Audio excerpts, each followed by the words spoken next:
serve. Okay, perfect. If we can have a photo facing that way. Hurkacz wins the toss and elects to serve, likes to get off to a quick start, which is what you would expect with a serve like his.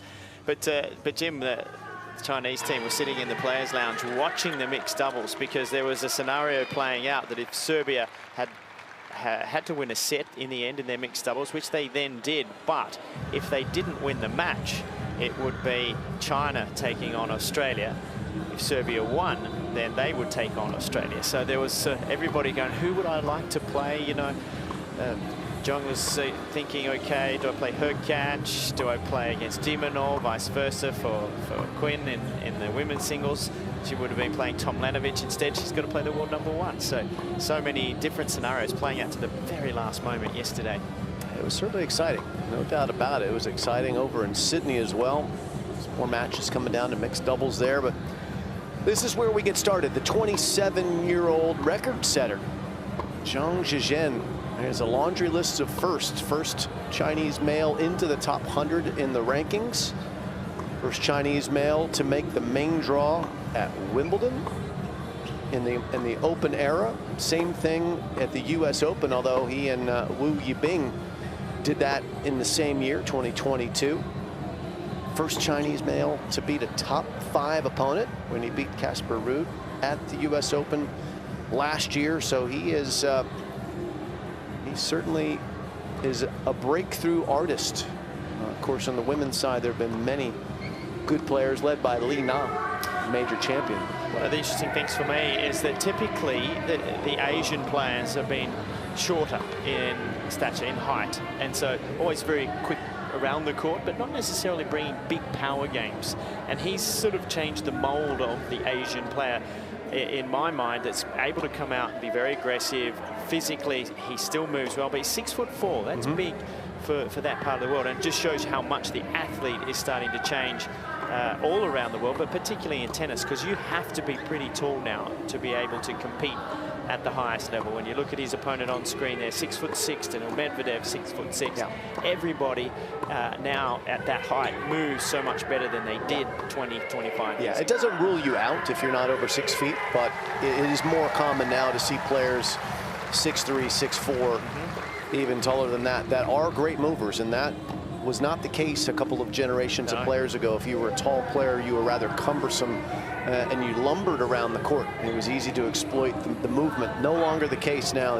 Hurkacz blankets the court with defense, as does someone like Sasha Zverev, someone like Daniil Medvedev.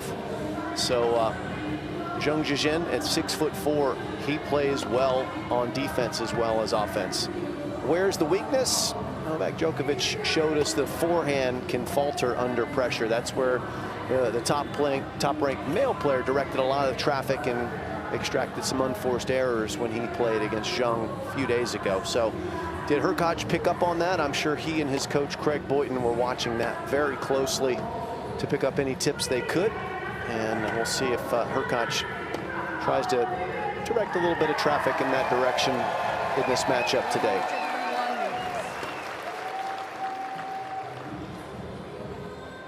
So Hurkacz, like Zhang, is the most decorated male player ever from his nation, too. Wojtek Fibek had a terrific career, but didn't get ranked as high as Hubert hasn't achieved as much, and Hurkacz still very young and still ascendant in my mind. Did you have an opportunity at all to have a chat to Craig Boyton, the coach of Hubert Hurkacz, about the loss to Davidovich Fokina? Haven't gotten a chance to see him since. Because that was an interesting one, wasn't it, where he was on top a fair bit of that match and then wasn't able to finish it off. A little bit of rust hanging around from a break. Had a good break, had a little bit of an off-season, went training in the Polish mountains, got to go and see one of his favorite sports, the F1. It's a little bit of that. Yeah, he does that high-altitude training for his fitness, not tennis training, but more physical training in the mountains. That's something he does for fitness and also, I think, for his mental health. Explain a bit about the concept of training in altitude. Altitude training, quite simply, you go up there and you work hard physically, and because there's less oxygen, you develop more capacity. A lot of the cyclists, for example, will train in high altitude. The professional cyclists, when they come back down to sea level, they have more endurance. So it's great to build endurance. It's not great to hit tennis balls in. Very difficult to control tennis balls at altitude. Keep them in the lines. Yeah, but it certainly helps when you come out here in the hot Australian summer and you feel like you can run all day long, and that may be required today. Well, it's been a mild summer to start across Australia. It's been quite damp on the east coast for tournaments in Brisbane, and a bit of rain around Sydney and Melbourne also. Here in Perth, we've had beautiful conditions. Mid to high 20s. Couldn't ask for better as we're about to get this first quarterfinal underway.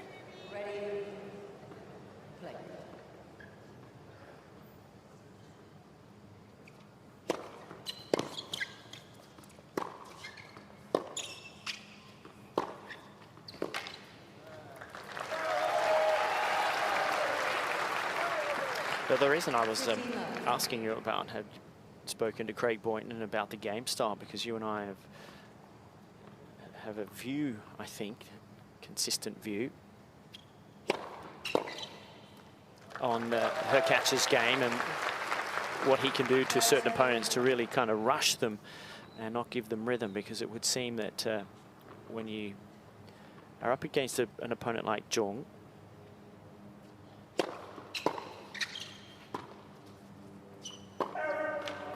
he likes to get a bit of rhythm, and he has had some good results on clay where he's got a little bit more time on the ball. Take time away from him and his decision-making becomes a little bit scattered. Hurkacz has the ability to do that, Jim, but doesn't necessarily play that way. It's not his instinct. He's a very offensive server and a very passive ground stroker. That's offensive. That's nice. Good attack down the line with the backhand, which is, I think, his more reliable wing. His forehand can be a little bit flimsy at times. And if you look at the data on the top 50 players across the last few years, Hurkacz has some of the slowest average ground ease speeds of anybody.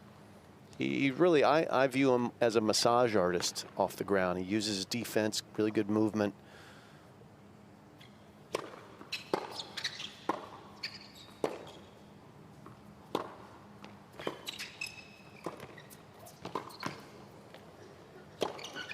But nice to see him lace in a few backhands up the line early here. A good start for Team Poland. Fitzy, down on the court right now, they're in the sunshine. Give us a feel for the temperature as compared to the last few days here where it's been fairly mild.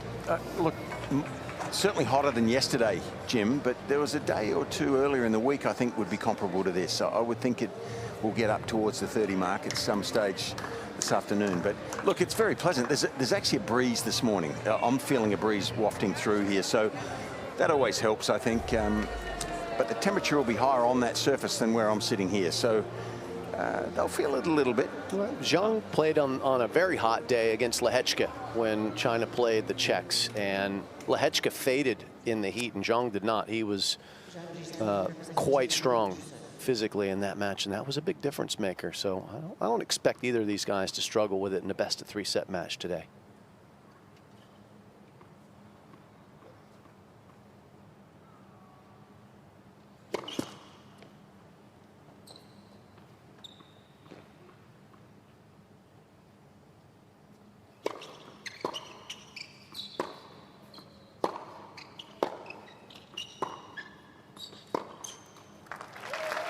I can tell you currently it's around about 25 degrees. With that breeze Fitzy was talking about, it's a little cooling breeze today. It feels like about 23, but it is looking to get to a 33 later this afternoon, around about 4 p.m.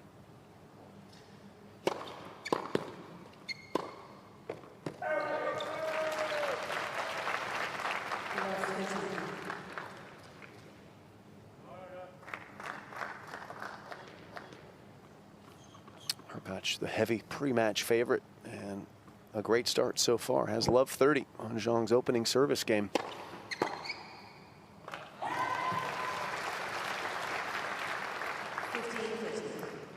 Seems a little heavy-handed given how close their head-to-head matches have been so far as win predictors go, but I'm not an analytics expert necessarily.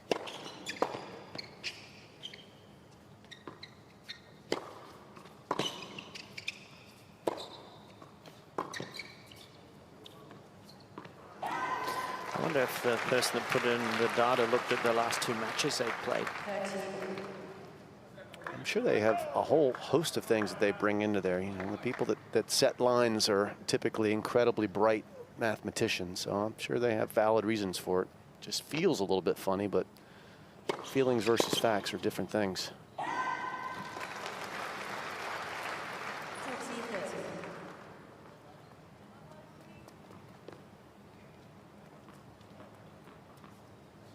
Fact of the matter is, this is a good recovery from love 30 for Zhang Zhizhen.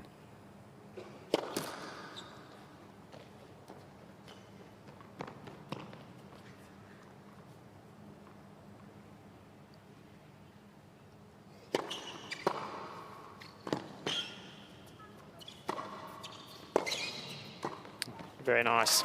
That's the sort of tennis that I think he needs to play a little more of, and I know against this opponent it works. I called the match that Rinky Hijikata defeated Zhang at the US Open. And this is the sort of tennis he played. Didn't give him a chance to get set round the baseline, use his forehand. Kept coming forward, and that's a nicely played point. So back to deuce.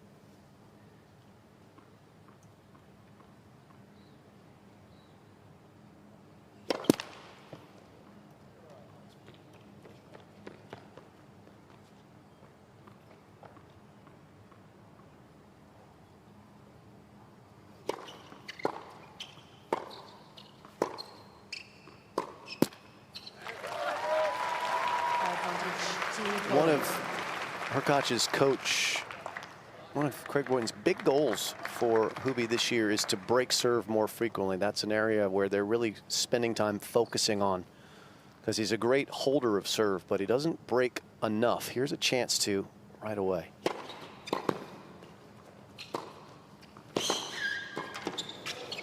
He just got that one though, and that's off to a flyer of a start for Team Poland. Team Poland lead 2 games love for sets. Hurkacz is an elite server. He holds serve as well as just about anybody on tour. But return-wise, he was about 70 on tour last year at breaking. So if he can make that even, get up to 50 on tour and breaking serve, that would probably translate to him moving from 9 in the world to about 7 or 6 in the world. Big difference, isn't it? Huge. How do you do it? As I get a let call here, I mean, he returns well. I think it's what you're talking about. The type of tennis that works against Zhang, being more aggressive and disruptive. When you hold serve, there's a freedom as a returner to do more erratic things. You're not as worried about you have to break every time. One time's enough usually for Hurkacz.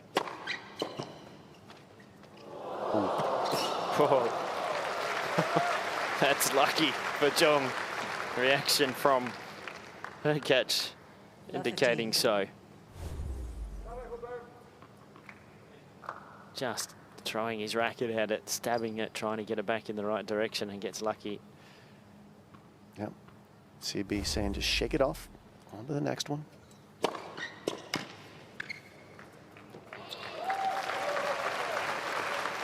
He can get so many points like that with his 213K first serve. If he hits his spot, it's awfully difficult for a returner to get it back, let alone get to neutral.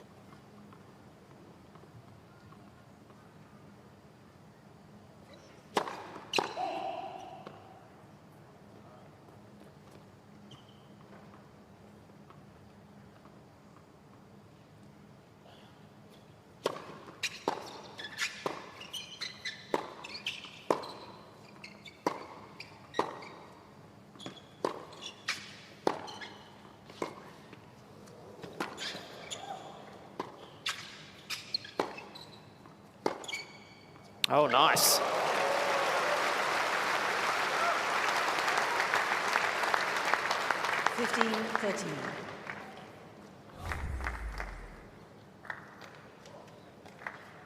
The slice backhand was a very effective play for Davidovich Fokina against Hurkacz when he beat him a few days ago. The drop shot, the slice, it took Hubert out of rhythm, and it certainly worked well.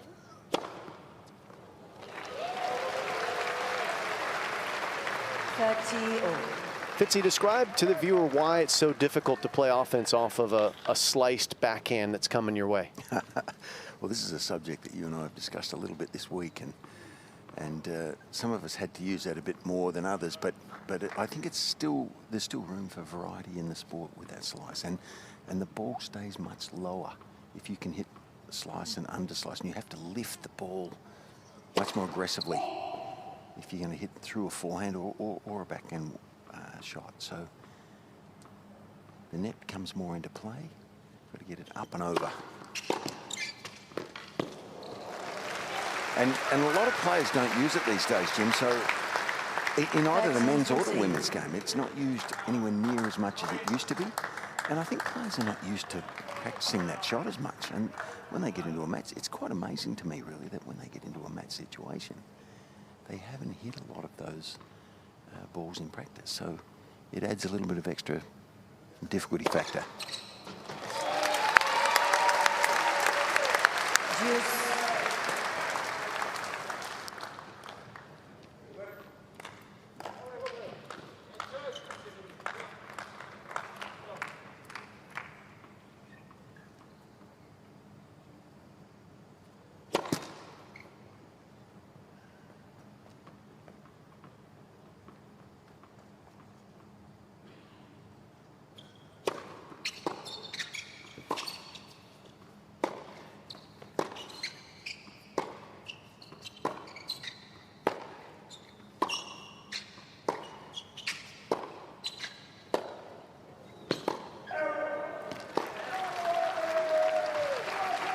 Advantage Team Poland. Sometimes you feel for Jung that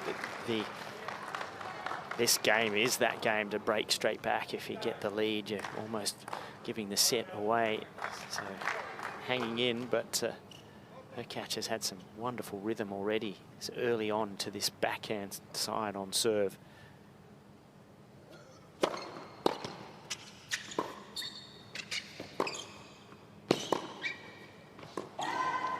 Did well to make that return, hangs in. Deuce. Pretty nice level of tennis from both these guys. You can see that they've had a couple of matches now in the season. They're starting to get a little more comfortable in the environment. As great as these players are, it still does take them a little time coming out of the off season to get back into the match rhythms. Can't replicate it on the practice court. Can't get that adrenaline in your body the same way when there's not Team Poland. a chair umpire and all kids and fans in the stands. But this is the real deal, and they're ready for it now.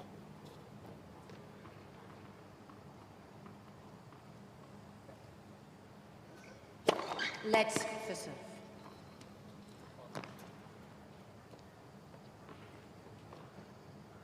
It's crazy. I don't know if you guys experienced this. I'm sure you did, but I would train all off season. I'd be in the best shape I'd be in all year long. I'd come to Australia, play my first match. It'd be a 2-set match. I would be so sore the next day.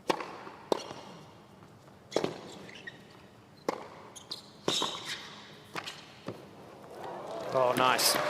He's got some good hands on the volley, Fitzy has, John. Well, he has, and he's got most bases covered in his game. He serves well. He's a wonderful athlete for someone his size. He can come forward. He's got an all-court game. Good feel with the slice, with the drop shot and the volley. But he just misses his forehand too much.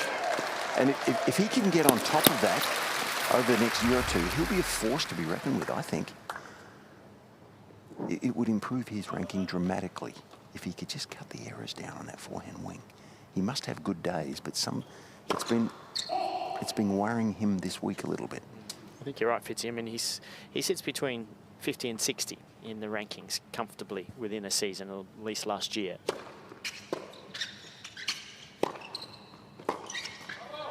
If he gets onto what you're talking about, then it goes sitting between 20 and 30.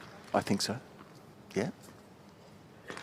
And maybe inside the top 20, I'm not sure, but he's got a lot to be happy with about his game.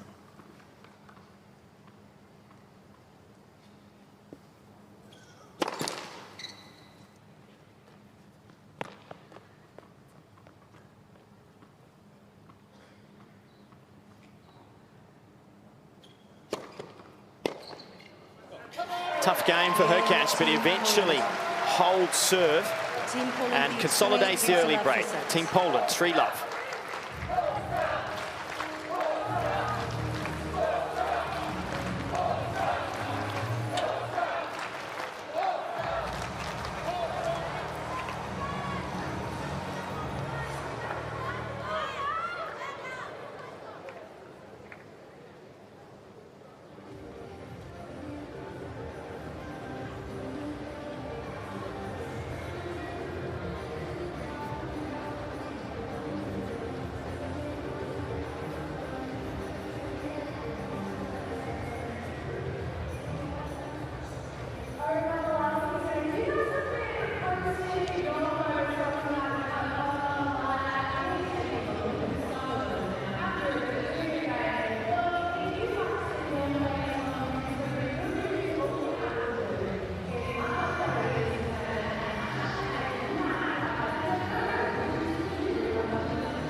Time.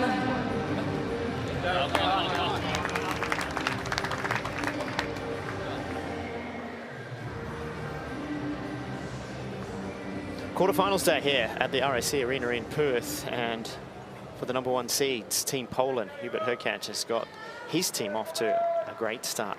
Early break, 3-love. Jung serving, trying to get on the scoreboard.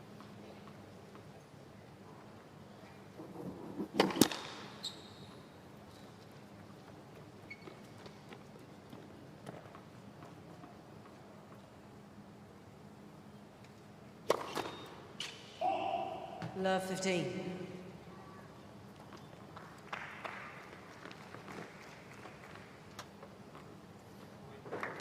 Starting early here, 10 o'clock local time brings the sun into play for the right-handers when you're serving on the side that Team China is right now. It's the southern end. Around about midday, it starts to creep across, and then it becomes a problem for the left-handers. No problem on the side Hurkacz is on right now for anybody.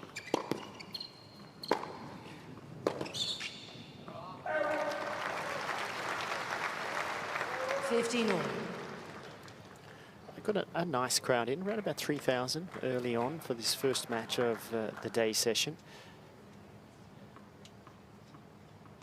Be packed in here later today.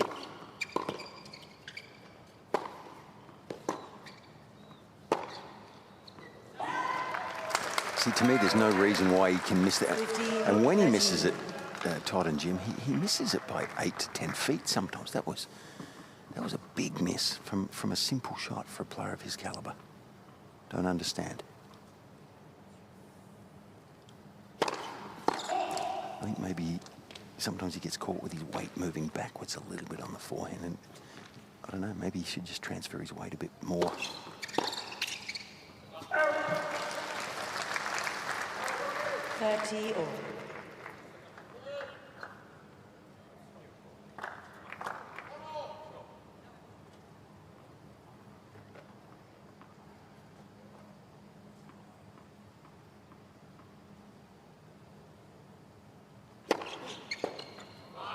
I'm always taken too by how calm Hurkacz looks. It looks like he's walking around the court using his resting heart rate. Just a casual big man.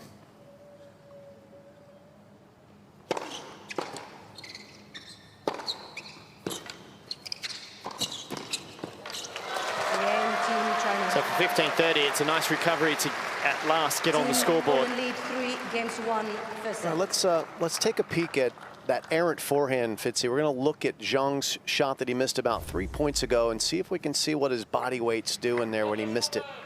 He's pulling across, moving to his left. So watch where his weight transfer here is. It just keeps moving towards his team zone instead of towards the target, which is what you ideally want. So when you do that, your racket lifts out and away from the ball, so your contact's not going to be pure. You need to keep the strings on the ball longer there.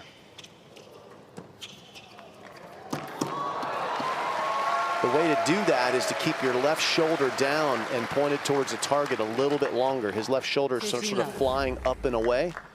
And that, I think Rafa would say, that's no bueno.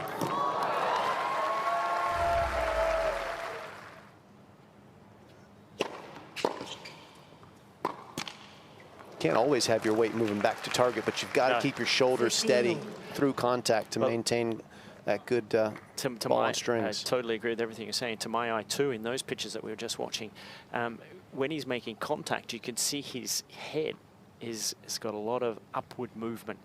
If you watch Novak Djokovic hit the ball off that forehand, sometimes his arms and legs are maybe, you know, they're moving obviously, or he's falling off a ball, but his head is still until he's made contact with the ball and it's on its way. Whereas you could see there, his head's really ripping up, and it's hard to make consistent contact.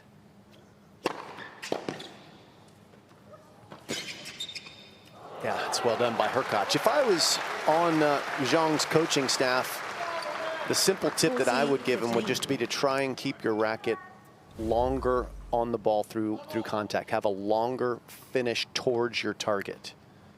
That's a simple concept that most people can get their heads around. He does it beautifully on the two-hander. Yes. It's quite a contrast, actually. 40-13.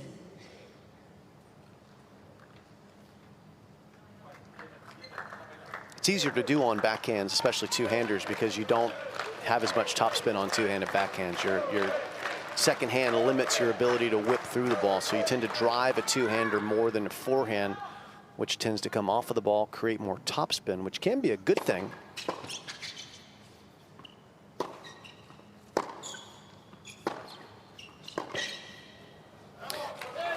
Heavy, accurate, deep hitting on the forehand from Hurkacz, and he's got 4-1 in this opening set. 4 games to 1 for set.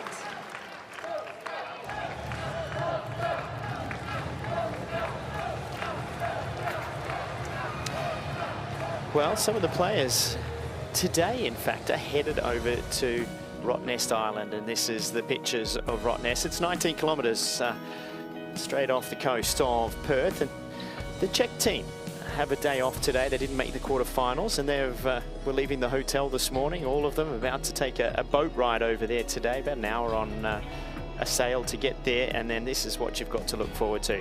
They'd already pre-booked their bicycles to ride around the island, and they'll drop into a few beautiful little coves and have a swim, freshen up, and then the majority of their team heading over east, some heading to Adelaide, the Adelaide International, ahead of the Australian Open.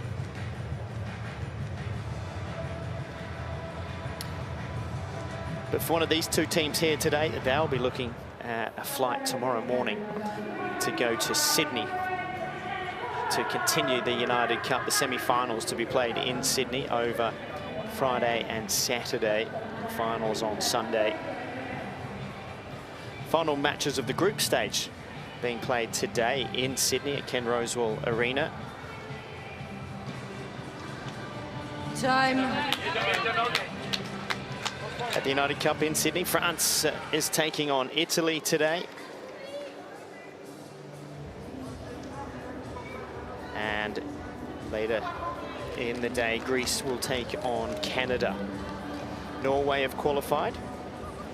We'll see who makes the quarterfinals once we can know some more of those results as they unfold during the day session. Yeah, France has won the opening singles, and they're leading a set in the women's singles. Caroline Garcia up 6-4 over Yasmin Paolini.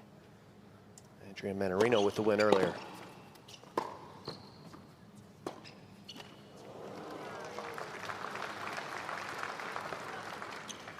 $15 left.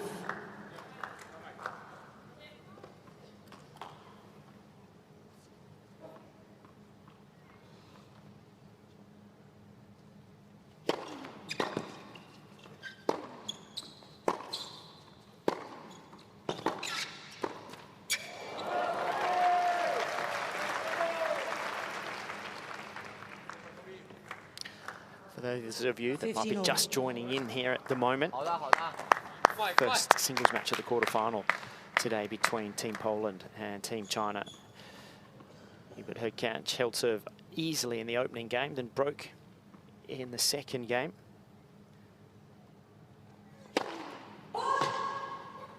Managed to hang on to a very long and difficult third to secure and consolidate the break.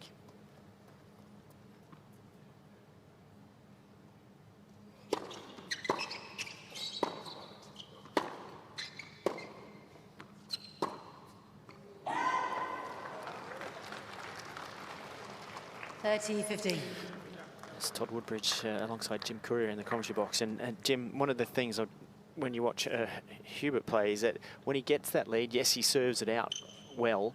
Does he keep that pressure on his opponent? Does he really sort of, like, if you think about it, Djokovic?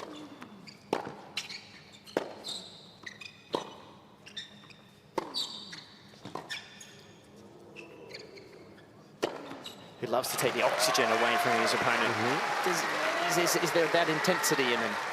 So what Novak does so well is once he gets a lead, he starts to play even bigger and a little riskier, and he tries to take it even further away from you. Whereas Hurkacz is a pretty constant competitor. The way he hits the ball, plays. Oh, nice touch. That's beautiful. Good hold of serve there from Zhang Zhizhen. Right, 58th ranked player in the world, first Chinese male into the top 100 in the rankings, so a record setter. But the thing about Hurkacz is he's a really mellow guy, and that personality seems to translate into his game too. His game doesn't really go up and down like a heartbeat. You know, it's pretty constant, his output. Big server and a pretty, you know, mellow baseline player. Not as offensive-minded as someone like Novak, that's for sure.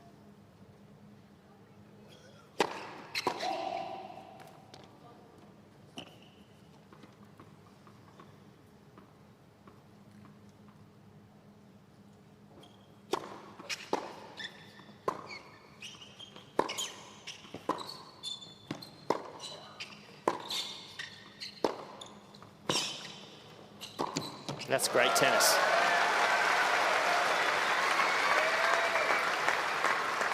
Love 15.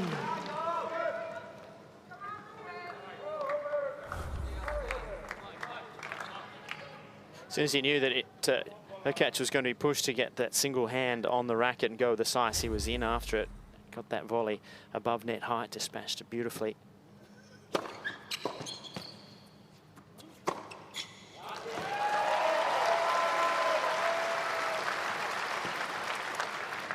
$15 all.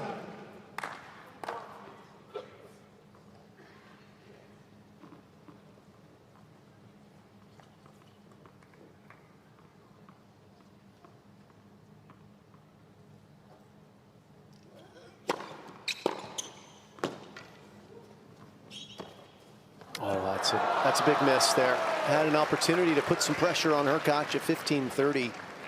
Hurkacz is making a lot of first serves, and he did in his prior match against Spain's Alejandro Davidovich Fokina. But he's not getting as many free points as we're used to seeing him get. These guys, understandably, Zhang is 6'4". He's got wingspan, but he's getting his racket on so many of these serves. I don't think Hurkacz has found his range as far as location yet with his serve. He's making a lot of them, but he's not hitting the accurate spots in the corners yet.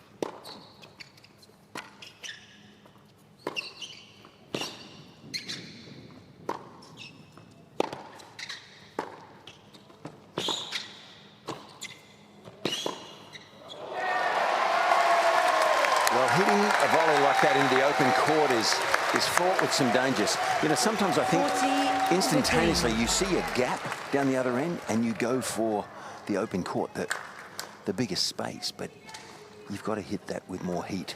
It's got to go faster from A to B to get away from the running forehand. It's dangerous.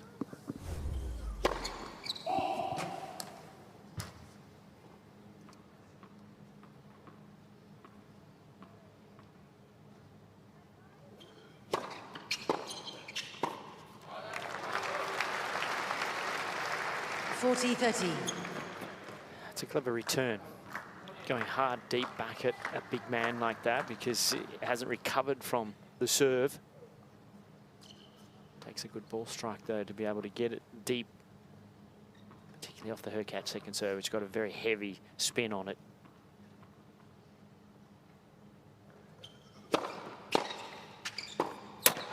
Perfect example of a big serve, 213K, that is relatively useless in this game, in the modern men's game, because it was straight into the hitting zone of Zhang. He didn't have to reach, didn't have to adjust. He just had to meet it with that reliable two-hander. And you saw the result with your own eyes. You and I had a discussion. I like to say, well, that one came back with interest. Not technically.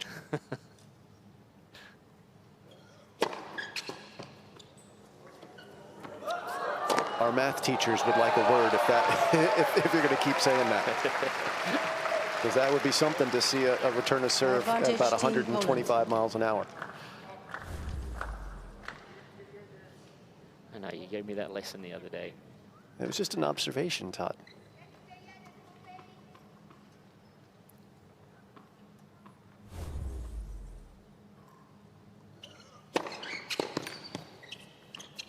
Well, accurate into the corner on that big serve. Dispatches the forehand. Another tough game, but hangs on Hurkacz. He has 5-2. Team Poland lead 5 games to 2 for set.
First quarterfinal of the 2024 United Cup. We are in Perth at the RAC Arena. It's number 1 seeds. Team Poland taking on Team China. Team China winning, advancing rather to this quarterfinal as the next best qualifier after the 3 winners of each group. So in terms of percentages, the highest percentages of matches, and then sets, and then games won.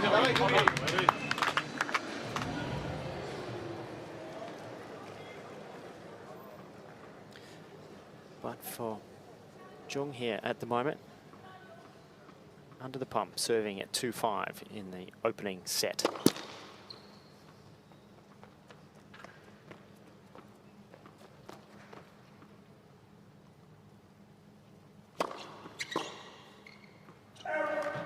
As new balls, the ball come off the racket a little quicker. And it's been noticeable too this week when the ball changes has hit, hasn't it?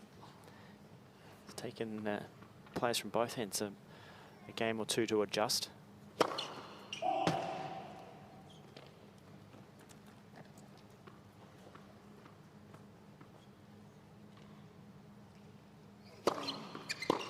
There's been a lot of that. Players unable to bring the ball back down to the court off of kick serves.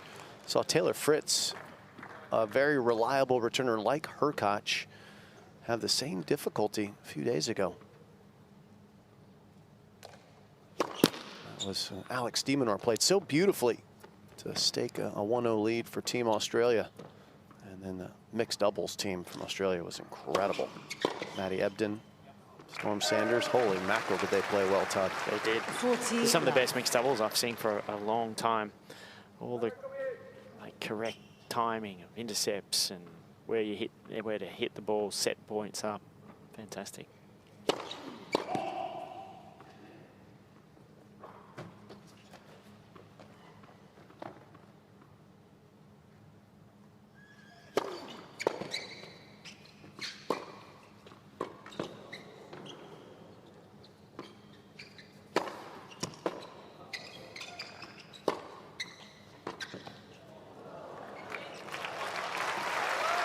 Game Team China.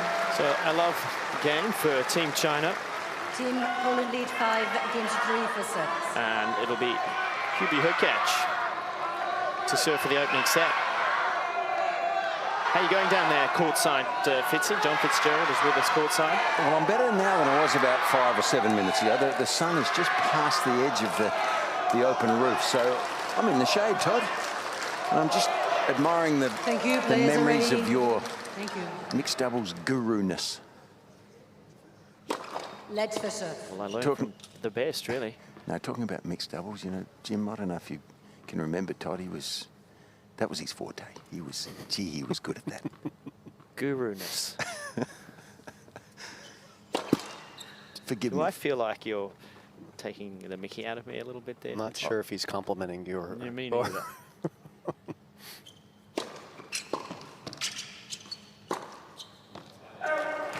Okay, love 15. Well, Love 15. Jim, I'll be quick on this, but, you know, I did hear Todd the other day say that Storm Sanders and Matt Ebden played awfully well, and you know, he thought they would have been competitive with him.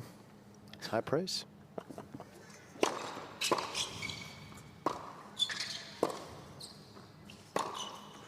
That's an opportunity lost for Triple Z, as he likes to be known. Zhang Zhizhen there left that one hanging, and Hurkacz delivered a beautiful forehand to get back to 15-all. Routine rally shot here and just mistimes it. Lands in the service line and goodbye.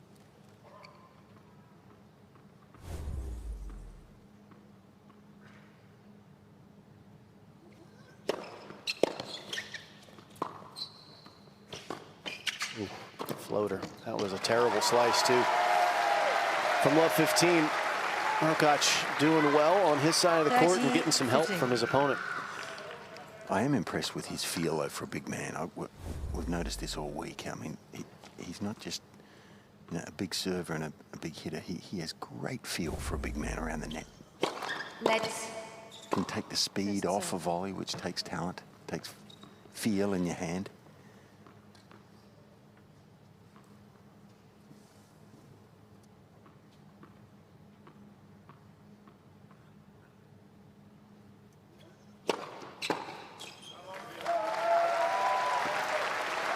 (40-15).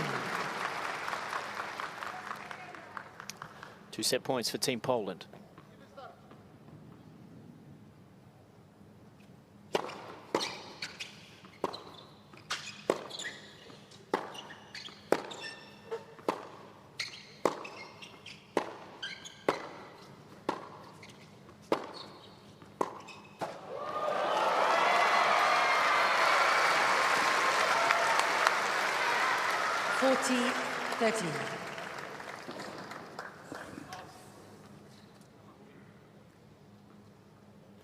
One saved by Jung.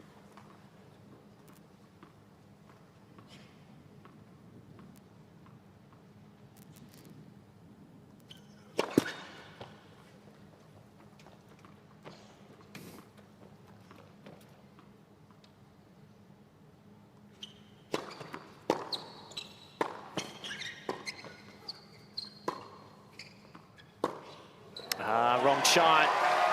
Low percentage, and it gives Hurkacz the opening set. 6 games to 3. 6 games to 3 in 38 minutes.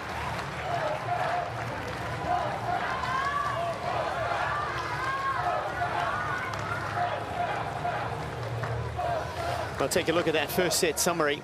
And one of the key things, Jim, that you were focusing on a little bit was the first serve of Hubert Hurkacz. Obviously has a huge server, only 3 aces, serves a lot of aces throughout a season.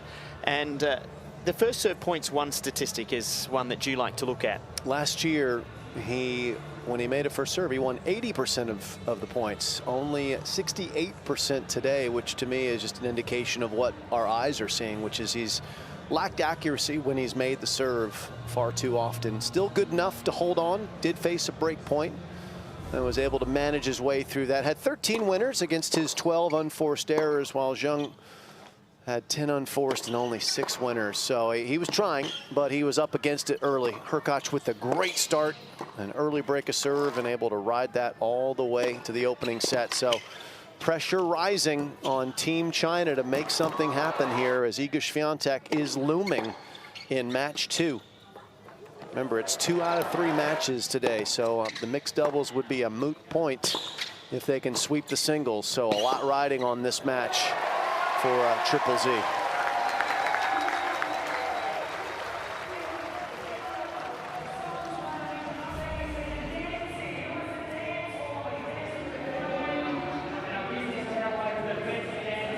Poland in a good position here in the first of the quarterfinals, the United Cup. This is obviously the day session. The evening session tonight features Serbia with the world #1 Novak Djokovic. He'll take on the hometown favourites in Australia. It'll be Djokovic against Minaur, Tomljanovic against Danilovic in the women's singles. Still to come here today in the women's singles. The world #1 Iga Swiatek will take on Quinn Jen. Swiatek interestingly leads that 4-0, as you might expect. However, 3 out of the 4 times that they have played over Second set, Team the last China 2 to years serve. have gone to 3 sets. But now it'll be Zhong to open set #2 here.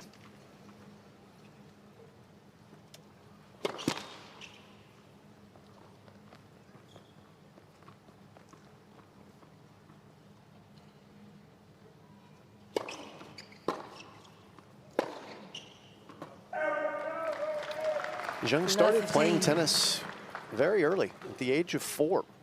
Both of his parents were athletes. His mom was a shooter, sharpshooter. His father was a famous soccer defender, played professional soccer in Shanghai. But his dad didn't want him to become a soccer player. So tennis was a sport, and he's been a groundbreaker. First Chinese male into the top 100 in the rankings. First to compete in the main draw at Wimbledon. First to compete at the US Open, which he did alongside Wu Yibing, another Chinese male player. That was the US Open 2022. And the first to defeat a top 5 opponent, beating Ruud. There is a young Chinese player named Jerry Sheng who is playing in Hong Kong. He's 18 years old. He won his first round in the main draw, having received a wild card there. He's a talented little lefty. Hopefully he'll grow a little bit. But he's been spending time at the IMG Academy where I shipped off to when I was 14 years old a long time ago, alongside the likes of Andre Agassi. So he's a promising young 18-year-old who will try and achieve a little bit more than the player that we're watching right now. We'll see if he can.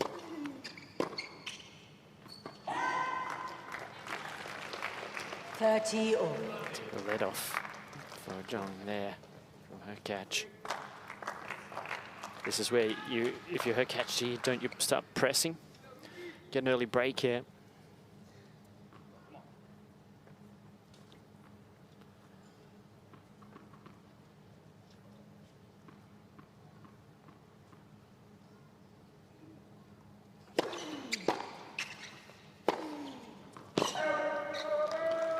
Get the break, Fitzy, and then 30-14.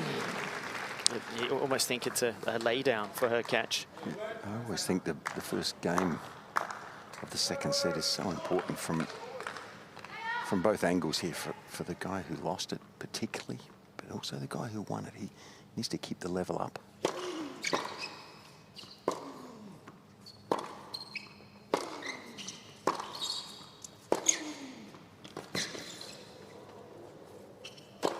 He's good up there. Solid as a rock on the overhead. It's a beauty. Deuce. Good approach. That's how he should try to use his forehand, I think, a little more, because he is a good all-court player. This is part of his repertoire. Come forward. Good volleyer. Wonderful overhead. So use that forehand more if you can. Down the line and come in. But keep the big spinning forehand across court also.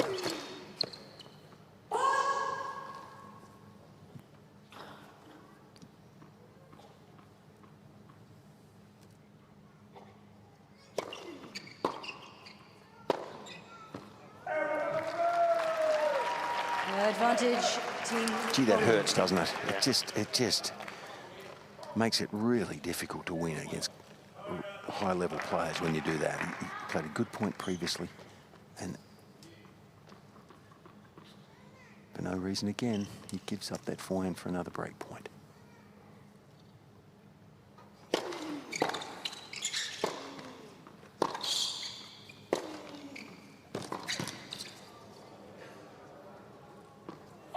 Oh, that was close. Deuce. Team Poland in the team zone indicating that that was just long to Hubi, and that confirms it. So a good save with another big forehand down the line from Triple Z.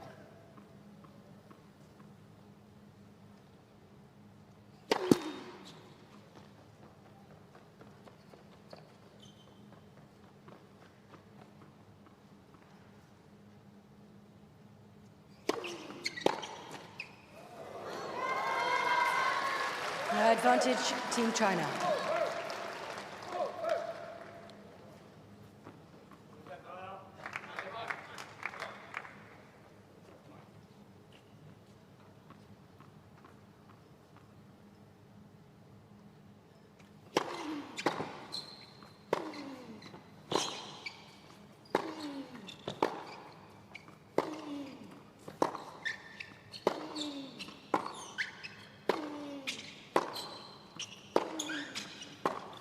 That's better off the forehand wing from China. Dong, and he First game, survives 7 a couple of break points. He was fantastic at every one of those forehands at staying down and through the ball, keeping the racket on it a long way. And it was clean contact and it was forceful. That was excellent. Watch him here, watch the upper body stay down through it, right? He's not moving up through that one, Todd. He is just kind of gliding on the path with it. And that's a big save. Huge to not go down an early break against Hurkacz's serve.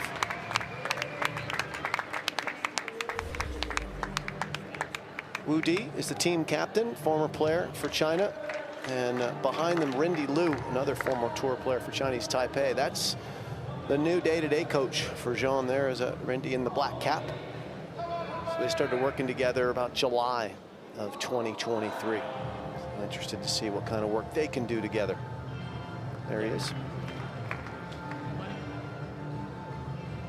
Famous for a big victory over Andy Roddick at Wimbledon.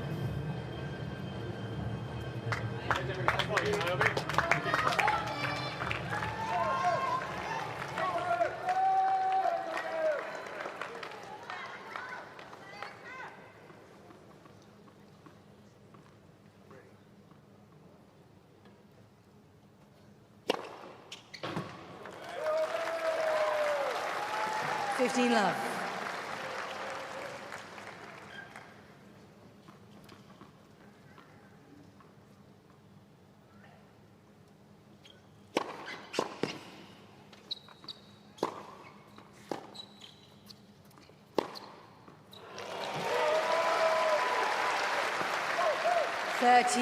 Love.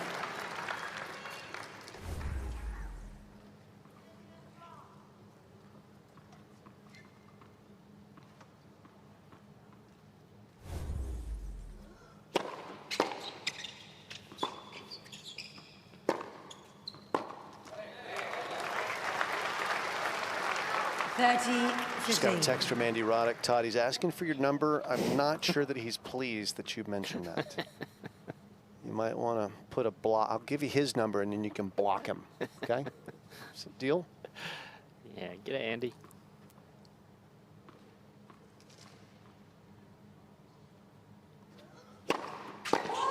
Andy had enough famous victories of his own.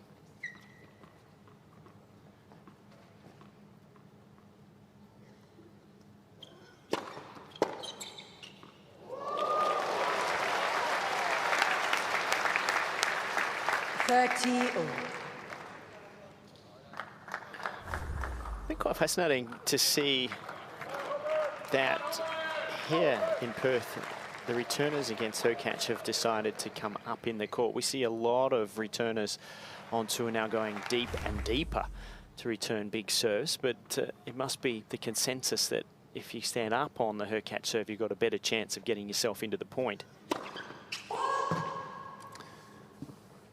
Well, that serve there is maybe one of the reasons. It is incredibly angled, isn't it? And his height helps that.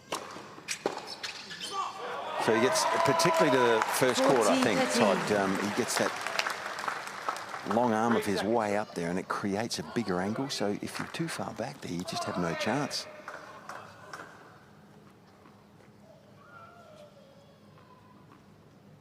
Just got a text from Daniel Medvedev. He'd like a word with you guys.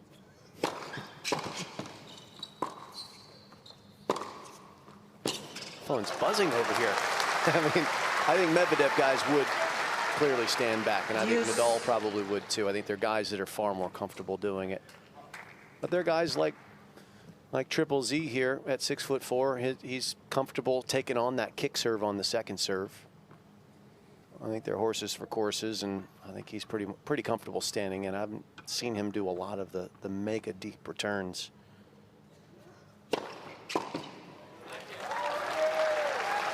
No advantage, Team Poland.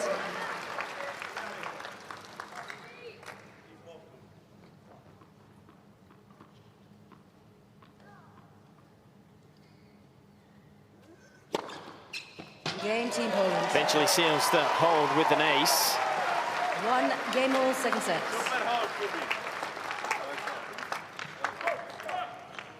50% of these service games today, though, have been taken to juice Hurkacz.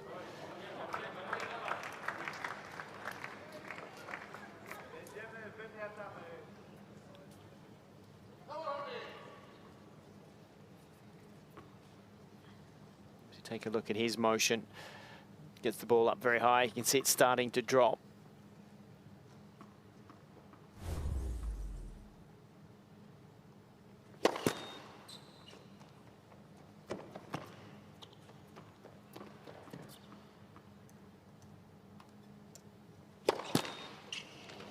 Love 15. It's got to be a game of focus for Hurkacz too, because it's 11 a.m. here in Perth, and the sun just starting to come into a position that it's difficult to serve from the southern end where Jong is.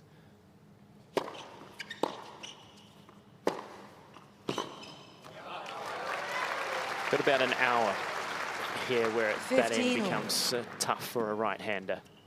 And after that double fault, he took pace off of that first serve in the ad court point, the second point of this game. Perhaps because the sun was bothering his toss.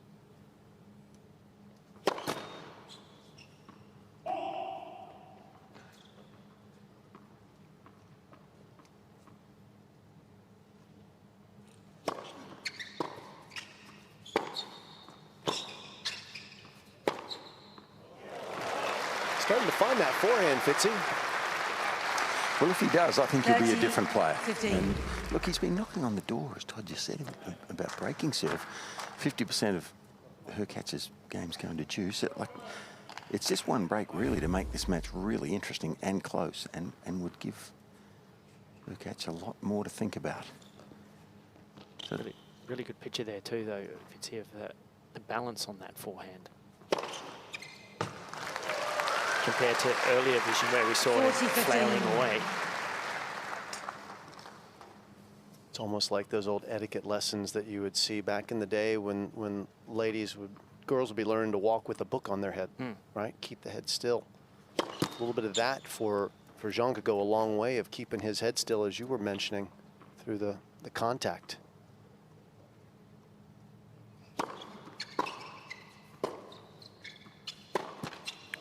Game, Team China. But he's settled in now China after dropping his opening 2-1 service second game, sets. and now has 2-1 second set, Team China.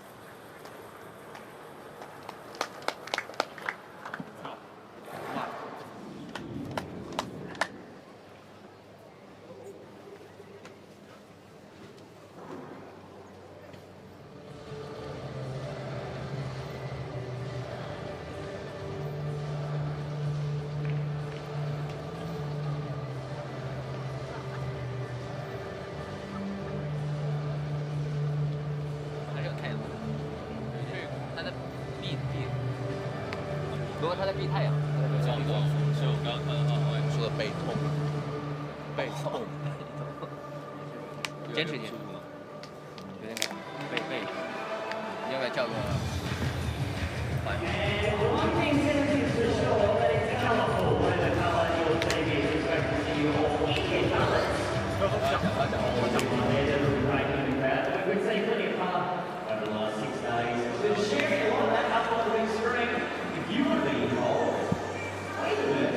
Great day of play scheduled for the United Cup here in Perth. Quarterfinals day in Perth and the last day of the group stages in Sydney at the Ken Rosewall Arena.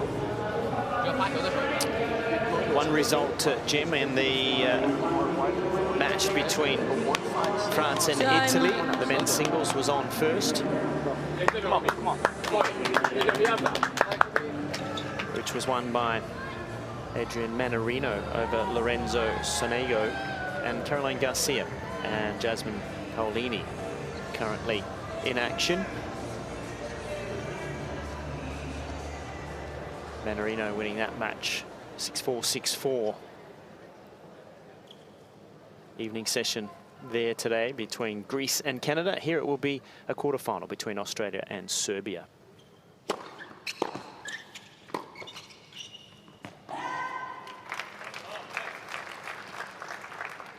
Love 15.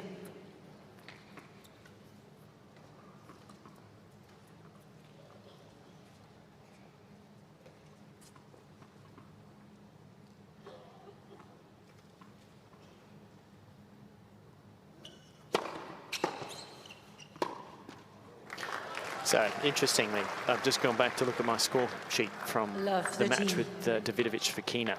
This is the game and the end that the momentum changed. And that match yesterday for Team Poland, Hubie tend to struggle a little bit down this end with the reaction after the serve, if that comes back quickly. The return gets back at him and he's deep into the court. Ooh, got away with a serve that didn't have a lot of pace or location on it. Valuable, cheap point for Hurkacz. That serve only 182 kilometers an hour and right into the forehand wing. Very makeable.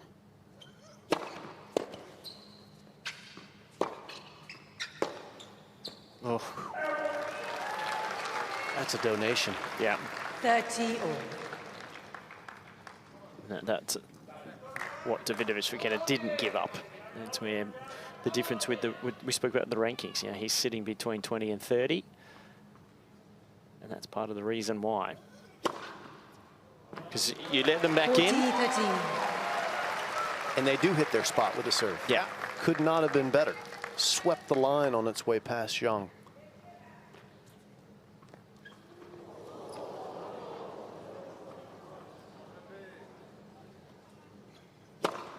Another. Ooh, I thought that one caught as well. Just missed.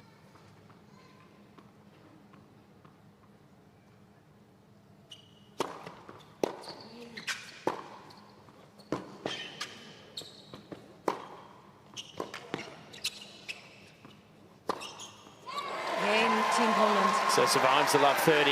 Important for Poland. 2 games all, second set.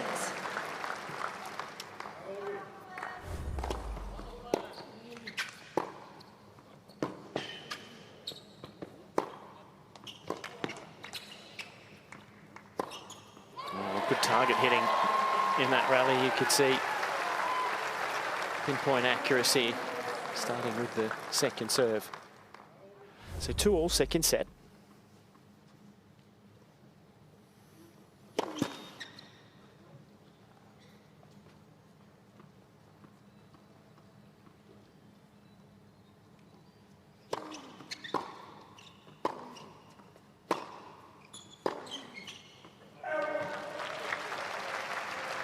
Love 15.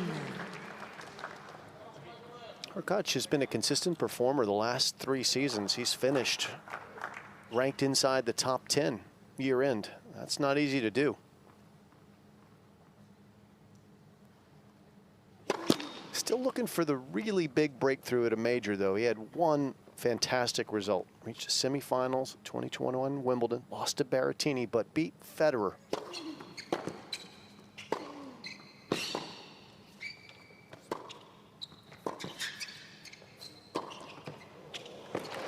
Well done there. So Hurkacz is and forever will be the answer to the trivia question, who beat Federer in his last singles match?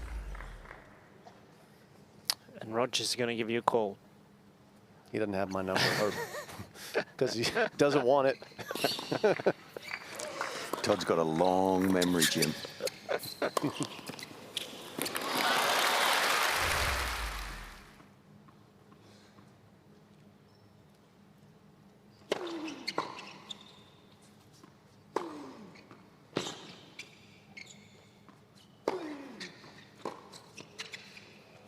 Nope.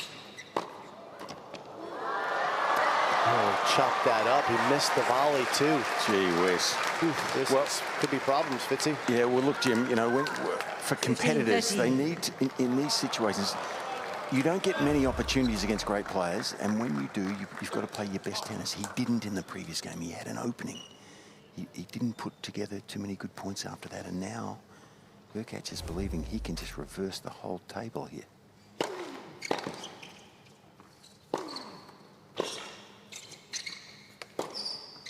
Yeah, okay, good point there. But boy, he needs it right now. 30-all.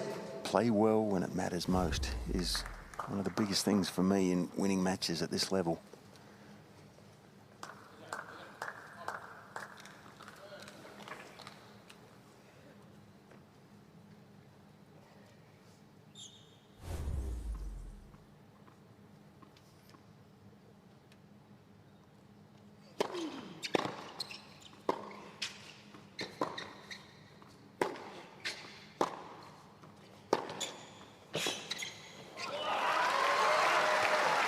Really doing well finding the range with his forehand up the line this time on that one.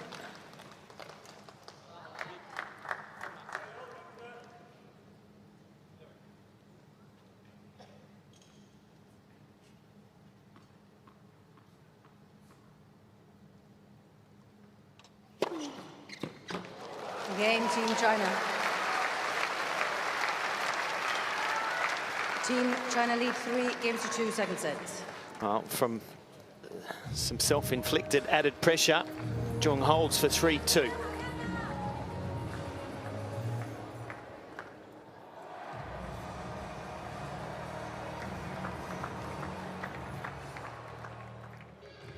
Well, we saw a little earlier where the Czech team, who have a day off their United Cup over for 2024, had headed to Rottnest Island, but there are some magnificent beaches around WA. That's Cottesloe Beach, which is on the coast of Perth, about 20 minutes from the CBD, which is further up the Swan River. Then you go up to Scarborough Beach. Cable Beach there in Broome, that's 1,200 kilometres up the coast, and there is so much coastline that you can go visit, and a lot of it is all yours. It is one of the most scenic parts of the world if you want to get out, escape, and go meet with nature.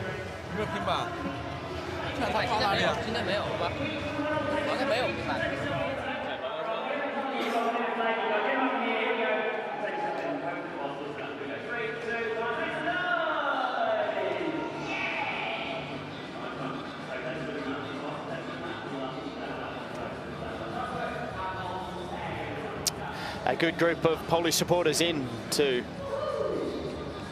get behind their team here at the United Cup in Perth. They started amongst the favorites, did Team Poland, on the back of Hurkacz and Iga Swiatek being their players. And we know how amazing Swiatek is. Hurkacz, not only a terrific singles player, a top 10 singles player, he's also won 4 doubles titles in his career, including 2 Masters 1000s, one with Auger Aliassime and one alongside John Isner. So wouldn't want to play him and Isner. They won in Miami Open. Good luck returning those 2 serves at this in a duo.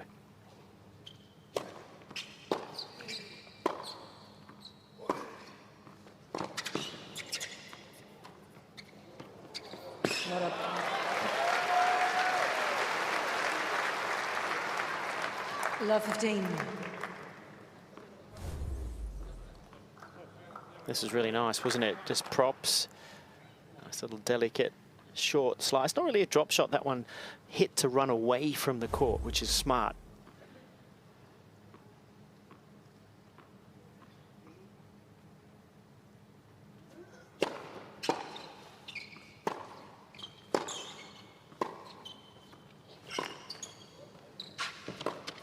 Oh, wow, boy, it was the right idea to get into the net. Hurkacz didn't see him coming, and he had a very makeable volley. Not able to find the open court. It's twice on the drop volley, though, that if you watch it here, see where the racket goes. He makes contact, he goes straight down. Even on a drop volley, you must take the racket head to the target. You just have to have soft hands and get the racket just to slide gently under the ball. 30-15. But the old chop is where you lose control of the ball. And then very quickly, Hurkacz gets himself back in the lead. 40-15.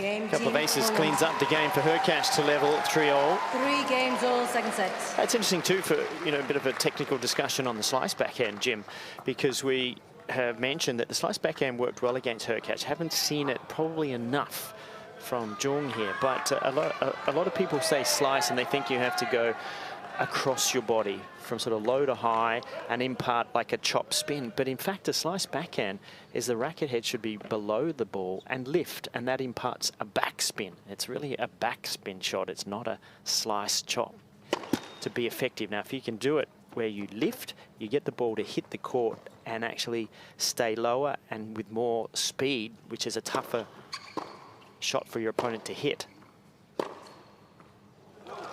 The one that chops, when you come across your body, hits the court, has too much spin on it, bites into the court, sits up. A lot of times then your opponent's able to be offensive off that ball. Wasn't it wonderful watching the coverage from Brisbane yesterday in between matches to see Ash Barty back watching Talking the tennis. about slices and that lift. Missed that slice. Boy. 15 all. She knows how to hit a slice backhand just like you, Todd. Yeah, she had a two-hander though. Yeah, she's slicing and dicing diapers though like a champion. Great time in life for her. 30-15. I think all of us happy to see her back watching a little tennis. Mm-hmm. Yeah, there's a little bit of a, maybe the bug starting to bite again. Who knows?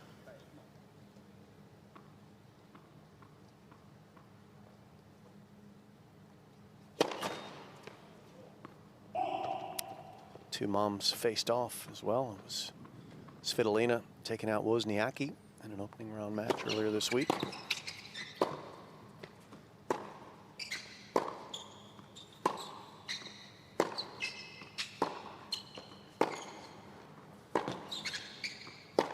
And of course, Naomi Osaka is back as a new mother as well. Won her opening round in Brisbane. Great to see. This is a bit of an issue here, guys. A little ball boy just fell over. Yeah. Did he like collapse or did he fall and hit like something? Yeah, he's having a little bit of an episode, I think. Okay. There's going to be a hold up here. All right, they'll get the doctors out there right away.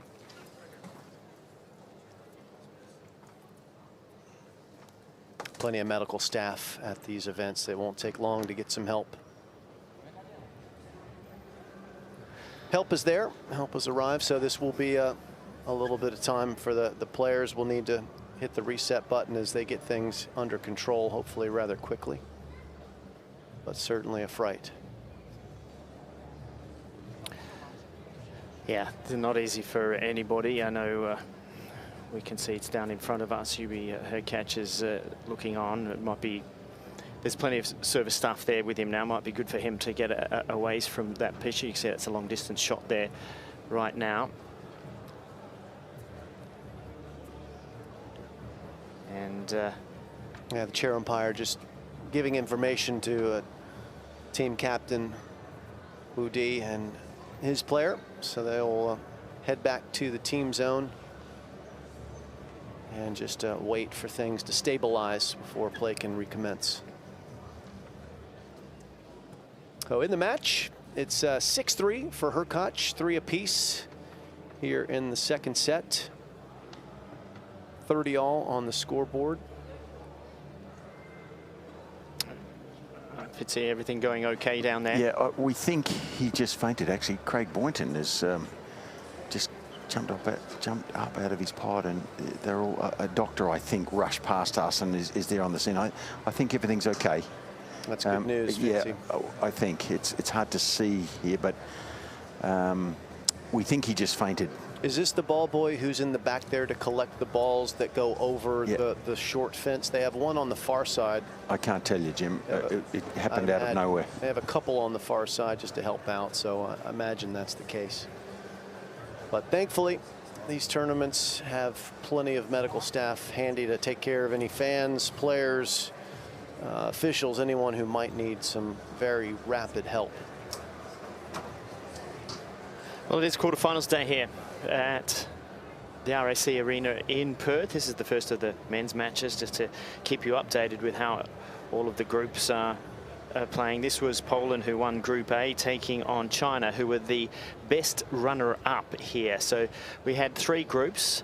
The winner of Group A being Poland, the winner of Group C was Australia, and the winner of Group E was Serbia. China were the next best in terms of averages with sets and games won, so they came into the slot to take on the #1 seeds in Poland. And later this evening here in Perth, Australia. Yeah, some good news here, Todd. Take on, yes, go ahead.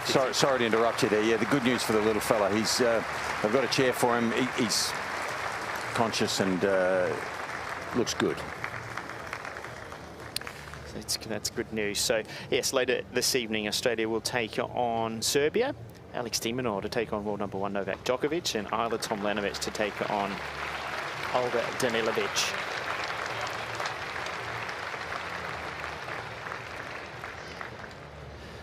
Okay, so all good after a little incident here, and we're ready to get play back underway. So the score, 6-3, Hubert Hurkacz taking the opening set. It's 3-all. Jung serving at 30-all.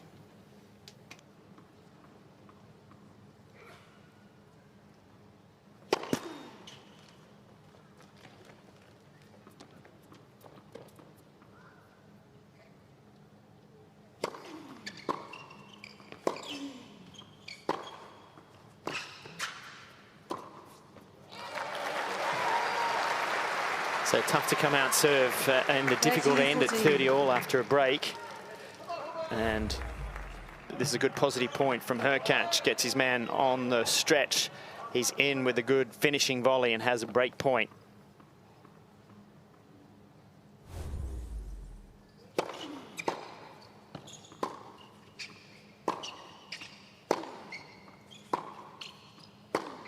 And there is the break. Unfortunately for Jung, but for Hurkacz, 2 games away from sealing this first point for Team Poland. Team Poland lead 4-3, second set.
Well, for Hubert Hurkacz, the break actually coming in handy. He was able to get 2 quick points on his opponent and get the break of serve. So you would almost think it's a formality. I guess the one thing that he's got to deal with coming out of this game now, Jim, is he's going down to the southern end, and 20 past 11. It's the most difficult time of the day coming up to serve. So maybe an adjustment in the toss, a little bit of pace off. First serve becomes crucial when you're in that situation.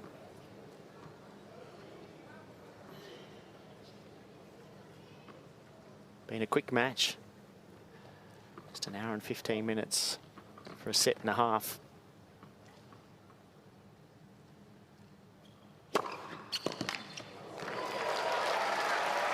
He's got new balls too.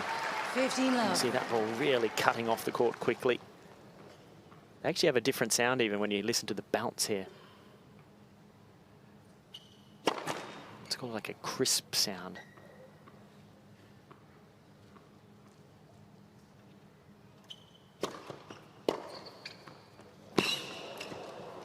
That's well handled by Zhang. Took that really high bounce early enough and wrestled it cross court, where he makes contact with this about head high, but able to pull it all the way into the service box. 15-all. Another great wide serve though from Hurkacz. 30-15.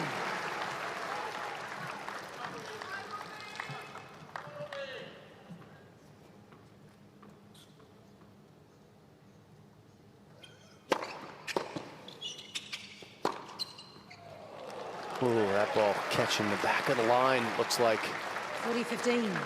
no call with the from the electronic line calling.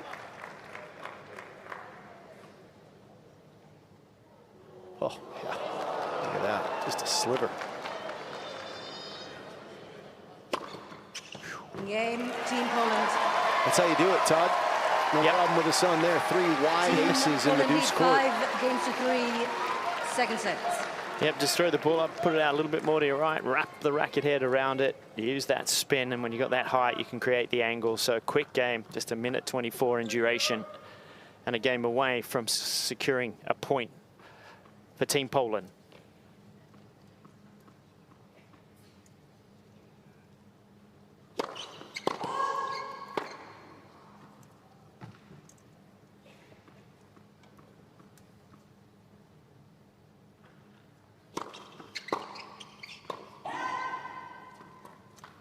Fifteen love.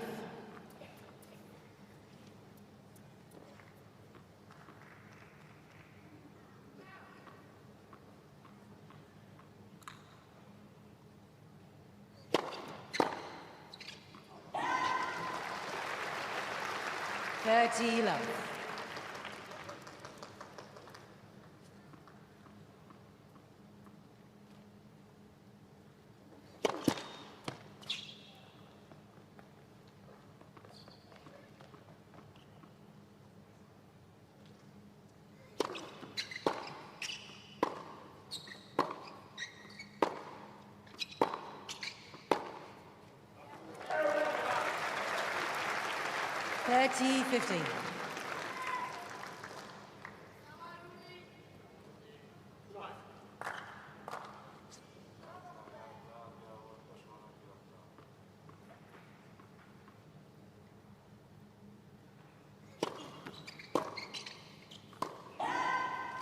$30-15. Using the off-speed pitch, Zhang Zhizhen gets that free point and a chance to just ask the question to Hurkacz, can you serve it out? Let's find out soon. Yeah, certainly will. It's a hold of serve for Team China. And Team Poland lead a set in 5-4.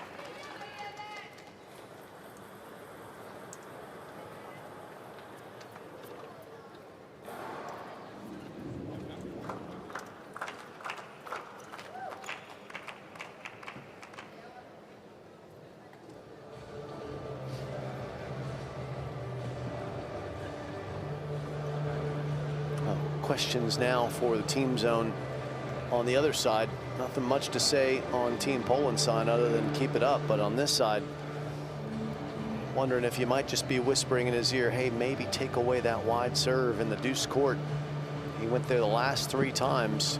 No guarantee he's going there, but you might just want to hedge your bets and cover that up in the opening point and see what happens. It's going to be so critical for Zhang Zhizhen to make the turns and get to work. Time is running out.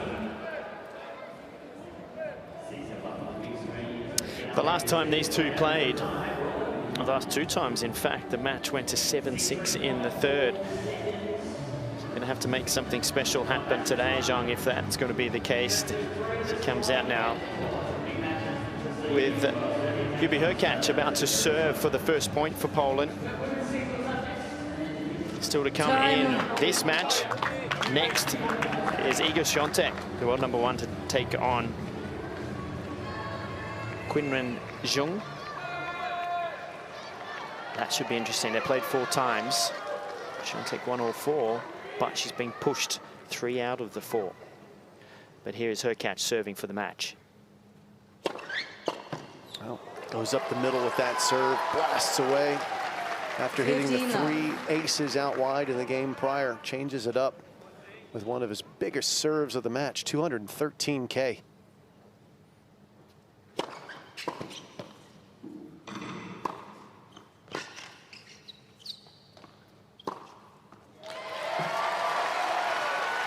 Hurkacz's first serve percentage is outstanding this set.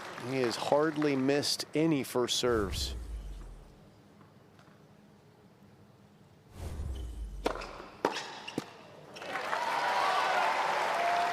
And very quickly, it is 3 match points.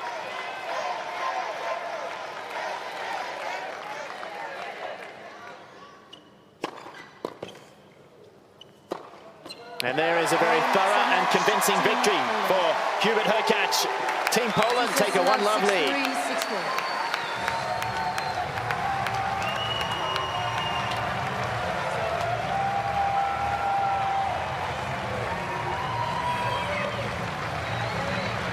Big win for Team Poland and Hubert Hurkacz. Hurkacz, having lost his last match in this competition to Davidovich Fokina, gets a feel-good because he played some convincing tennis there and he finished serving at his very best those last 2 service games. Once he got the break of serve, he hardly put a foot wrong. Well, it's so hard for Zhang. He lost his opening serve and never really got time to settle into the match, always playing from behind. And that was a very calm, relaxed, comfortable Hubert Hurkacz. He'll be pleased with that result. Yeah, looks like he's going to come back and sign some autographs after he has a chat with John Fitzgerald, which is upcoming here. But a great start for Team Poland with Iga Swiatek on deck. And if they need the mixed doubles to come good, Swiatek and Hurkacz certainly more than capable. But that's got to feel really, really nice for Hubert Hurkacz. So let's go on down to Fitzy. Hubie, well played. You've had some history with Zhang before. A couple of close matches. Today seemed a little easier. No, I mean, definitely, it was always against him is really, tough match. And I mean, he can play really amazing shots, and he's such a great competitor. So definitely really happy with that victory today. Yeah, I think Craig, your coach, inferred then that maybe you're getting better match by match. He doesn't want you to peak too early, though, Hubie, your coach. He wants you to keep getting better as the days go by. I mean, certainly I didn't pick really early yet, so no, I believe I have more in my game, but really happy with my performance today, and all the credit to Z. I mean, he's a really good player, and hopefully in this year he's going to have a really great season. Well, there's a reason Poland's seated #1 here. You've got 2 pretty good players in your team, and I know you're a modest man, but you've got one under the belt now, a win, and you've got a pretty good player coming next, haven't you? Yeah, I mean, Iga is insane. So she definitely gonna fight really hard and play a good match and compete for Poland. So really appreciate you guys coming and supporting. Dziękujemy bardzo za wsparcie. Well done, Hubie. Look, you've got one more match to go, and then you might be on a plane to Sydney. So good luck, and you'll play mixed doubles if it goes the whole distance. Yeah, I'll be ready. I saw you play a good one the other day. Good luck, mate. Well played today.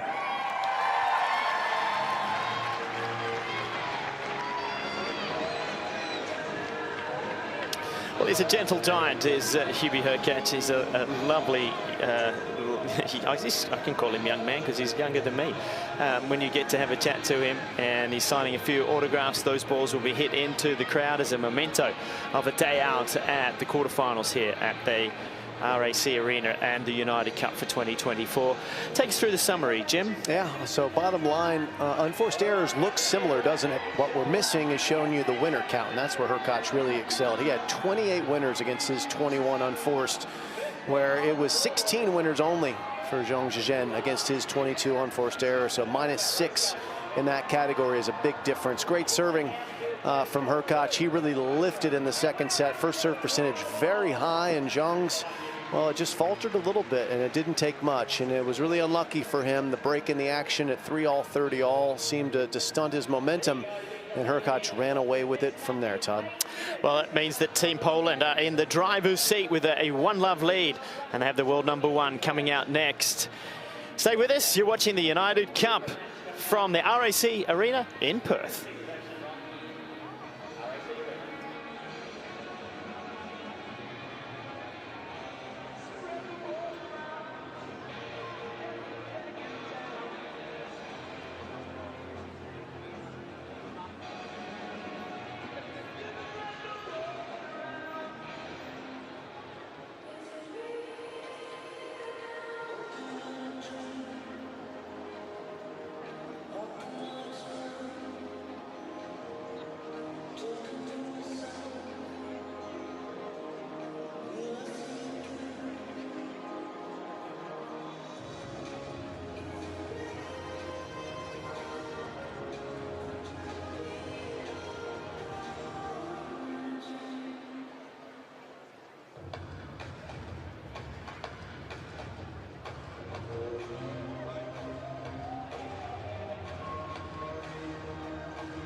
Behind the scenes, Team Poland getting ready.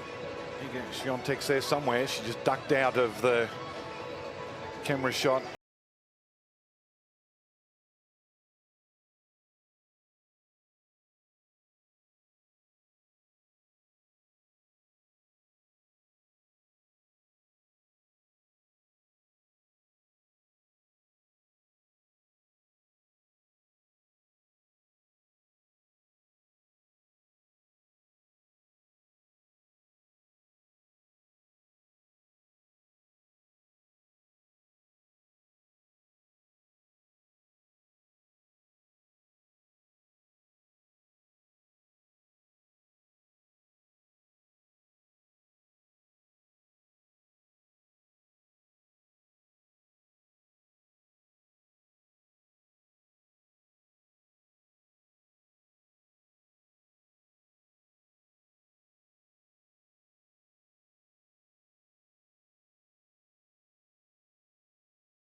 Around the rest of Australia.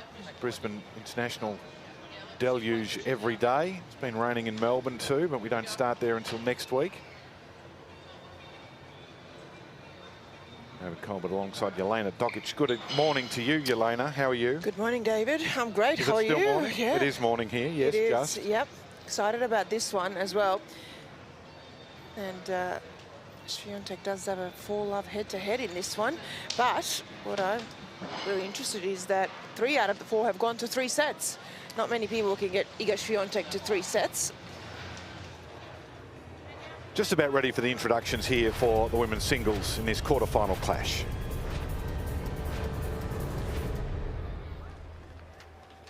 And now our second singles match here today. Please make welcome from China, Jing Chen-Wen.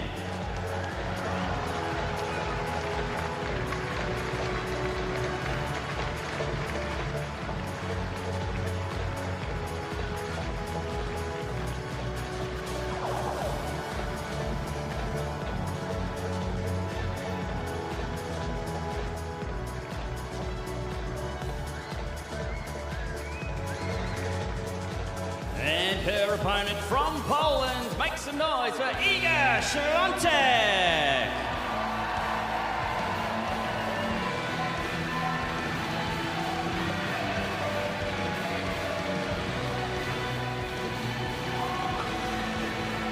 So Polish fans outweighing the Team China supporters pretty strongly here.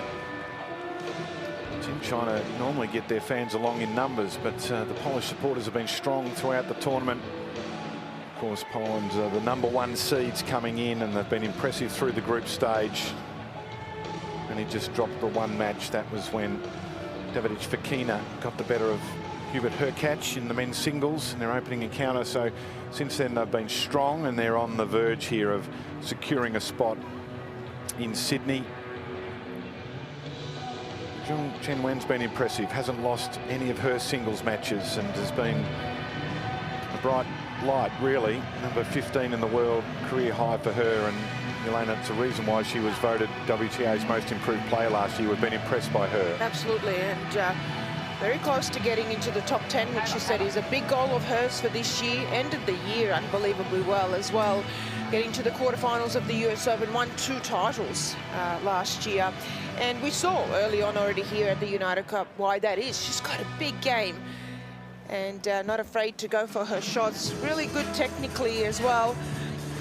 Not a lot of weaknesses from the back of the court at all. And perhaps my theory is that when you look at her matches against Iga, that she's been able to take sets of Swiatek in 3 out of the 4 matches, even though she hasn't beaten her. It is because she hits a big ball and a flat ball, which is what at times Swiatek doesn't like, playing some of those really big flat hitters. Iga, this is Henry. It's going to help us.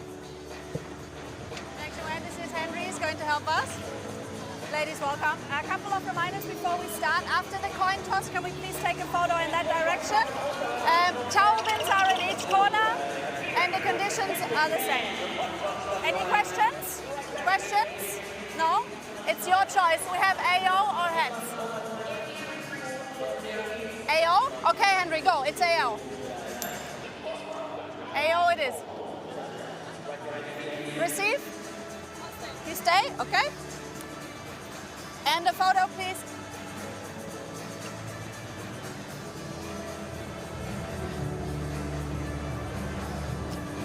Great smile from our hot shots participant down on the court, and final player warm-up about to get underway under blue skies and excellent conditions here at RAC Arena. Must win for China there to keep their hopes alive, and a big task here for the 21-year-old. Two youngsters, really different ends of the tennis spectrum. One is #1 in the world and the other one's a rising star. But for Zhong Chenwen, we mentioned number 15 in the world, won 2 titles last year. They were her first and second career titles in Palermo and in Zhengzhou, in her home country. She was also runner-up in the elite trophy at the end of the season in Zhuhai, where Beatrice Haddad-Schmeier had the better of her. But I think we'll find that she'll be in the top 10 pretty quickly, particularly if she has a good Australian Open. She was through to the second round last year, so if she can get some points there, she's going to improve quickly. And so far, she's had 2 impressive performances, beating the Wimbledon champion Marketa Vondrousova in 3 sets, and then Olga Tomljanovic against Serbia in straight sets. We've been impressed by her game, Milena. We have. We've been impressed by her game, but I've also been really impressed with her demeanour as well. 3 minutes. She's already had a couple of tough moments in a couple of matches here against Danilovic as well early on in the first set, but she's very calm and composed out there as well. She's really strong mentally. I like also the physicality that she brings to her tennis also. She moves well. She's really explosive. And if there is a tiny bit of a, not even going to call it a weakness, maybe weaker thing compared to the rest of the game, or especially from the back of the court, just the forehand is a little bit of a bigger swing and extreme grip, and if she doesn't really hit it with the middle of the strings or catches it late, it can fly on her a little bit and she can shank a couple here and there, but something that can definitely still be improved on. Great player. And the world #1 at 22 years of age. How about this? At 22, 17 titles, 4 Grand Slams. She's won 3 French Opens in the US. 75 weeks at #1, then back in November when she defeated Pegula in the WTA finals to get back to #1. So she's in the 80s now, 85 weeks I think this is as the world #1. Last year won 6 titles, the most on tour. Second year in a row as the WTA Player of the Year. So that's a mountain to climb if you are Zhong Chenwen. You talked about those 3-set matches, and it's Swiatek's very good at winning in straight sets. And in fact, the first 13 matches last year, she only lost 1, and all of them were straight setters. And if you look at that head-to-head there, last meeting was in Cincinnati, and it's another example of the straight sets. Twice Zhong's been able to win the first set. One of them came at the French Open in 2022. So it's you know, she's a chance here. We can't discount her. She'll need to play at her best, absolute 1 best, minute. maybe her best ever, because Swiatek appears fired up as well and really hungry. Yeah, absolutely. And I think for Zhong, though, look, she's got to go out there, play her game, and got to be aggressive. And what you hear also, I think, from a lot of the players is that Swiatek doesn't like to play some of the bigger, flatter hitters, and some of the matches that she has lost has been to the likes of Sabalenka and Ostapenko, even at the US Open, because that flatter, deep, harder ball, especially into the forehand, causes her some problems because of the bigger swing and extreme grip. And that's what Zhong would have to come out, and the way that she would have to play today.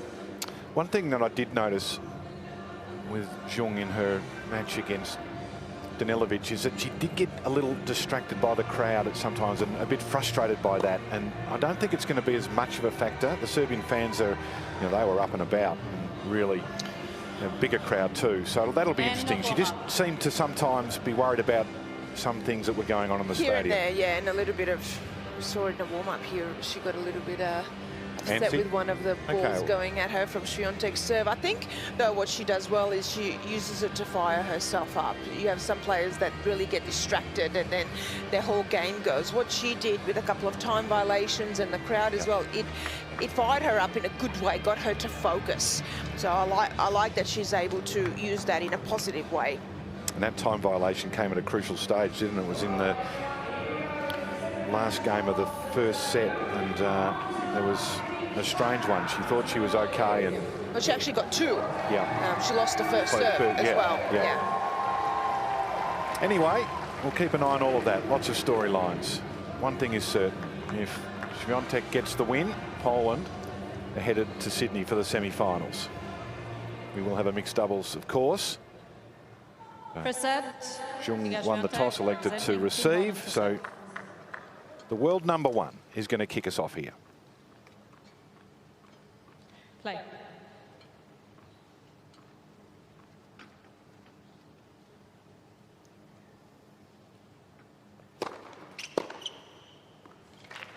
Out 15 love. Jill Krabus is courtside for this match. Good afternoon. Well, not afternoon yet. It's still 10 more minutes, but it's beautiful down here, by the way. Perfect conditions. It was a little breezier this morning, but that has calmed down quite a bit. So really nice and still here for the players.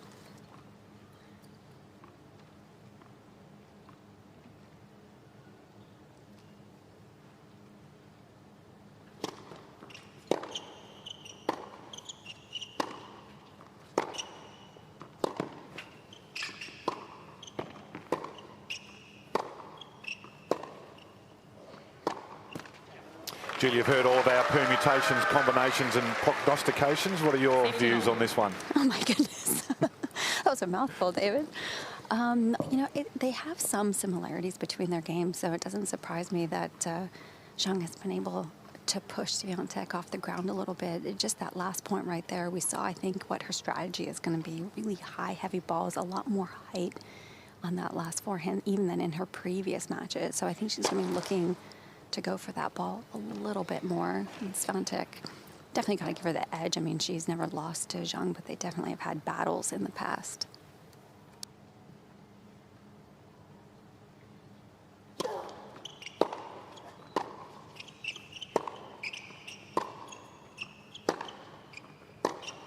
So see right there, you can see what she's going for tactically. The return and the next two shots straight into the Swiatek forehand. Hard, flat, not giving her any angle to work with either.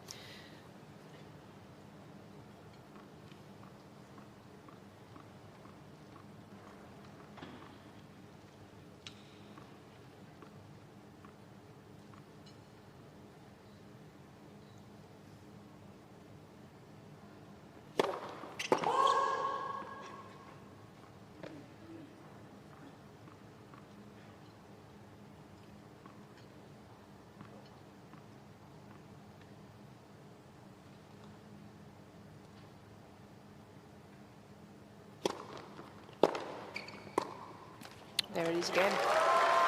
She's really decided to come out in this match, and any ball that she has any time on and is short, she's going to attack all over that one.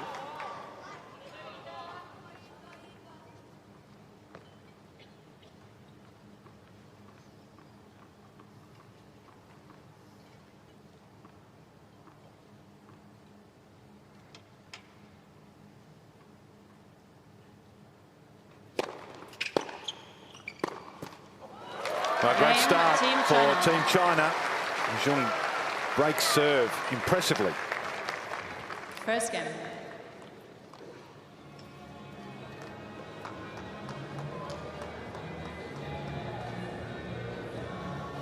It's one of the things I love about tennis. You know, there's so many statistics at your disposal. Swiatek's never lost to a player from China. You mentioned 84th week. World #1. All of it means nothing when you walk out onto the court because the scoreline, the scoreboard starts 0-0. You're shaking your head, so you're not going to agree with that. No, I think, yeah, every match is a new match. You never know how you're going to play on a day. And I think especially as tennis players, and Jill, you know this, we play 10 months of the year. So how often are you going to play great? It's not going to be always, and also depends on the surface, the conditions, and just the things on the day. The only thing with us as a sports people is we have a look at the quick yeah, well, win predictor there. is yeah. strongly in favour, and that's what the statistics tell you. Absolutely. Probably even a little higher than that for maybe, Swiatek. yeah. The only thing is, I think, as athletes and tennis players, we do remember if we've lost to someone 4 or 5 times. It is in our head. It's those little psychological games.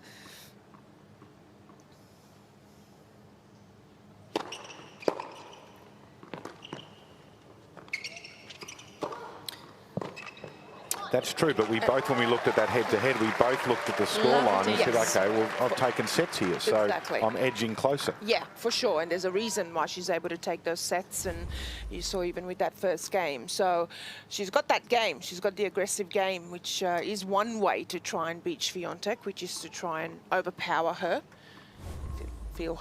let her feel that pressure and be able to stay with her physically, which not a lot of players can do out there.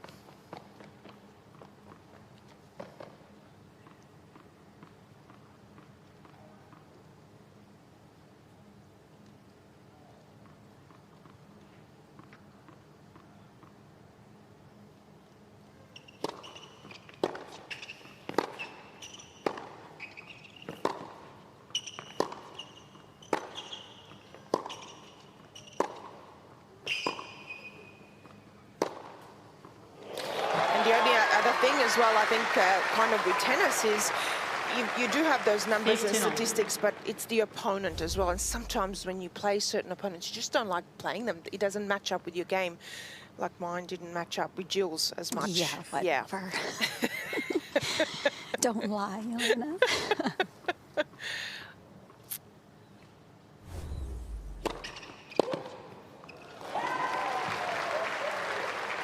30-15.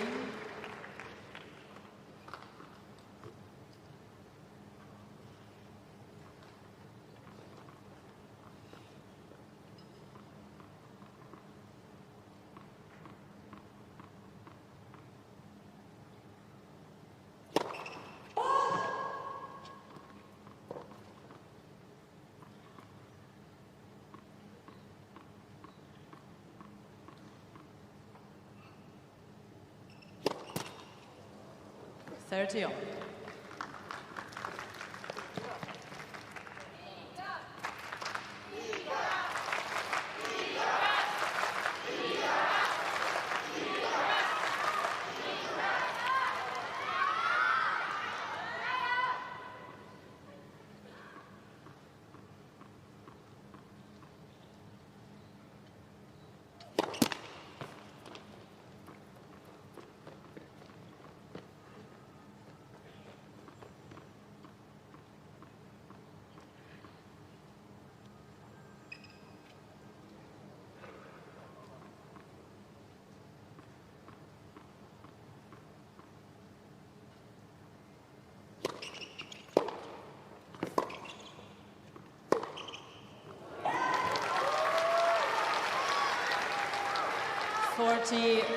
Ladies and gentlemen, please don't forget to switch your mobile 5 unforced into silent errors mode. so Thank far you. for Swiatek. Yeah, from Swiatek, and it is hot conditions, perhaps the ball flying a little bit. She had a little bit of an issue with that in the previous match. In the first 2 or 3 games, the ball was flying a little bit of a racket, had to make the adjustment.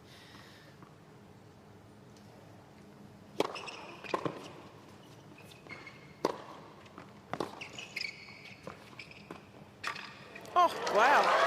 Game, Team China. That was something between a drop shot and a Team China forehand leads 5 slice. against 11.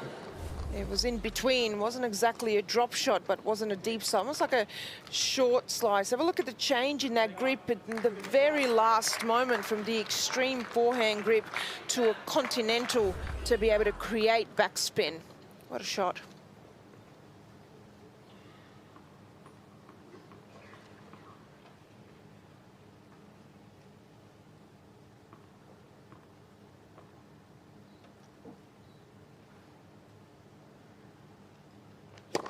Let for serve.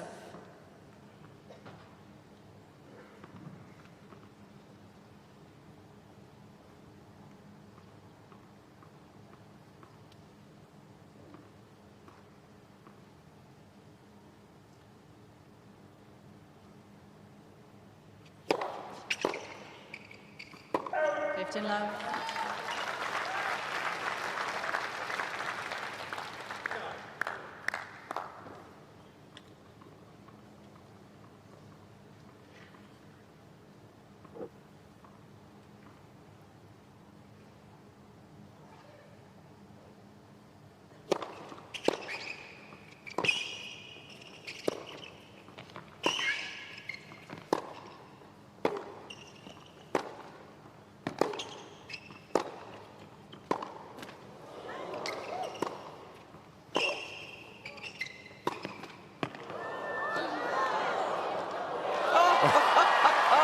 Well, they both had a few neck cords in that rally. It's been a very confident start, though, for Jean. Oh, very. Liga Swiatek, midway through this point, actually thought that the ball was out here on the baseline, so she stops, continues to play, and even to get out of this last one, this let court here, look at that, improvising, had nowhere to go with her body and just went, look at this, out of the way.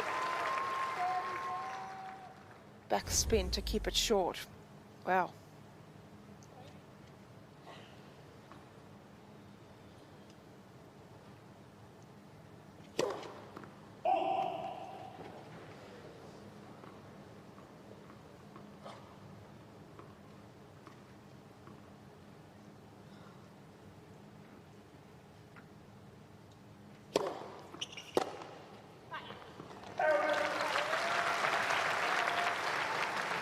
I really like that serve, the kick up, because it got up high on Jung, high above the shoulder. So I think for Swiatek, trying to maybe keep it out of the strike zone, the hip height, which is where Jung likes it. That's why there's so much power coming off the racket. She likes that pace and even tempo and same height ball.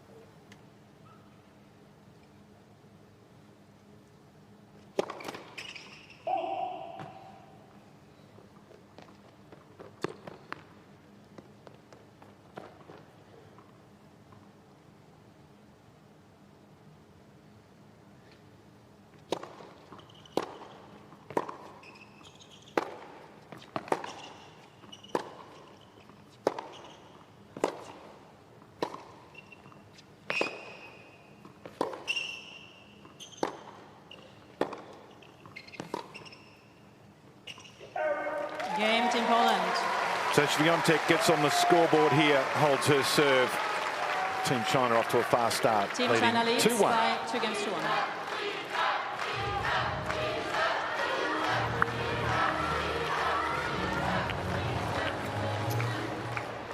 That'll give Iga a little boost as she returns for the first sit down.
Time.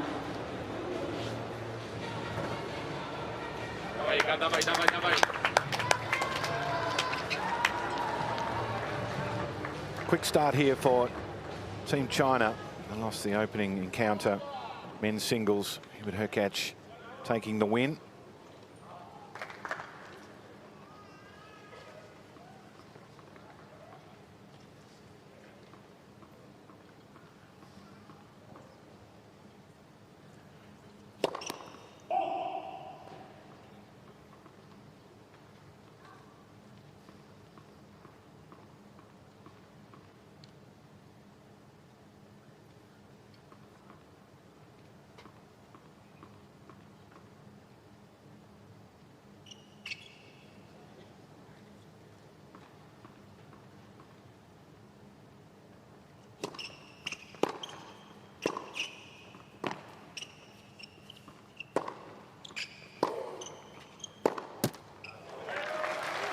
Well, that's the side where the sun is, so that's now for Zhong what she'll have to contend with. And you can see there on that second serve, she had to adjust. So you got to adjust your ball toss, depending on where the sun is. You can also use your hand to try and block out the sun.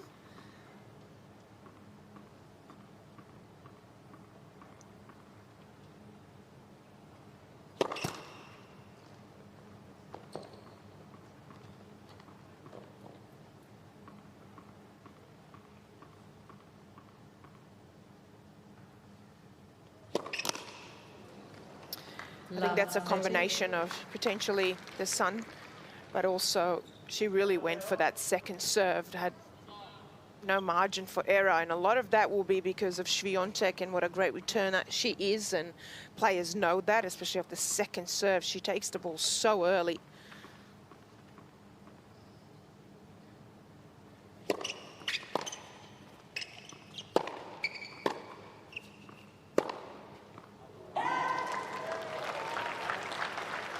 Even off the first serve after her split step, Swiatek's really taking a huge leap forward. So she's looking to take both the first and second serve early, and that can, over the course of a match, definitely apply some pressure to the server. Zhong's definitely going to feel that on the other side of the court.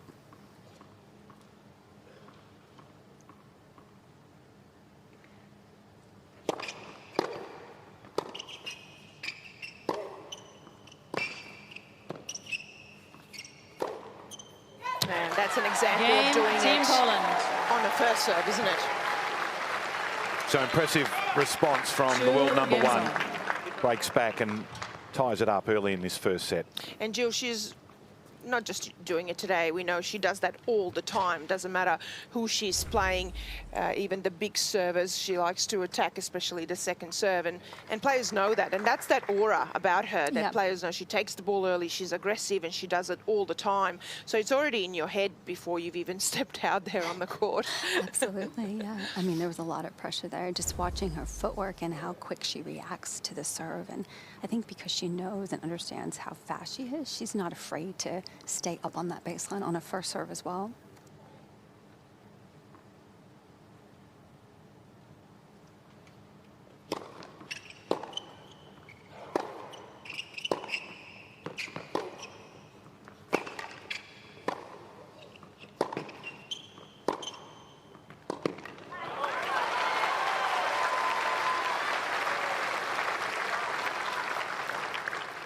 Love.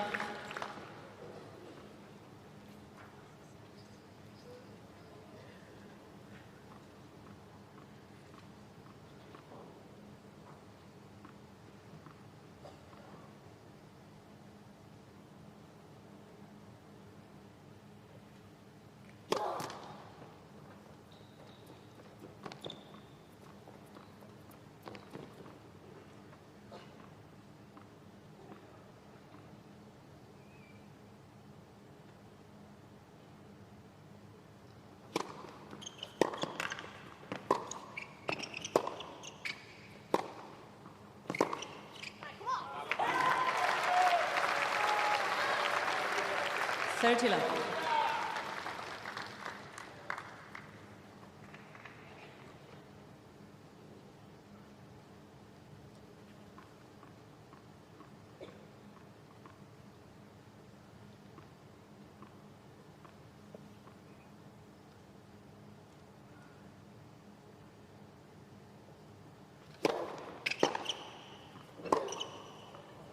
That's good play. She's done it now a couple of times. She doesn't go into the open court. She goes back behind Zhong. And a lot of that has to do with Zhong running quite a bit into the open court. You see here, good body serve. And Zhong was already moving the other way. And then you go back behind your opponent, wrong footing them.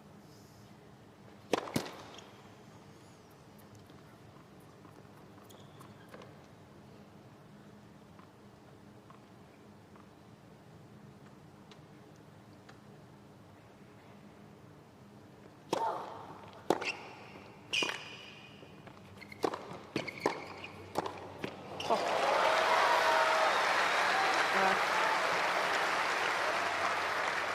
40-15. Well, that's the shot in previous matches that Zhong has continue to make opportunities for herself, that backhand cross court where she can flatten it out and really get her opponent way off the court. That's such a good play for her if she's able to set up for that backhand. I'd say one of the best backhands on tour, that backhand cross court.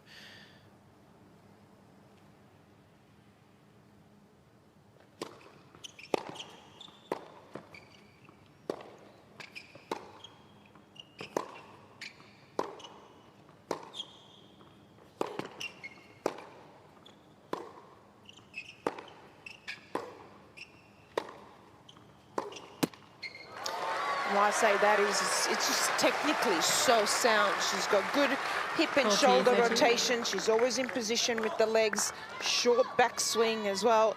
She can flatten it out, but without overdoing it. She still uses her hands and wrists so well to get over the ball as well with that left hand to have the safety and the margin, enough of it.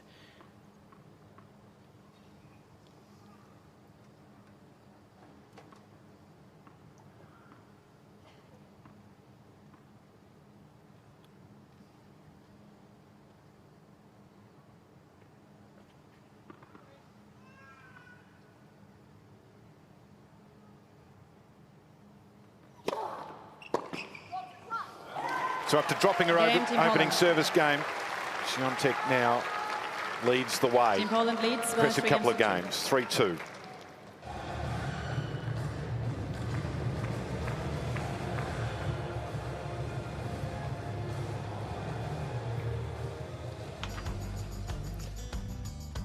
This is Lucky Bay. Beautiful stretch of stunning white sand, clear waters on the Esperance coastline, the Indian Ocean. The feature here, have a look at that water, absolutely magnificent.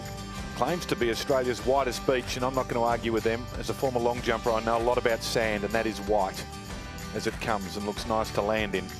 8 hours south of Perth. I cannot do stand-up paddleboarding at all. Really? Absolutely hopeless. None of it? None. Yeah. Jill?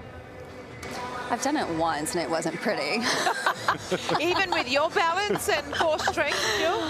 Telling you, it was not a good thing. I am terrible at it. Absolutely terrible.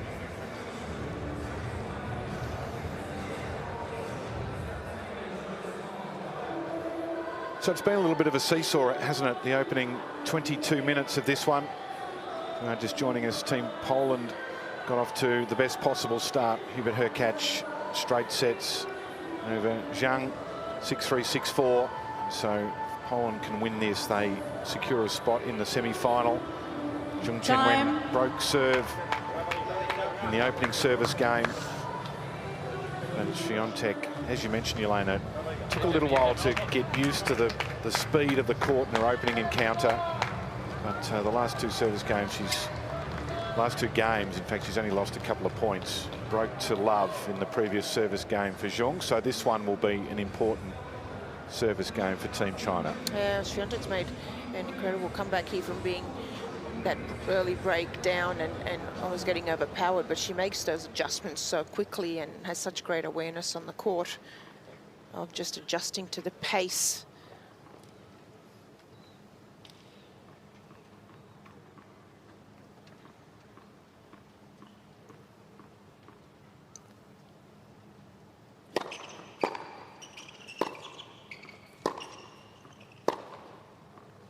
Now, love 15. Let's have a look at the Swiatek return hit point. This is what we were talking about. Even on the first serve, she's right on top of that baseline, just a little bit behind. Have a look at the second serve inside the baseline. So that puts an enormous amount of pressure on the returner.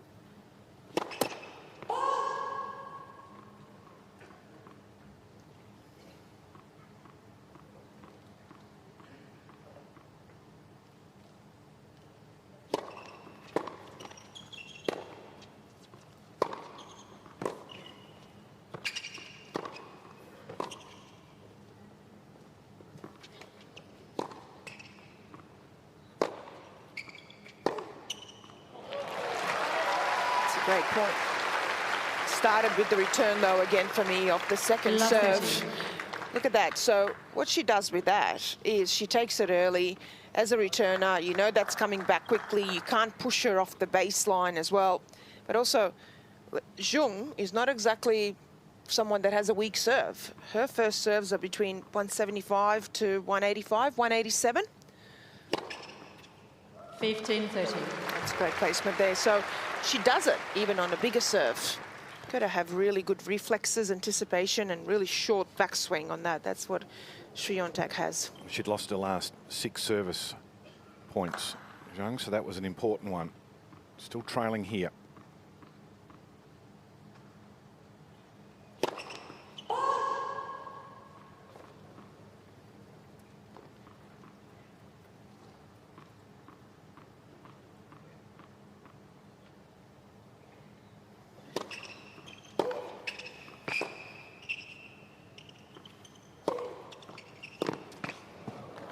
And again, so the return set that up.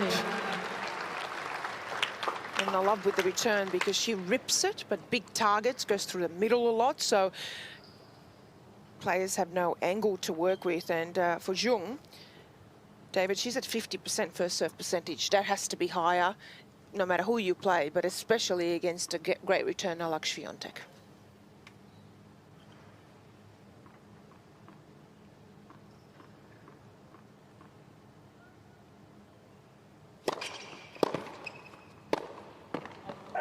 Game Team Poland. So second consecutive service break.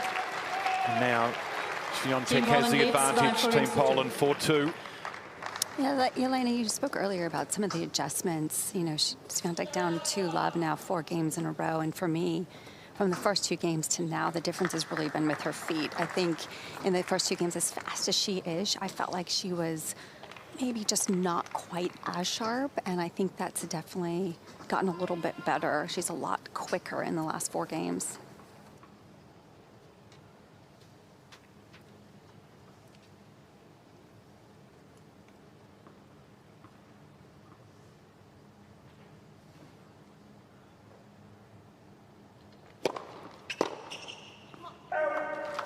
Love.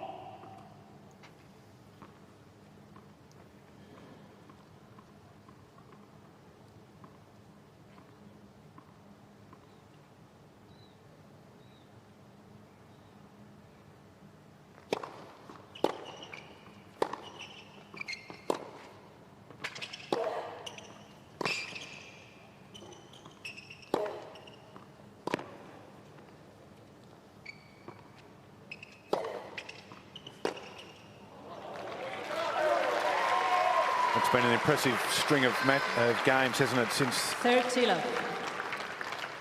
The third was down love 2 and hasn't lost too many points since then. 2 breaks of serve, dominant on her own serve. It's been an impressive stretch.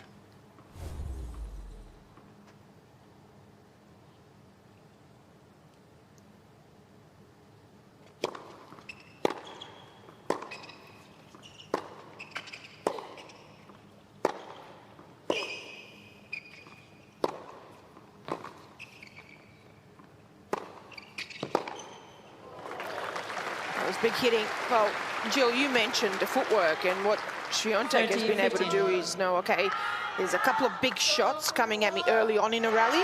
If I can weather that storm from there, she's been able to spread the court and then get Zhang at end range and make her feel uncomfortable, including with a couple of loopy ones up above the shoulder. Exactly. She's using the loopy one out wide a little bit more to the Zhang forehand side, and I think that's been a tactic that she's incorporated in the last few games. But I agree with you, definitely spreading the court a little bit better.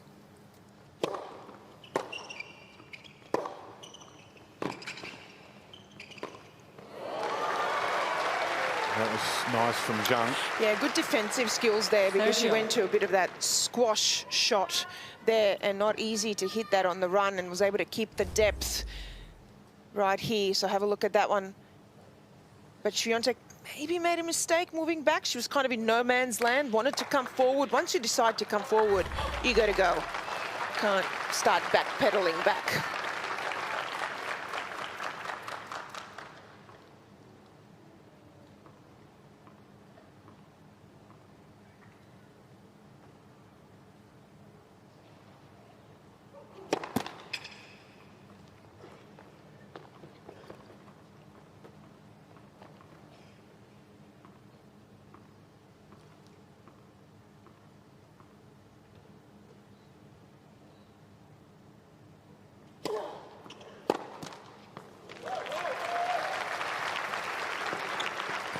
(40-30).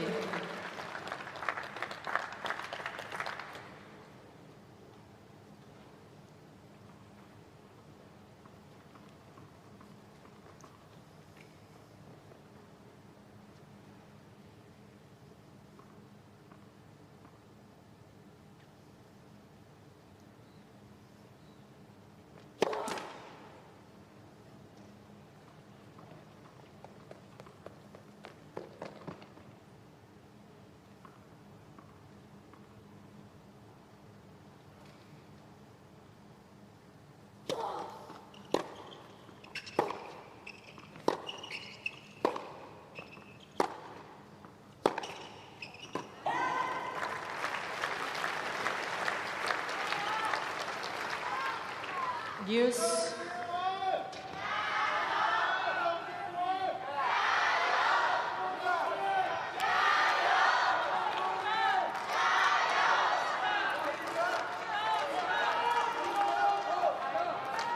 Well, outnumbered in people maybe, but the Chinese fans winning in terms of the noise they're able to produce, and that'll get the Polish fans a little agitated.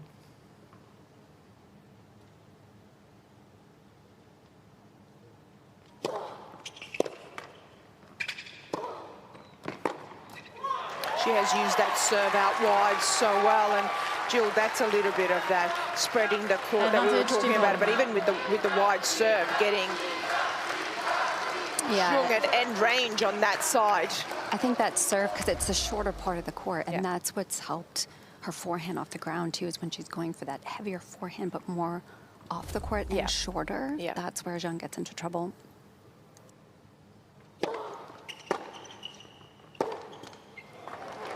Zhang on that forehand sometimes doesn't cut off the angle, both in the rally and the serve when he goes wide there also. But with the more extreme grip and bigger swing, she can get caught as well, hitting it late and coming off the ball.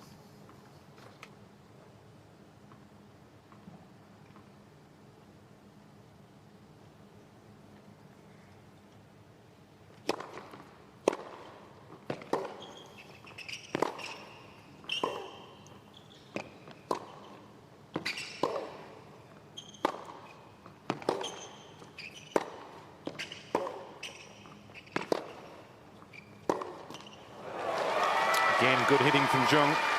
Big hitting. And backhand is a part of that.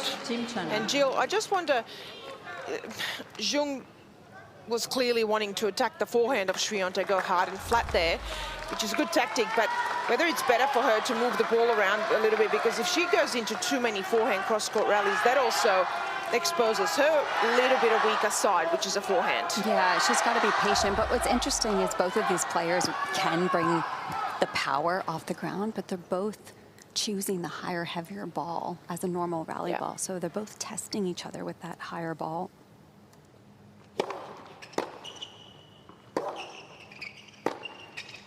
Ooh, overplays it just a little bit. Use.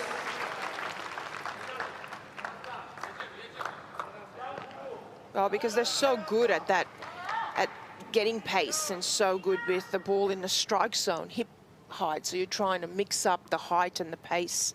That's what they're trying to do to each other in the rally.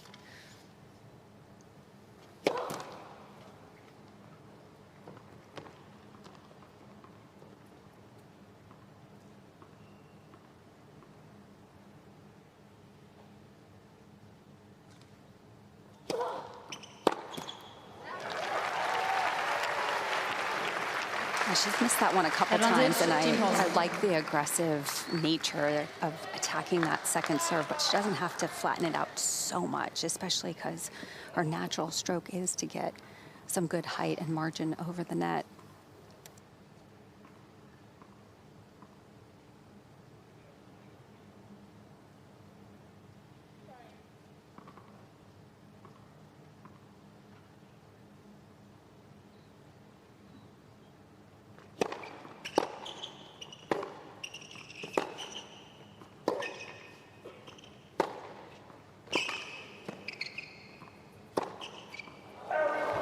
Well, Swiatek was stretched there, wasn't she? New balls. Team Holland Saved the leads break 5 point, games to 2. but now it's out to 5-2 in the opening set for the world number 1.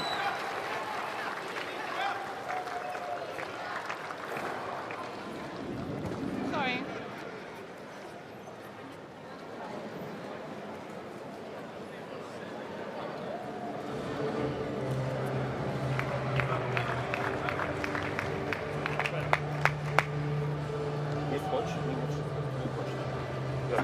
Tak, dlatego, że tak lepiej jest, żebyś nawet spadł procent, ale żebyś trzymała prędkość tam w granicach pod 180 albo serwowała dwójką, niż schodziła w 170, bo wtedy dostajesz spychający retur.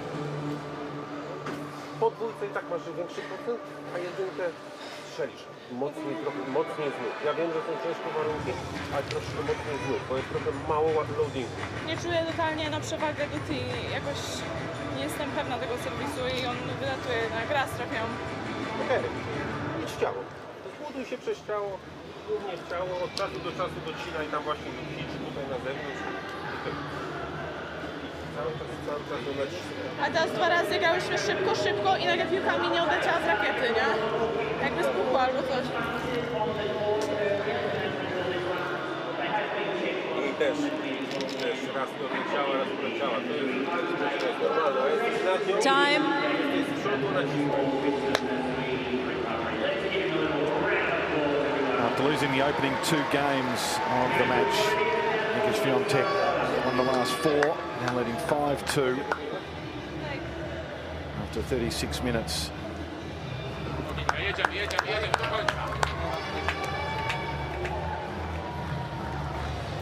Now, David, my Polish is not amazing, but what I got there, I think, a little bit from Iga talking to her coach, Tomasz Wieczorowski, who's also the captain. He was about the serve and the second serve, and him saying you actually don't have to go for too much.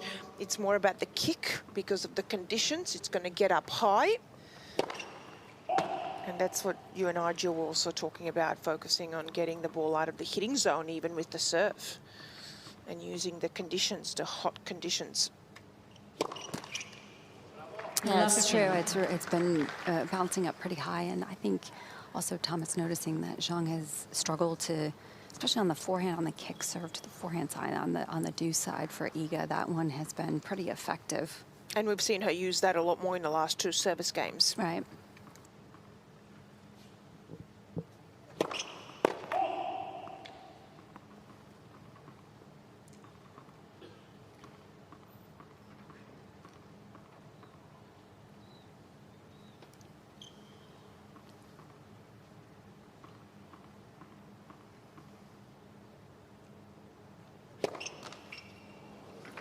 That, for me, is nothing but pressure.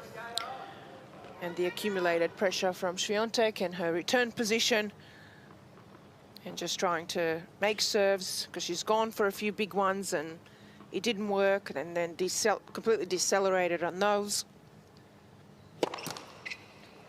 Lost her last 2 service games. Service percentage 47%. It's only won 38% of first serves, and if she gets to a second, it's a miserly 22%.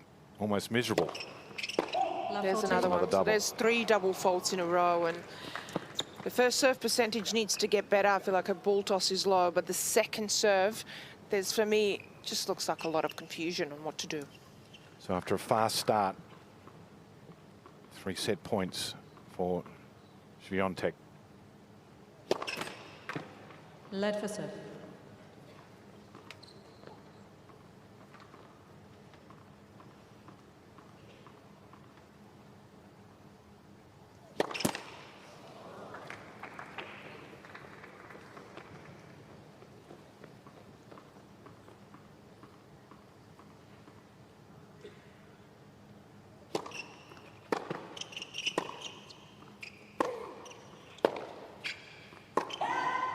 Game and for set. So Team Poland by heads 6 closer games to a spot in the semi-finals. Iga Swiatek, most impressive.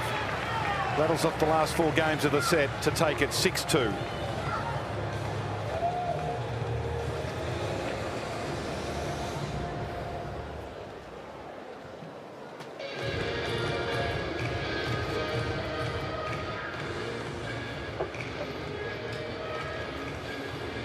So here are the statistics. And look at that first serve percentage for Jung, and percentage of points won. Unforced errors. Remember, Swiatek had 6 in the first game and a half. Limited it to 9 as they built on the other side. Yeah, but look at the unforced errors as well for Jung there, 16. And when you look at also the 2 winners, but 5 double faults. And she did have a couple of break points opportunities, took that one, which was early on, but struggled from there. And if we look at the set highlights, it was both women trying to dictate and play on their own terms and hold the baseline and the court position. But in the end, it was Swiatek for me who just made the adjustments and improvised on a couple of those points. But making the adjustments, the height over the net while still being aggressive and taking the ball early, but just finding the way to deal well with the first couple of shots from Jung, coming hard and flat at her, and then spreading the court. That's what she was able to do so well, winning the first set in the end. 6 games to 2 and reeling off 6 games in a row.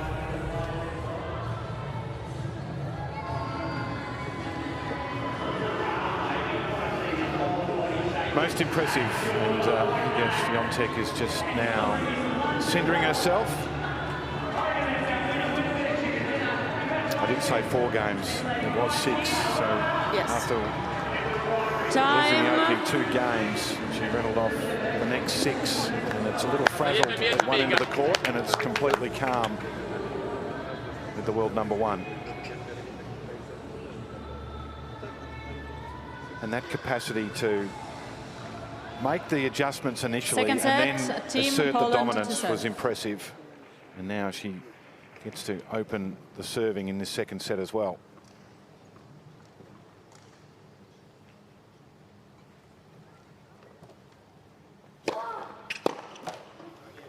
It's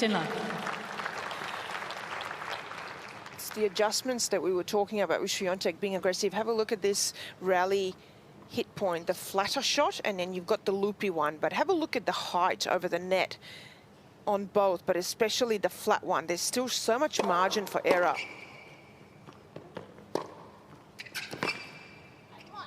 And Jill, that's what we were talking about with Swiatek's ability. 30 left. With her ability to take the ball early, be aggressive, but she doesn't overdo it. She rips the ball, but have a look at that. And look at the loopy one, but even the flat one, which is a lot of those are down the line, look at the margin for error.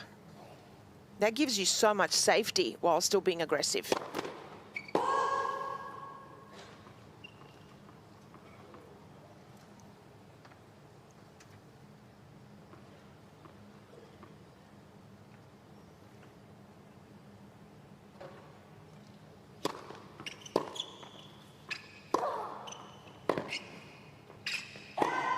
I think also for Swiatek to be willing to do that, because she can flatten that ball out and hit with such pace and depth, but to have the understanding to be like, okay, that wasn't effective the first couple games, and to be able to go to that plan B and stick to it and be willing to use all that variety that she has. I think that it was just really smart to make that fast adjustment. Left first serve.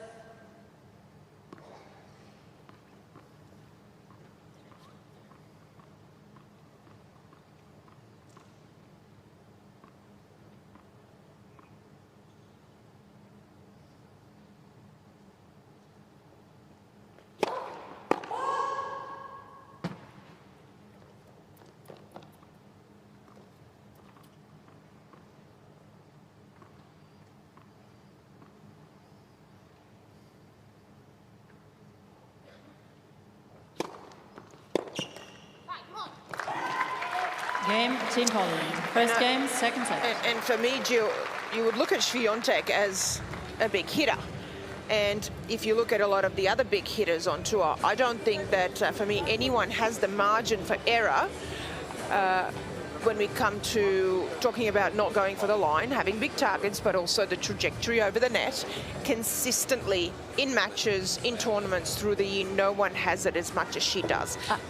People ask, why is she so consistent as well? Well, that's the reason why, because even when she has a bad day, she's always going to play a certain level that's still going to be high because of that consistency and safety. Yeah, it's a combination of things. It's what you're saying. And also, she accelerates through the ball so well, and that extra acceleration actually creates more safety margin for you. So you put those two factors together, and it's even when she's not playing her best, she's still able to find a way because of those factors. And I find her down the line's fascinating because she'll go down a line and she won't miss a lot. And again, because she's got that margin for error. Right. And it takes a lot of discipline to do that consistently It and, sure does. and not overdo it and go, I'm playing well, I can go for more here. It actually really reminds, you know who it reminds me of? It reminds me of Djokovic. He does that as well. He rips it, but it's always so disciplined and has that safety.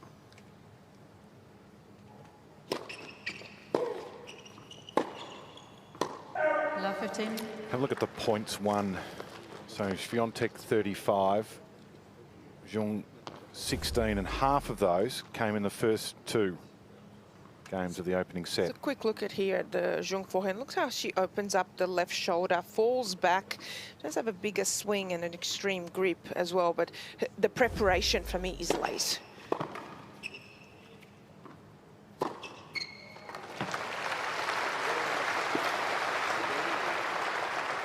If you've got late preparation with a bigger swing and a more extreme grip, then you're even in more trouble. So maybe an earlier preparation would help, because she does it on a short ball as well. She gets up to it with the feet, but the racket is not ready.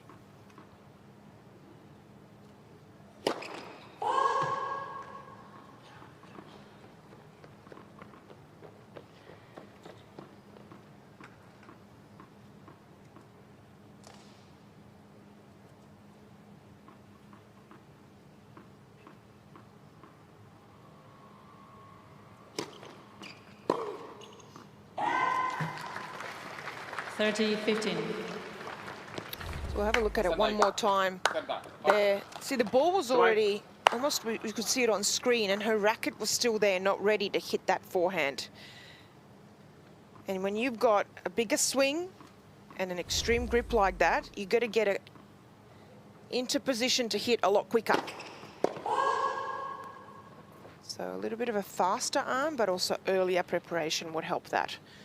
And it's not a massive adjustment. You can do that, especially on the shorter balls. Just prepare a bit earlier.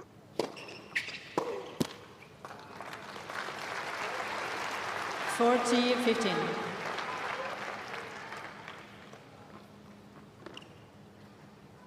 Jamaica, hop, hop.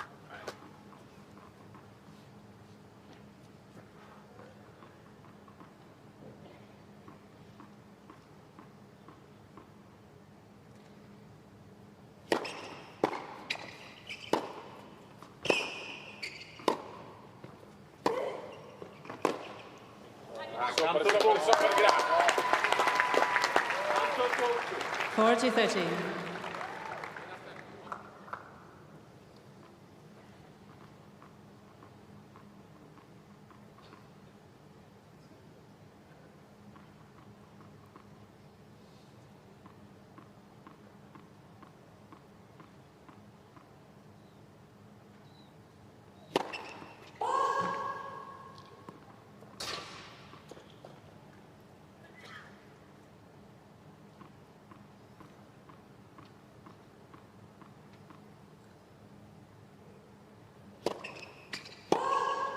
Deuce.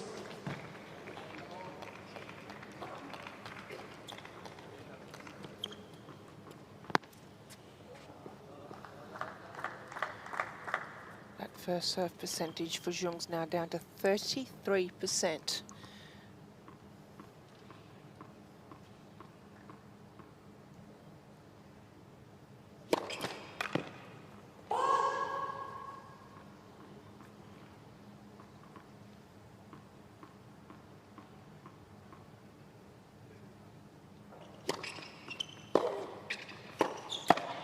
It's hard to play without a first serve. Advantage, Team Poland. I think the fact that she's not serving as well as she would like, it's starting to creep into the rest of her game. And off that split step on the serve, she was not quite ready for that ball to come back. Well, when you know you can't hold your serve and that's in your head, you're in trouble.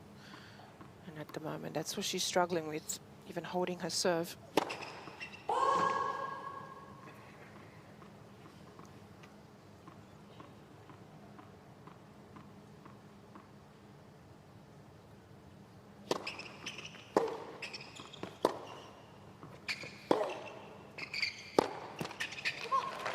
Game, Team Poland. 8 games in a row for Swiatek. Team Poland beats by 2 games to Jill, none. you're down there and right on the side there where Jung was serving. It looks also like the ball toss is a little bit all over the place. Low, behind her, to the right. There's no Sometimes in front as consistency. well. Yes, yeah. I think, you know, she has that, I don't remember this from last year. I feel like she has an extra hitch now on that service motion, and with that just a hitch, I feel like she's losing the rhythm of when to toss it. It's kind of lost some smoothness to it. And I think it's a very quick motion early on. It would be better if it was slower early when you start the motion and then go quicker.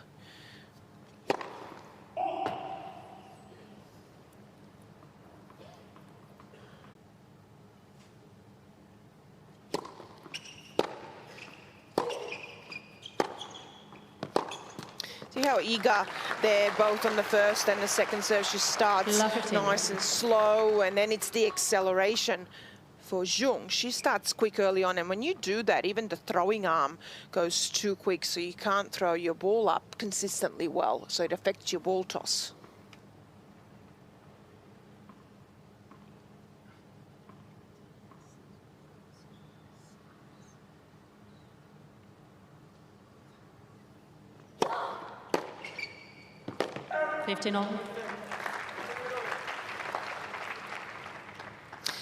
Jill, it looks like for Jung, looks like she's got the world on her shoulders, a lot of pressure there. Very tense and just really struggling, I think, with maybe being 1 love down in this tie. But she looks like she's got a lot of pressure on. Yeah, you can see it in her face a little bit. Just a little lack of emotion. I'd like to see a little bit more fire.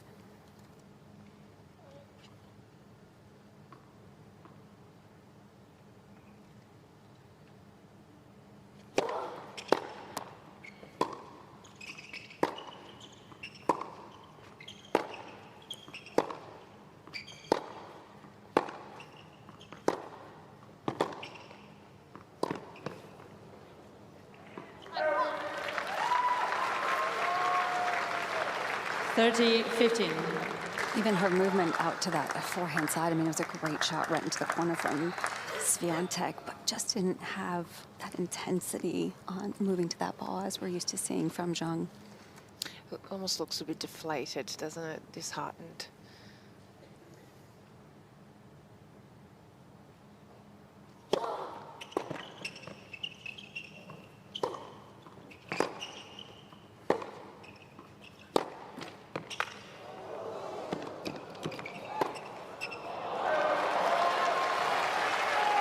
You know what, that's smart from Swiatek, the little slice, but purposely she goes through the middle, and that doesn't give your opponent any angle to work with when you come to the net. So have a look at what she does here. Quick reaction, goes through the middle, and you have no angle to work with. Tough to create one from there. Smart.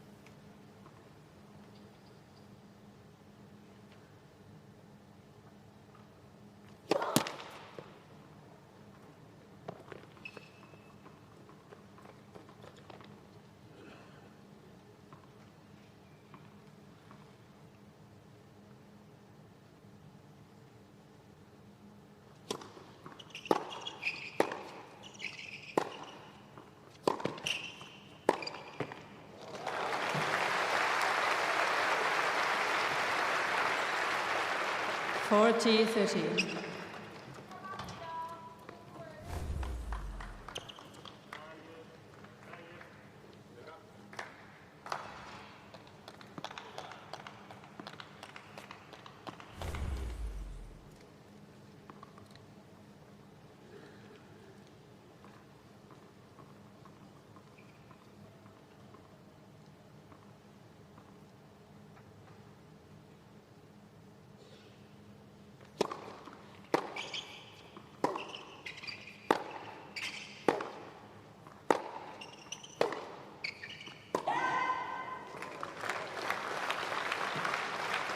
Use.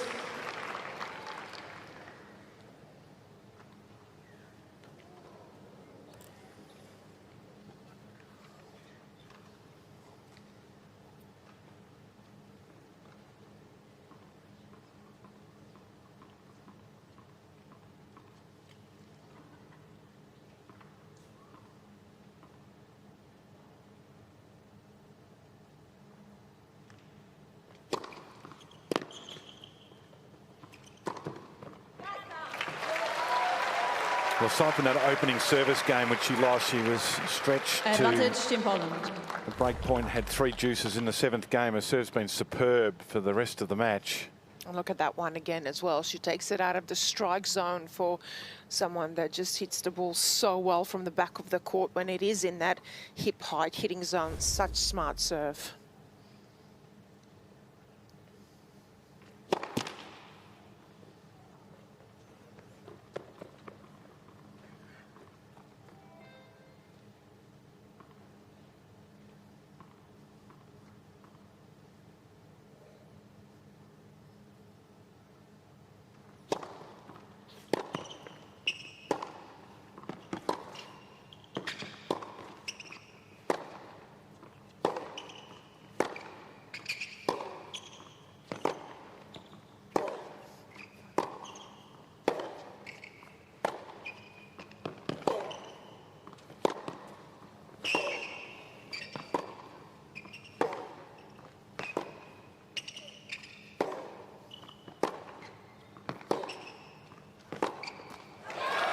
Now 9 games in a row Team now Poland. for Swiatek. Opens up a big lead in this 2nd set. Team Poland. Team Poland 3 leads love. by 3 games to love.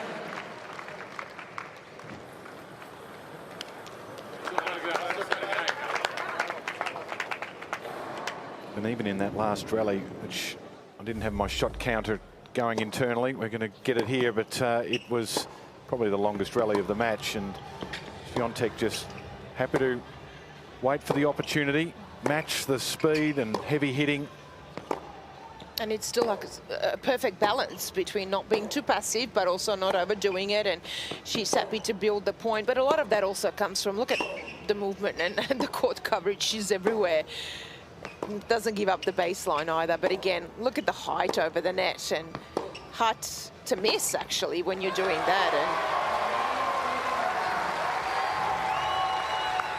that's a little smile there, knowing that's a bit of a psychological battle on top of everything else that I just won.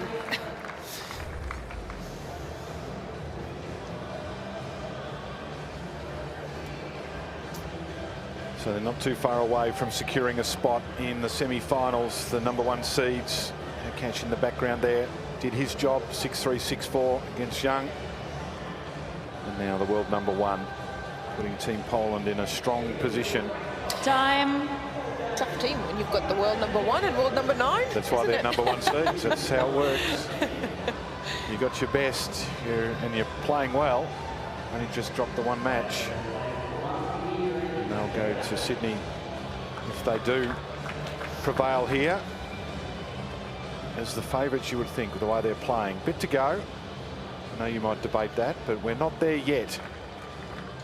And for Zhang, well, this is what you want as a young player, 21 years of age, your career high number 15 in the world, to have the test, to play the best, to get off to a fast start and then watch the world best just give you a little bit of a lesson for the next 9 games. To be honest, David, and you'd know this, you learn more from your losses and those mistakes that you make than from your wins. I used to prefer the winning, to be honest.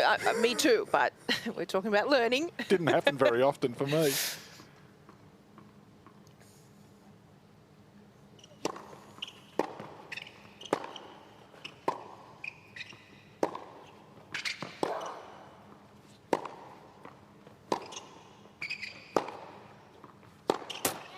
Jill, I'm interested in your view on this, because that's where the demeanour is interesting to me. When you're a youngster like this and you're up against the world #1 and you know things haven't gone your way for the last half an hour, I kind of think you've just got to embrace it and look on the upside. Yeah, absolutely. I mean, that's one of the hardest things to do, is to be able to turn that and flip that switch in your mind when you aren't feeling your best.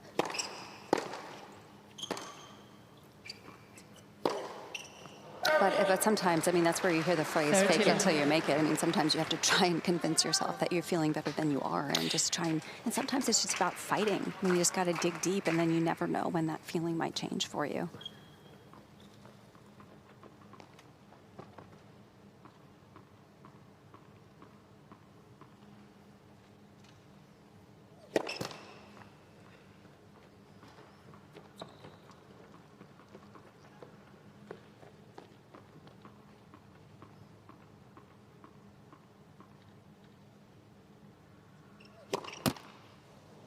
And I also 13, look at it 15. from purely as well. Look at what's going on the court. And we've talked about her taking sets from Swiatek before. You can see why. She's got a big game. When things are on, she can hold her own with the best. But this is a perfect example. Okay, it hasn't gone my way. It's been one of those days, but what's plan B?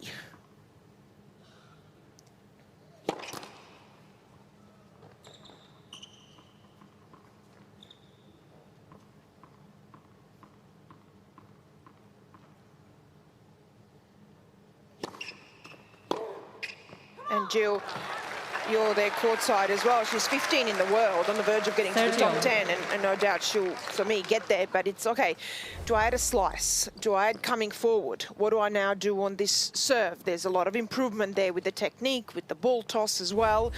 So you look at that, though, in a positive way. That's constructive. It's not in any way negative, but there's room for improvement there.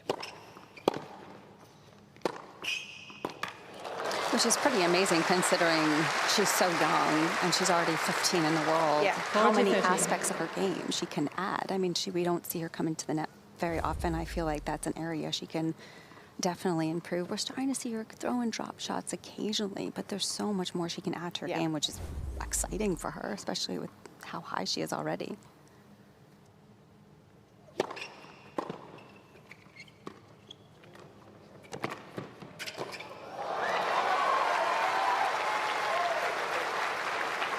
And there you go. I don't mind that play. But when you look at her coming forward, okay, didn't close the net. You can see she's not comfortable there.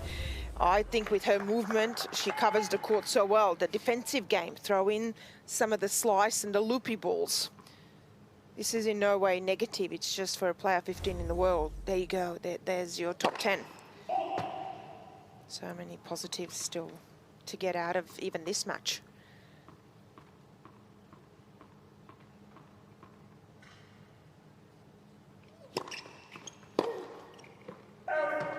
Advantage, Team China.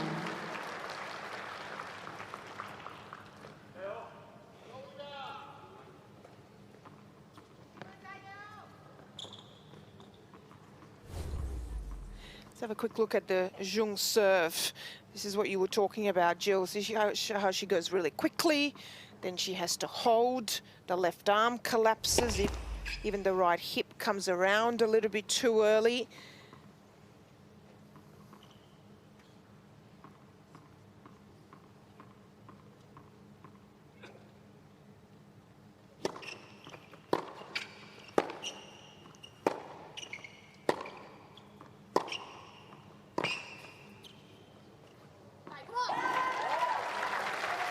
So let's have a look at it. Another quick look at the serve here, Jill, and this is what we were talking about. It's very quick going up. It needs to be a little slower, but look at the right hand as well, how open it is. We call that serving, holding a serving, like a serving tray, which you don't want on a serve, if that makes right. That sounds right, but also her right arm is completely straight as she goes back, right? You need to have that little bit of a bend in the elbow. That's what stood out to me. I mean, she eventually gets it there, but it's almost gets there too late. Too late, yeah.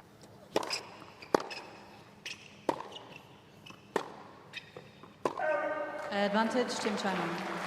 Also, she needs to roll that wrist in a little bit. And why I say that, why you don't want it open, is you can't get on top of the ball. You can't have the safety. You keep pushing the ball out.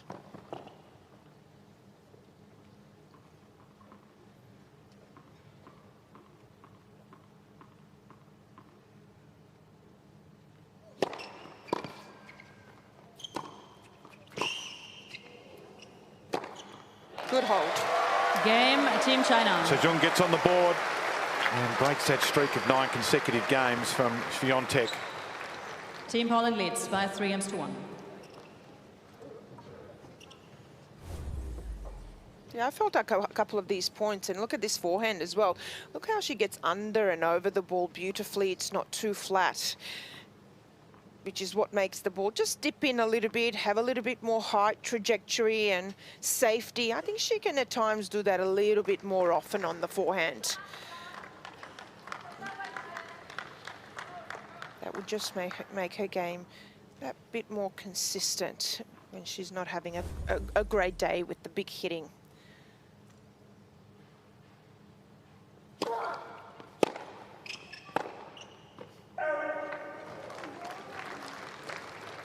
Love 15.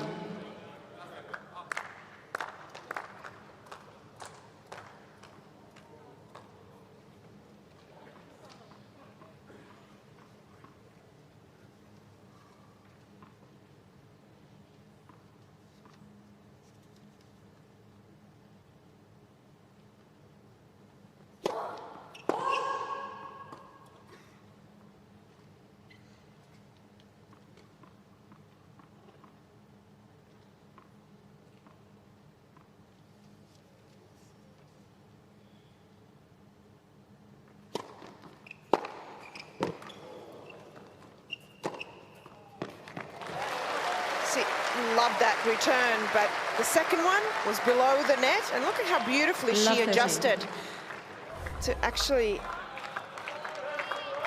get the safety. Rips this one. She still has the trajectory. Look at this though. Earlier preparation than usual. Gets around the ball. Beautiful. Under and over to make a dip in. Love that adjustment.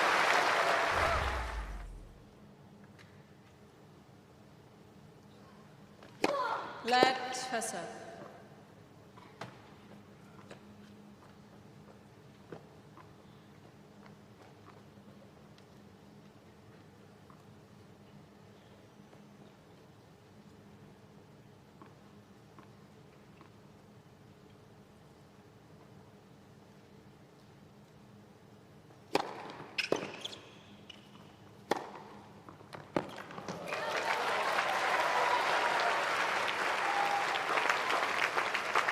Fifteen, 30.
Well, the defence was superb, wasn't it? It was the third shot. She was on her knees on the baseline and managed to control it, keep herself in the point. But look at just the way that Swiatek uses the court as well while she's defending or even attacking, just maneuvering the ball around, using every single part of the court. It's almost like putting the chess pieces in place. Great point construction. That's how you keep your opponent off balance and on the run.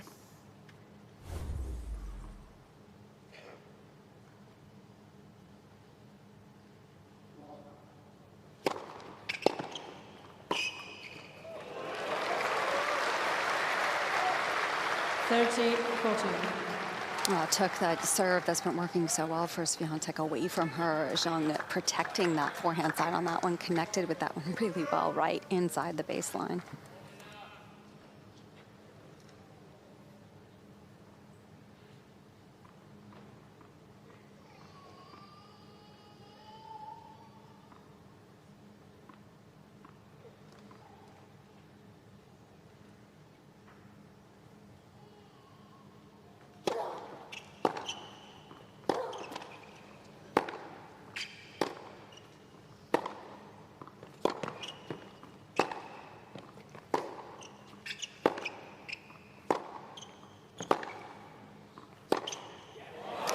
Zhang gets the break back. Good fight back. Team Poland leads by 3 games to 2.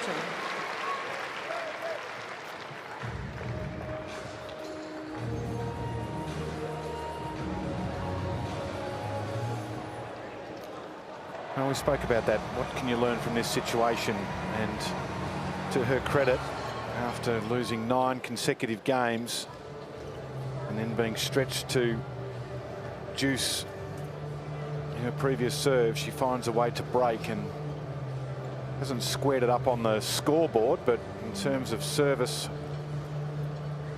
if she can hold her next service game, she'll be back on an even keel, and that's impressive. Yeah, she's fought back, which we know she's a fighter, and she's just found a way to just dig deep and stay there and get a break, and it's paid off. We are back on serve.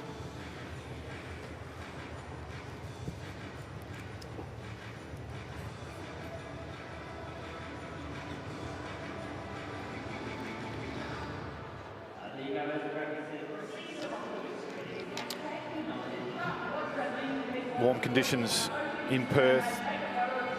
Outside temperature around 30 degrees. Inside with the sun directly overhead on the court. A lot warmer than that. Blue sky everywhere. Cloudless day in Western Australia. So it's warm conditions for the players. Hydration, nutrition. There's a lot of that on the sit-downs. If you are just joining us, Hurkacz got Team Poland off to a winning start. Straight sets win over Zhang. And after being broken in the opening game, Swiatek's been impressive since then. First set 6-2. Off the next 6 games. But the last 2 games have been impressive for Zhang. We're back on serve. Win here for Team Poland takes them through to the semi-final.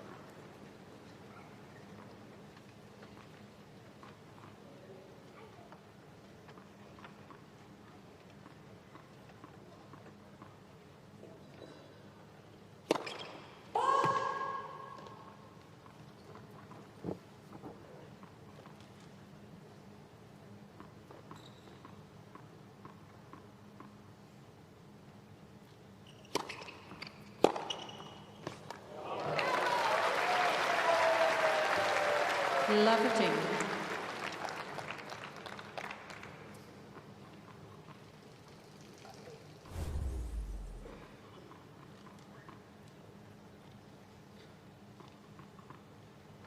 Brawo, super.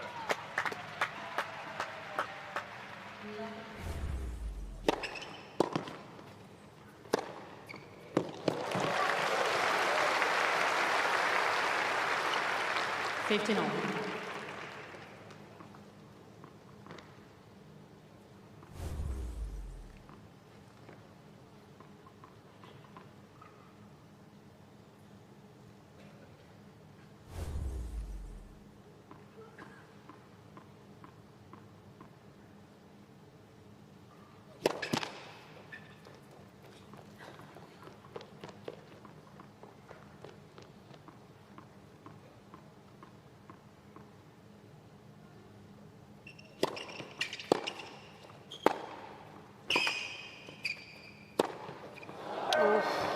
Right play, she did that in the previous point. Good idea, just the execution went for way too much, and that's a little bit of that Swiatek effect where you kind of feel like you have to go for more and go for the lines because she's everywhere, she's so quick. You feel like you have to go for a lot.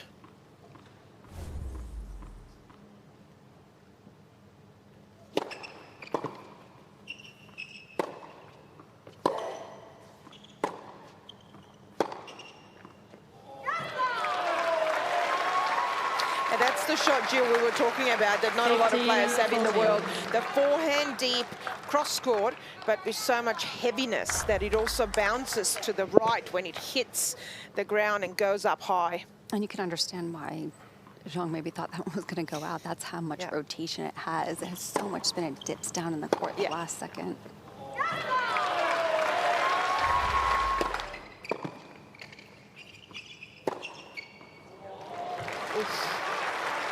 Cutting it close.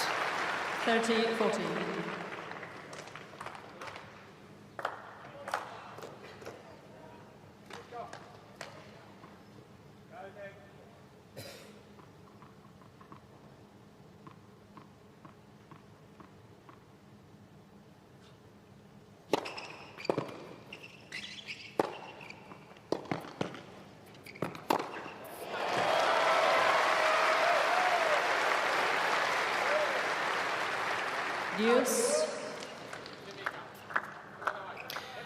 For me, the difference in this game with the serve is the higher ball toss. There's no doubt that it's just gone up a fraction, giving her the opportunity to go up after the ball. It was way too low for the majority of the match. She was just coming down on it.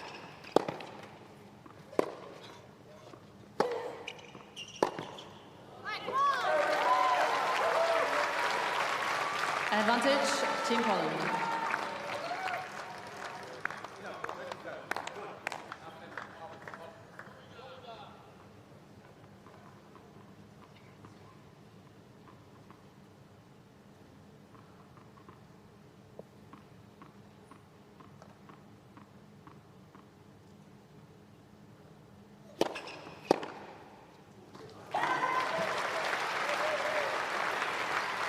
Use.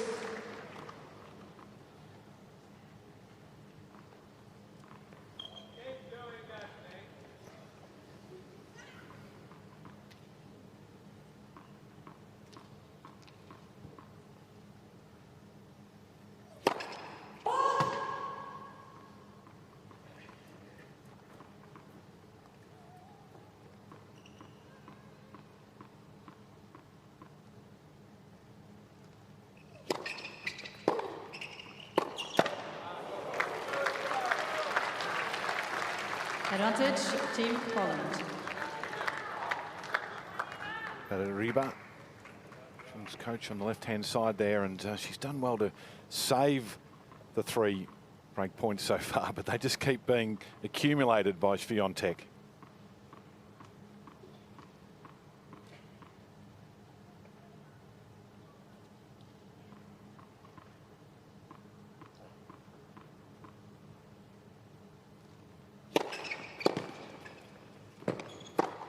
Wow. Jill, is the ball toss, is there a significant difference, like it looks like from here, a little bit higher, giving herself the opportunity to go up after the ball? I think she's definitely going up after the ball better and a little bit earlier. I don't know if there's that much extra height to it, but I think she's just being a little bit more explosive up to the ball. And I like the fact that she's showing some positive emotion, as well as a few times now we've seen her give herself the fist pump. That's good to see.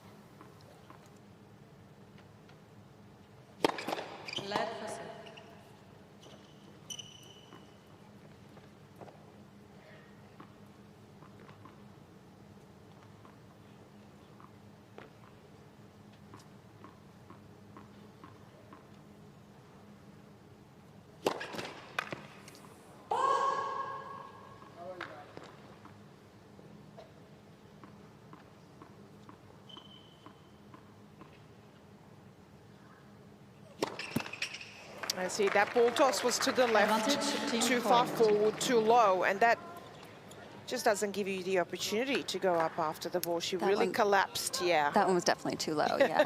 She let that one drop. Come on, Jill, give me, confirm it here. It's confirmed. I'll run down with a tape measure.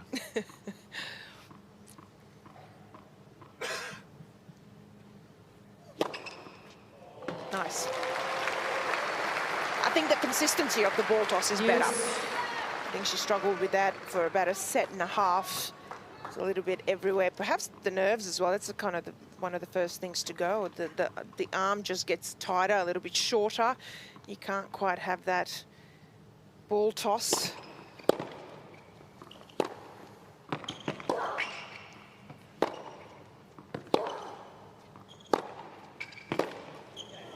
Wow.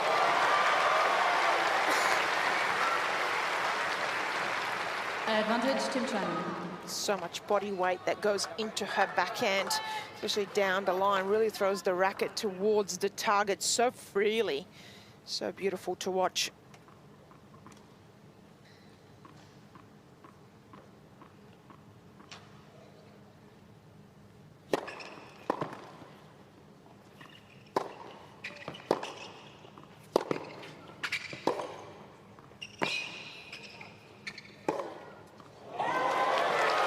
So survives 5 break points. And finally squares it back up. That's been a good recovery. So it's 3-all, second set. 3 games all. I like that defensive slice from her, Jill, from Jung there on the run. That's just a different height and pace of ball. She can do it. She can hit it. She can. I felt like that particular one, that was kind of her only option. She was on the stretch, and the Polish fans are getting pretty loud right now, trying to get behind Iga. That was a great game, and I do feel like what we said earlier, it was just about having her dig deep and continuing to fight. She had some longer rallies, got her rhythm back a little bit, and now the confidence is growing.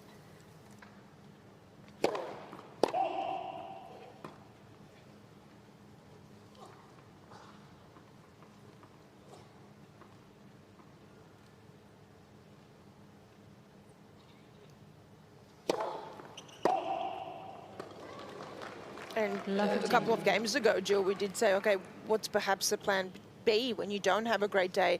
And that's exactly what she's done here. She's gone, okay, I'm going to try and stay in a rally longer. If she hits winners, great. If not, I can maybe get myself back here. But she's made the conscious decision to go, I'm not going to go for winners off the first or second shot.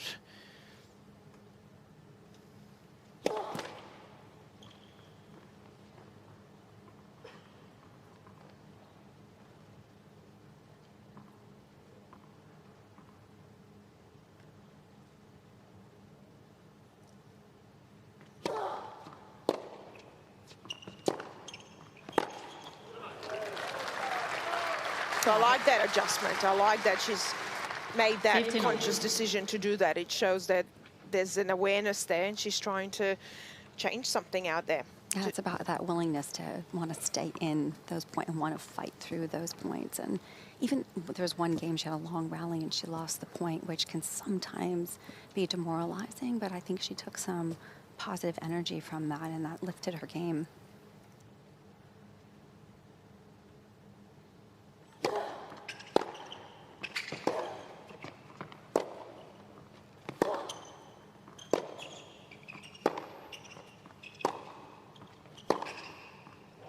Yeah, when someone does this, you go too good. And especially when you're playing the world number 1. 30-15. But if they do that every single time, great. There's nothing I can do about it. But if you can make them work for the point, especially when you're not having a great day, and you can make that adjustment for a young player, those are good signs.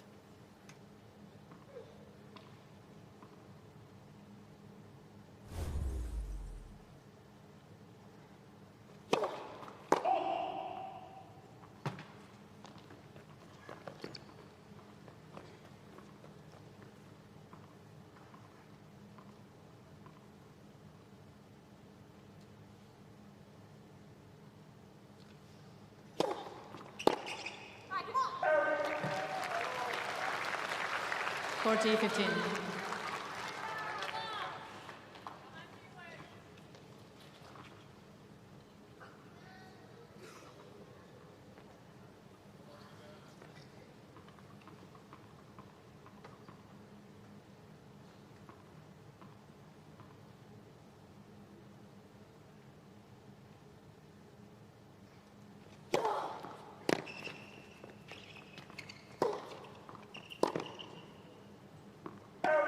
Game, Team Poland. It's a good service game from Iga Swiatek.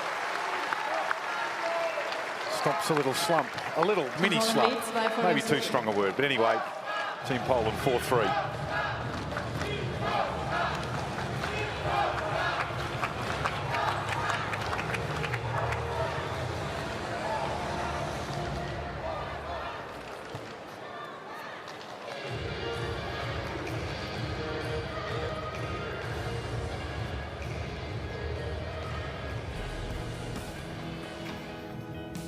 Jill Krabus needs to pay attention to this, because this is where she's going tomorrow. She's got a day off before she has to head back to Melbourne, so she's off to Rottnest Island. A lot of the players, teams, support personnel, families have headed over here, 19 kilometres off the coast of Fremantle by ferry. Home of the Quokka, 63 beautiful bays. You know, Djokovic took a world-class Quokka selfie, hard to say quickly. Cycle around the car-free island. 11 kilometres wide, 4 long, wide, all of that.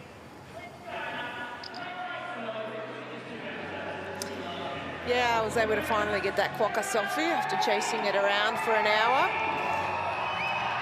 Got a video up showing how I was chasing it around. Don't look at that one, just look at the quokka selfie. Very cute. That was a great experience. Jill, I'm glad you're going tomorrow. I'm so excited. You told me, I changed my flight after you told me about your experience there, so it was very motivating. You inspired me, Elena. Are you saying I've got a bit of an influencer in me? You do. Okay. You knew that, though. No. Tell you where Team Poland want to be tomorrow, that's Sydney. They don't want to be at Rottnest Island. As much as they would enjoy it, they went surfing at Cottesloe before the tournament got underway.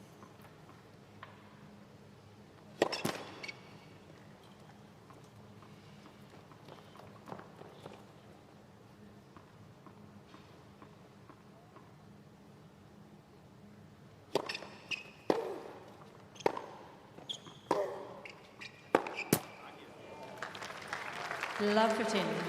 A lot of positives to take from the last 15 minutes for Zhong. She's won a couple of games, broke serve, dug herself out of a big hole in her previous service game, facing 5 break points.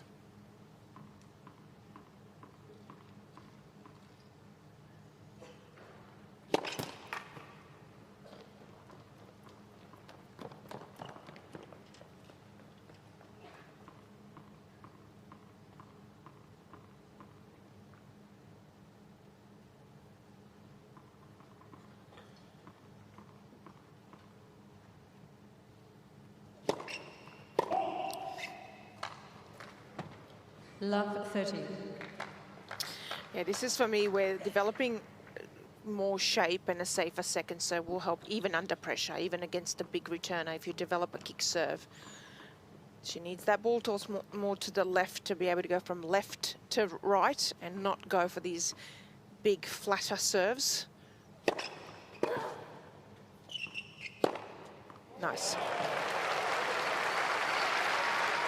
And that first serve percentage still low, isn't it? It's 48% for the match, 51%. So it's edging up. It was down as low as 33 in this set early. And this forehand right here, like she went back behind Swiatek. Look at the earlier preparation, though. The swing is still big. I think that can be shortened with time, but good acceleration.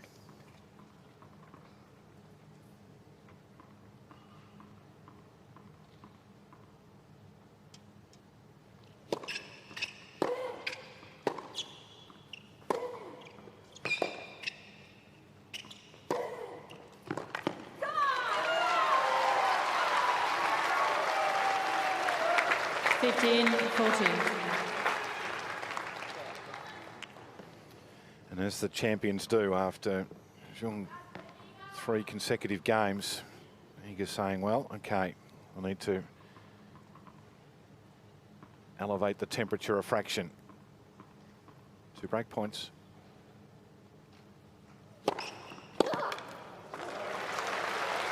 She's been good at that last few games. Zhong, good serve.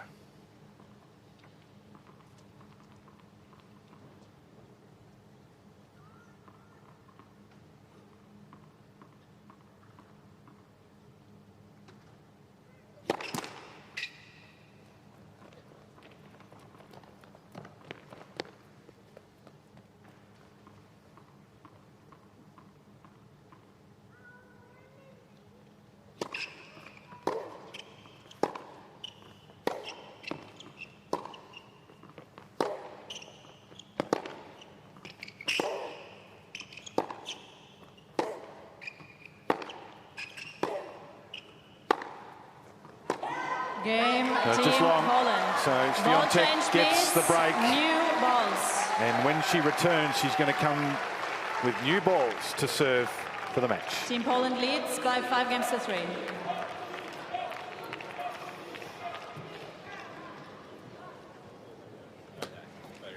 You know, you talk about so many positivities in the Swiatek game, but this is one of them as well. Digging deep on such important points, refuses to miss, always plays smart points, good shot selection as well.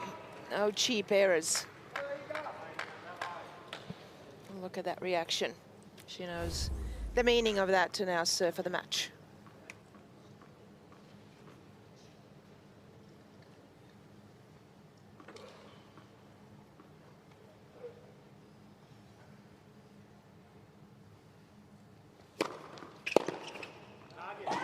Love.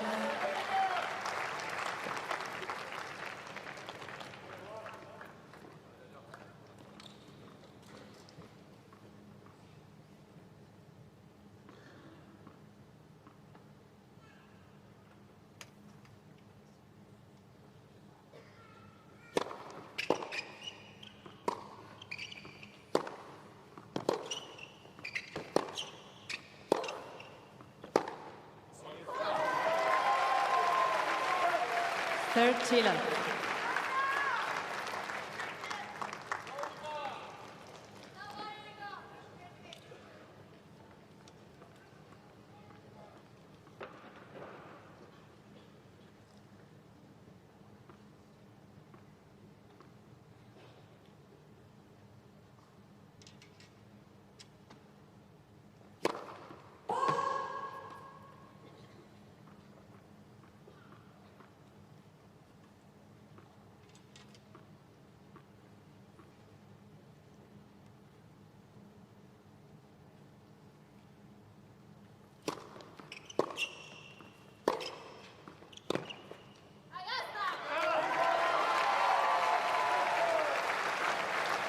For Tila.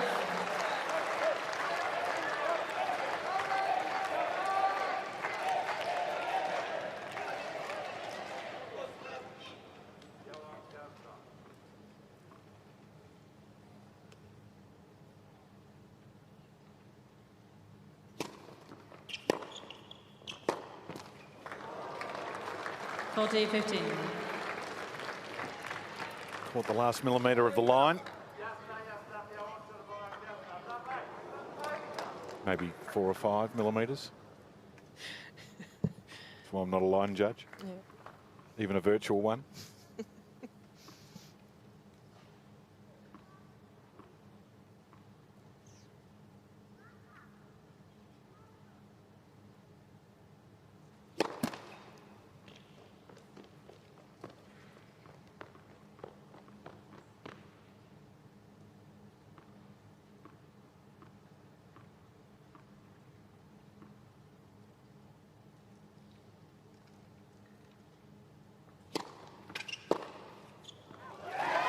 Game, set, match.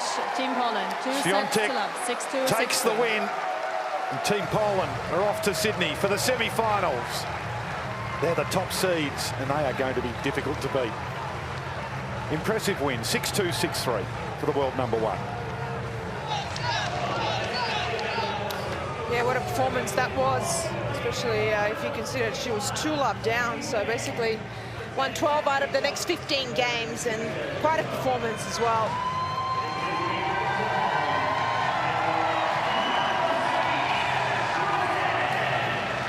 Showing us why she's the world number 1.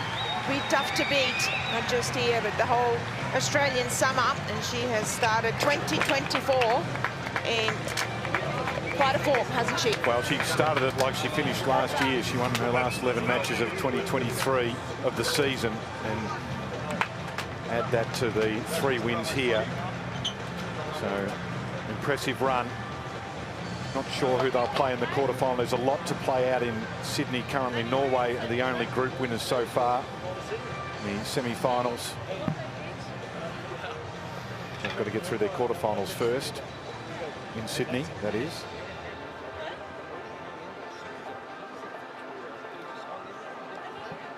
And we've got our first semi-finalist in place, and that is Team Poland.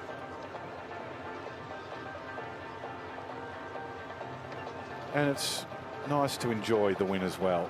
And celebrating with Team Poland fans. Mixed doubles still to come. we see Iga and Hubie for the mixed. Elena, what do you think? I'm not sure. I would say no. I think they would use that as rest. They are through. They do have to go to Sydney. If it's not necessary to be out there and play, especially still there's a bit of heat there, maybe not.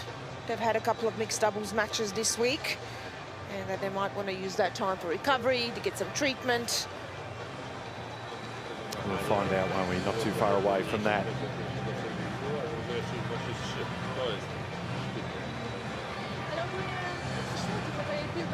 Not too far away from hearing from our winner as well. While we do that, let's check in on these statistics. So the service percentage in points won improved for Jung. She got on the board, of course, after that stretch of 9 consecutive games won by Swiatek.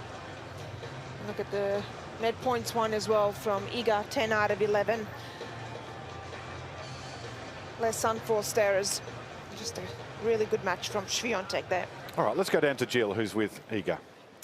Iga, congratulations. With this win, you've gotten Team Poland into the semifinals in Sydney. With you and Hubie, such a strong team. Talk about the bond and just the feeling of being back in Sydney. Oh, well, it's an amazing place, you know, here and also in Sydney, so I really wanted to go, especially because my coach told me that I can get 3 days off in Sydney afterwards, so for sure Bondi Beach is waiting for us. No, but for now we got to focus on, you know, the semi-final and hopefully the final. I'm really happy with, you know, my game and also how the atmosphere in the team is, and I really feel like we can just, you know, kind of be better when we're together. So for sure playing mixed with Hubie is an exciting thing to do, and I'm overall happy with every match that I played here. Well, you can see how well you guys gelled together, and just also your celebration in front of all your Polish fans here. You've got a lot of support. Talk about what that means to you. You love having them here. Oh, it's amazing. You know, it still surprises me that in any place we go, like most of the stadium is filled with Polish people. So. Więc dziękuję bardzo za to, że jesteście. Wydaje mi się, że nie będę grała mixta dzisiaj, więc chciałam podziękować wam ogólnie za cały tydzień, bo naprawdę atmosfera była świetna. W ogóle I loved being in Perth and the stadium and facilities, and hopefully I'm going to be able to be here next year and for many, many years. So thank you guys. And you said you're going to have some time off in Sydney, but you have a little mini celebration here, perhaps before you go to the semifinals in Sydney. What will the team do tonight? Oh my God, I gotta ask them, because we were really focused on just, you know, playing, honestly. But maybe we'll go to some nice restaurant. I'll ask them. But on the other hand, I remember last year we kind of celebrated after we qualified to Sydney, and I remember a little bit of tension kind of went off because of that. So maybe this year is going to be smarter to, you know, still feel like we're in a tournament, you know, because it's weird. Usually we're changing places and moving when we're losing or winning, but here the tournament still goes on, so we kind of need to stay in a mindset, in my opinion. Well, that's a great mindset, and of course you still have the mix. So best of luck. Congratulations to Team Poland. Thank you. Thank you, guys.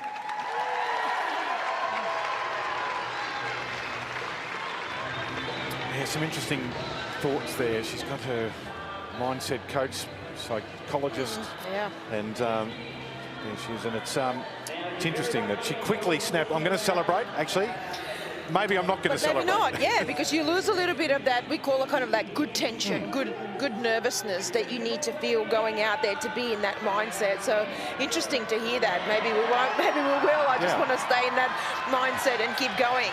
Yeah. I think she was immediately backtracking on what would the coach say, and the coach says, no, we're still in the tournament. And as she said, normally when you lose, you're on your way. Whereas or even if you win, the tournament's done. Yeah. But you actually move when tournament's done. But now you're moving and you're still in the tournament.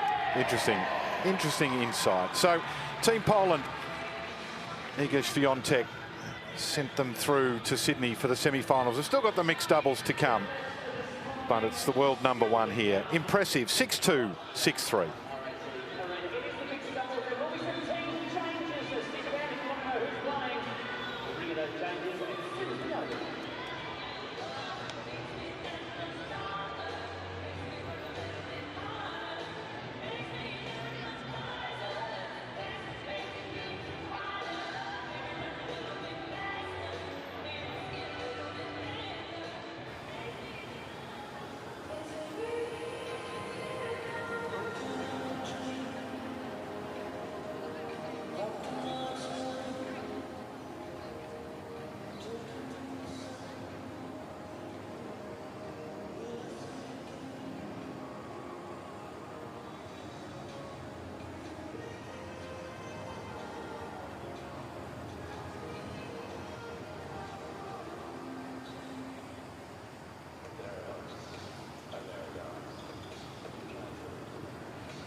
And game 3, mixed doubles action coming your way right now. Please welcome from Team China, Yoshodi and Xu Jiajing.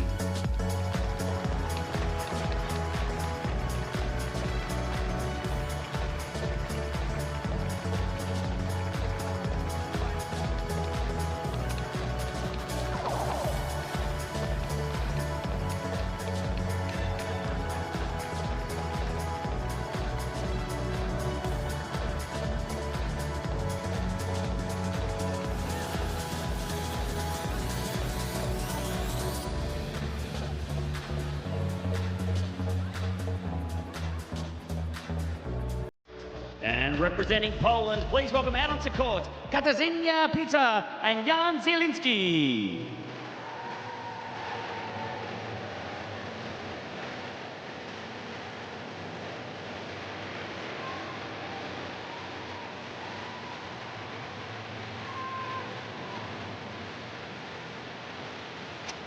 Well, welcome back to the RAC Arena here in Perth for the final match of this first quarter-final of the Perth edition of the United Cup. Team Poland are already guaranteed a place in the semi-finals, that courtesy of Iga Swiatek's emphatic victory just a few moments ago over Zheng Qinwen, and of course her compatriot Hubert Hurkacz's win over Zheng Zhizhen in the first match of the day. There is significant prize money and of course patriotic prize on the line though here in the mixed doubles. I'm Catherine Whittaker, alongside me John Fitzgerald, and we also have Bjorna Babusik courtside as well. It is a glorious day for tennis, and this is a big opportunity, Fitzy, for these 4 players to represent their country on a very big stage. Well, it is, Catherine. Thank you for your introduction. Thanks to Bojana courtside. Look, we're still in for some fun. Poland were too good, weren't they? In the singles, they were just too good today, and you'd expect that. They were the #1 seeds, and we're going to see 4 fresh players out here for the mixed doubles because of that. Certainly will. There they are, quite literally in their country's colours. What a privilege that is for any tennis player. Here we have Jan Zielinski. The male player in the Polish team, he is by far the highest ranked player on the court today, currently ranked at number 20 on the ATP doubles circuit. He partnered by Katarzyna Pita, and here we have the Chinese team of Yu Zhaodi and Sun Feijing. Say hi to Yusuf, he will help us with the coin toss.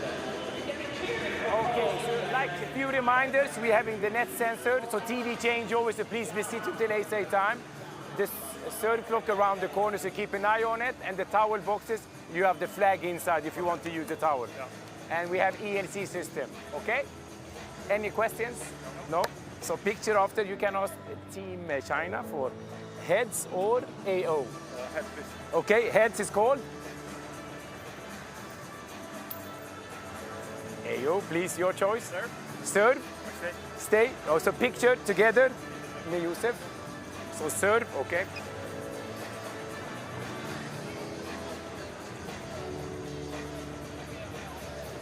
Thank you. Thank you, Yusuf. Well done.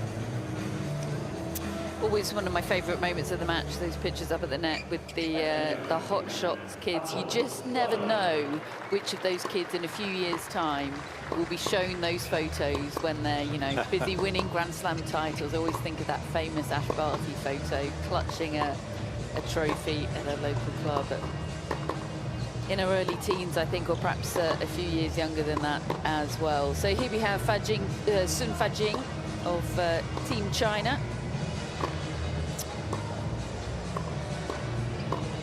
Ranked at 206 in the doubles rankings, 27 years of age, right-handed, as you can see. All 4 right-handers on the court today. No righty-lefty combinations, which is the sort of classical doubles pairing, if you like.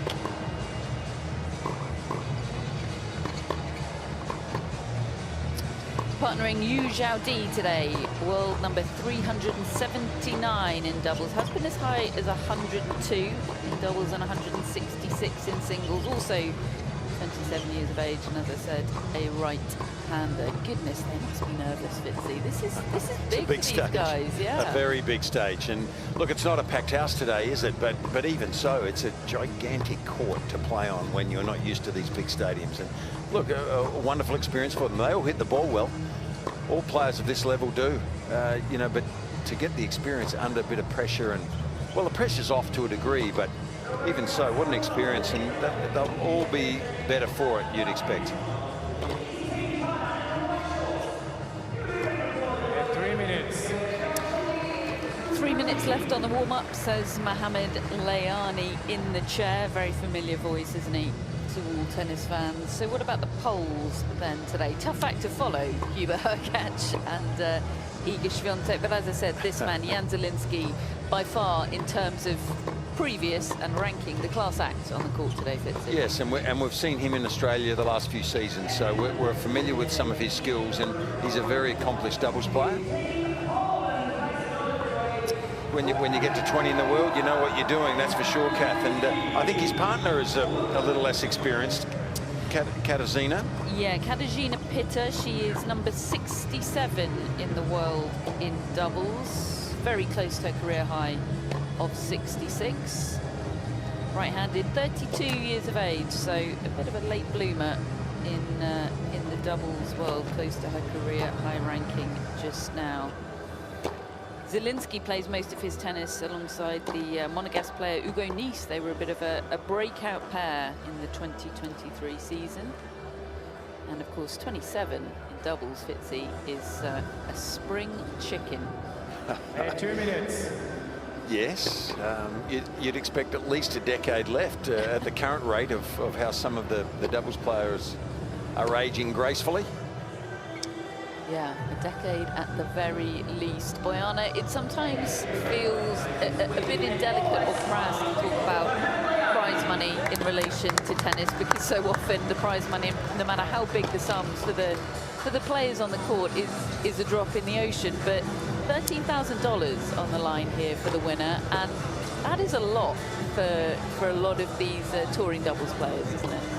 Oh, absolutely, Kath, and that's $13,000 US. So in Australian, that's almost double. And, you know, a lot of these players not only play on the WTA circuit, but a lot of those lower grade tournaments, so the ITFs, the Challengers, where prize money, you know, you're not really getting a lot unless you're making the finals or you're winning these tournaments. So it's a lot of money for just playing one match, and it will help, whether it be traveling to another tournament, maybe using that money for extra coaching. It really does go a long way. So yes, the tie's already been determined, but for these players, it's also something a little bit of something extra as well. Yeah, you sometimes have to make difficult decisions in the lower ranks of tennis. Not everyone is Novak Djokovic, traveling the world with a masseuse and an omelette chef and whatever else you need. Yeah, no, not at all, Kath. It's actually a big hockey stick, really, isn't it, in terms of prize money? You know, people think it goes a long way down, and at the top it's extraordinary, but it doesn't take long before you find players don't earn enough to travel internationally, because that travel is so expensive, to travel with a coach even, or a spouse. So it's a fine line sometimes. A bit of extra cash can help these young players, and you've got to eat at the end of the day. Yeah, certainly if you're a professional athlete. Absolutely. And also, let's not forget, these players have been sitting in the play zones all week, so just the opportunity to get out and get another match, or get a match under their belt and hit a few extra balls comes a long way as well. Yeah, they'll have been chomping at the bit, watching and being inspired by the world #1 on the Polish team. I mean, what fun it must have been for them to be in and around that group all week. Well, exactly, and you can only learn, can't you, the professionalism of someone like Iga Swiatek is at the top of the tree. You know, after the men's singles finished today, I went back through the corridors, and there she was, dramatically warming up, ready to go, and going through all her paces and breaking a sweat before she came out on the court. So for young players like this to see that professionalism makes a difference in their own journey. Absolutely, most of the crowd have stuck around. I think that's because there are so many Poles in today. There's a good smattering of Chinese fans as well, but The Poles have been really First well set. represented Zielinski here in to serve Perth for all Team week, and it will be Poland and Ready? Zielinski to open us up. Play.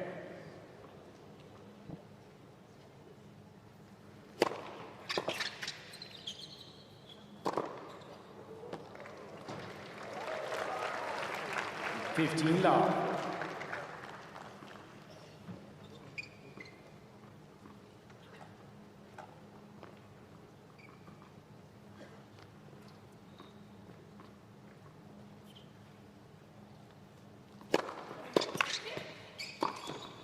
Not phased by the occasion, Jan Walensky, is he? And you wouldn't expect he's played on this court before. So he will be less intimidated, you would think, than the other three.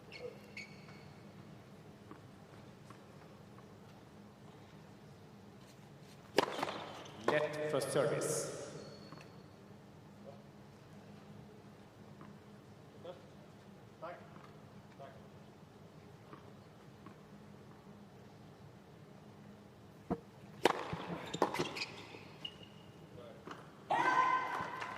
And 40 love.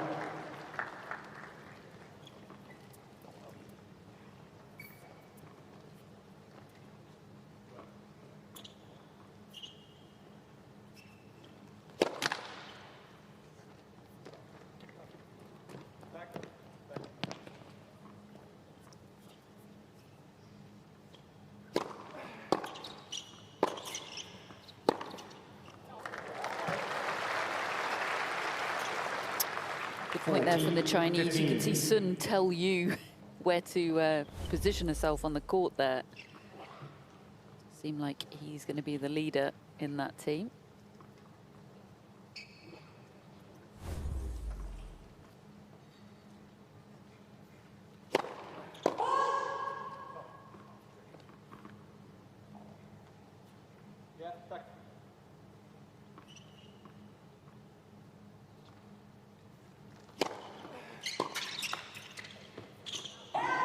Game.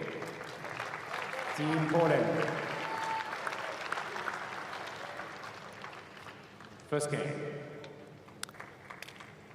Well, I think that was an attempted topspin lob there. I wasn't sure initially whether Yu Zhaodi had just been caught late there, but I think she deliberately went for the lob. Wasn't far off, No, was she? didn't miss by much. Nice little idea.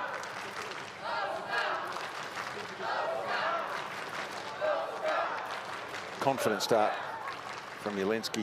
You'd see or expect him to be reasonably confident here.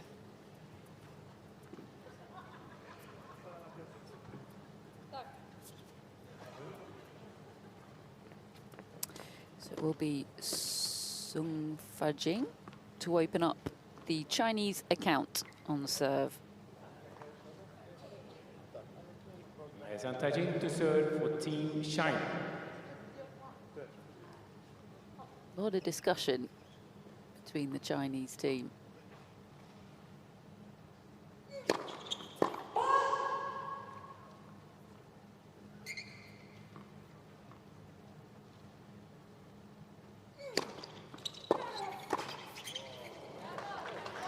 Love 15.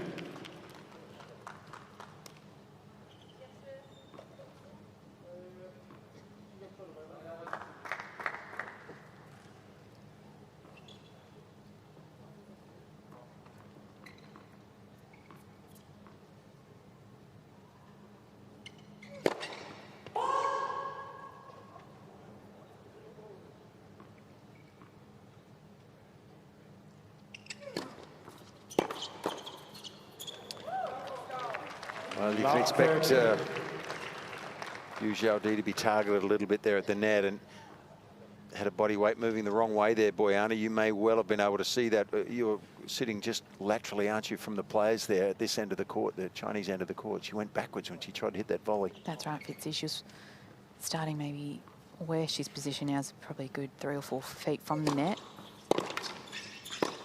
And then when she made contact with the last 2 volleys, she was almost sitting on that service line. And it's something that we've witnessed, hasn't it, in the mixed doubles throughout the whole week, is just some players just aren't so comfortable being at the net.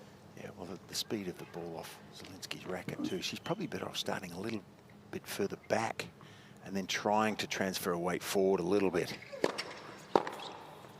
rather than doing the opposite. But anyway, 15-14. It takes a while to pick up the pace, I'm sure, for a player like this. Yeah, and if there's a player on the court that does look nervous, it is Yu Zhaodi just now. Very understandably, 2 more break points to face here.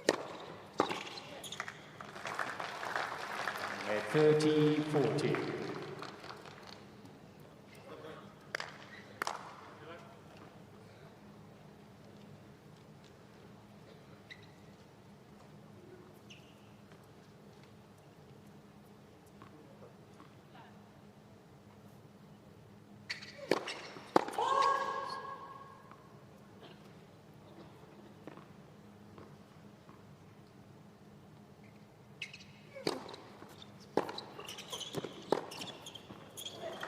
Very nice. Well, that's twice, isn't it, that we've seen Sun go up the line there. Katarzyna moving just a little bit too early. She faked a bit, but that's a big gap. She's got to be careful there. So love 40 becomes juice, but it is, of course, still break point, deciding point.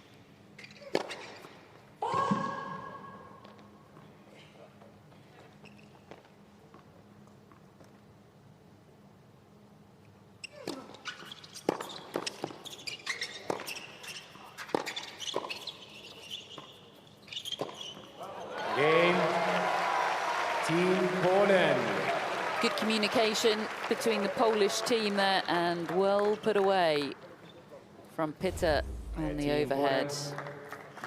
Well, she's proactive, that's for sure. Pitta at the net here, does well to get up for that. Good athlete.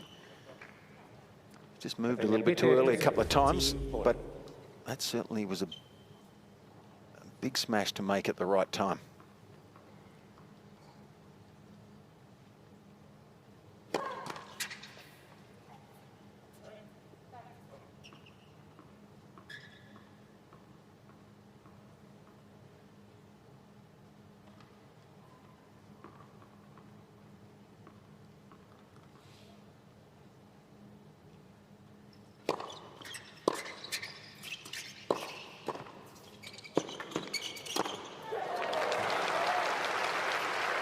Maybe a little nerve settler of a point there from the Chinese. 15. I think so, and Yu Zhaodi, they're making a really good forehand. I think Katarzyna would be better suited to standing closer to the tee on that first court. She's going to fade a lot of those second serves out to a strong forehand.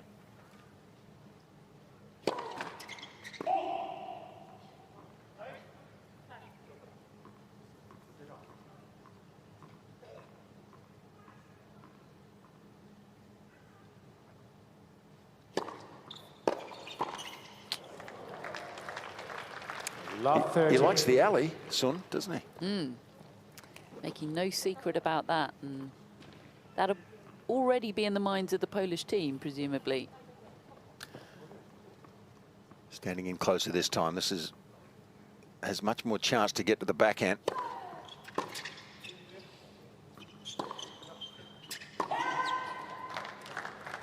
Great depth on that return from you. 14. That seems a play of hers, doesn't it? Yeah. On both wings. Yeah, she's looking for that baseline.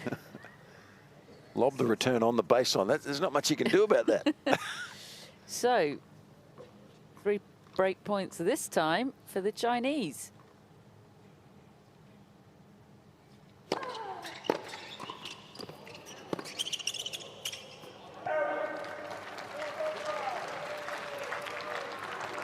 At 15-14. What an experience. It's awesome, really, for them.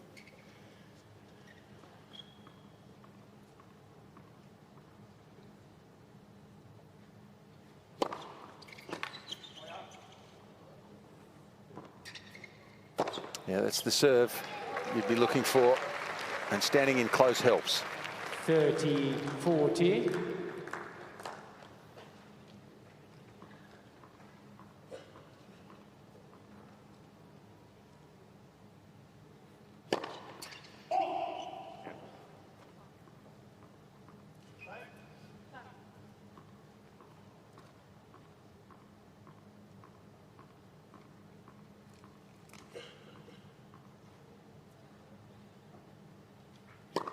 Let second service.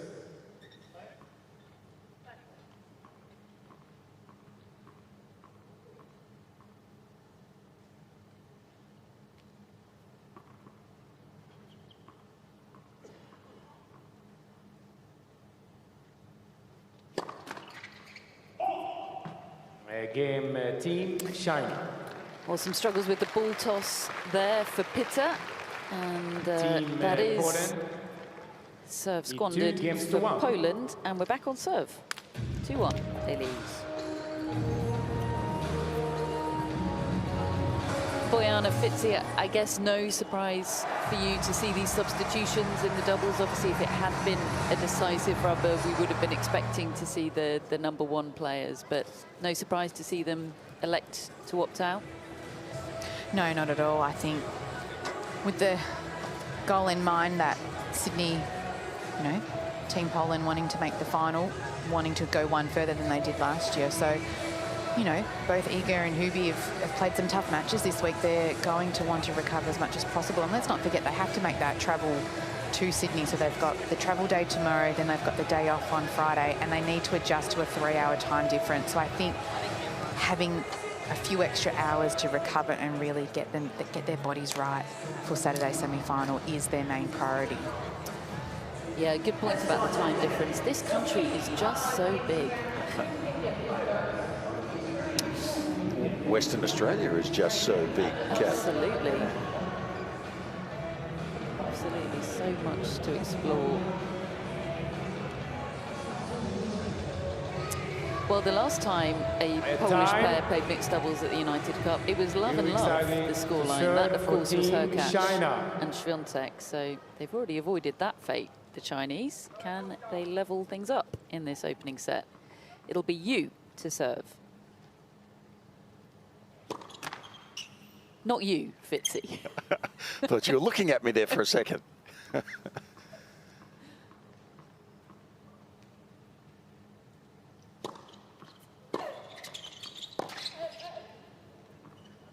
Love 15.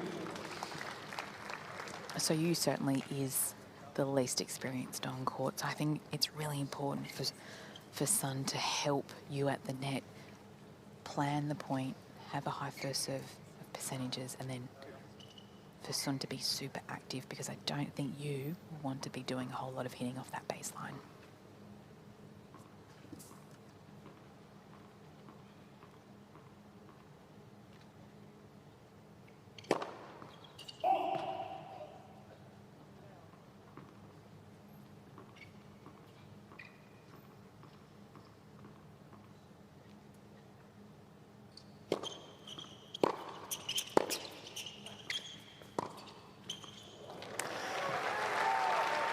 Yeah, exactly, Bojana. She needs the first serve, doesn't she?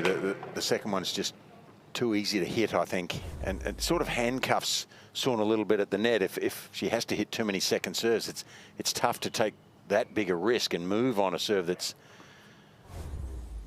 coming in at that speed. First serve's needed.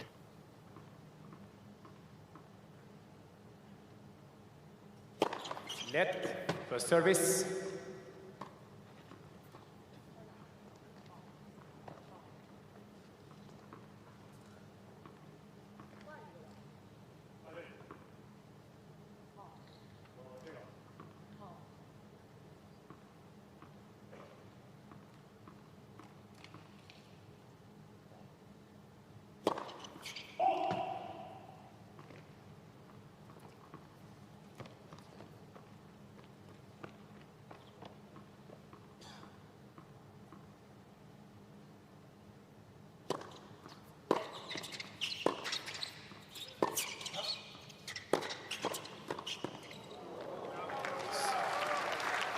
Well, Zielinski's too experienced for that.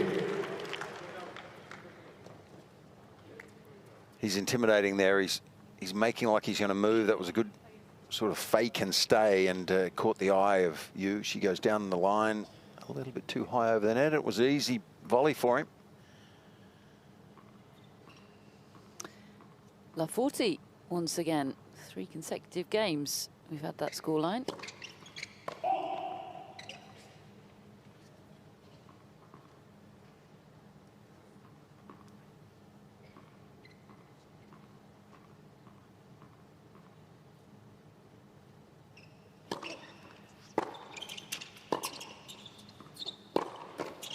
Game, Team Poland. Yeah, it's a golfing experience, isn't it, for you, Zhao Di? I would expect her to grow in comfort over the course of the match as she gets used to being out there, but she's going to be the target, isn't she? Absolutely. Especially for, you know, professionals that want to win. Zielinski looking like the strongest guy on the court, isn't he, here?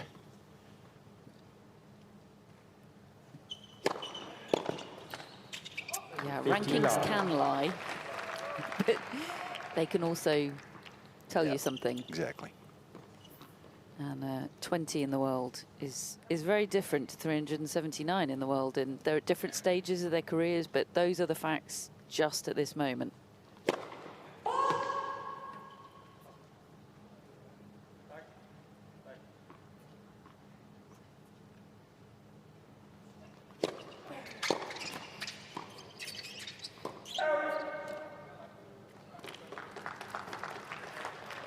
And 15 all.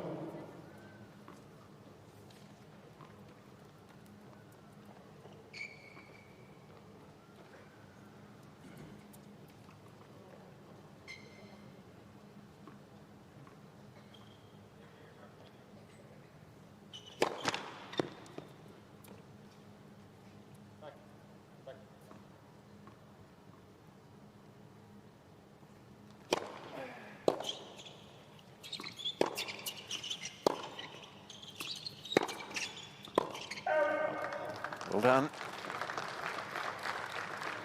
A little bit of a confidence booster there. 30.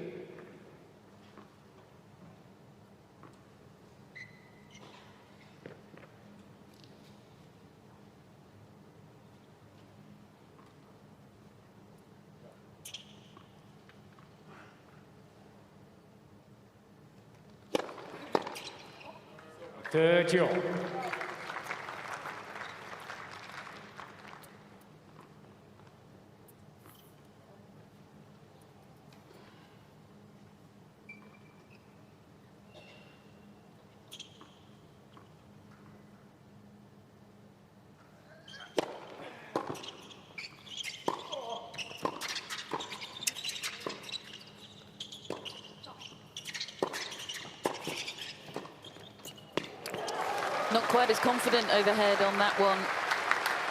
Hitter. 30, well, you get the feeling Yu Zhao-Di is going to use that lob whenever she gets an opportunity. And if she gets the depth on it, which she does here, it is awkward to put this away. I wonder if she's been practicing that lob in the off-season, like when you've got a new toy, you want to play with it all the time. Not the cleanest hit, but hit it confidently enough that it got the job done there, Pitta. Deciding point. So break point saved, but still the decisive juice point to come. Zielinski will serve to Sun here after a little conflab.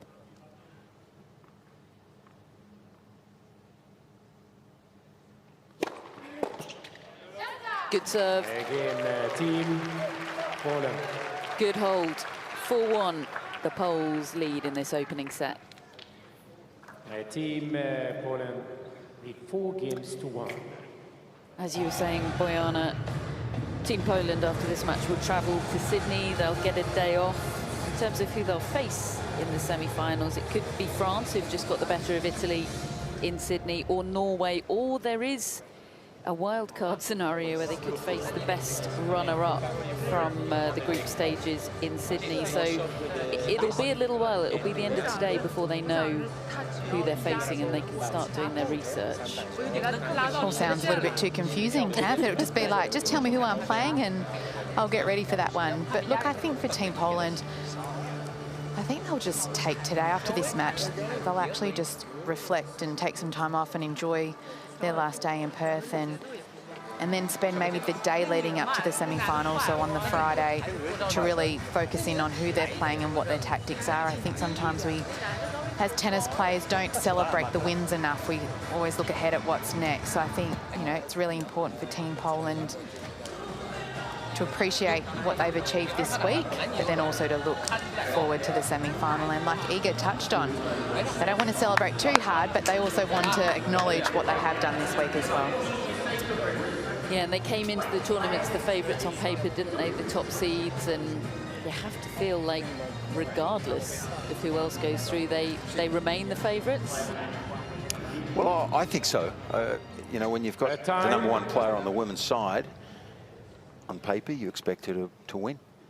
And then, of course, someone who's ranked 9 on the men's side who can beat anybody with a big game. And I've seen them play 1 mixed doubles this week, and it was devastating. So that, for me, they're still the favourites to beat, Kath. Not often you see love and love on the mixed doubles court.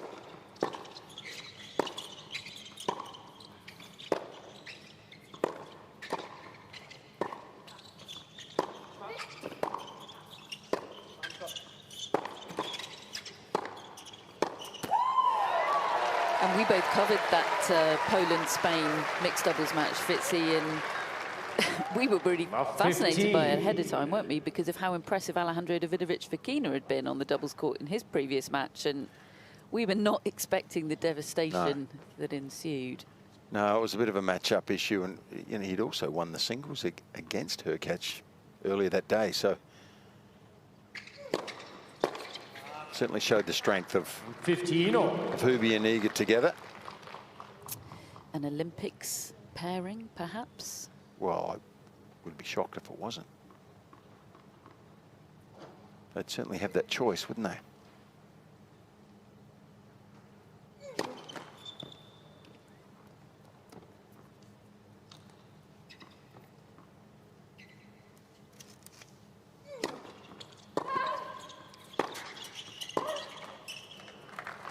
A 30-15. Zina's doing well there. I think she's to get that high kicking serve back. It's not one that she'd have to deal with a lot, I wouldn't think. Yeah, that point's been made a lot this week and illustrated a lot this week. It's not necessarily the pace that the female players aren't used to seeing or struggle with. It's often the spin and the kick.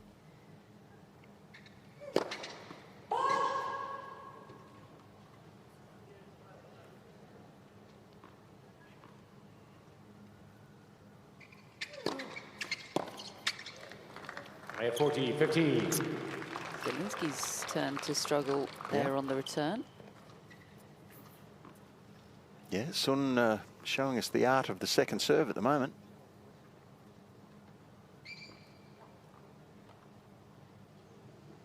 Would feel good to get a hold here. It would be their first of the match. Game. And there it is. China. Narrowing the deficit with Pitter's serve to come, which of course was broken 4 games to 2. earlier in the set. So we'll see.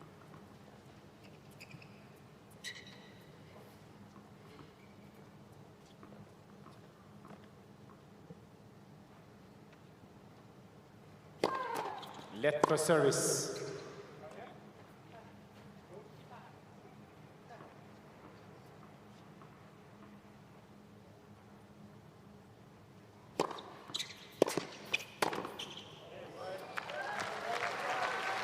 So just sitting courtside and looking at Ujadi's forehand, her grip is quite extreme. So any time that she hits the ball, because it's so extreme, it sits up a lot.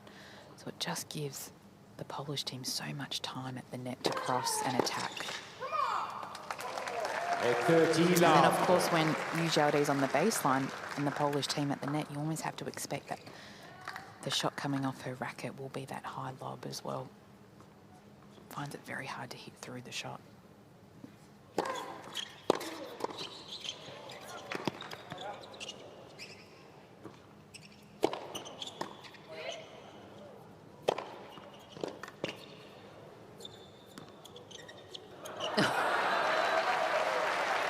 Well, my heart rate went up a little bit.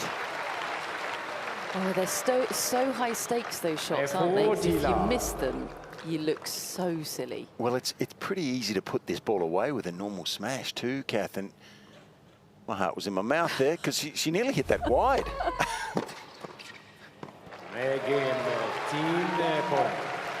New balls, please. Confident stuff at the net, though, from Zielinski. Team Poland lead 5 games to 2. Yeah, and the gap is once again 3 games, 5-2 for the Poles.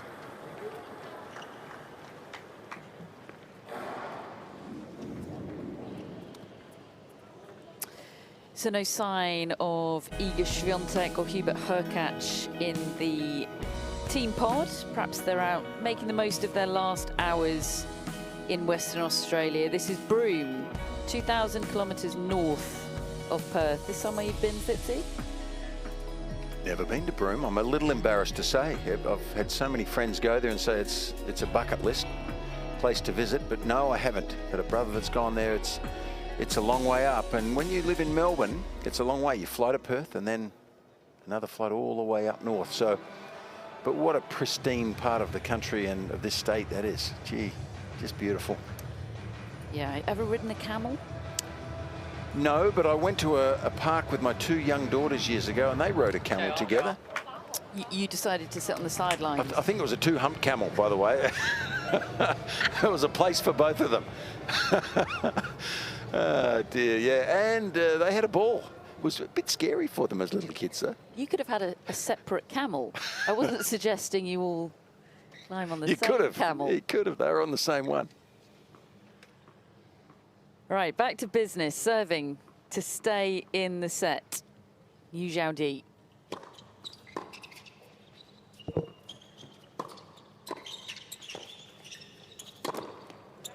Well, a bit of our own medicine there. Yu Zhaodi gets lobbed off the serve, and it was perfect by Pite. Just inside the baseline, it seemed.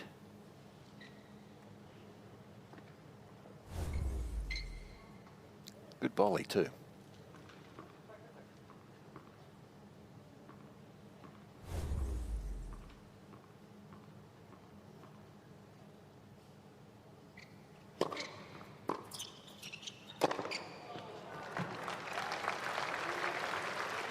Fifteen-all.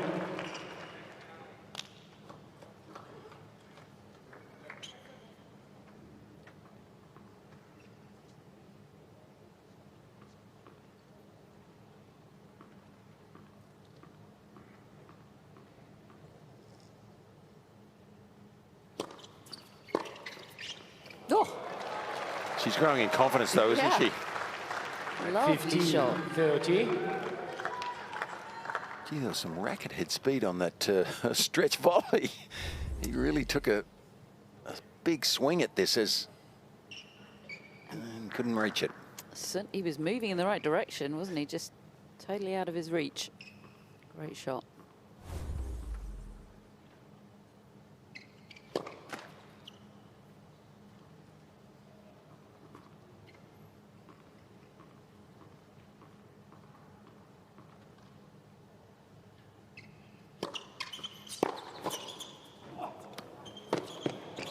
Oh, a tremendous volley there. That's the best volley we've seen. That was high difficulty factor. Good athleticism from Zielinski, even to get a racket on that, but not enough to control it. Great placement. Pure reflex there.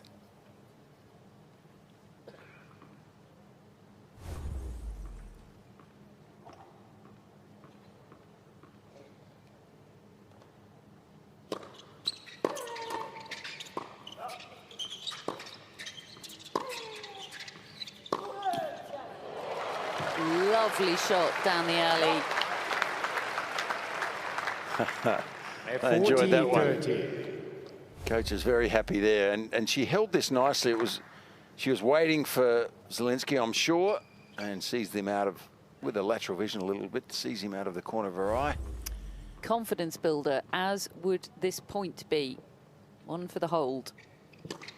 Net. First service.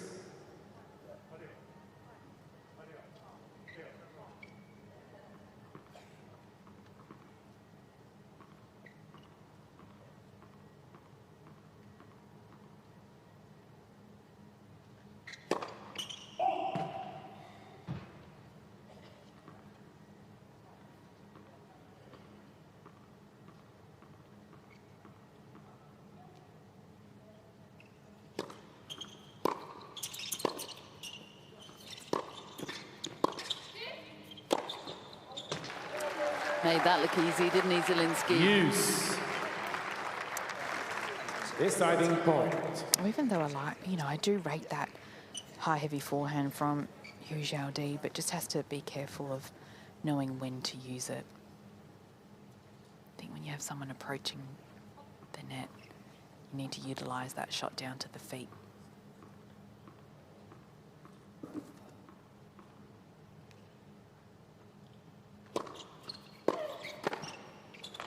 Okay. Well played, Team China. Team China.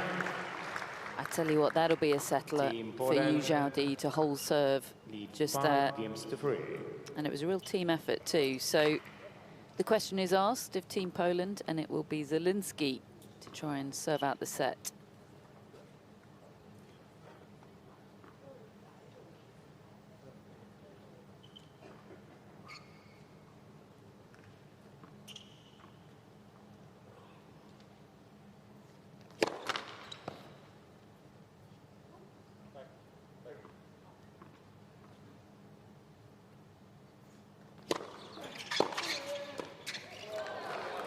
Fantastic return. That's what Guyana's been looking for. Yes, exactly, Fitzy. Just having a little bit of that court awareness, I think. You know, when you've got someone moving forward, it's really hard to dig out a ball that's coming hard and down to your feet. And if Zielinski was to get that one back up, sun's all over the net to put that one away.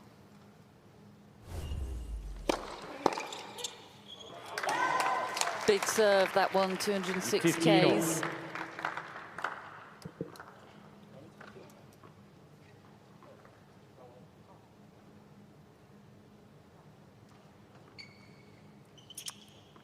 Fastest of the match from either team.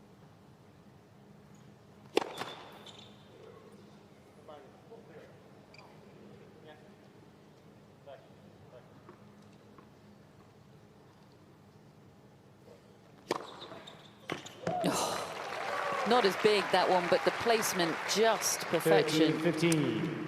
Well, you remembered 2 points ago that Xiaodi had got around and hit her forehand very effectively there across court. So he was waiting for that a little bit. Saw her move to her left. Didn't have to be too risky, not too close to the line. Great serve.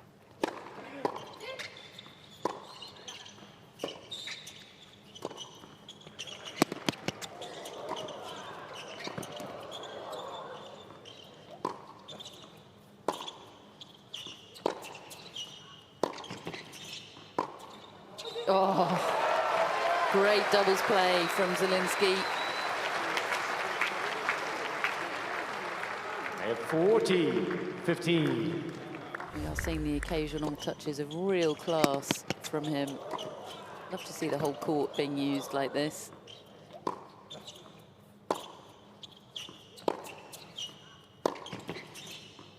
Boom. Lovely. Set point for the Polish team. Game of first set. Team Poland. That will do nicely. 6 games to 3. 6 games to 3. As Mohamed Leani tells you there, for Team Poland and Pitta and Zielinski.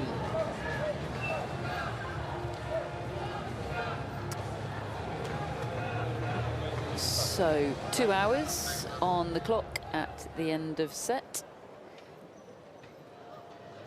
What do we make of the stats? 89% for the team on first serve points won for the Poles. Tough to argue with that. Yeah, I think that just goes to show that if both Jana and Katarzyna can keep that percentage up, they're in the driver's seat, aren't they? There's much more opportunity against a second serve in a situation like this. So, particularly off Jan's serve, he's got a fair bit of power there, serving over 200 kilometres an hour at times.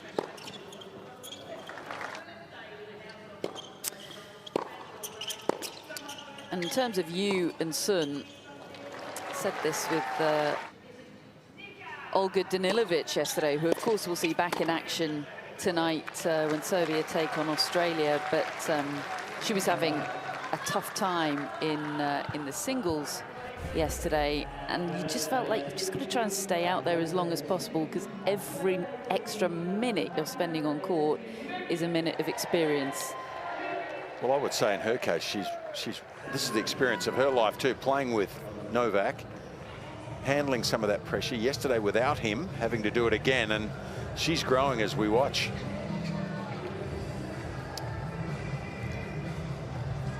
Serbia against Australia to come tonight, the second Perth quarter-final.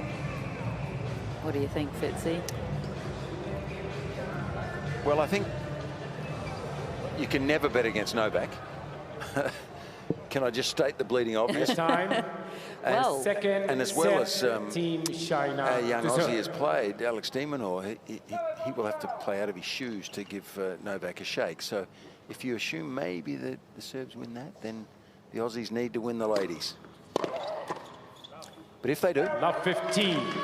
I think they deserve possibly to start slight favourites in the mix. So it's a fascinating matchup. What do you think? I think Australia are going to do it. Okay. Okay, is that hard for a Brit to sort of say, or? We're all friends. All friends. Of course we are. Just not in cricket. I draw the line at cricket. Well, fair enough. Okay.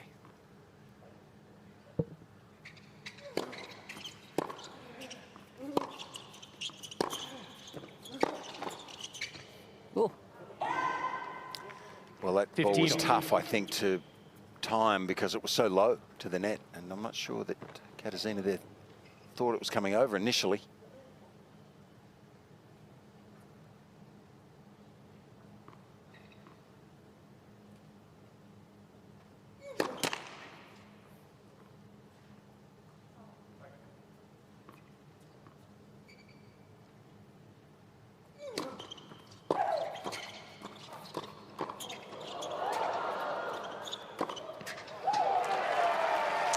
Bit of rat-a-tat-tat at the net. 15-30. Dam eventually breaking for the Chinese. Catherine Fitzy just letting you know that Hubie did come back to the player zone a couple of games ago.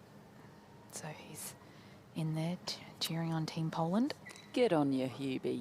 You love to see that.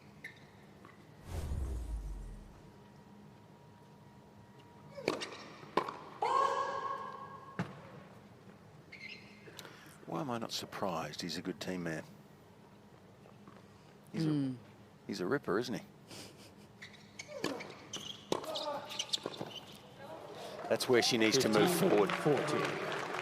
At least on a diagonal sort of line. She needs to get across and forward to that rather than go backwards.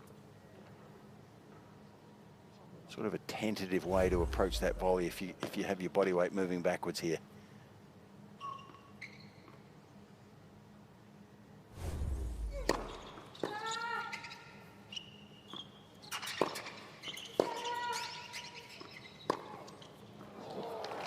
He's good down the line.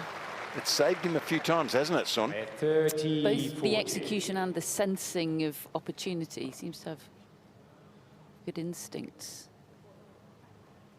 Still break point, though.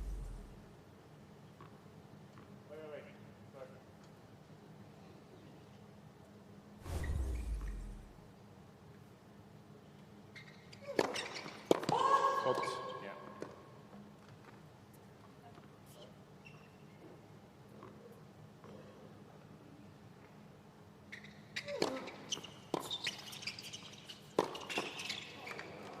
Use. Got all mixed up there, did Pitter.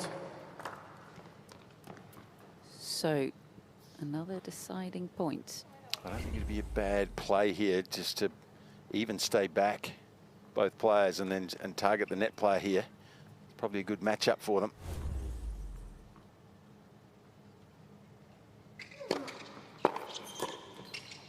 Game. 18 point. Yep. First game. So a break in the opening game for Team Poland will change ends. Existential question for you, Fitzy, picking up on what you just said about Hubert Hurkacz. Bojana, feel free to weigh in. Is it possible and is it common to be a good team player and a good individual? Because this is such an individual, selfish sport, and it's fascinating to watch great individual players translate that into a team environment. Fitzy, I think you're the perfect person to answer this. You've had a lot of experience playing Davis Cup, so I'll hand it over to you. It's a rare thing for me to be called perfect, Brian. You've just put me on the back foot. Look, absolutely. It all comes down to personalities. You know, we're all different. It is predominantly an individual sport, but some of these guys revel in the chance to play. Novak does, to play in a team environment, because it's just a nice change for them to be with their buddies, be with their mates. And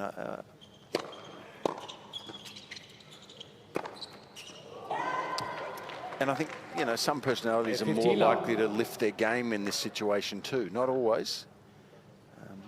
But, you know, I think from my own personal experience, I think I probably played my best tennis in a team environment.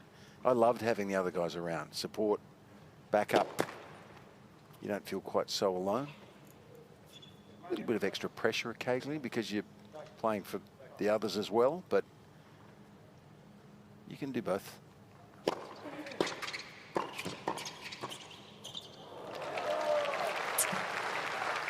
A good example, you touched on Novak, Fitzy, watching them play the other night, and, you know, Novak sitting on the sidelines in that mixed doubles with his hands in his head, and he couldn't watch.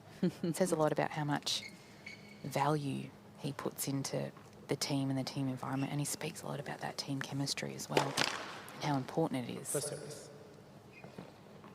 I guess in his case, it's pretty hard to compete with his individual record, though, isn't it? Yeah. He's pretty good at either, I'd say. I wonder if he gets more nervous on the sidelines, though, than he does on the court.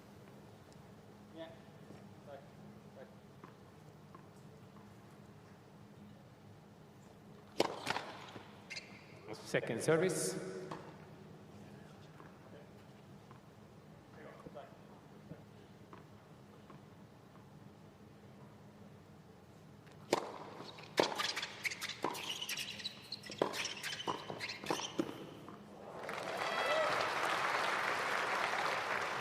Nice work from Sun there.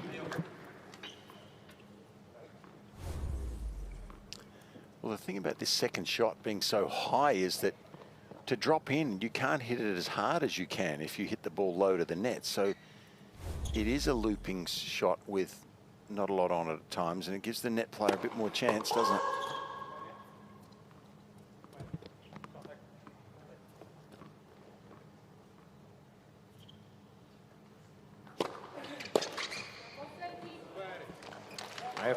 Mistimed on the return there, though.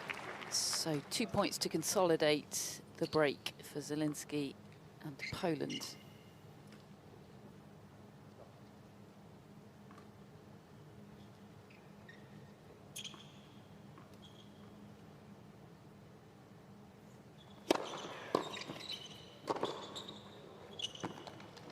Again, Team Poland. Which they do. So a set and 2-love. 2 games to love. For Team Poland, and Yu Zhao's serve to come. Looked vulnerable first time around, but she did hold second time around, so we'll see.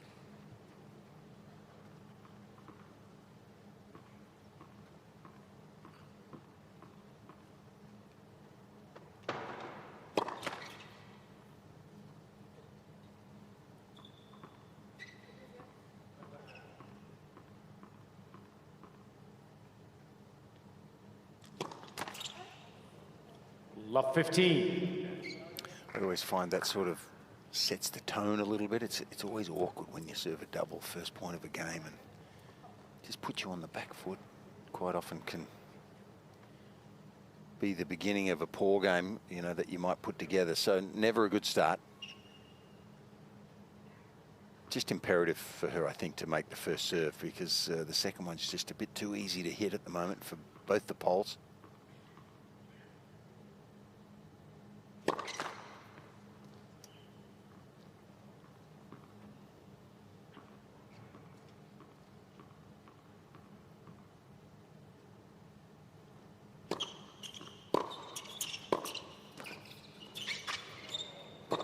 Well, she got lucky.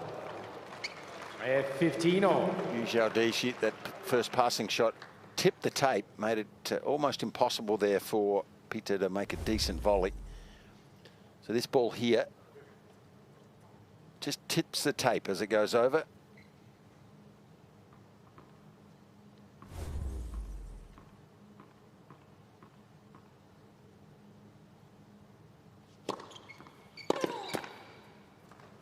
At 30-15. The Chinese need to hold here, don't they? Look, 3-love deficit, 2 breaks just seems too difficult for them. They need to stay within reach, put a bit of pressure back on Katarzyna next game when she's serving.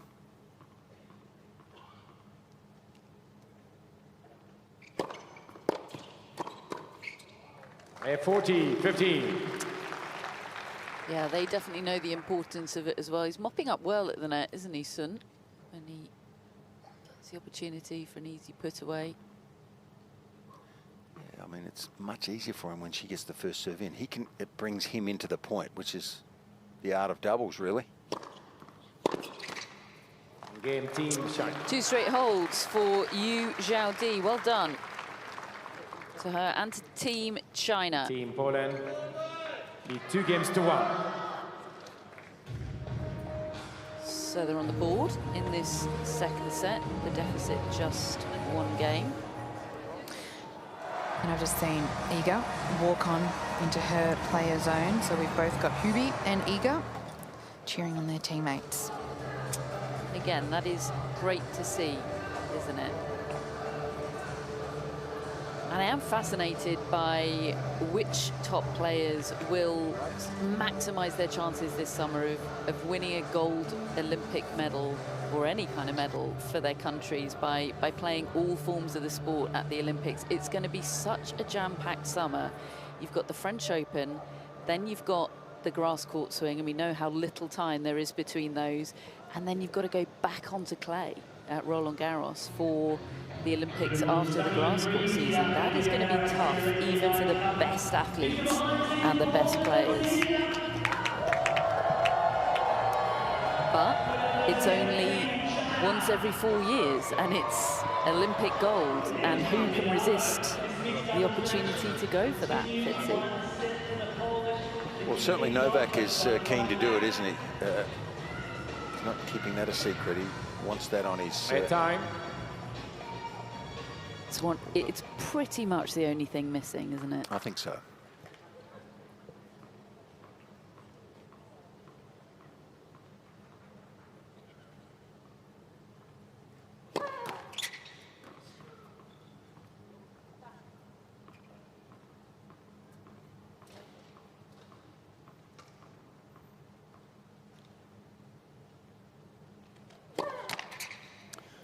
Love 15. And although he's won the French Open, it's probably not the surface that he would prefer if he's playing for his life. He'd probably prefer a hard court. Like, well, he's won 10 Australian Opens. He's won the US Open, Wimbledon lots of times. I mean, those surfaces where the ball comes onto the racket a bit more, I think he would prefer.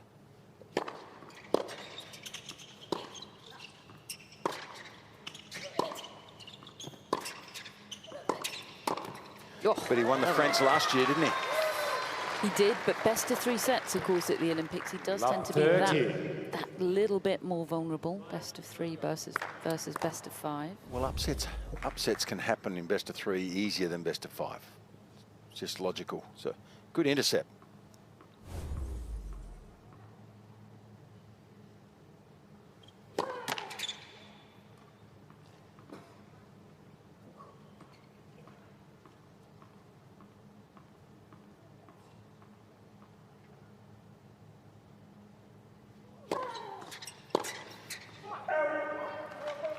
We're 15-30.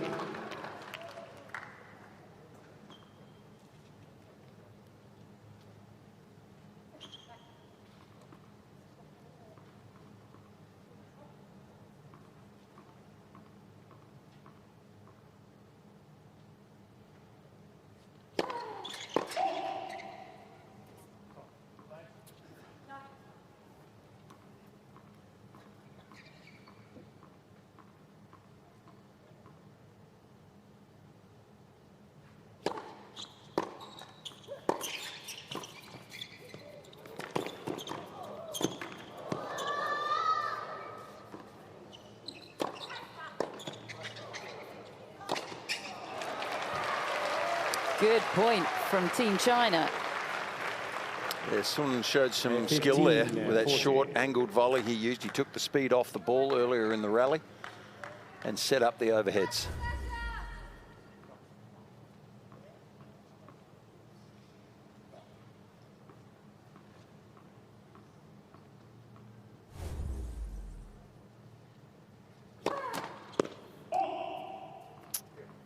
Get one of these 2 points, and they're back on an even keel in this second set. Feels like a big moment for China. And she's struggling with the toss, is Pitta, particularly down that far end. Game Team China. And there it is, costing them dear. And back on an even keel we are. 2 games all, as Mohamed Layani says.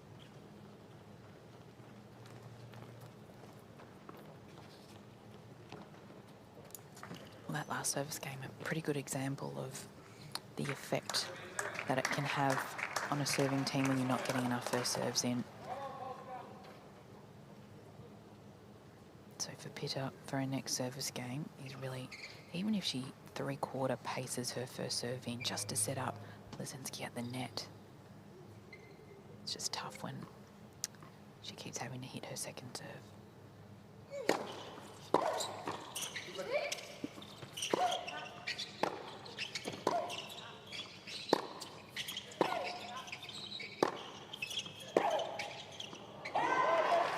Yeah, as a team, Bojana, Pitta and Zielinski down at 30% first 15 serves love. in for this second set. And quite a contrast to the first, isn't it? Yeah, they're going to struggle against anybody with those numbers.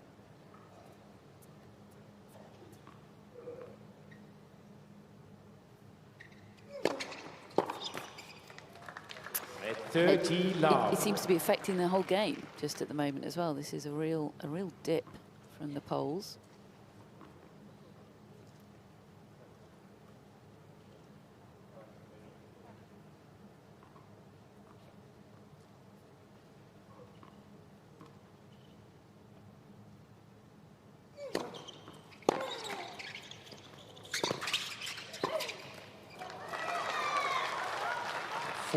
Love.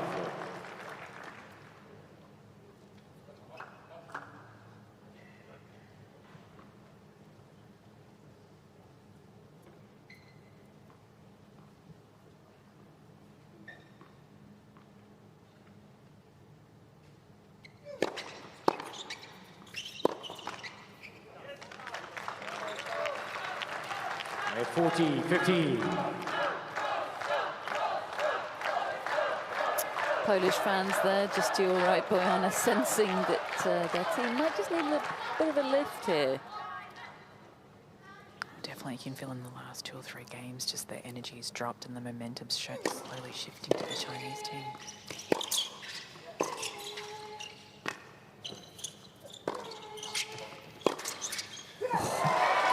Rocket from Sun. And a hold for China. They have the lead in this second set. Games to 2.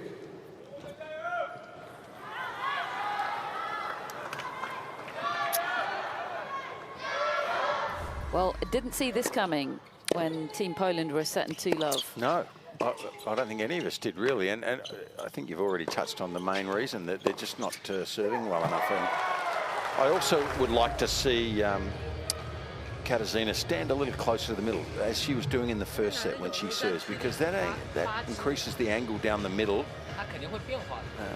to you, Zhao Di, and I think she's a little less effective there. Can't generate quite as much pace off the backhand, so it probably brings Jan Zielinski into the point a little more to help her on her serve, and that's what it's about. It's, you know, you need to combine well, you need to complement each other.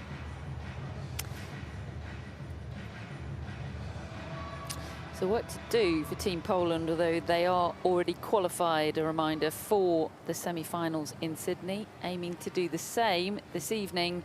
Our Team Australia, the talisman in the men's singles. Alex de Minaur will be taking on the world #1, Novak Djokovic, here in the RAC Arena in Perth. Looks pretty relaxed about it. I thought he was about to doze off actually on the bike. Is that possible? Yeah, no big deal, Alex. Catching a few Z's. I guess he has nothing to lose. Good point.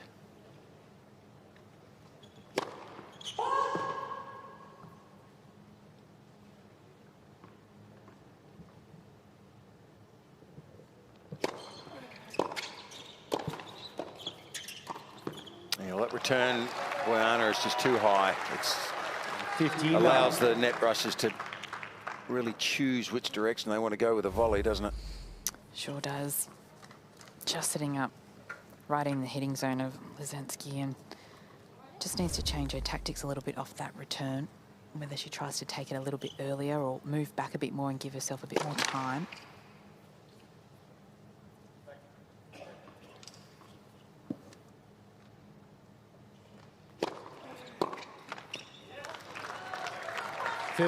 Love.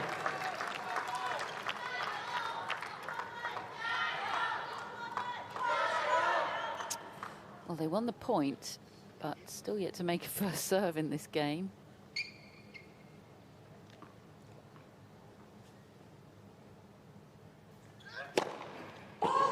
Can't buy one at the moment. She's down to 25%, or the team is, this set.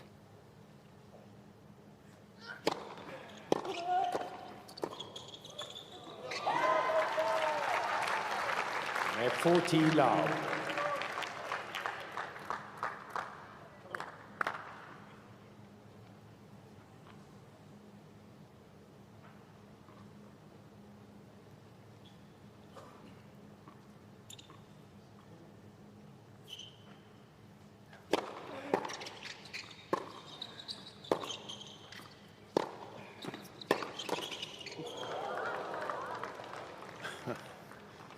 Some forward speed on that 15. One. The disadvantage of being right on top of the net there. She didn't have a lot of time to react to that. But he made a first serve, just didn't win the point.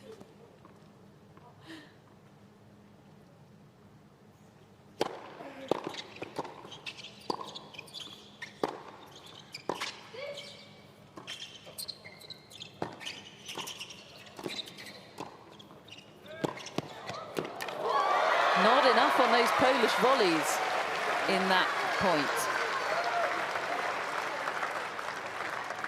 40-30. Like they had a few chances to take command of the rally there, and they just showed a bit of lack of fang. Pitta does move a whole lot at the net, but when she does get her volley, she actually hasn't got quite the ability to put it away.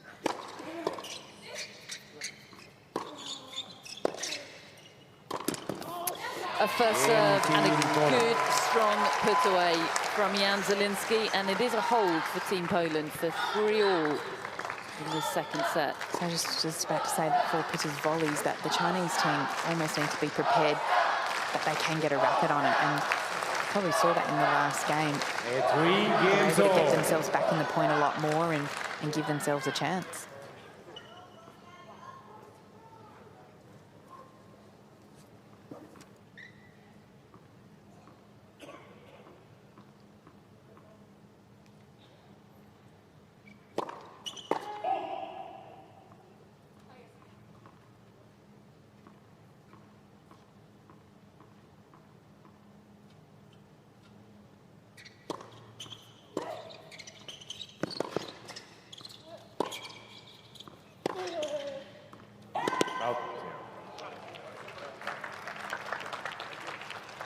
Love 15. Mohamed Layani just briefly forgetting about the electronic line calling technology there.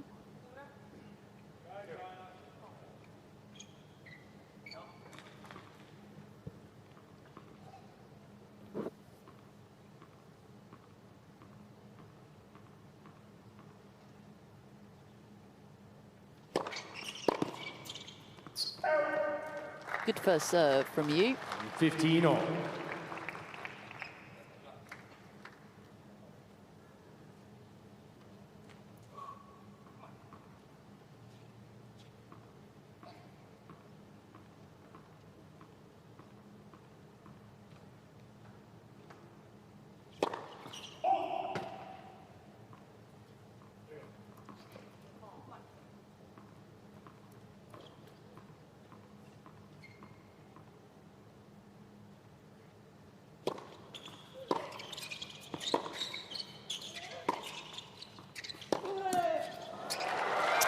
Mix up. Well, you can't say he didn't leave early. 30-15. Holy smoke, he went early here. He starts running now. Yeah. Not ideal. I like it though. Yeah, and Yu Xiaodi's bringing a bit of joy there to the pod. Gee, that was a low ball toss.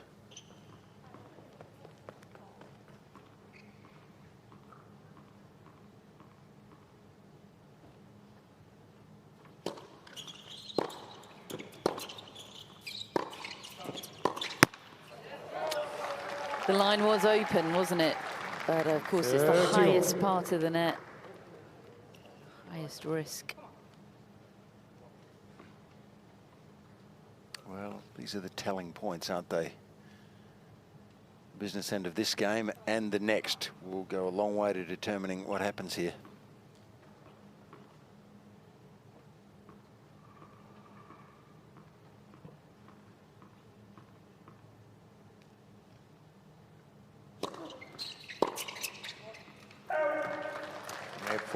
Loose one on return from Pitter. Well, I just think when you get the first serve in, then it brings up other possibilities. It helps the net player make an impact, and that serve drew the error because Peter thought that Sun was moving. Big difference. First serves. Good effort from Xiaodi. China, new balls, please. Yeah, very impressive stuff from Yu Xiaodi. She's held 3 out of 4 times this match, and she's earned Team China a 4-3 lead in this second set. Team China lead 4-3.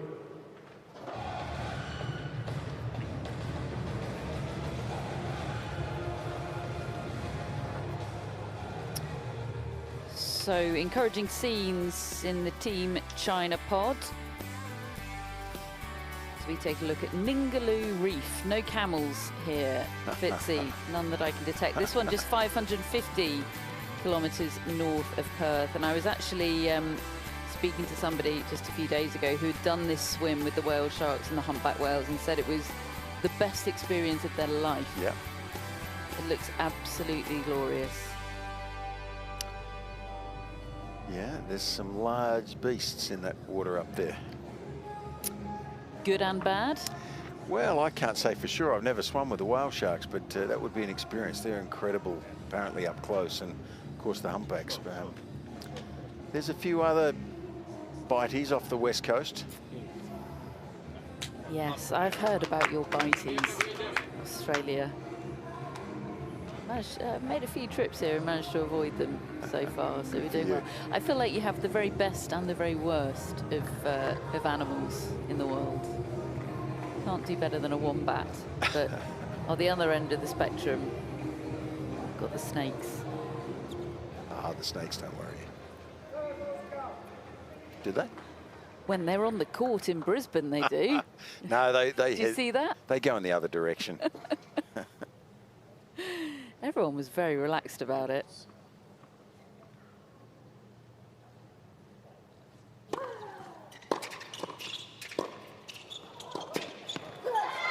China are on the move here, aren't they?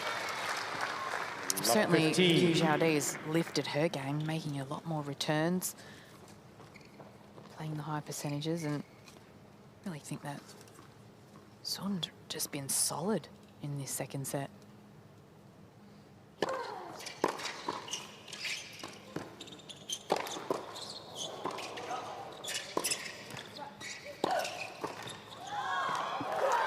Well, he's all over the place, isn't he, right now? In a good way. Bit casual from Zielinski on the putaways there. Maybe. Yeah, maybe. I thought the lob was a mistake from Sun initially, but he doesn't put this away. And that was a little bit casual. That was the one you were talking about.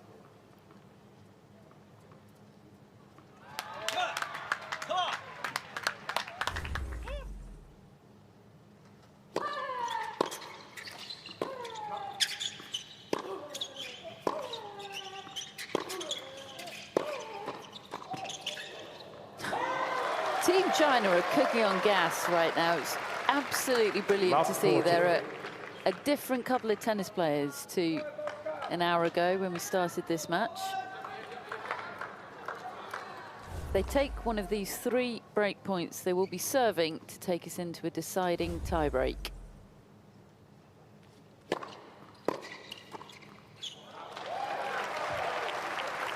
$15, 40.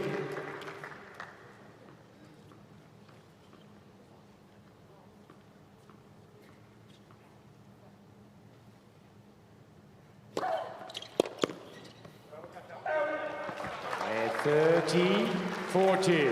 Couple of first serves. She'd love one more.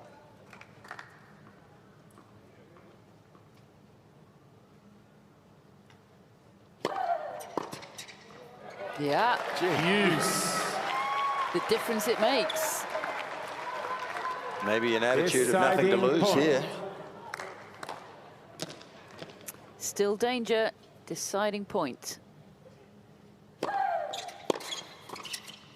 Wow. How's that for serving? That came out of the blue. 4 first serves from love 40 down. Well done, Katarzyna Pitta. On we go. For all, this set really is anyone's just now. 4 games all.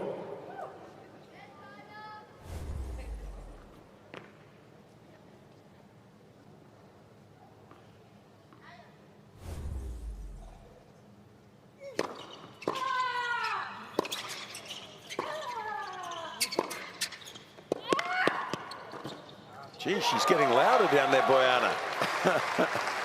The intensity of it all. And the crowd too, you can feel them riding every point as well. It's really getting intense out here.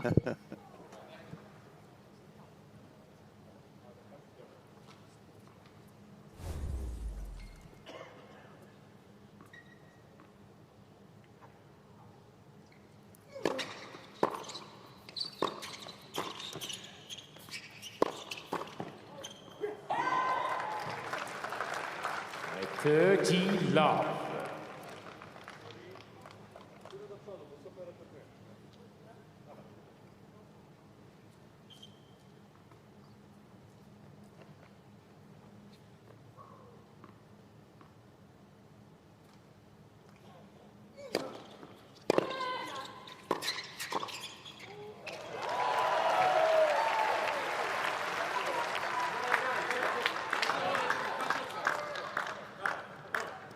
$30-15.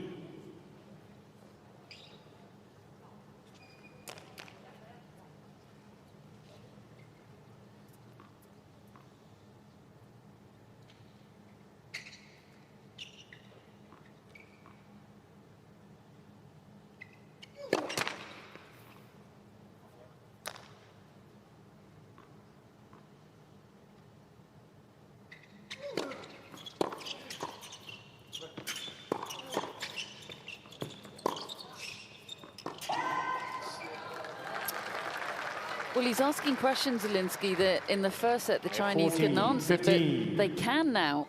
They're that much more comfortable. Yeah, Yu was good there.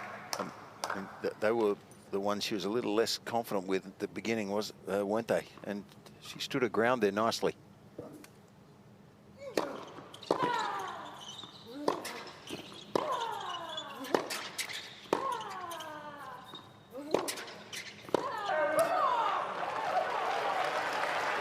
Would have loved to have seen Sun use that down the line on that last forehand, because the longer the rally goes, the more Zielinski's looking to cross, so he's really opening that down the line. And we know he likes to go early.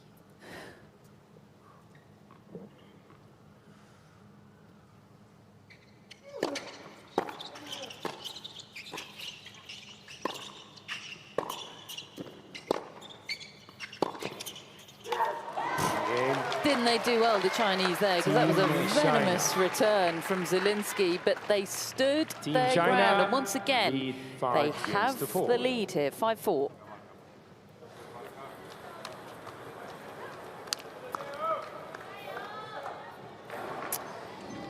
Bojana Zielinski just sort of trudging back to the Team Poland pod there. Not the best body language from him just now. No, just giving the racket a little bit of a bounce on the court. Disappointed, and I think, you know, they were cruising at a set and then, you know, a lead in the start of the second set, and just a little bit of loss of concentration, a little bit of loss of energy, and before you know it, they're having to fight their way back into this second set. Well, it may be pure coincidence, and I'm sure you'll both tell me it is, but that loss of concentration started at the exact moment this woman came and sat down in the Team Poland pod.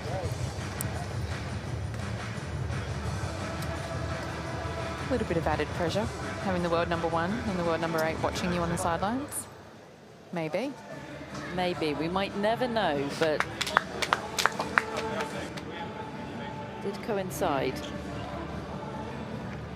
Well, they're still in the second set, though, aren't they? And Zielinski to serve. There's no reason why they still can't win this set. So, but they're being pushed now. And it's good to see. Yeah? A bit of competitive stuff happening.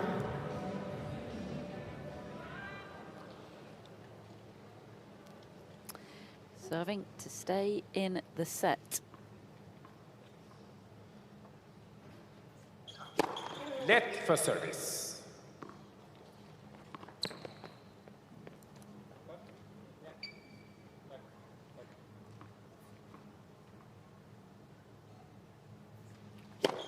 Net for service.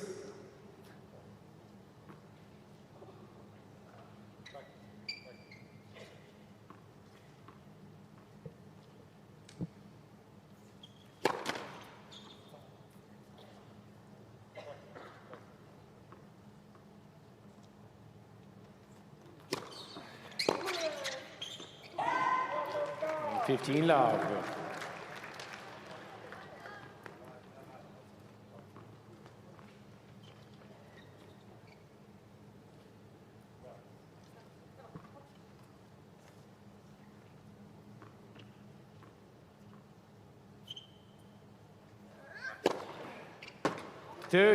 Love.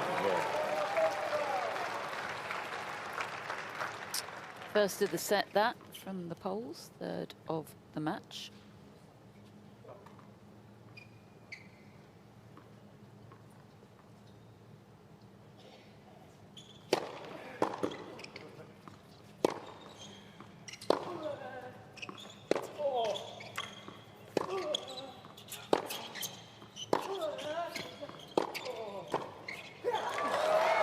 When she lays into that forehand, with all that spin on it, Zielinski's finding it difficult to control down here. Yeah, well, she had great depth, and that makes the difference in this game.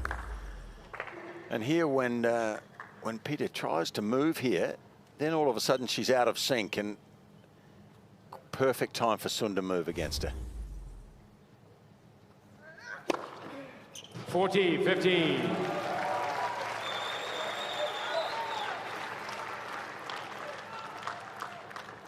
Good serving though, isn't it? When he makes that first serve, it's just night and day.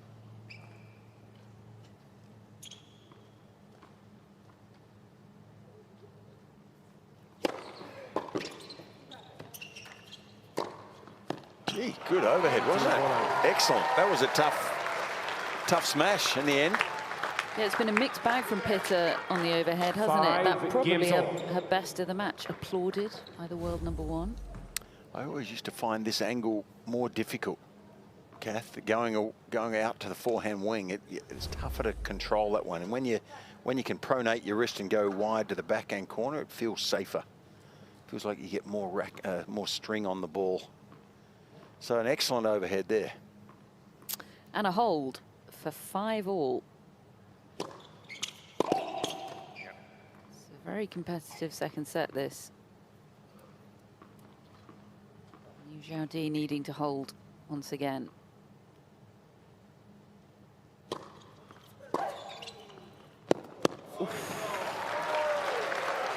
Just a little bit of the line for Pitta. 15. She wants this win, doesn't she? She does. Ooh.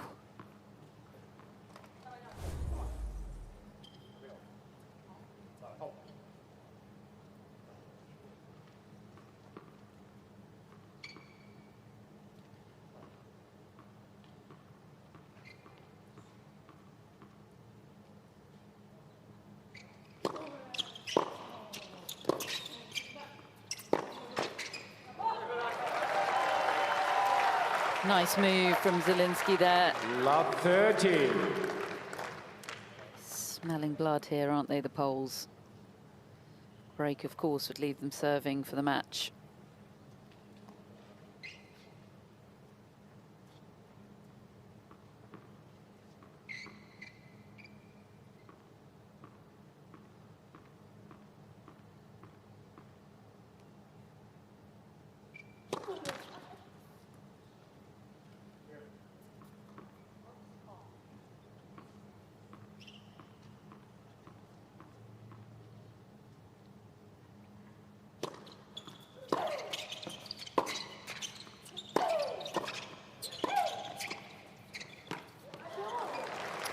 Good bit of improvisation from Sun Fajing. 15-30. It's difficult to phase, isn't he? He's been very composed throughout this match.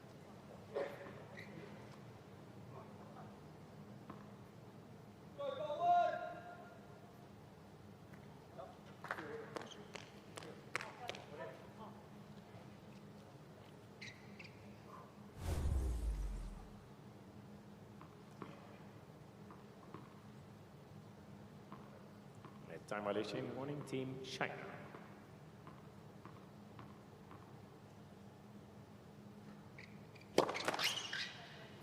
No punishment, of course, for the first time violation, but if Team China, either member, get a second, they will lose a first serve.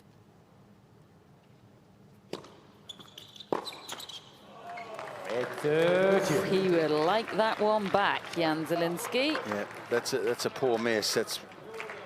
To win matches, you need to make second serve returns. It's just a generalisation, I know, but just so damaging if you miss that. Well, that serve was 106 kilometres per hour.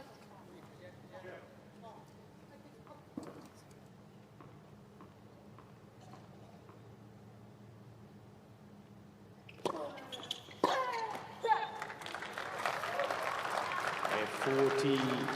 And again, they are hanging tough, the Chinese, in this set.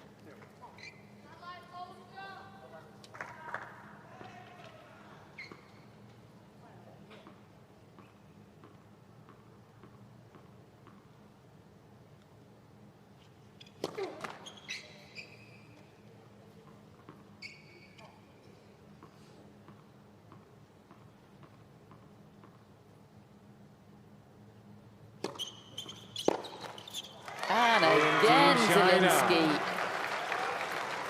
Now, he crept in. His original position for returning that second serve was pretty much on the service line. He was going for a sabre almost, but then totally backed off it and got it all wrong, and China hold. And Poland will have to come out here to serve to stay in this second set. Now, just go with me for a moment, Fitzy. Let's say that Poland's drop-off is in some way attributable to the presence of the world #1 watching them. Just go with it. Who is the highest profile and most distracting person you ever had watching one of your matches? Lou Hode. Lou Hode. One of my heroes. I never saw him play live. Arguably, some people say, up until the recent trio of mighty players that we've had, you know, he and Rod Laver possibly the best players that anyone saw up until then.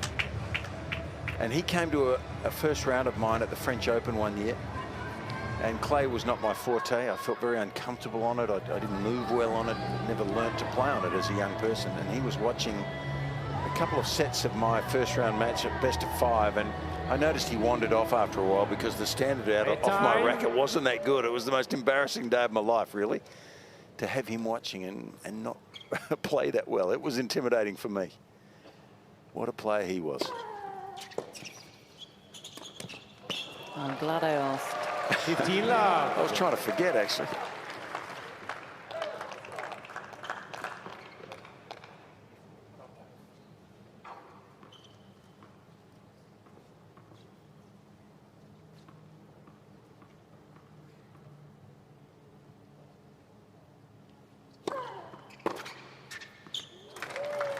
15.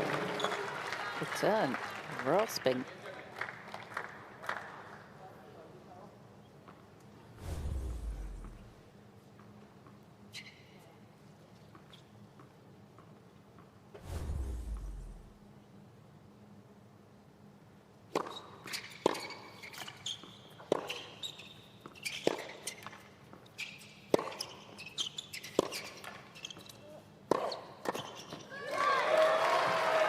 Well, the art of crossing there is just to wait until the player is halfway through their shot so that you can be pretty confident they won't be changing. So if their swing pattern is already underway, then you can just move at the perfect time. He waits here, Sun. She starts to swing across court, and he moves. Perfect.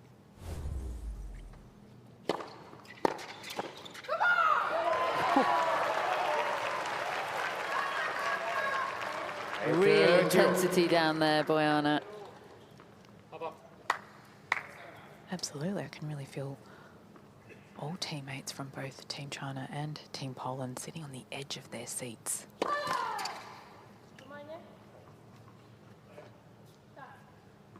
There's a lot riding on this match for all players.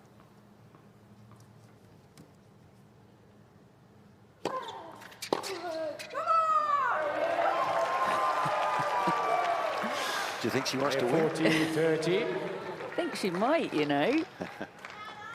Jung Zhen back in the Team China pod.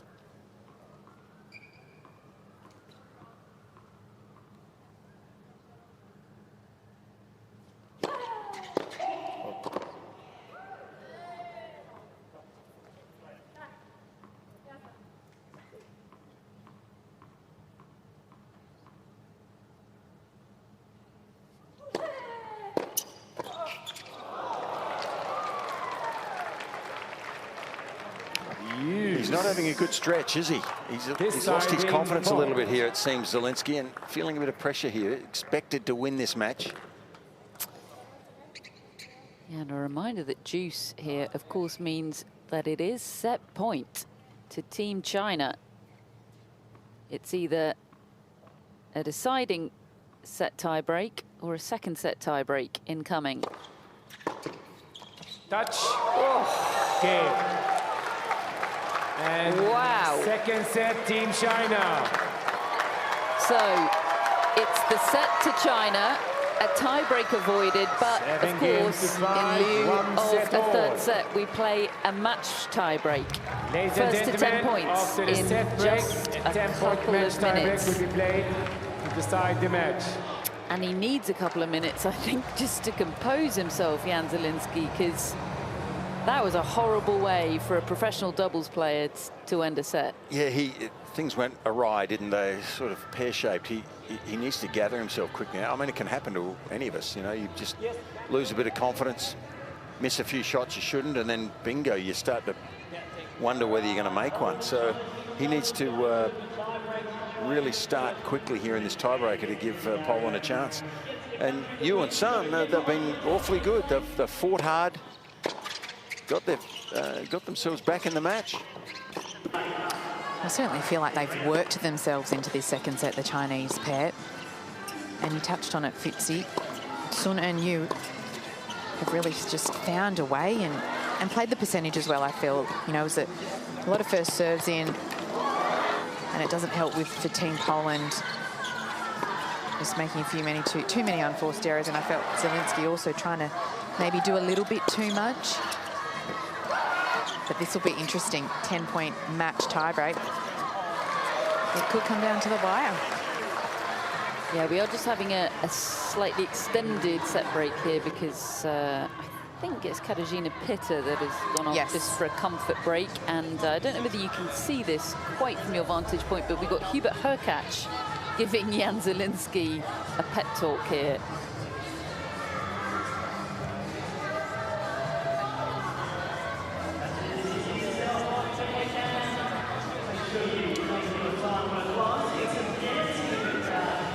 Probably just trying to give him a little bit of confidence to say, look, clean slate now.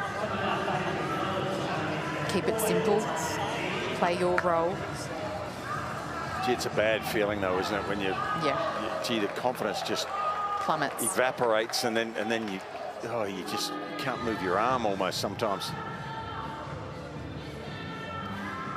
Time.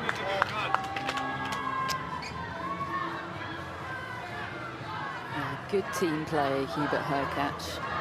Good man to have behind you, but they'd rather have his serve, probably.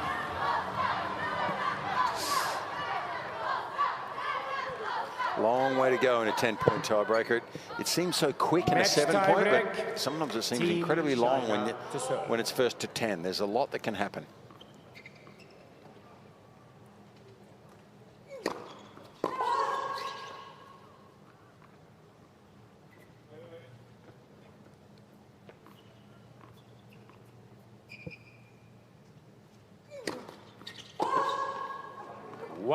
Zero.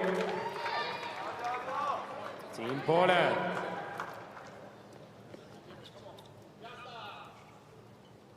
Balls down, please. Well, you never want to serve a double fault, but in a tiebreak, it just feels that bit more costly, doesn't it? But better now than later on.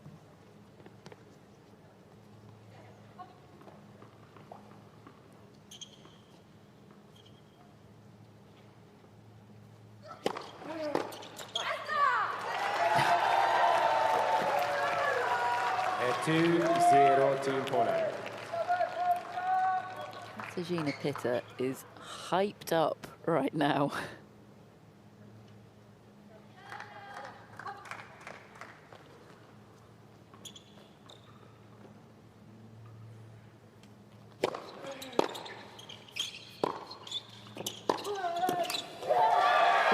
Wow. A little bit more forward speed on that one, Bojana. It didn't sit there as much, did it, that forehand? A little bit more racket head speed, maybe? Definitely, and I think that's what we've been waiting to see. And nice to see that she has the ability to do that. And what a time to pull that one out, too. That's confidence.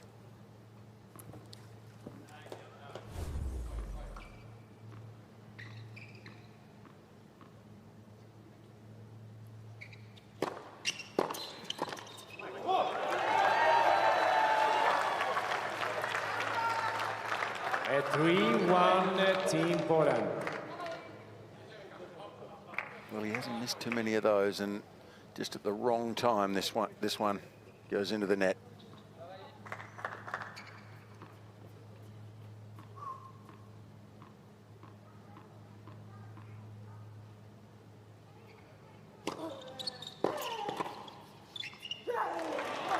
Yeah, good hands, good hands. I mean, that was difficult because he'd almost run past the point he should have to make that forehand volley. Had to hold it in the end and open the face enough just to control this.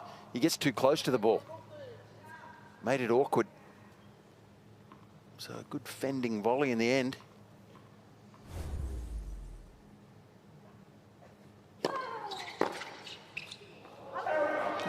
Did he try to hit that, Bojana? I think he did. 4-2. I feel like it was a repeat of set point at the end of that second set. My goodness. Judging from the reaction here, I think he did. Definitely did. Seems like he's not picking the ball up that well. He's still down there in the Team Poland pod at the change of ends, shaking his head, looking a bit sheepish. I've got a feeling that it's more than his head that's shaking. Everything's shaking right now, I think.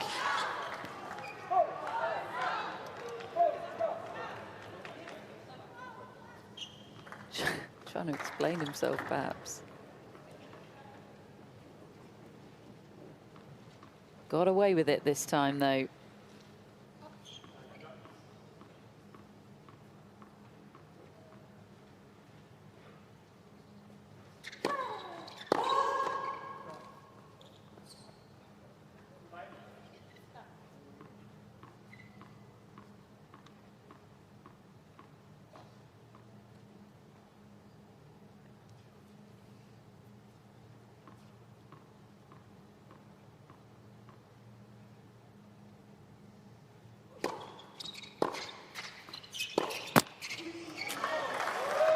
tough one, and it's tough for Pitta, this, isn't it? Because she's gone from at the start of the match thinking, it's okay, I'm alongside the world's 20th best doubles player, to now thinking, oh my goodness, what's he going to do up there? Yeah, she has to try and step up herself here.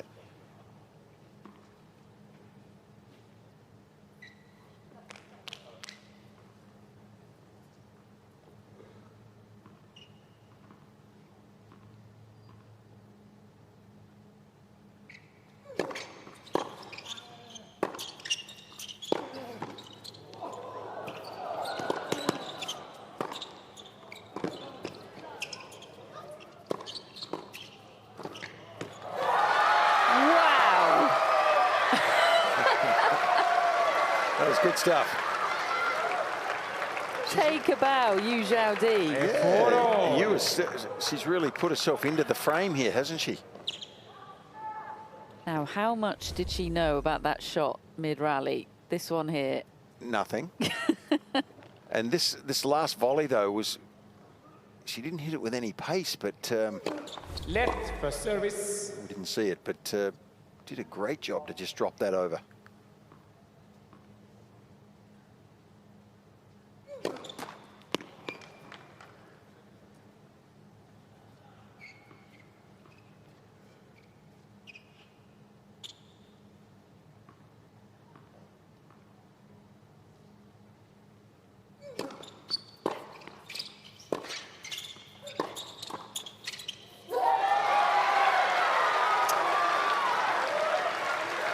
Not sure what happened there. Pitta just didn't move for that.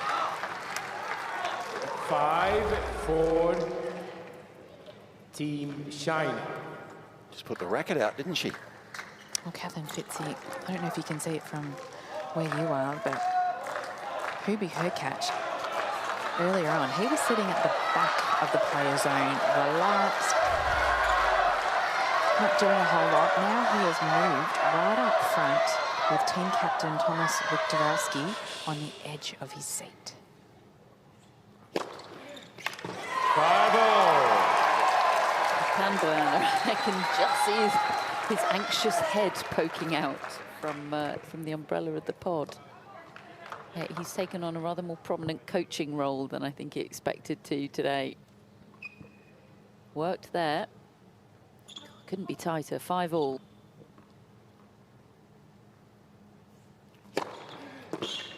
Well, his serve came through. And you know what? After what's happened in the last 10 or 15 minutes, that's a good effort to hit two good first serves like that, because surely his nerves were getting a bit frayed.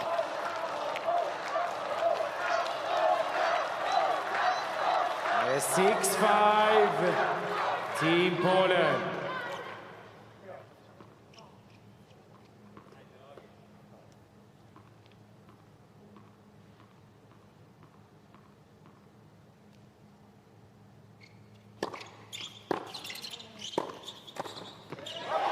Good cross from Pitta.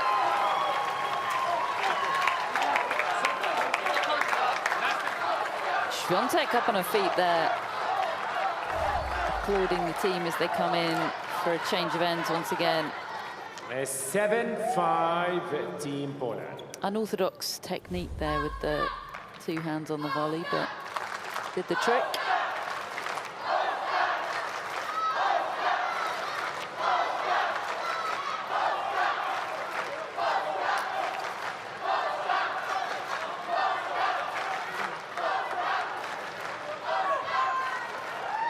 They've got different energies, haven't they, Zielinski and Pitta?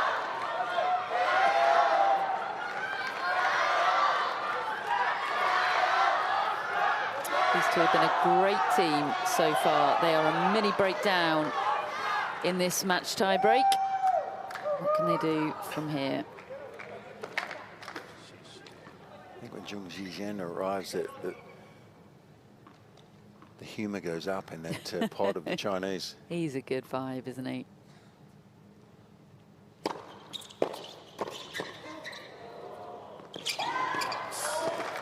Not quite. It was a good reaction from Zielinski.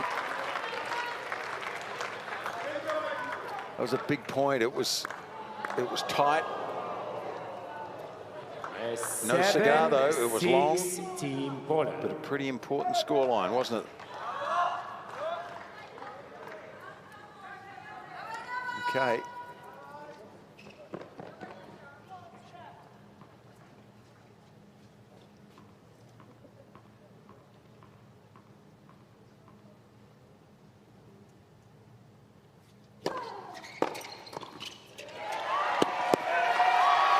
Well, the first serve is so valuable because her trajectory is quite flat, and so if she gets the first serve in, it's going to be deep in the service box. That makes it difficult to return, and Zielinski did the rest there.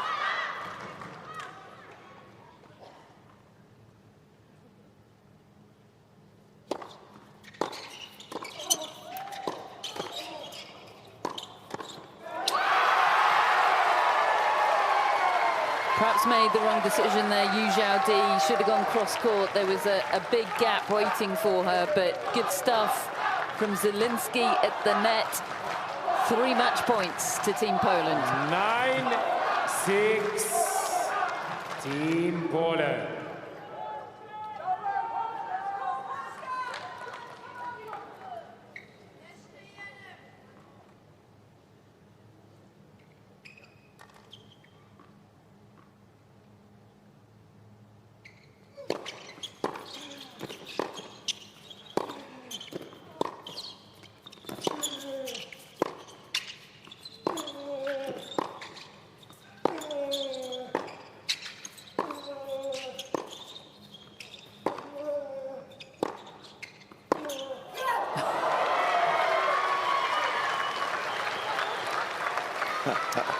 Well, as calm as you like. Match point down. Surely Zielinski would have gone up the line with a couple of those. Team Poland. It's worked in the past in this match. So 2 more match points to come.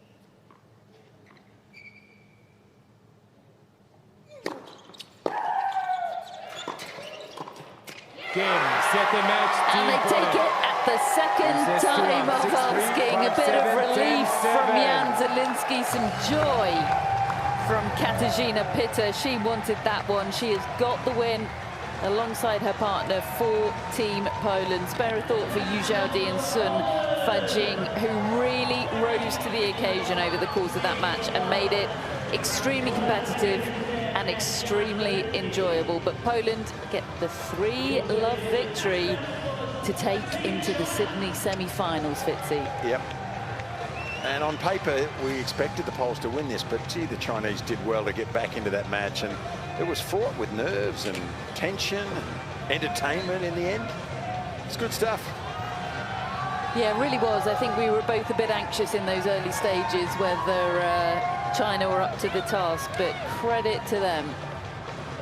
They ended up enjoying the occasion and the stage out there, and I'm sure that experience for both of them will end up being extremely valuable to take into the rest of their careers. And maybe they'll make a United Cup return in 2025, but that is the end of the road for China today. Poland, the top seeds, and the ones to beat, it would seem. Bojana waiting for the interview, but there's a few more high fives to take place before then. Very important stuff. They certainly know they're heading to Sydney, don't they? They do. So there is Bojana with our winners today. Katarzyna, Jan, congratulations. Another win for Team Poland. How happy and relieved are you to get that win today? Really happy. It's a great feeling to play on this court in front of the Polish crowd. Thank you to my partner and for the team for cheering us up. And it's a great experience for me here. Now, it was an exciting mixed doubles. You won that first set comfortably, but then Team China got back into that second set. How did you turn that third match tiebreak around?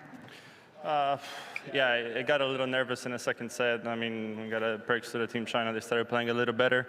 They found their rhythm. But yeah, we managed to come back in a super tiebreak and close it out 3-0. And yeah, hopefully have a nice trip to Sydney and good luck in the semis to us. Huh?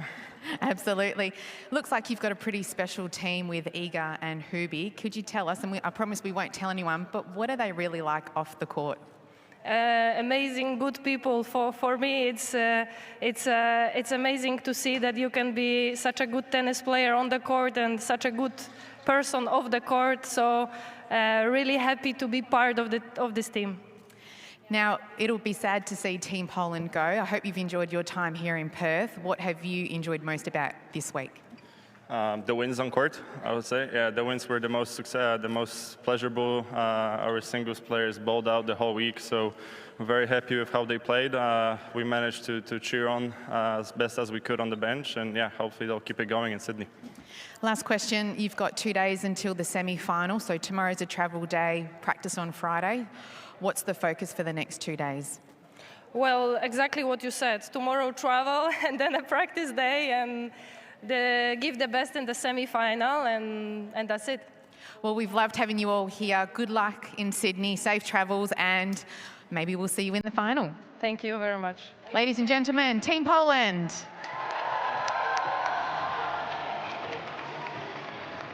Well, there's a tennis player for you, ever competitive. What's your favourite thing about being in Perth?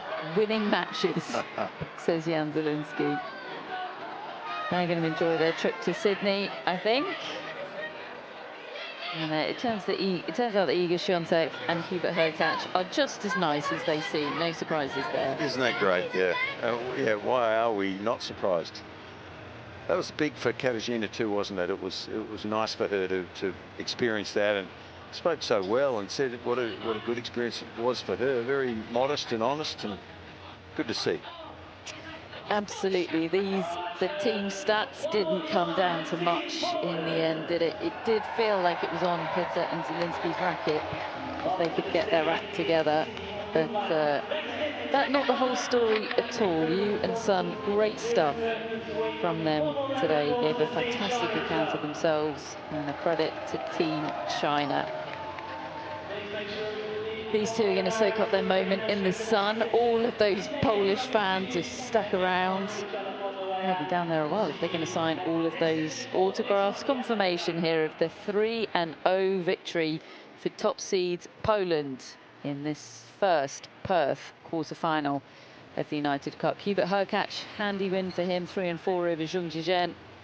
And then Iga Swiatek has been challenged by Zheng Qinwen in the past, but not really today. She was a class apart, the world number 1, 2 and 3 for her.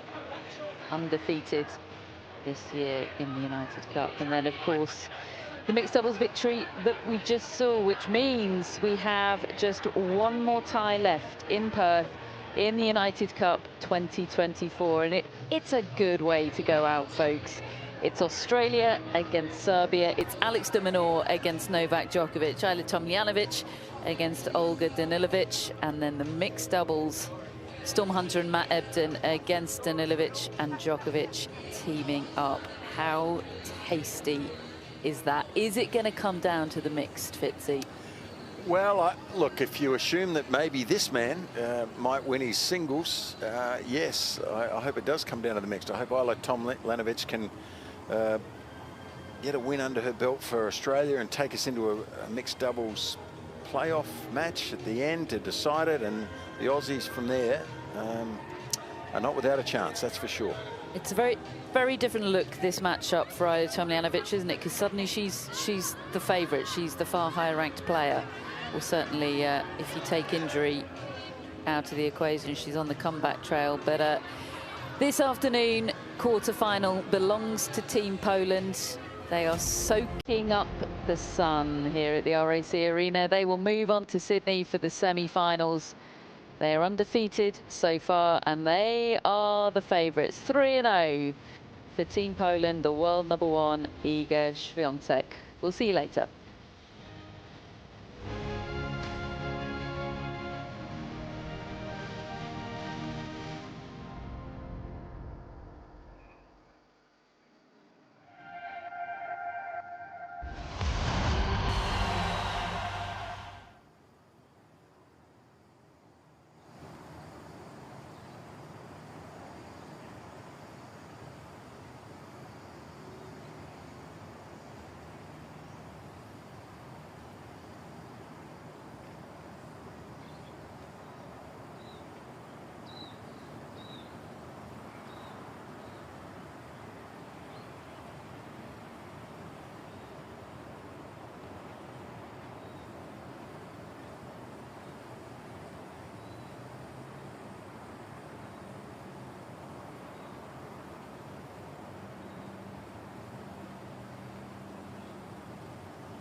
Vetrić malo je uštopovao i popao je naš.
Ja sam isto ovčica.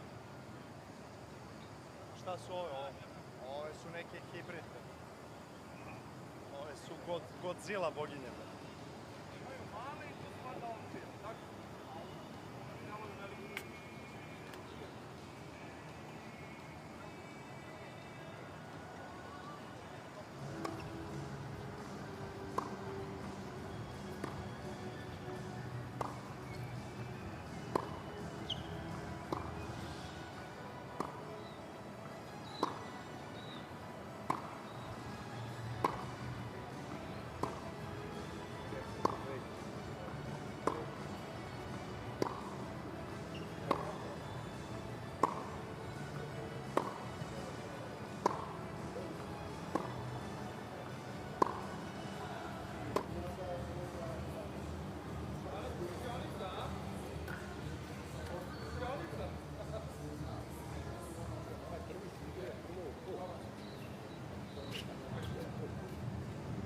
Vetrić malo je uštopovao i opao je naš.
He has some serious wheels, Alex Stevanovic. Have you ever seen anything like it? Djokovic out of this world. Perfect Pagula. You won't see better tennis than this all summer.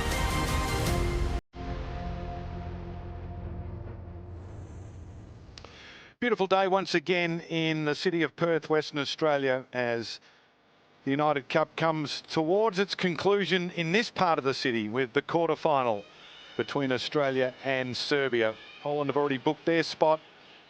They are on to Sydney for the semi-finals, and we know the Serbian fans are up and about, and the Australian fans as well, cheering on their team.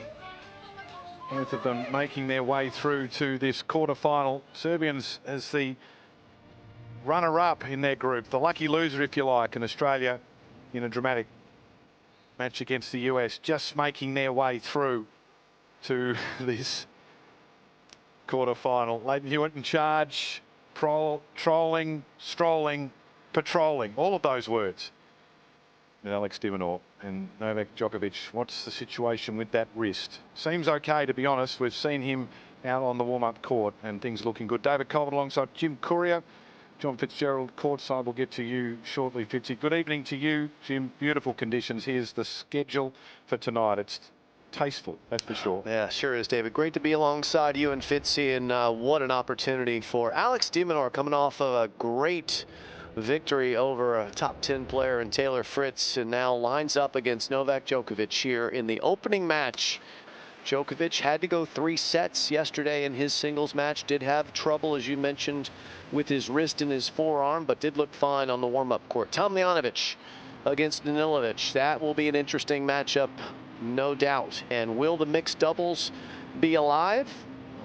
Unless there's a sweep of the singles, it sure will, and that would certainly favor Hunter and Ebden, the Aussies, based on the form they've shown so far here in the tournament. So that is the schedule. John Fitzgerald courtside, perfect conditions. It's warm outside. The players that are on the outside court, they're warming up, will be feeling the heat. But inside, it's just about perfect. Well, the temperature is perfect, David. It's a little bit breezy, I must say.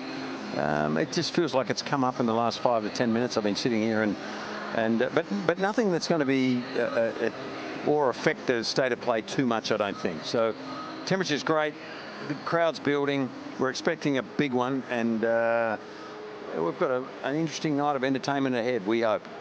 So there's the standings. You can see Poland, and they defeated China earlier. So they are through. They're two singles players.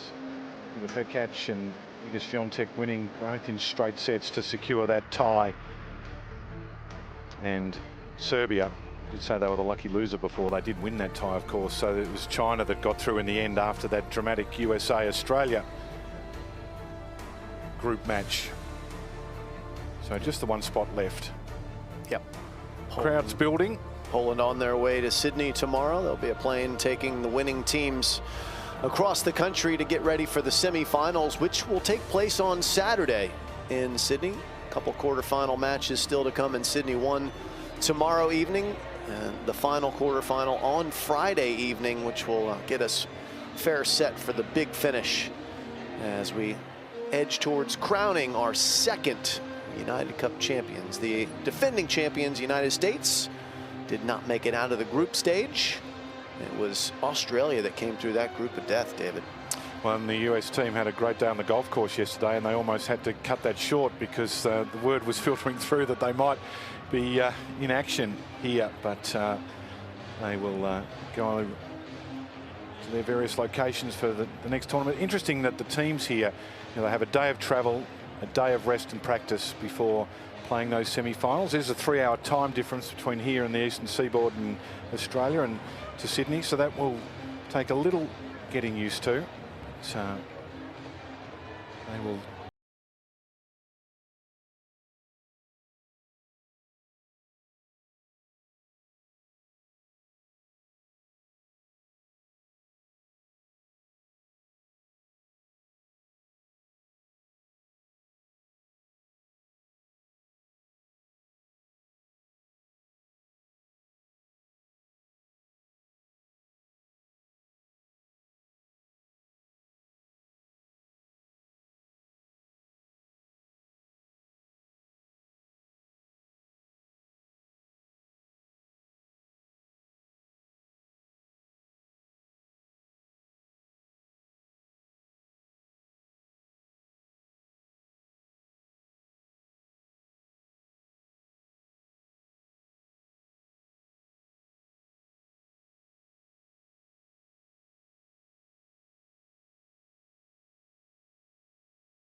There's no strapping, didn't receive any treatment, was out here, and obviously it will still be on his mind, but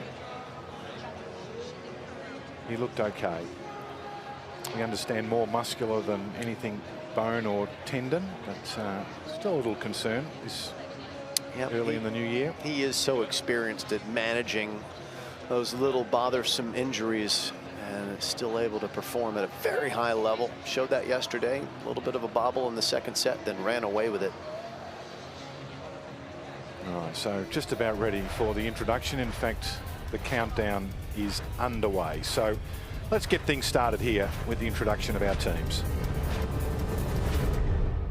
Please give a warm welcome to our first team representing Australia. Led out by team captain Leighton Hewitt, Ellen Perez, Matthew Ebden, Storm Hunter, John Millman, Isla Tomljanovic, and Alex Minaur.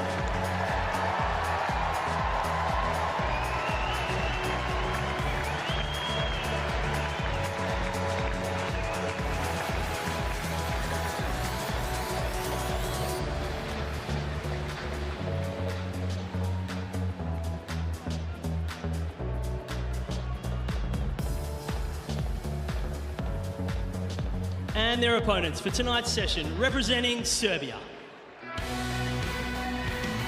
Led out by team captain Viktor Troitsky, Diana Radanovic, Nikola Jakcic, Natalia Stevanovic, Hamad Medjedovic, Olga Danilovic, and Novak Djokovic.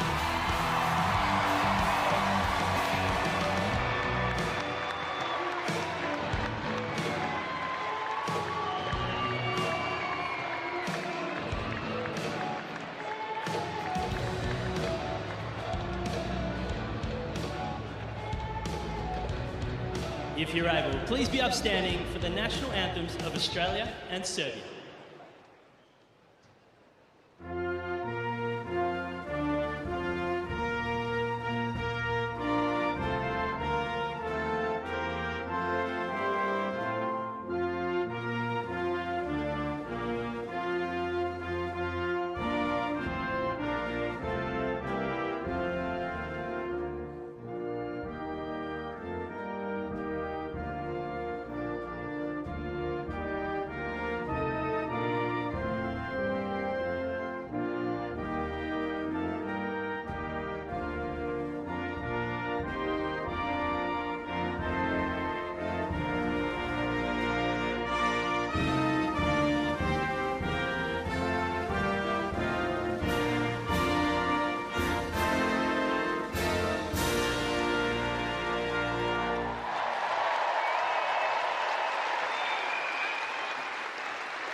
So the combatants will come forward, wish each other the best, and then we'll get into the warm-ups for the opening encounter. Men's singles will kick us off.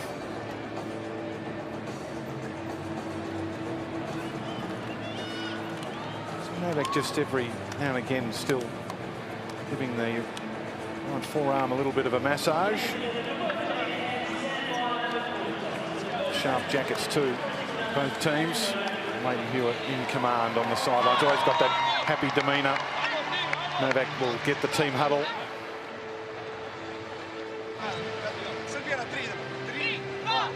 Serbia!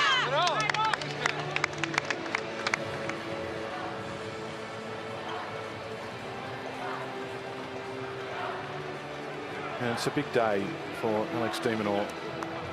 Goal to be in the top 10. He's talked about wanting to be consistent, so he's got an opportunity here to back up after his excellent match against Taylor Fritz.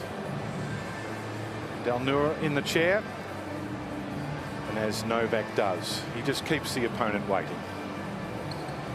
He operates on his own time.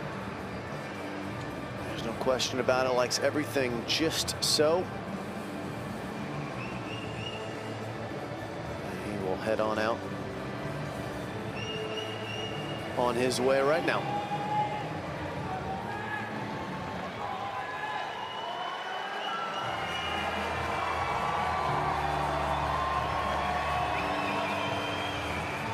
Just for this match. Hello, gonna let this white, please. So, gentlemen, good luck. Same staff, just few reminder. End device, electronic line calling. All the line will be called by the machine, including the foot fault. TV changeover, please, and the shot clock around. Any question? Yeah. So this is AO or head, Alex? Head, please. AO, Novak. You serve. Photo, please.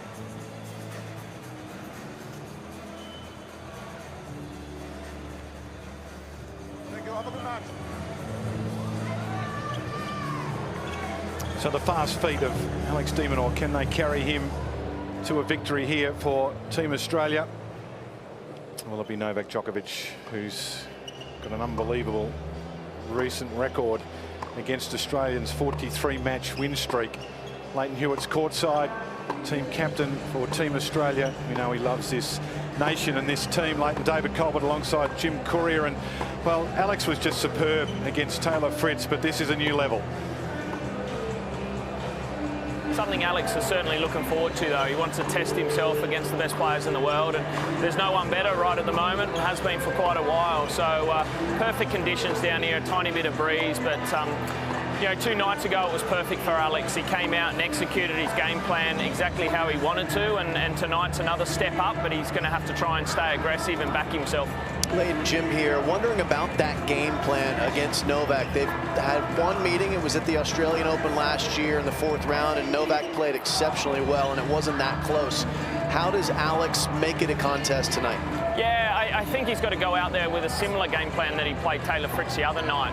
Try and find that happy medium in terms of being aggressive out there and taking it on as much as possible. Obviously trying to play as much dictative play on Novak's second serve as well when he gets the option. I think he did that really well against Taylor.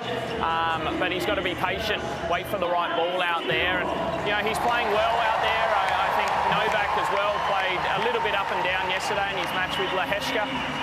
Doesn't normally make probably quite as many unforced errors as that. So it's different conditions here tonight, but yeah, hopefully he can get off to a bit better start than he did last year at the Australian Open. He used that slice backhand magnificently.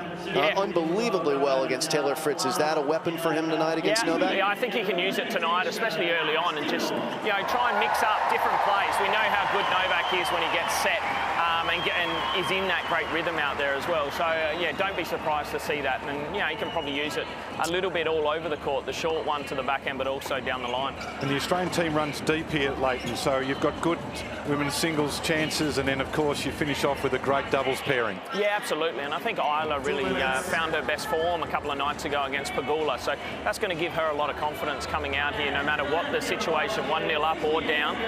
So I'm expecting her to play well tonight. And then so far, the West Aussies have held us up really well in the mixed doubles. They're the ones that gave us an opportunity in our first match against Great Britain after losing both singles. It was important to win that first mix, and they played awesome against the States 2 nights ago as well. So they'll be ready if it is 1-1. Thanks for your time. Have a great night. Cheers. Thanks, good guys. luck. Great to have that insight from team captain Leighton Hewitt on the sidelines. And Novak Djokovic, what a year, what a record.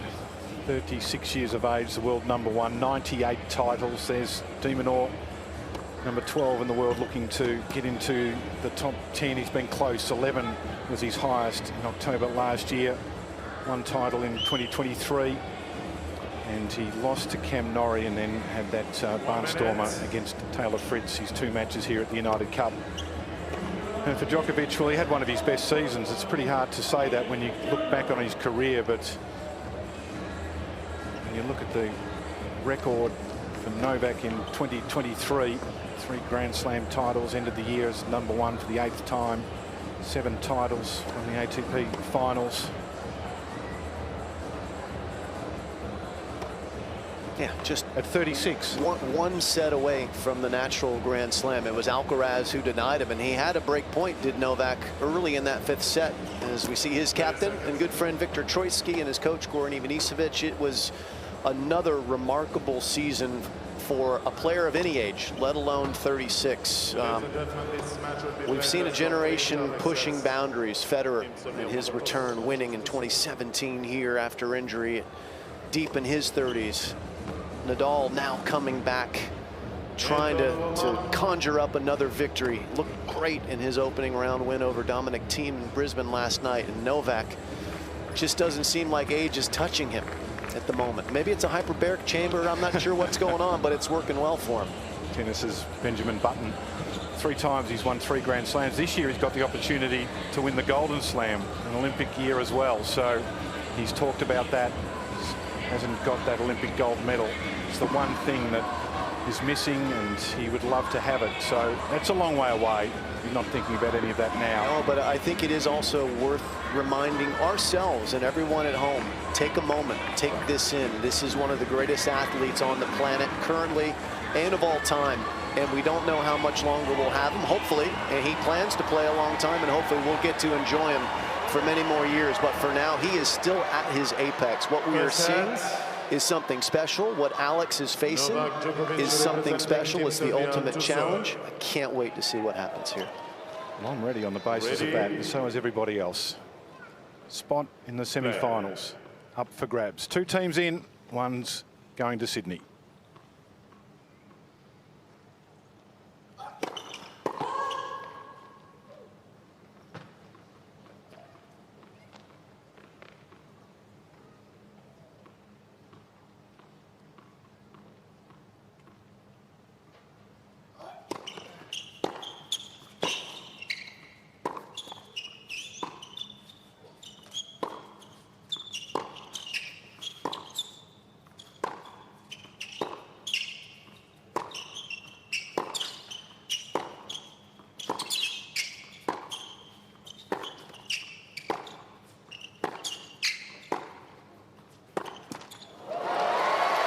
John Fitzgerald's courtside. Fitzy, atmosphere is great, and really looking forward to this. What do you think that Alex de Minaur has to do here tonight? Not miss from start to finish. It's a hard thing when people ask you, how would you play Novak? Well, I'm not sure anyone's worked that out yet. Maybe Roger and Rafa did a fair bit, but gee, he's so solid. And pretty good opening point, by the way.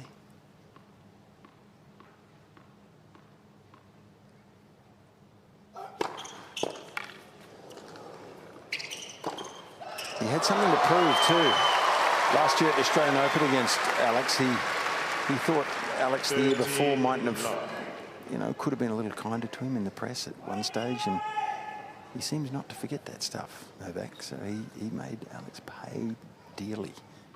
He was up for that match against de Minaur at the Open last year, and gee, he put him away in straight sets very quickly.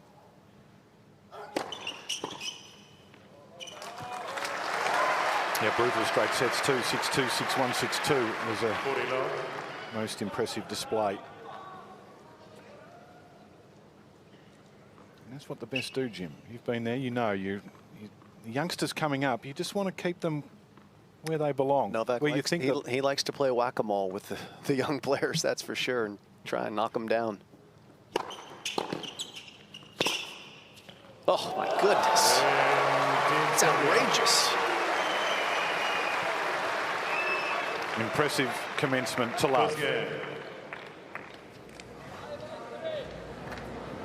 Fitzy, I like Jim's description there. I think sometimes when Jim, you see a lot of tennis, Fitzy, you do too, but when you're watching one of the greats of all time in any sport, you do need to take a moment to sit back and say, how fortunate are we to have Novak on court here? We're watching, people are watching around the world.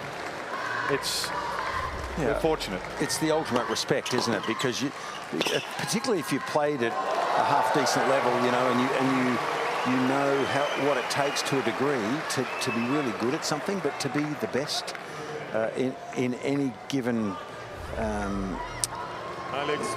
sport at any given time or endeavour, it's quite an amazing feat, and to do it for such a long period of time. You know, yesterday I interviewed him, and you get to look straight in his eyes when you get up close like that in an interview, and even that gives you some information about a person, and geez, an impressive individual.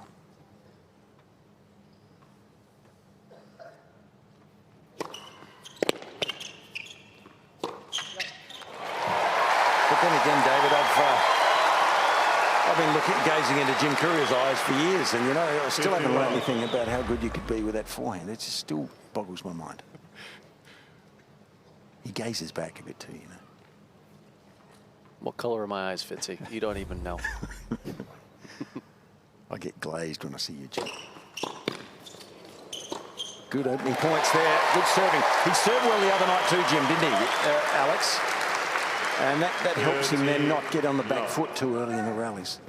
Yeah, the trick for Alex is to find the right balance, isn't it? To not be over-aggressive, wait for the right shots to be aggressive with. That was perfect. Took that one right out of the air.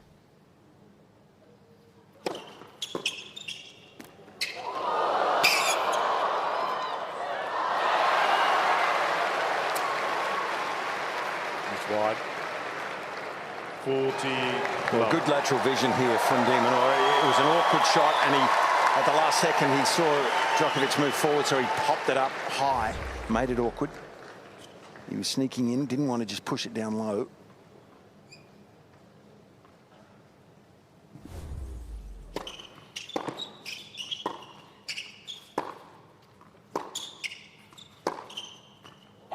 Game, Team Australia.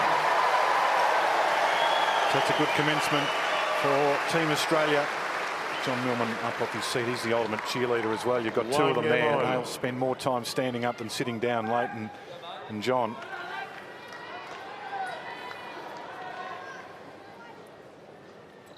That was an important game for Alex to send the message back after the love hold from Novak that he's here to play as well. Strong opening service game for the Aussie.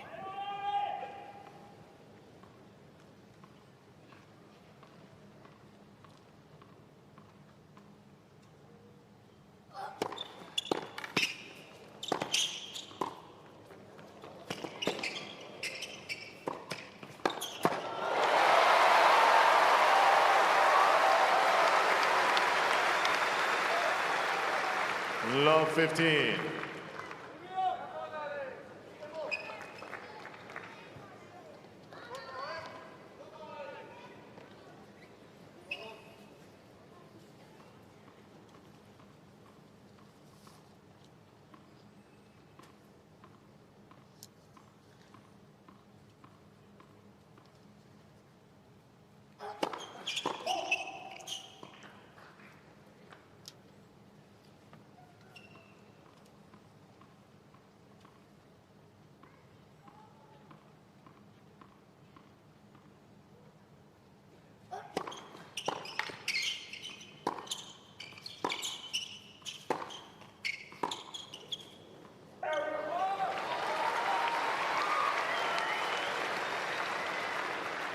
$50.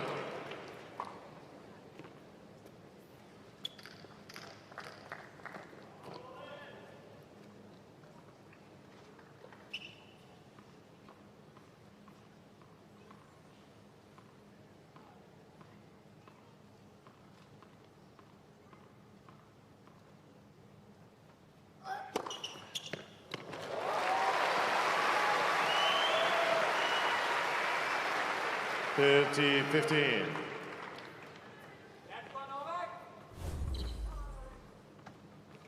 Hard slice on that one, just tailing away from de Minaur.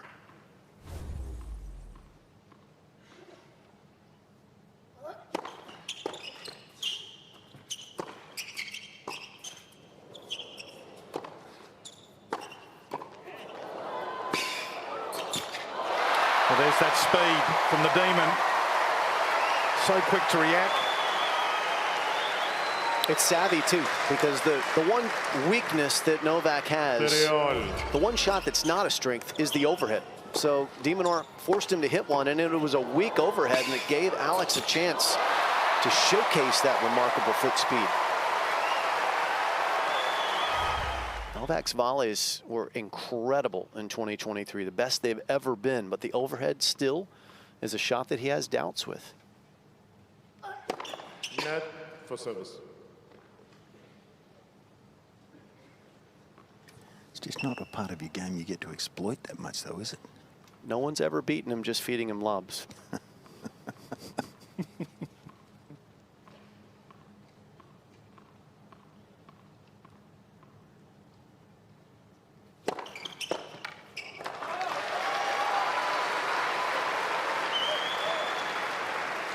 $40-13.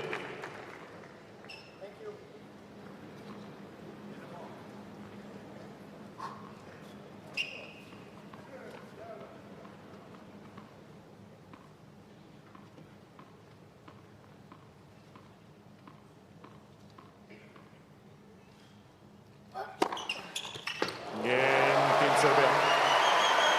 So stretched, but able to hold. 2-1 for Team Serbia. Leads 2-1.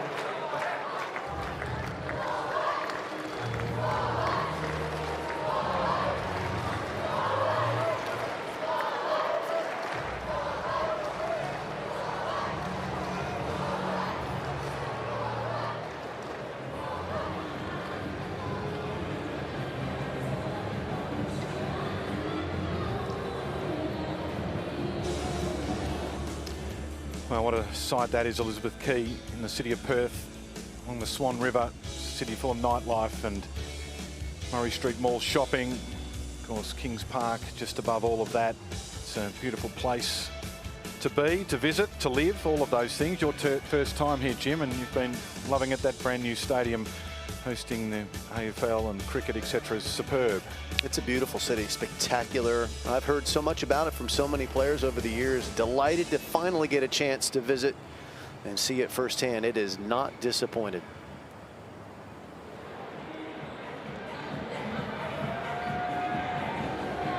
So on serve here in the opening set, a little bit of breaking news, Jim, that Team Serbia have had they're going to replace their singles player. So Olga Danilovic is not playing. She's suffering from fatigue after having her 2 singles matches in the mixed doubles. So they're bringing in Natalia Stevanovic to play. So she's ranked 185 in the world. Yep. And which is closer to Tomljanovic's ranking, although Tomljanovic obviously missed almost the entirety of last year. So interesting change there. That is interesting. Changes the dynamic of fraction here. Danilovic was just warming up moments before they walked onto the court. That doesn't mean that she might not make herself available for mixed doubles if needed. We'll see.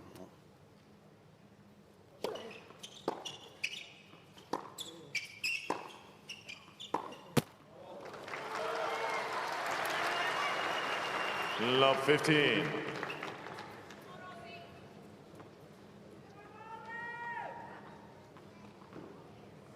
I can hear the sounds of Todd Woodbridge's mind frantically looking up all the information to get ready to call that match.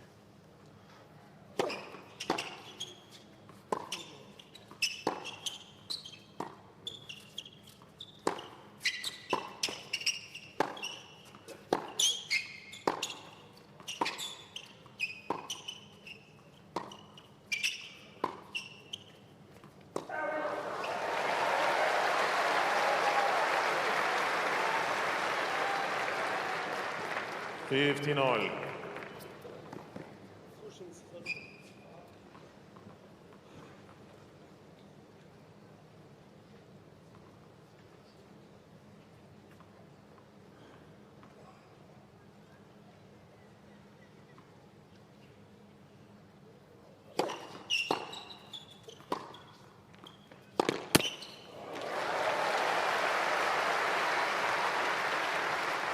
$30-15.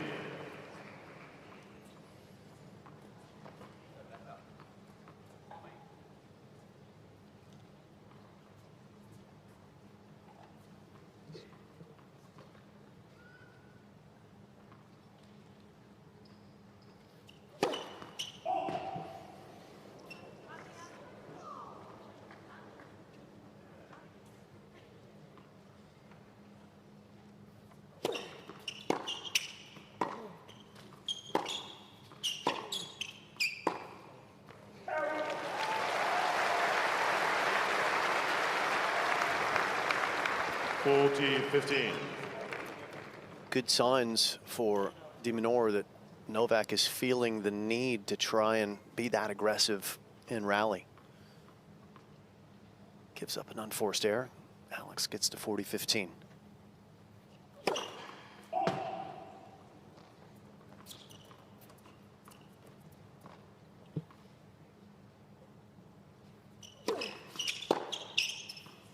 Game, Team Australia.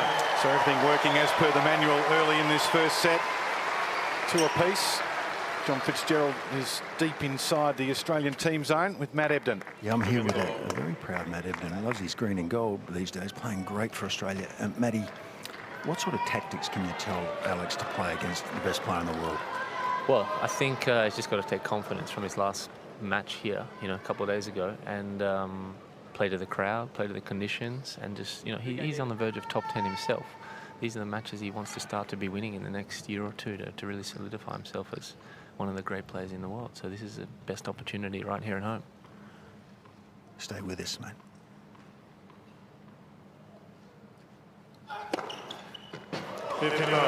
So he's got to play his game. He's got to attack. He's got to come in as much as he can. Down the line a little bit to that backhand's hard, though, isn't it? It's no secret. I mean, Novak's, he's unbelievable everywhere. Alex has worked hard this last month to even be a little more aggressive. We know he's got all the counter-attack, the defense.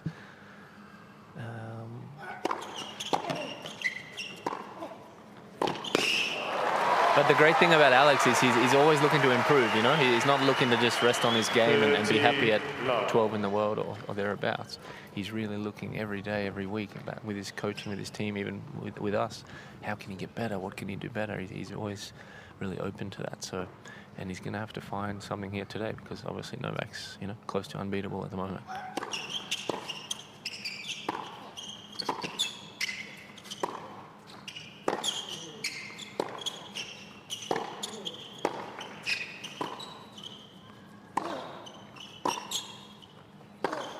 Gee, it's impressive, isn't it? Down here close to the court, Matty. Great spot to watch from.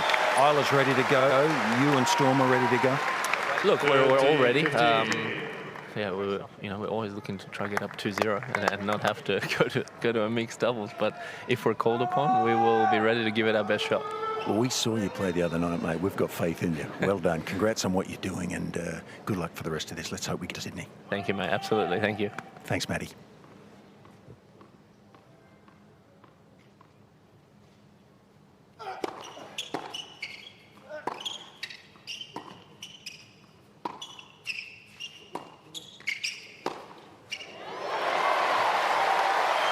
Minaur stretching and testing Djokovic here.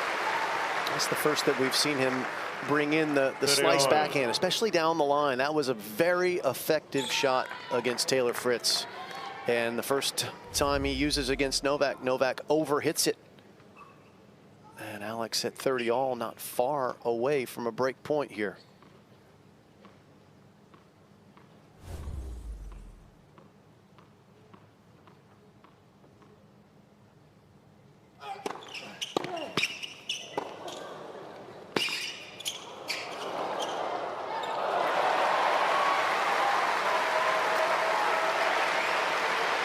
Well, Minaur thinking, well, I played a pretty good point there. 40-13.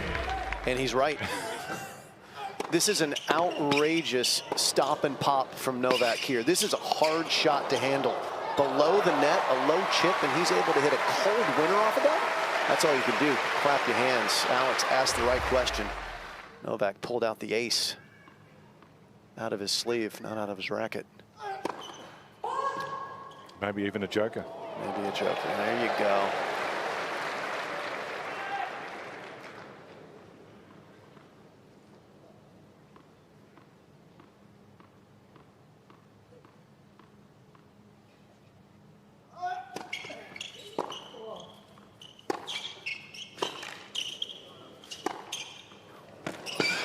Well tested, but impressive from the world number one.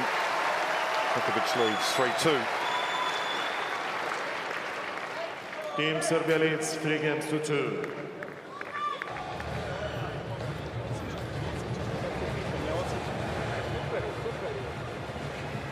it's actually staggering the level of tennis that he's able to consistently produce day in, day out, year in, year out. It's mind-boggling. It is incredible that you can just continue to, you know, he's been tested early here, and no matter how high the bar is raised, he seems to be able to, you know, in high jumping parlance, put it up the next height and clear it.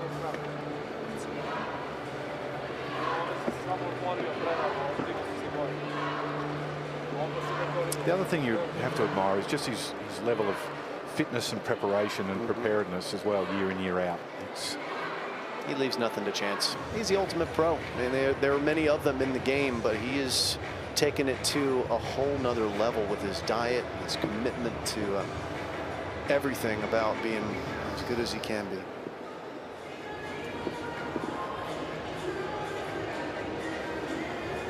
It's been a fascinating commencement, and there's the eyes that John Fitzgerald spoke about before. When you gaze into them and get a sense of who he is, and at the moment what you see is he's the best tennis player on the planet, and he's been tested here early by Alex de Minaur. Mentioned during that break that it doesn't seem to matter how high you raise the bar. Novak's happy to put it up to the next height and jump it on the first attempt. It's impressive. But de Minaur, I think he's got to be happy with the way this has started, Jim. So far, so good. He stayed with Novak and even put a little pressure on him in that last service game. Novak had to come up with the goods, which he did. And now the pendulum of pressure swings back across the net on the green and gold side. His turn to defend his serve. But de Minaur has won every single point when he's made a first serve so far today against the best returner on hard courts we've ever seen. There's another one. 15 love.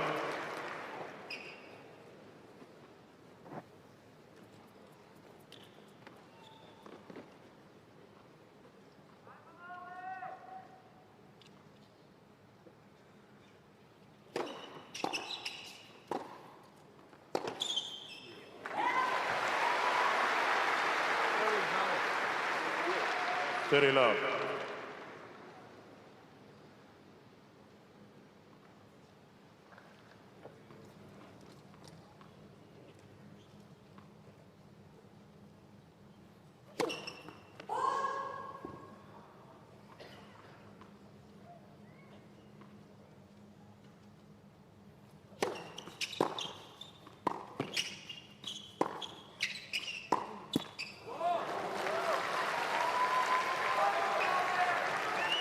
$30-15.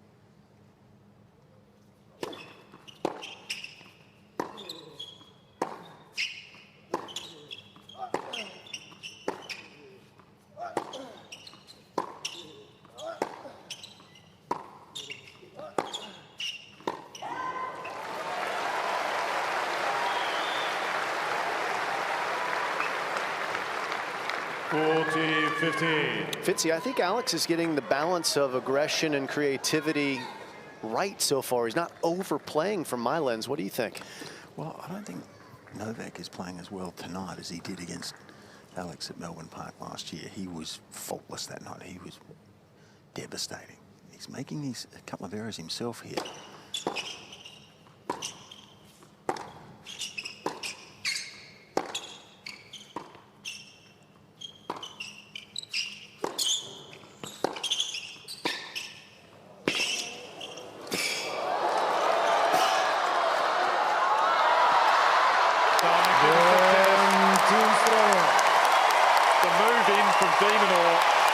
Absolutely superb.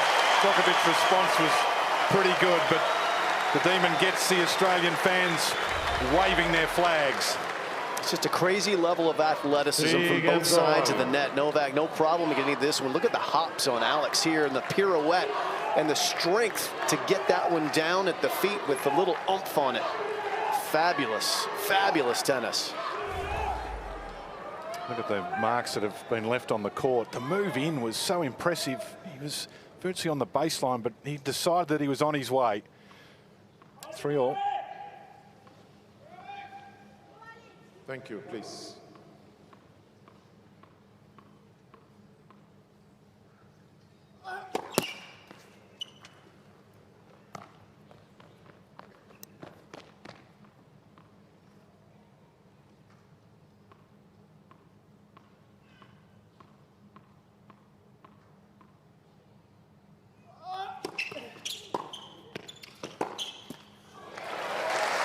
Jim, Novak only lost 7 times last year, 56 and 7. Yannick Sinner beat him twice and Holger Rune beat him twice. Sinners were at the end of the season, Davis Cup and round robin at the ATP finals. If you're Alex, do you look at those matches at all? Or are they mutually exclusive? Do you investigate how that happened? Or different player, different scene? The latter. There's not really... When you look at the players that beat him across the season last year, he lost in some ways in different ways. Sinner beats him the way that Stan Wawrinka has beaten him in the past. Firepower off the forehand, the backhand, and the serve. It's just an all-out assault, and he has more artillery than de Minaur does. So you can't really try and replicate that. 30-15. I think Alex and Leighton and Adolfo Gutierrez, his day-to-day coach, have come up with the right game plan so far, using his skills, right? You can only use the pieces that you have of the puzzle to solve it. And it's the slice backhand, it's the drop shots, the defense. It's disruption, surprising Novak by getting to the net at times. You can't just go toe-to-toe with him. You lose that battle. Alex loses that battle. Sinner could win it, not Alex.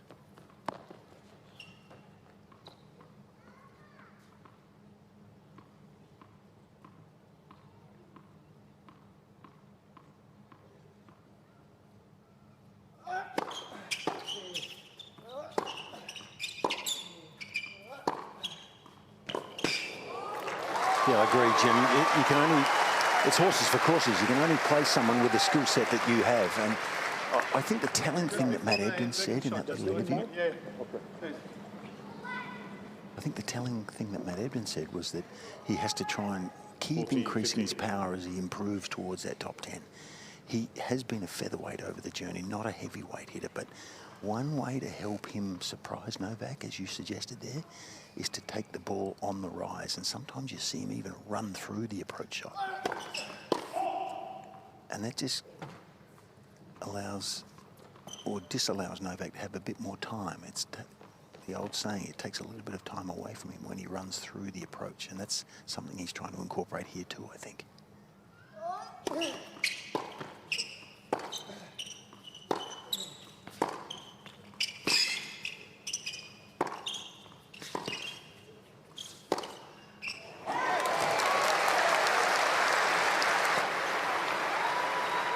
That one went wide. de Minaur's forcing that from Djokovic with his speed and capacity to get the ball back quickly. His fast feet.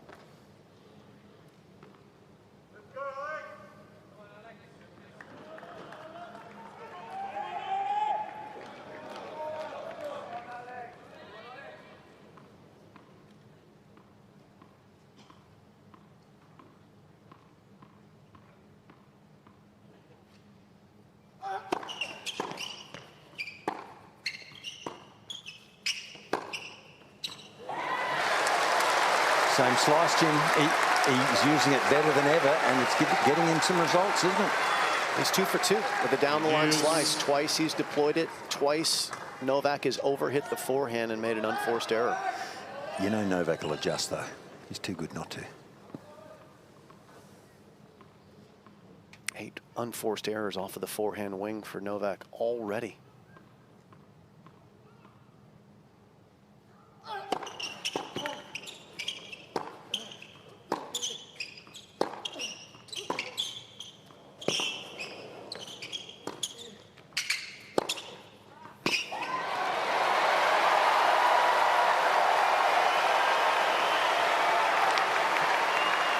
28 minutes in, first break point by the player. Advantage Team Australia.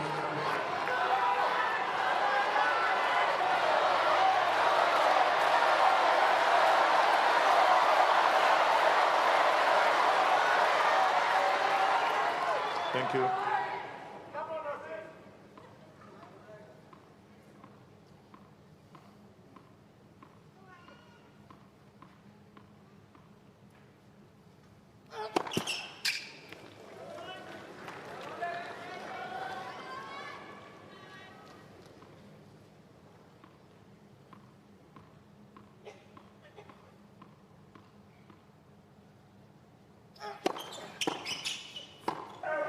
Use 192, and it was deep. It was challenging. It's a quality second serve. It's basically another first serve. That is something that Novak does do quite often. It didn't surprise Alex. Alex was on the return. He just missed it. But when he's pushed in the corner, Novak, he'll swing mightily on that second serve, and he got a good one there.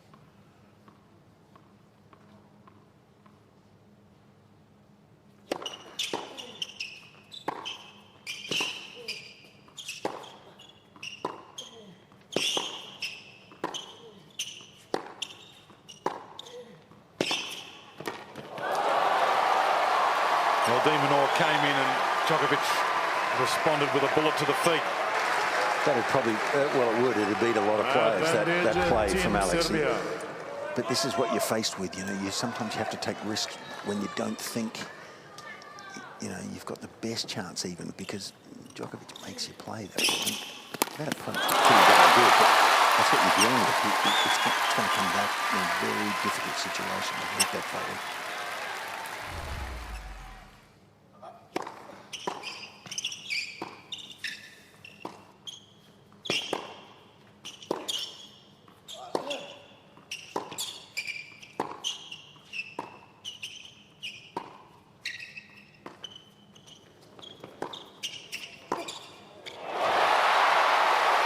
Now that was interesting, Jim.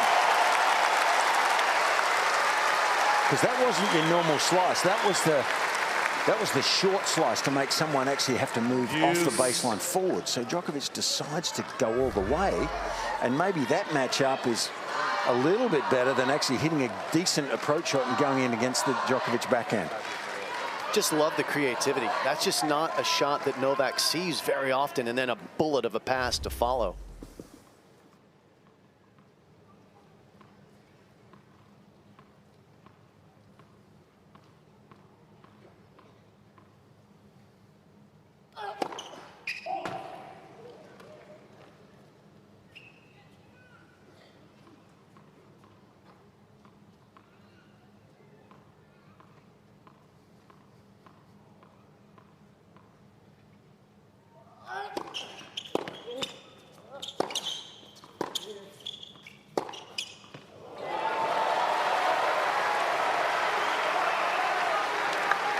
Because Alex tends to crowd the baseline when returning second serves, he's going to get a lot of big second serves from Novak, because Novak typically does respond by going large with his second when someone's on the baseline. If a player stands 15 feet deep to return a serve, that's when he will take 15, 20 miles an hour off of that serve and just roll it in. But Alex needs to be ready for the big ones coming his way.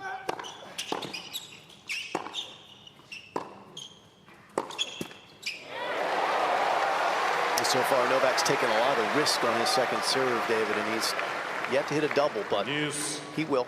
If he keeps going this big, he definitely will. It's a question of when it happens. Fourth juice. Just the one break point opportunity so far for Minaur.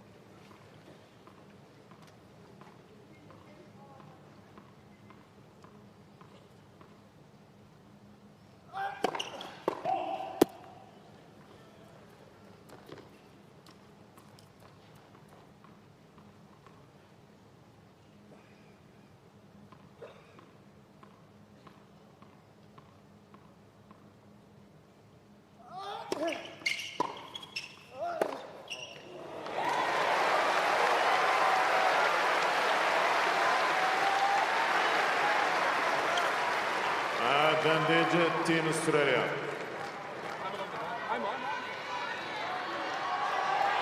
Do you do anything different here for Alex Dimitrov? Nope. Keep doing what you're doing. Just be ready if a second serve's coming for him to go big again. And if he doesn't, you'll have time to adjust to that. But you have to be looking for it. First things first. Here's a first serve for Novak.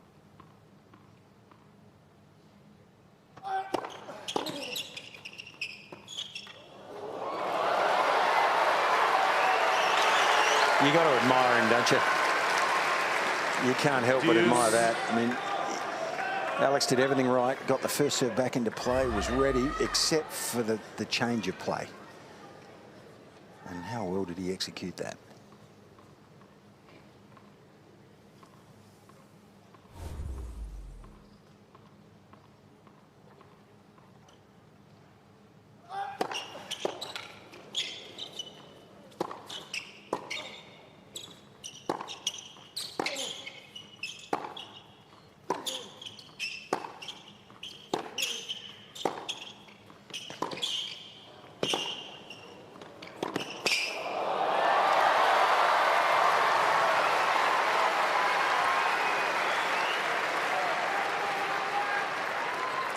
Advantage Team Serbia.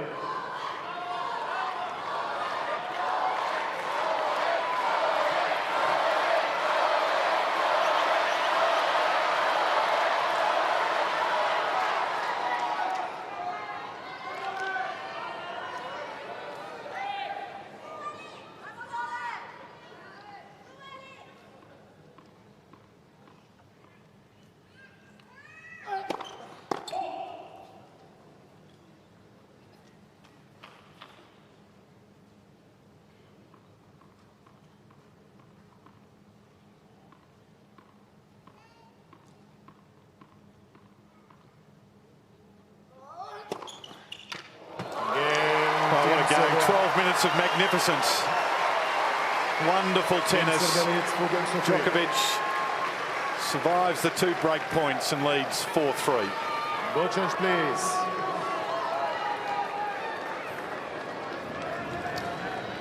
.11 minutes and 57 seconds. Fitz, this is an Australian music reference, but that was like Evie parts 1, 2 and 3. It was just tremendous from start to finish. Very good. Yeah, no, it was. It's high quality. It really is. Novak, I thought it's interesting. I found it interesting to see how many unforced errors he'd made, though. That's not normal for him. It's a lot more than what Alex's is. And he's normally over 7 games, 6.5, 7 games. When we saw 14 unforced errors, that's not him at his best. But nevertheless, you know, he can't be expected to play at that peak every single day. And he's having trouble with Alex. He's staying with him early.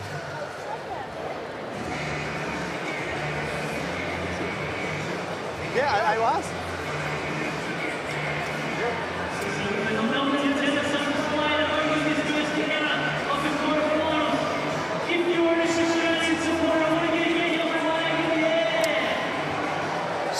So Victor Troicki and Novak have just asked for the trainer to come in. I'm sure it's just to give his wrist a rub again, same as the other day. They thought the central umpire was slow there, David, but that's what it is. He's just getting a bit of work. He has, but then it's now back. He's not afraid. This whole thing is so stiff right there. And as would be the case with Fitz muscular, he's pointing a little bit further up his forearm towards the elbow, so just stiffening, and that's a different spot that he's working on there than yesterday. It was a lot lower down near the wrist. Time, I mean, it's just right. Yeah, but I asked him as soon as I was back. So he's wanting a little bit of extra time here too, because he asked. He's not asking for a medical timeout. He just wanted a little bit of a rub down on the change of ends, because he wants to keep that medical timeout, which he only gets 1 of per injury, for later on. And he's disappointed that that was such an abbreviated stay, because it was not communicated quickly to the physio, who's right on the court basically, and a couple seats away from you, Fitzy. But yeah, he was disappointed he didn't get another 30 seconds there. Correct. That's all it was.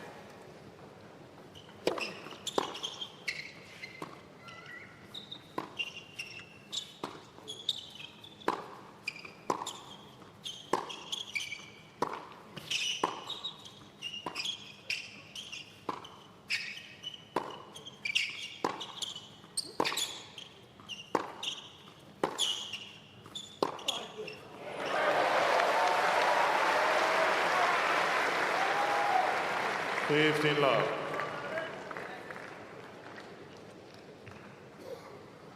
Novak's win over Jiří Lehečka from the Czech Republic yesterday. He did receive a medical timeout and then also received another visit from the trainer on a subsequent change of ends, but was able to overcome it and play seemingly normal tennis. It's apparently something that he has suffered from at various stages in his career. It's not an unusual one, according to some sources on his team, for him to deal with. So they think he's going to be okay to manage it, David.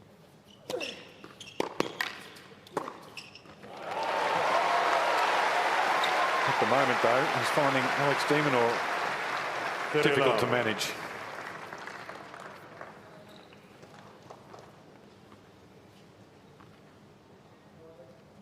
Goran always looks a little bit concerned, even when things are going 100% their way.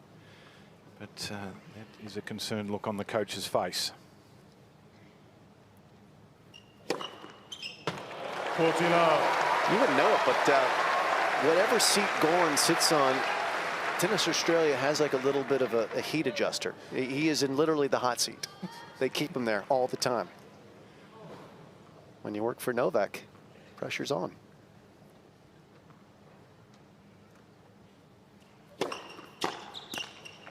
Again, Team Australia. And Novak held his serve to love in the opening service game, and Minaur does likewise there. Squares it up at 4 apiece.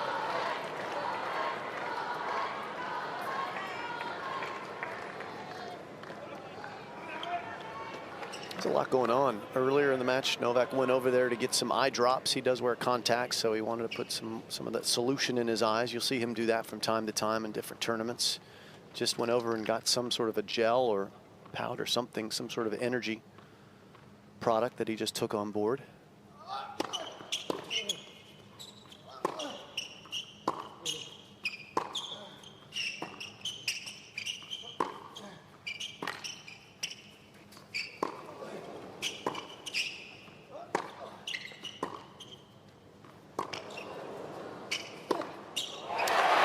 Well, there's a little bit of rope-a-dope there from de Minaur. Softer balls and then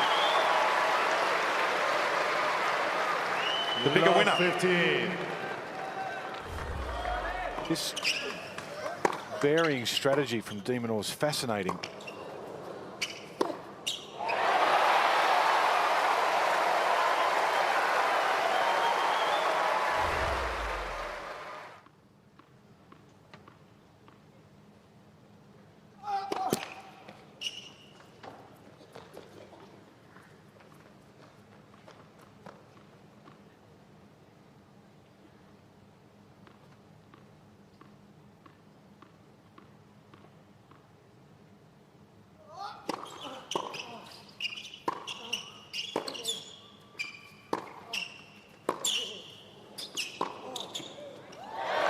There's that bigger serve, Jim, you talked about. He went all out a bit more on that.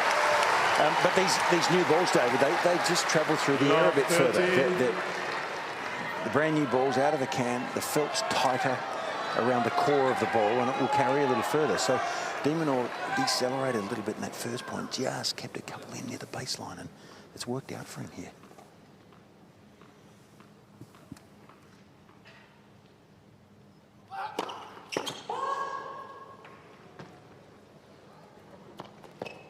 Novak was serving and volleying behind that one at love 30. He might throw something a little different in here. You got to be wary for the wide second serve here with some speed on it at love 30.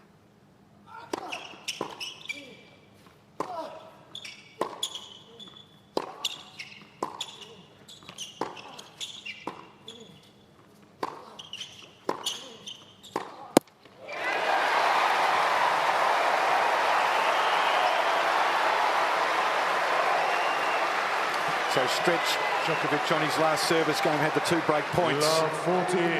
Held his serve to love. Now 3 break points. This has been a very, very good 10 or so minutes.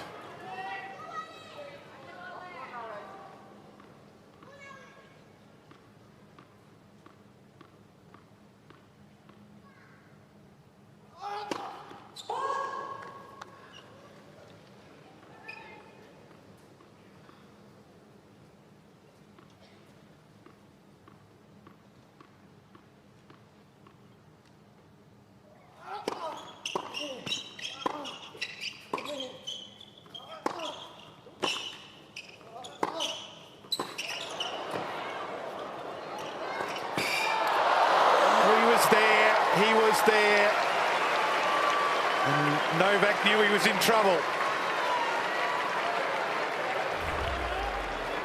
Well, Novak, his volleys have improved so much over the years, and that was not an easy volley, but he was vulnerable. Alex was there. He's got a little too much on that, Fitzy. Yeah, he did. Sorry, Jim. You've got a split second to make a decision on what you're going to actually do when you get to the ball there, and he just hit it too hard. He had to take some speed off it. Easier said than done.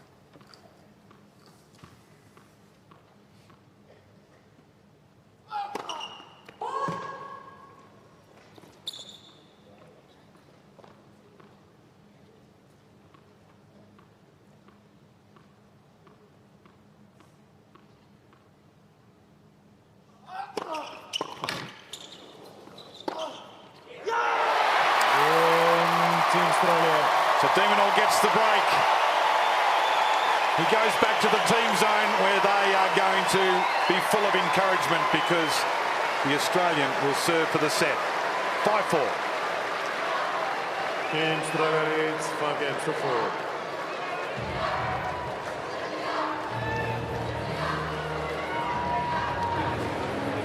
What are you talking about? It's an injury you treated yesterday. Yes, that's why it was pre-existing. So the logic in that, if it continues getting worse the next day, you won't treat it because it's already has been occurring yesterday. If it's going to be something worse, it's something different. You said it improved. That's all we're doing now. No, I said it has improved before the match, and when I started playing, and the more I'm playing, it's getting worse. That's what I told you.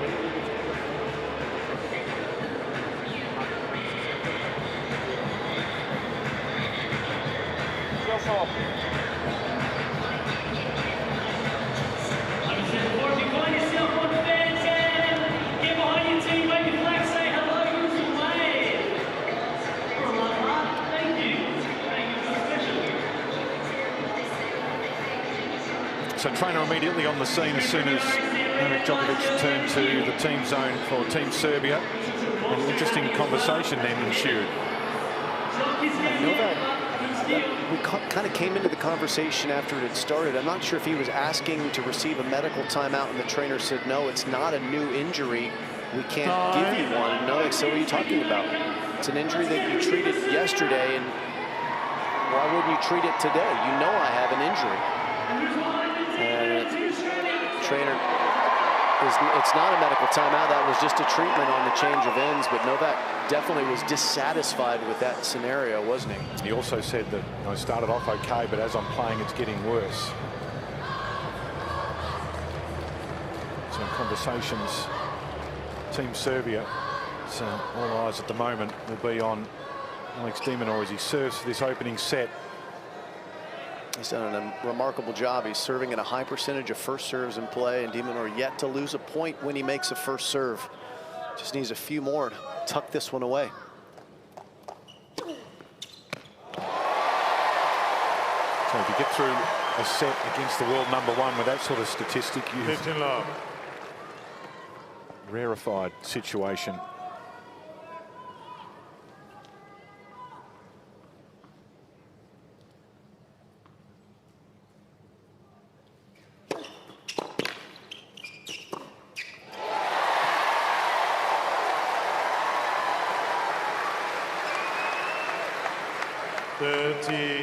Love. We know Alex loves playing for the green and gold. In fact, his best ever win ranking-wise happened playing for Team Australia. And it was against Nadal.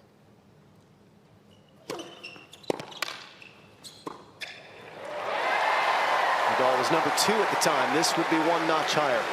He's never beaten the world #1. He's 0-2. As we mentioned at the outset, Novak's on a 43-match win streak against Australians. And he's got 3 set points here.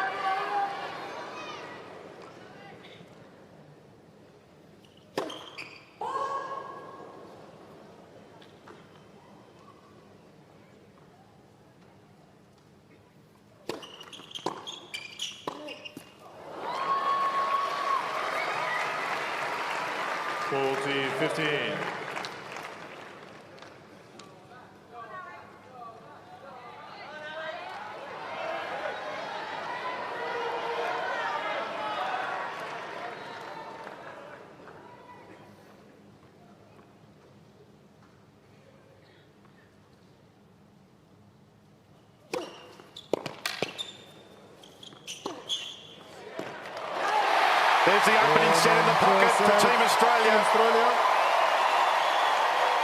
6 games to 4. Wonderful tennis. 49 minutes. And Alex de Minaur, 6-4. No let up, mate. No let takes up. the early advantage.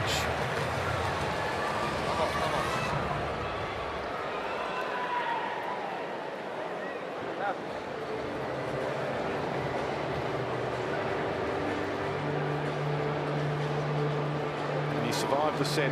First serve, won every point. And by the way, the physio was coming back down to see Novak, and Novak waved him off. Said he didn't want anymore. I think he's aggravated him, and I can understand why. Let's take a look at set 1 statistics. That is remarkable serving from de Minaur against Novak. 70% first serves in play, and nary a point lost when he made it. Incredible. But the thing that I'm most impressed with, de Minaur only 5 unforced errors, 10 winners, 2-to-1 ratio winners to unforced errors. That is discipline and amazing. And Djokovic, 18 unforced errors and just 14 winners. Normally when Novak plays, he's the guy with the less unforced errors. He's the guy who is very judicious about when he's offensive. Not today. Today, the defense has been almost impenetrable on the other side of the net from the Serbian, and he's tried to play attacking tennis. And Alex, so far, has been incredible.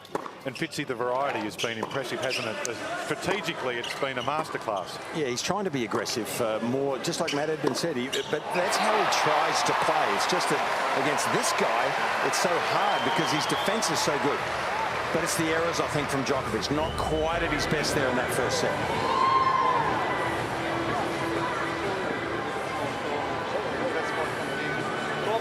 The quarterfinals. Spot in the semi-finals in Sydney. The United Cup up for grabs here. And the best possible start for Team Australia. Alex de Minaur taking this opening set 6-4.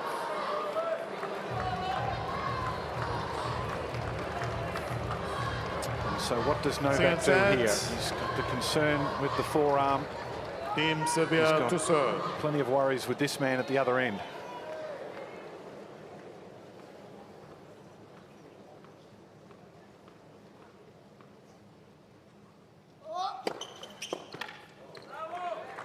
Does he need a change of strategy, Jim, or does he just continue with... He played a reasonable set, so...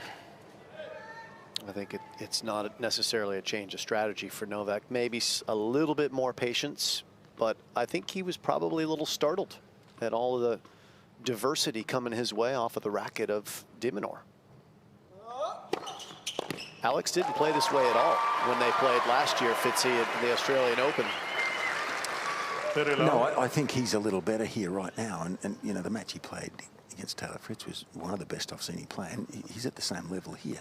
But I think Novak mentally has not been 100% here either. It's just he is a little aggravated. As he'd be. Bit of an injury. It's hurting him. He's worried about it.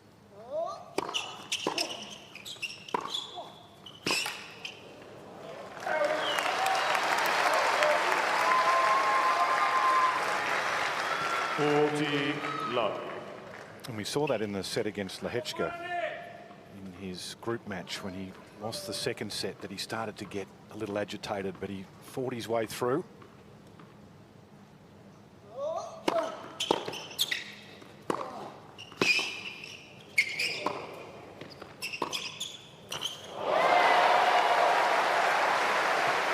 He's a good player, though, isn't he, Jim? Alex, he's getting better all the time. 40-15.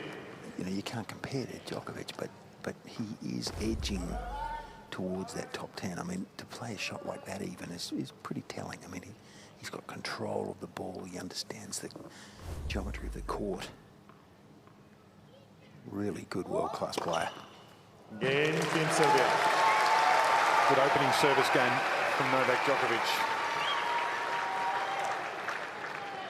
It's always interesting to see players at the beginning of the year when they come out of the off season, when they do have a little bit of time to try and improve a few different things in their game. And it's fascinating to see what new things emerge. And I think one of the things that is clearly emerging for Alex de Minaur is that the slice backhand is going to be a part of his arsenal that's going to be very important for him. It's a shot that, Fitzy, I think you've been lamenting a lot. It's underused in the modern game. It was more used back in your time and my time, and it's still very effective. And Alex is certainly finding out in real time this week how effective it is against the best in the world. I think part of the reason it's effective is that the opposition doesn't see it that much these days too.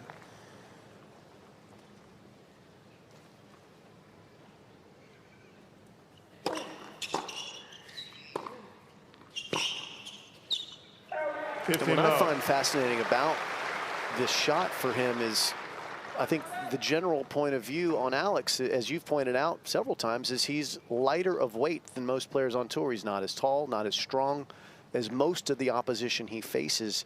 So most people are thinking, well, he just needs to bulk up, add muscle, get stronger, match the power of his opposition. But the slice is a way around that because it gives him a chance to play offense on the next shot. It's a setup shot. It's the jab before the knockout punch. And it's necessary for him probably more than some players that have more artillery, more power. Yeah, we debated a little bit about this the other night in a very friendly way, and I think we agreed that it's a shot that, you know, the opposition has to work out how they deal with it. They can go back down the line or across court, but you know, it opens up some different opportunities for him. How's that? That's the way he wants to play. That time he got the short return off the serve. But if it goes short to his forehand, he's coming in down the line. Bingo. And that's the way he wants to play.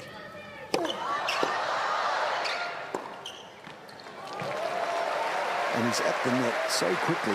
And part of that reason, not just his speed, but he runs through the approach shot. So he's got 2 steps going there already. Thank you, Bogle.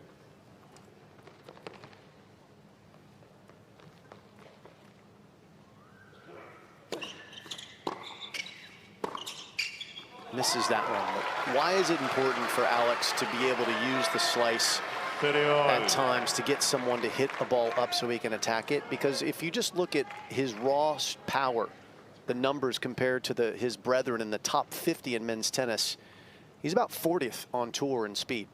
He's not upper echelon on strength of forehand speed. But if he's able to take the ball early, he's taking time away from him, he gets much closer to the top speed.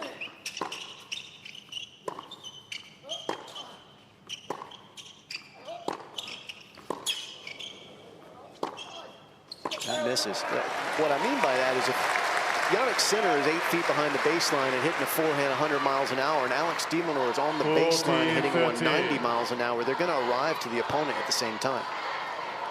So he needs to be able to take the ball earlier for his power to emerge.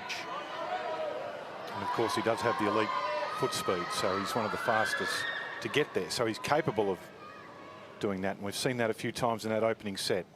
If he's 40th in forehand speed, what is he in foot speed, Jim? Top 3. Yeah, well, he got out of a little spot there.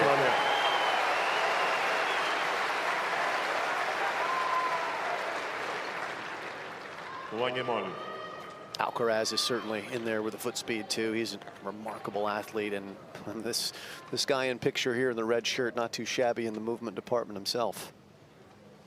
Well, it's not just from point A to point B, is it? It's from point A to point B and then back again, maybe in a different direction.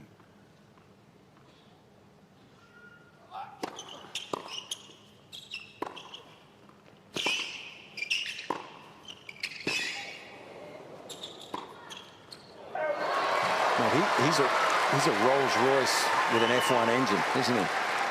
Novak, he's just got all bases covered. But he's in a bit of strife here. He's struggling a bit. And you can see it in his body language down at court level.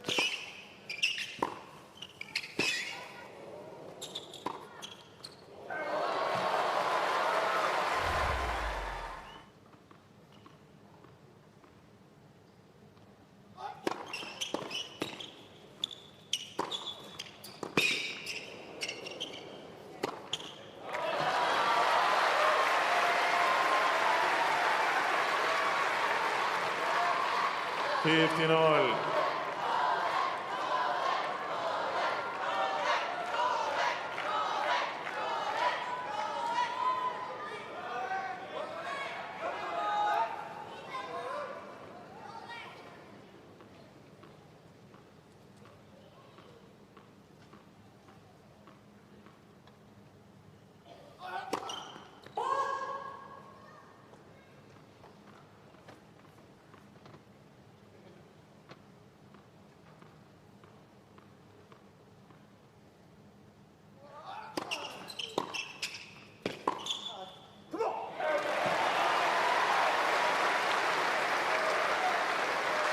He's not at his best here, though, is he, right now? He's right for the taking. Yep. But here's also a little wrinkle. You have to be careful if you're Alex not to get overexcited and over-emotional, because if you get over-emotional, you might wake Novak's inner beast up. I mean, you want that baby to sleep.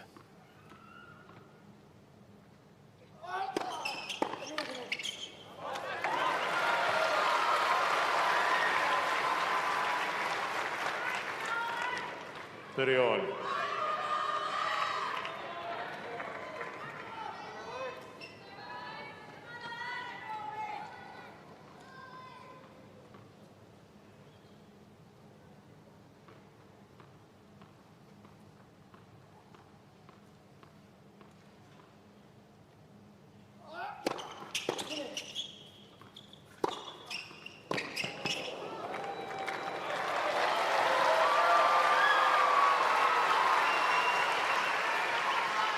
(40-13).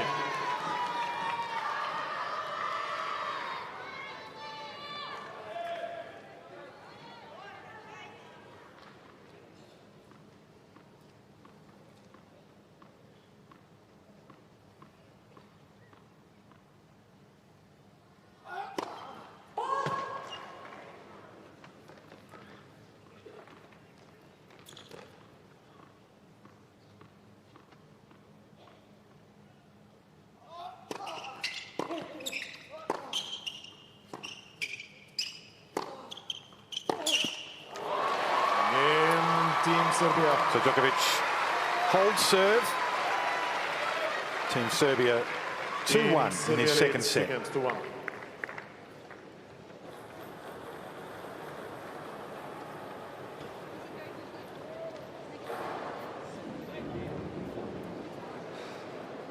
So I just missed that at the start, but I presume that is an ice pack, or is now Victor doing the work? No, it's just a towel on top of the arm, and Victor's now operating as the physio.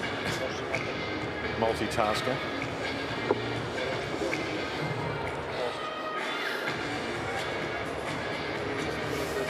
It's clearly in pain, but when you watch him strike the ball, he's still striking with full force. So it's not sapping the power of his shots at this point. When does it, on what shot would it hurt the most? Is it the snap of the serve? Is it? I would think it would be the snap of the serve, when you really snap the wrist down hard. But only he knows for sure.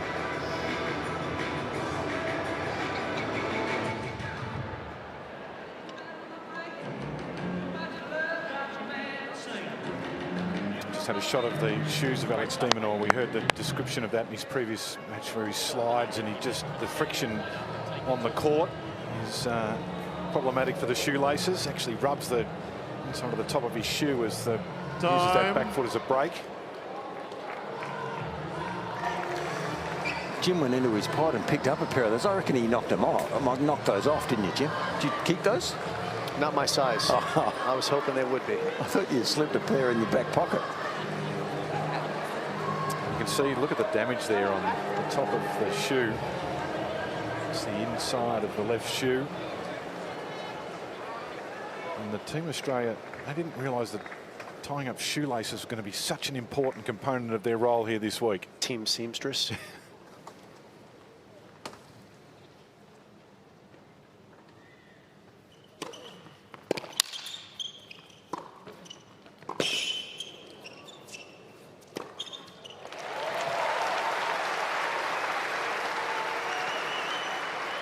It's interesting, the demeanour of Djokovic. We see this quite a bit when he's wounded of body or the scoreline. He seems to slow things down a bit. Looks like he's trying to centre himself and just. It's a slightly different Novak when he's in this situation. Yep. I still can't believe that Alex has yet to lose a point when he's made a first serve against Novak on a hard court. It's unbelievable.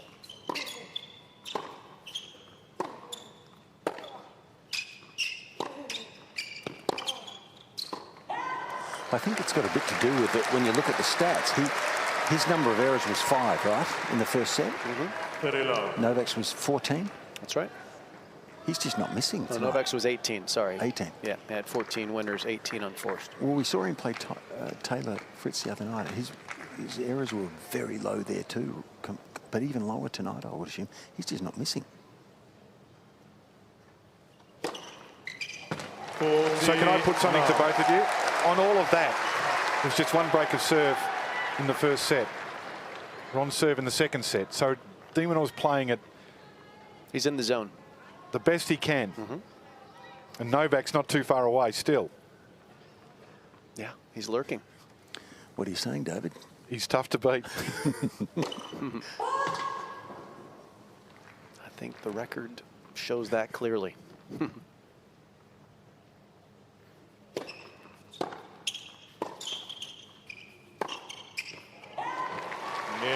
In Australia. So you just have to be on for the entire match, and you have to have, if you want to beat the best, you have to be the best, Fitzy. That's what they say. Well, I think, you know, Jim can verify this a lot easier than I can, but I think for the lower ranked players, to beat the highest ranked players, the top 5 players in the world, and particularly the number 1, you have to play at your peak, and they have to be a little bit off sometimes. If they play at their peak, who do you think's going to win?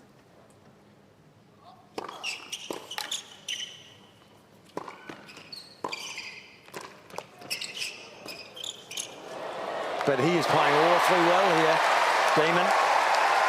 And maybe even now he's better than what his ranking is. He certainly, to me, seems to be playing above his ranking tonight. He's playing like a top 10 player here. Maybe higher than that.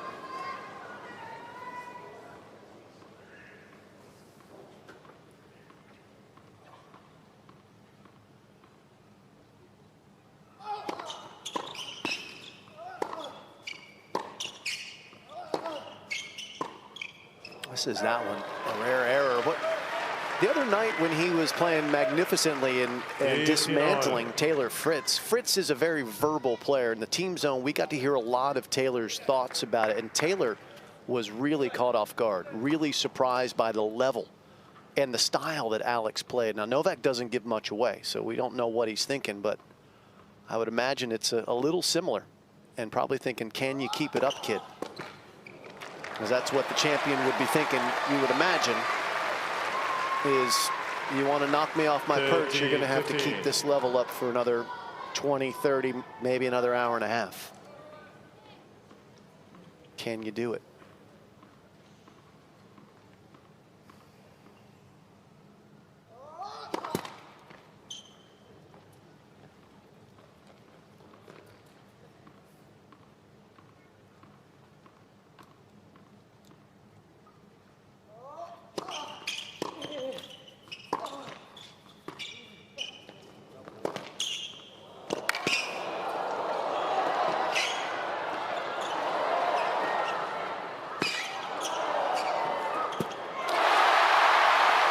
That is just magnificent from Alex de Minaur.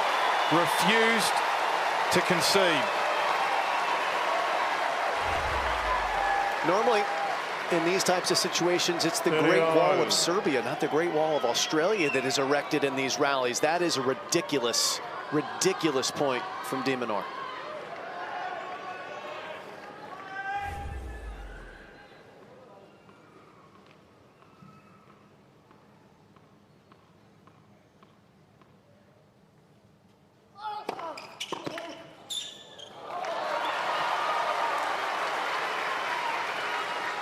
40-13. I reckon Leighton Hewitt is loving the fight. And what he's watching here.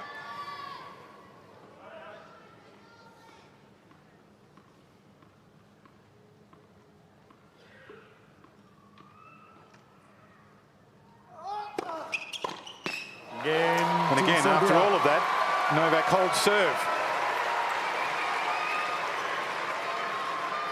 Team Serbia lead 3-2. Team Serbia leads 3 games to 2.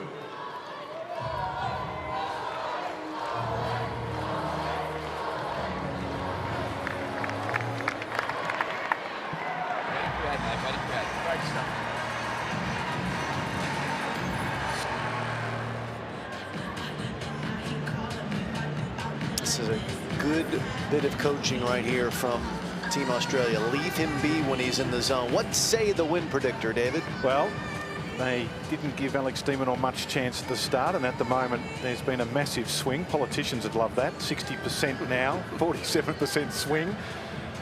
Look, I'm not certain that it's that strong at the moment. I still think it's closer to 50-50, Jim. Yep, I agree, but let's revisit this amazing point of defense from de Minaur.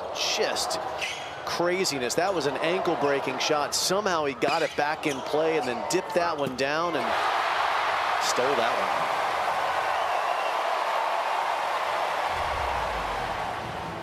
one. John Fitzgerald's got one of the best seats in the house courtside, and it's a classic encounter, Fitzy. I know it's United Cup, it's early in the season, but this man, Alex de Minaur, is playing at the best level possible, and can he continue to deliver what he's doing so far? Because Novak's still in touch. Well, just for one fraction of a second, you ruined my night. You mentioned politics. It's awesome to watch. You know, when you're a tennis lover, it's a privilege to sit here. This is as good as it gets for me in terms of entertainment, and it's pure skill, it's competitive juices, it's drama. There's a long way to go. That win predictor, I'm not so sure about. To beat this guy, to finally put him away, is very, very difficult. How many times last year was it? Was it 6? 7. 7 times? 6 people, 7 times. That's how hard it is. So that win predictor is not judging an ordinary individual, ordinary human being here. So if you're in the break, when that statistic came up, it was 60-40 in favour of de Minaur. 30 love. And it started off less than 20%.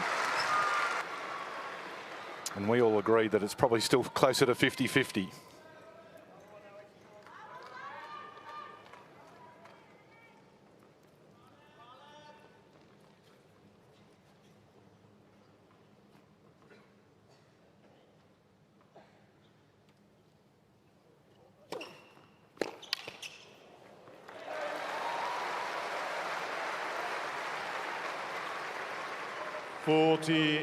Love.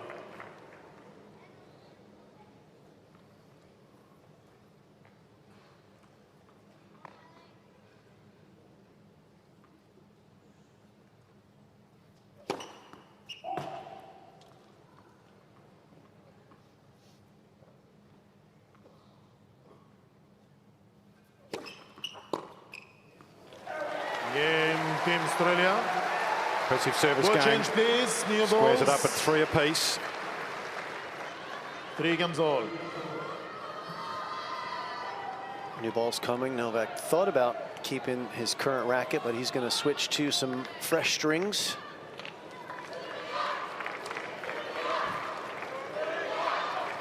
Serbia grinded it out to book their spot here in the quarterfinals. Novak was here a long time yesterday. Stayed, watched all the matches, went to press, did a lot of work. Actually even came out, thank you, my boy. Took a picture on the court with all the transportation volunteers. He is a man who gives. And now de Minaur is trying to take something from him.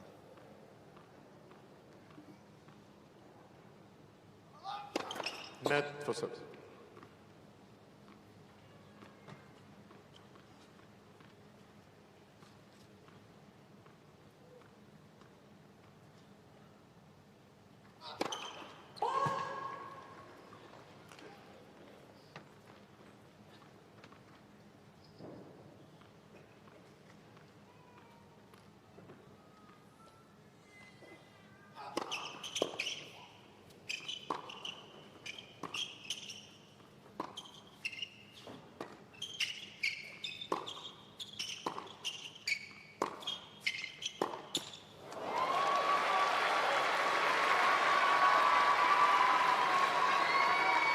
15 love.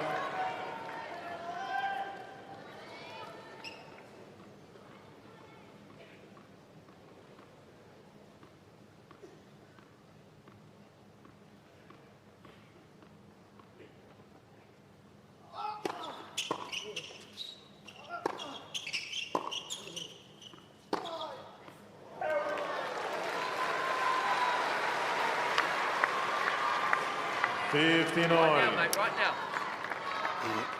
Alex is just not giving Novak a constant diet of one particular shot. That was a looping backhand. Haven't seen much of that either. Novak overplayed it. Thank you.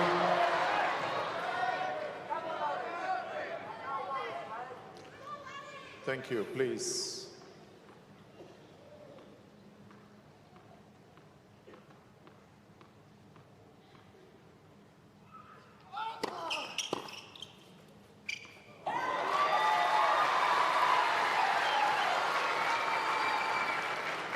$30-15.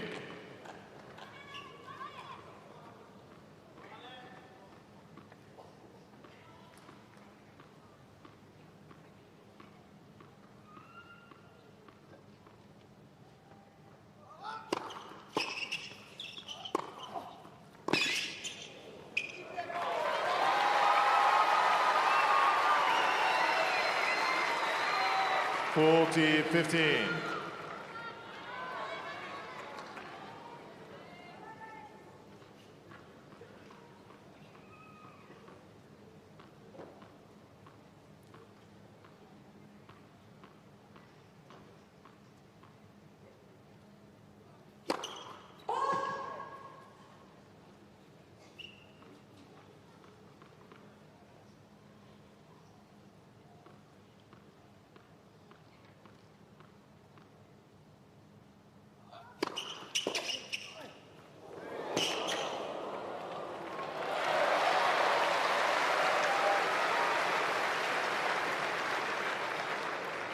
$40-13.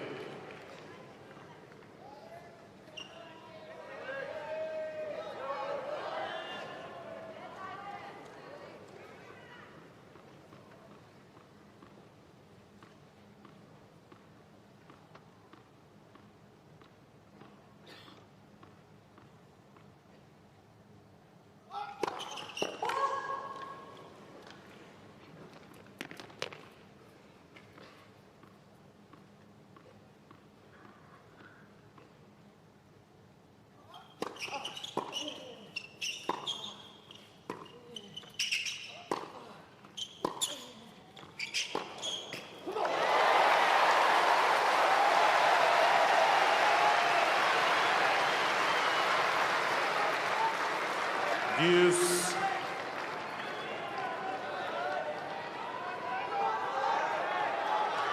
Danger moment here for Djokovic. Opportunity lurking for the Demon.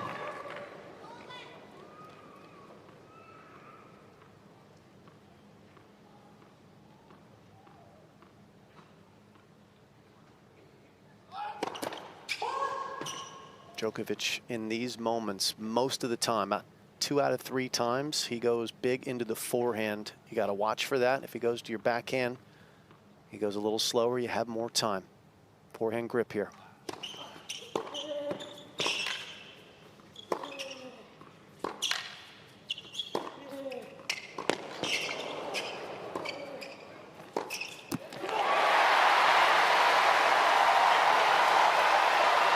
The relentless pressure from Alex de Minaur.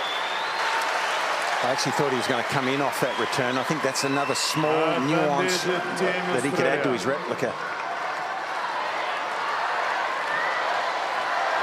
Or repertoire, I should say. And Novak's mental approach here just seems a bit spasmodic. He seems like he's up for some points and not for others. He better be up for this one.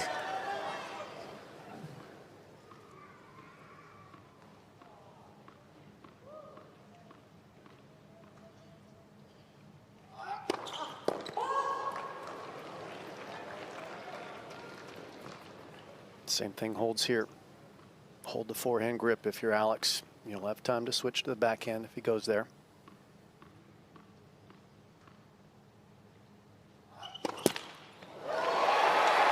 Team Australia. Not a sight you see that often. And Alex de Minaur breaks again and leads 4-3. Team Australia leads 4 games to 3.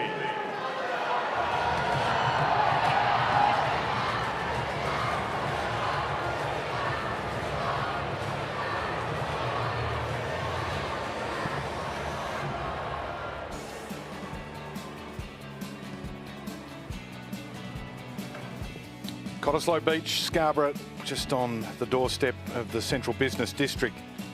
Beautiful beaches, great for swimming. In Indiana Tea House there stands as a sentry. Saw Team Poland there earlier in the week surfing like this. And it also hosts the start of the Rottnest swim, where they dive in there and swim out to Rottnest Island.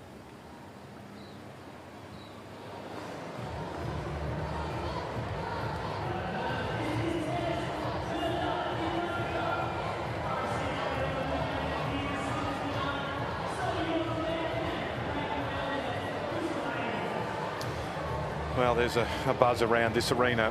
RAC, Serbian fans a little stunned. Spot in the semi-finals up for grabs.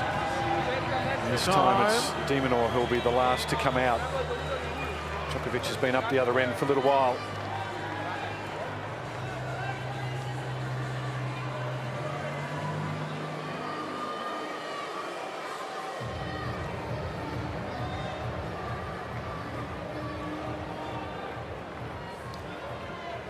I keep looking at the stats and I keep blinking because I cannot believe that de Minaur is still yet to lose a first serve point against the greatest returner we've seen. But here we are, a set and a break, still there. And look at that placement. That is untouchable. And that's the third or fourth time you've said it, and not even the commentator's curse can get him. That's not what I'm trying to do. I'm just trying to point out that what we're seeing right now has never been seen before this late in the match versus Novak. Not even John Isner, not even the Giants have been able to pull this off. And it's not just the serve, although that's been spectacular with the placement. It's what he's done behind it as well, consistently. It's been awesome. And so now you start to think about the close, because that's just as important to get to this position, but then to close it out. Doing a good job here on his serve.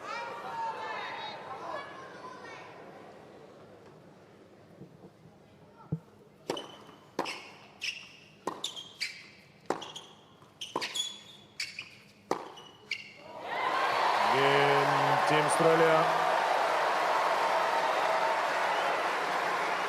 So a game away. Novak Djokovic is on a 43-match winning streak in Australia. Thanks to the 2019 Australian Open. Of course, he missed it in 2022. 4 Australian Opens, 2 ATP Cups, an Adelaide Invitational. And of course, his 2 matches here. Thank you.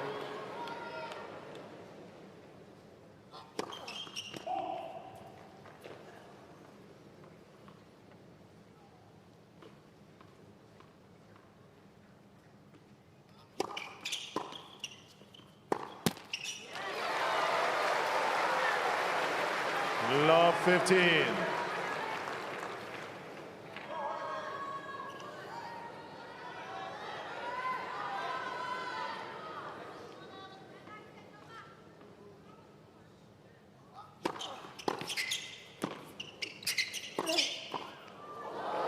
Not up.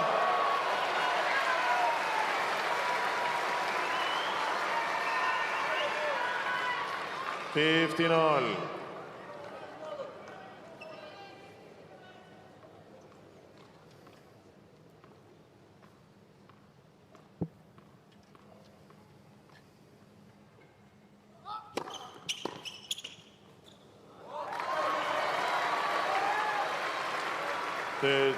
$15. You've got to put the result out of your head, don't you, David? I mean, it's a rare thing to have an opportunity to beat the best player in your sport on the planet. It's a rare thing.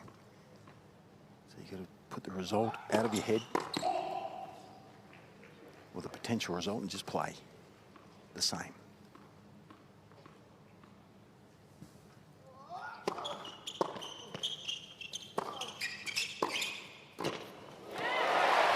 And Djokovic desperate to hold here to force Minaur to serve for it, because that's a different situation as well. He's playing a bit of a strange game here, Novak, not his normal approach to a game of this magnitude.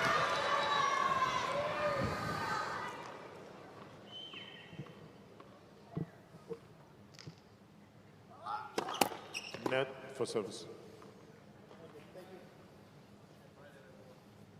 Thank you.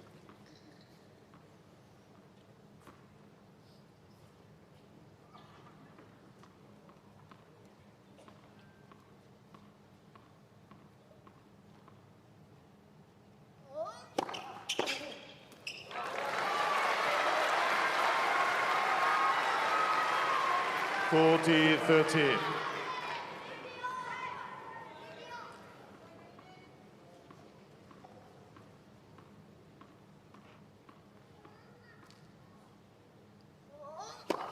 Net for service.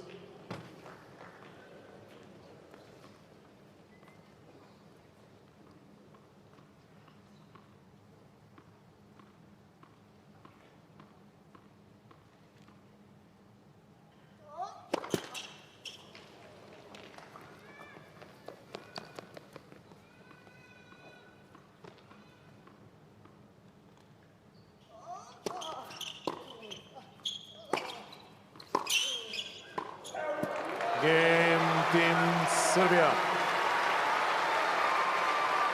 So Novak holds, and Alex de Minaur, when he returns to the court, will be serving for the match.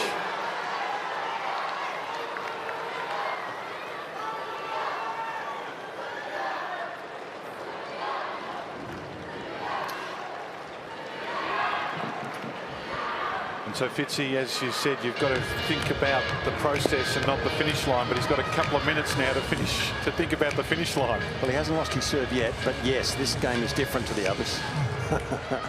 It really is, no matter which way you look at it. But I think he seems, he seems incredibly calm. He's a man of a lot of experience now, Alex, and so he'll just face it and try to play it as well as he's played all the other games. Start with a good first serve and go from there, 1 point at a time. The old cliche. It's interesting, the strategy here from the Australian bench. There's no one in his ear. Well, they don't need to be. Good point. They don't need to be. Just let him go.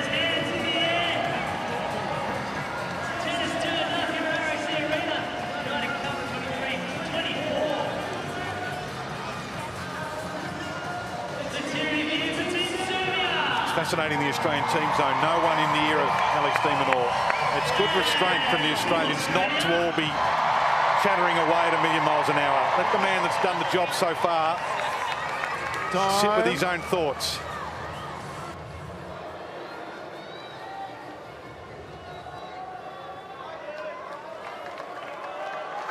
This will be interesting watching.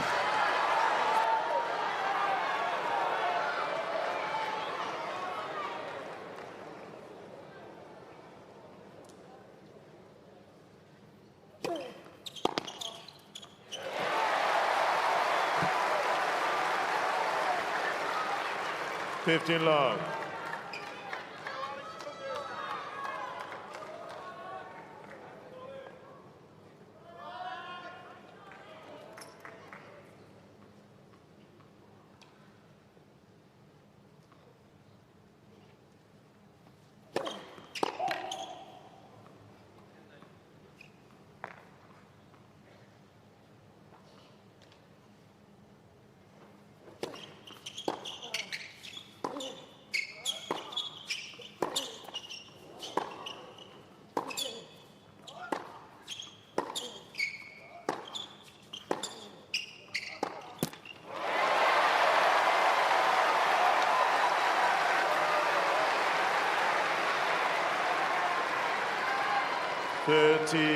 Love. Only 5 Australians have beaten the world #1 in the last decade. Kyrgios 3 times, Thanasi Kokkinakis and Jordan Thompson.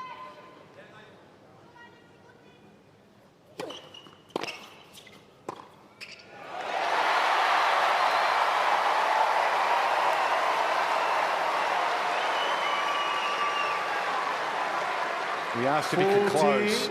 Love. At the moment, de Minaur is answering that question. 3 match points. I suggest he doesn't look at the scoreboard.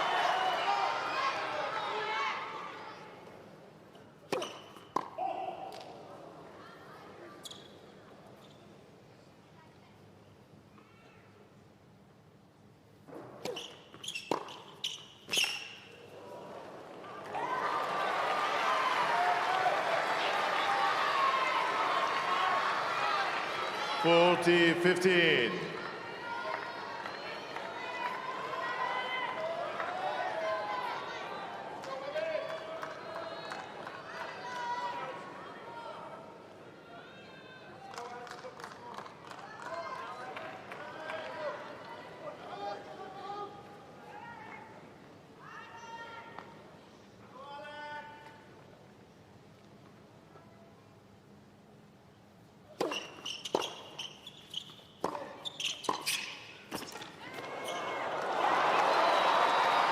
He's played a couple of good points.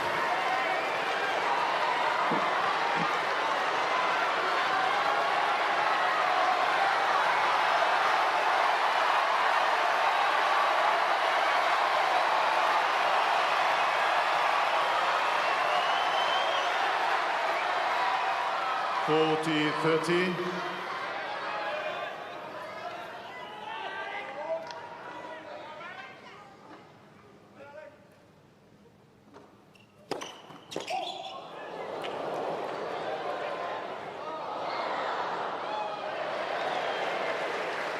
Thank you.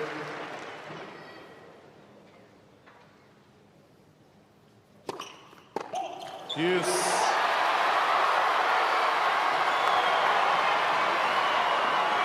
Okay, so now Leighton starts to issue some encouragement. Serbian fans hoping that it's not over. Australian fans respond.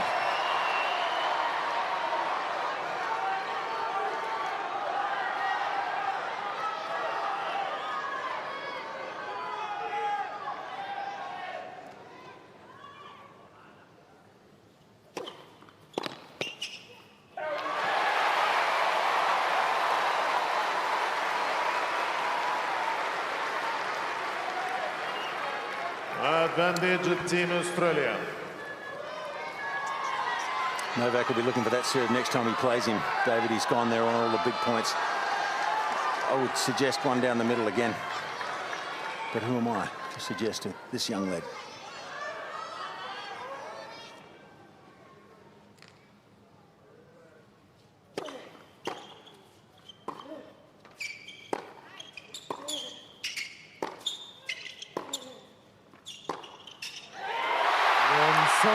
De Minaur defeats a Titan in a career best win. 6-4. The first time he's beaten the world #1. He gets Team Australia off to the best possible start.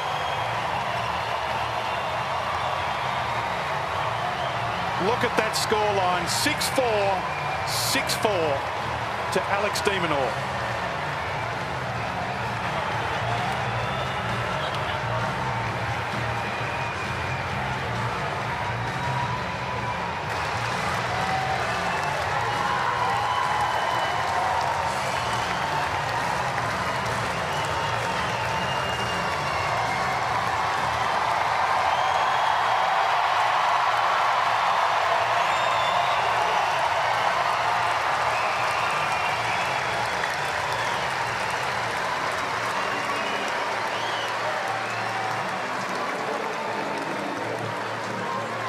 Well, that was a special victory, no doubt about that. It was, Dave. That was one to remember. Like he played to a level that let's hope that's his normal now, because it's a little better than we've seen from him before, we think. Novak, let's just dwell for a second on how classy he is. Well, he almost got to that 100%. 97 he finished, Jim, for first serve points won when it went in. Extraordinary stuff. Down to you.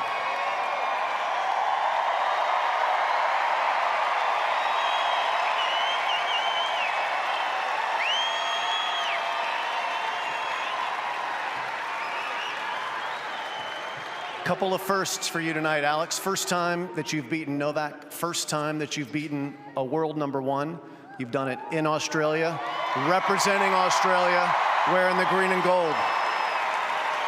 What's this moment like? I mean, it's extremely special. Look, Novak is an unbelievable competitor, and what he's done for the sport is pretty special. So it feels surreal, it feels amazing. I'm happy to do it here in Perth and in Australia.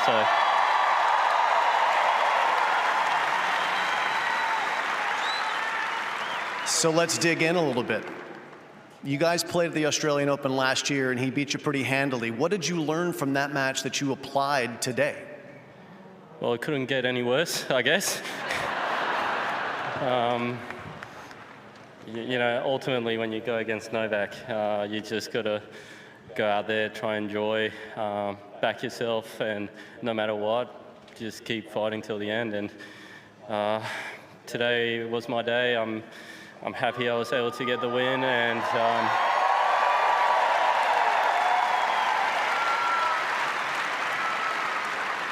this one definitely means a lot. So thank you guys very much.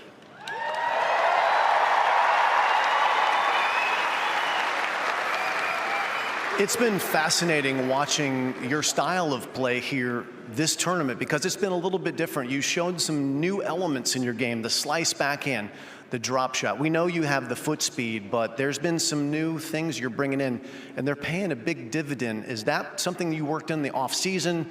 Where has this come from? Well, it comes from a lot of people not believing in me. So I'm just here to prove a lot of people wrong. Try to keep on getting better.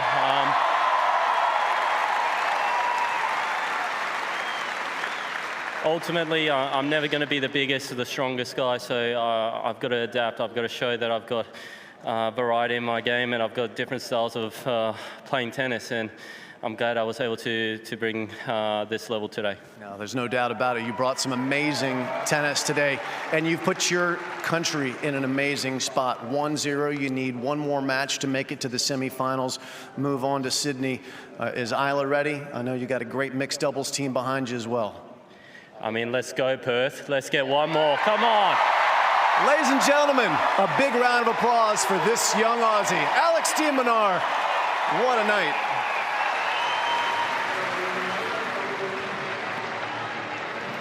And there's just that fire too, which you need as an elite athlete. You mentioned those that didn't believe in him. I'm not sure who they are, Fitzy, because he's got a lot of support, but obviously, you know, all athletes need something to burn the fire in the belly. Yeah, look, I don't know what he meant by that either. It sort of surprised me that he said that, but look, this is a wonderful young man. He's high quality in every area you look at, and he's a kid that makes you proud to be an Australian. You know, he's someone you want to follow and who you do barrack for and want to win. So, look, it's a big stepping stone tonight. You know, don't worry, Novak's going to be ready for him a bit more next time, but that's what you get when you start beating players of this ilk. So, gee, a big stepping stone for him. That'll give him untold confidence, you would think, for the rest of the summer. Yeah, and when you're climbing the ladder, he beat Rafa last year. Rafa, world #2 at the time. It's the first time he's beaten the world #1, but this one is going to be memorable, no doubt. That goal of being a consistent top 10er on what we've seen in these past 2 matches is within reach. Now, the test, of course, is to maintain this great level. Here are the statistics. 97%. He got so close almost to pulling off the incredible, not losing a point on his first serve when it went in. Well, he must have just lost 1 or 2 points at the end there on his the first last service game. Yes. And he was nearly there. He was 40 love, wasn't he? So he nearly got there. And the unforced errors, have a look at that. 11. That's stingy. Well, that's to me the most incredible thing, because he hit the ball into the corners time and time again. He skimmed the net with balls, and yet he only made 11 unforced errors against Novak Djokovic. That's the line for me. Wonderful match for Team Australia. Not over yet, of course. Changing the lineup for Team Serbia. Stevanovic coming in, and we'll be up against Tomljanovic. But for now, it's about this man here, and there's the moment.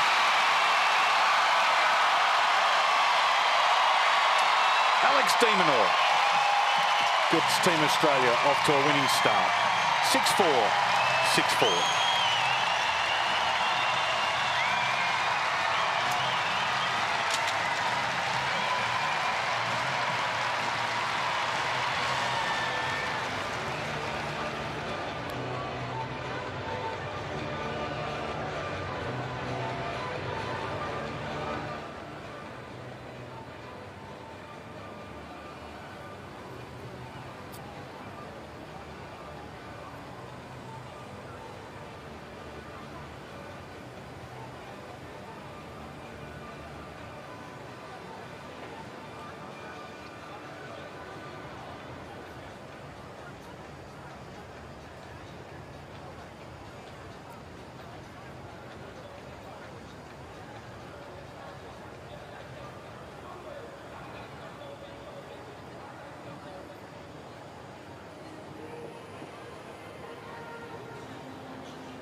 And for our next match, please welcome from Australia, Ayla Tomljanovic.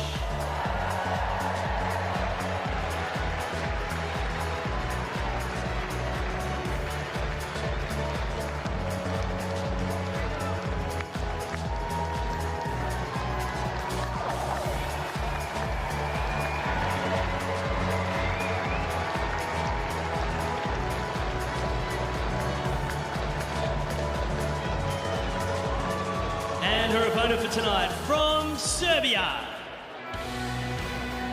Led out by captain Viktor Troitsky. Please welcome Natalia Stevanovic.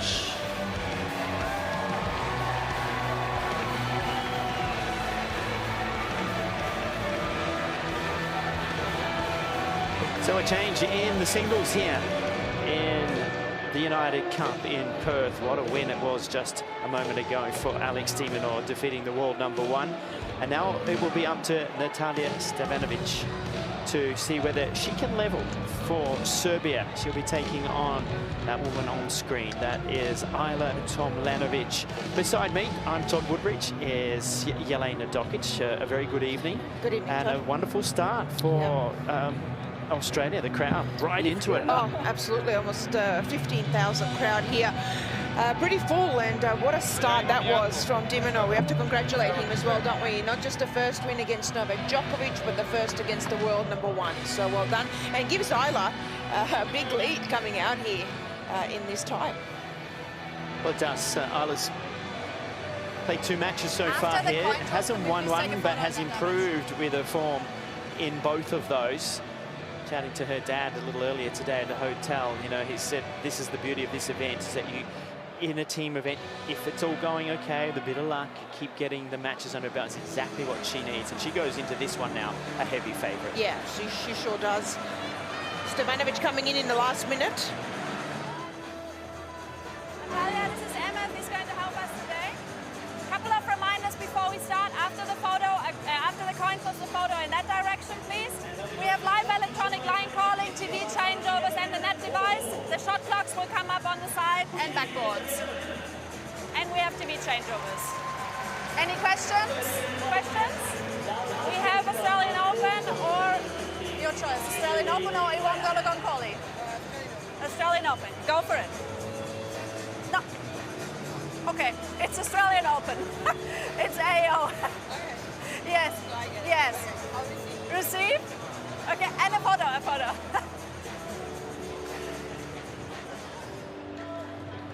Thank you, well done. So Enjoy the coin match. toss is done, and Natalia Stevanovic is racing back. To start the warm-up, 29 years of age, she is Jelena, and a tough task for her. She's been practicing with the team all week. It's not like she hasn't been used to the conditions, but to be thrown out in this situation is a lot to put on her shoulders. It is, and she would have practiced, like you said, but hasn't played an official match, and that's very different, isn't it? And for Stevanovic, you said 29 years of age, ranked 184 in the world, has been as high as 145, and made one main draw Grand Slam appearance only in her career, and that was last year at Wimbledon, in fact, where she qualified and got to the 3rd round. So not a lot of experience by contrast to Ayla Tomljanovic at the other end of the court. 30 years of age now. WTA rankings 292. Don't pay too much attention to that because she's been out of the game for just on 12 months.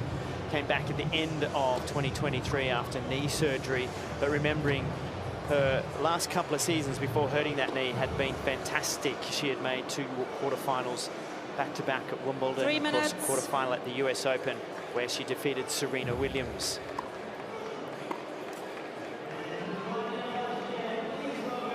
Yeah, a couple of Grand Slam quarterfinals. Has been as high as 32 in the world, so we really want to reclaim that form this year and try and get into the top 30, but most importantly, to be healthy. And for these two, they've never actually played each other, so first meeting here.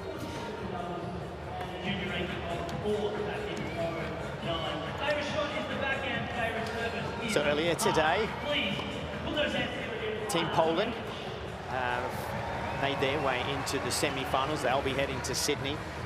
And Team Australia in a good position here to potentially head to Sydney. Captain Leighton Stewart talking there to John Millman. John Millman been practicing with the team all week. He'll be heading to Melbourne with the hope of one last shot at an Australian Open. Been qualifying there, I believe, and then he'll be going off to university to study Bachelor of Business, I think is what he'll be looking at.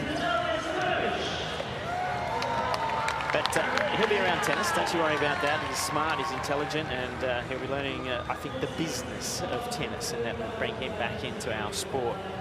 Both players just taking a last few serves. Good crowd, most of them just popped out for a beverage, a little bit to eat before we get ready for this second of the singles here in the night session.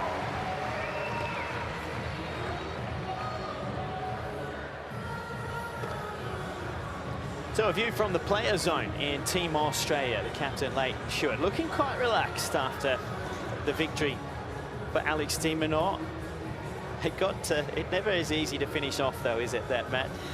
What, serving for it, 40 love, back to deuce, and double fold on a match point, and you go, oh no, but to Demon's credit, he has the biggest scalp of his career by beating the world #1 and wearing the green and gold at the same time. Doesn't get better than that. No, it doesn't. We know how much Alex loves to play for Australia and for his country, and how much it means to him, and always gives 100% and loves these events. Why don't we say a very good evening to our courtside commentator for this match, Bojana Babusic. How you doing down there, Bodge? You going well? 30 seconds. Ladies and gentlemen, this match will be the best of Your thoughts about this one? Sets. Oh, certainly. I think Tomljanovic it's representing Team Australia. Won the toss, chose to receive. But, you know, she's needing that confidence. She hasn't won her singles yet this week at the United Cup. I thought her match against Jessica Pegula, there are a lot more positives than her first match against Katie Boulter. I think the key for her is just being able to play those big points well and dealing with that pressure. A couple of technical things for her to work on, and we can dive into that as the match develops. But I think it's just another good opportunity for Isla to get some more match practice, considering her injury and her knee surgery. And then for Natalia Stevanovic, what an opportunity to step out on court. She's just inside that top 200 and to represent her country. So it's a big moment for both players, and be interesting to see how it pans out, especially in those first couple of games. Yeah, I think we'll see, how Isla's actually starting to feel. I know that there are times, Yelena, she's felt a little bit of pressure wearing the green and gold, but she's also come through some really big matches. One of them here on this Yeah, court. we were actually doing the tie into 2019, weren't we? That was the Fed Cup at that point, and of course now that is the Billie Jean King Cup, but that was the Fed Cup final played here against France. And she won one of those singles matches that was really important. So she has come through it. She, times everyone, we all feel pressure, but I feel like she handles it pretty well. Team Serbia.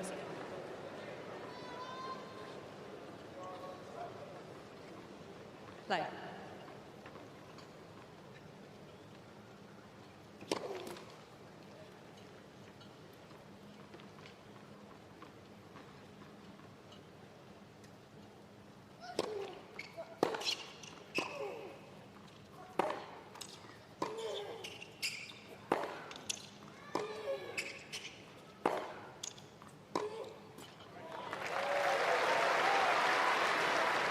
Love 15.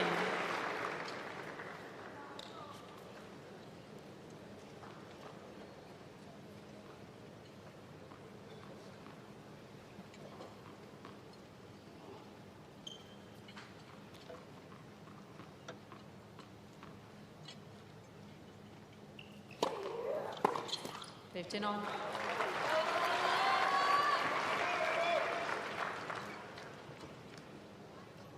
Stevanovic, just 5'4", so she's not going to be putting down big bombs on serve. She'll be working on first serve percentage.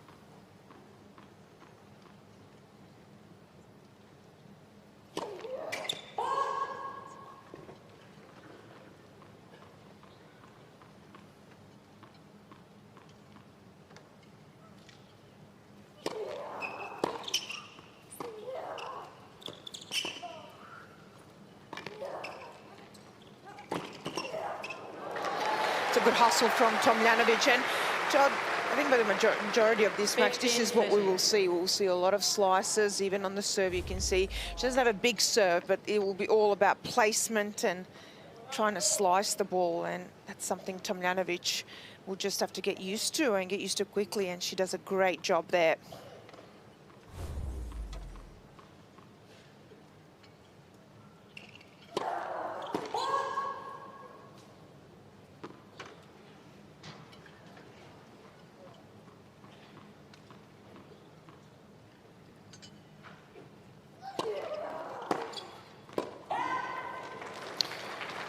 I don't mind that though. That's for me a good error, because you got to be in on a serve that's slower and shorter. You got to be able to attack, and just misses that one. But you got to put that into the mind of your opponent that you will attack that second serve. That will pay off later on in the set and in the match.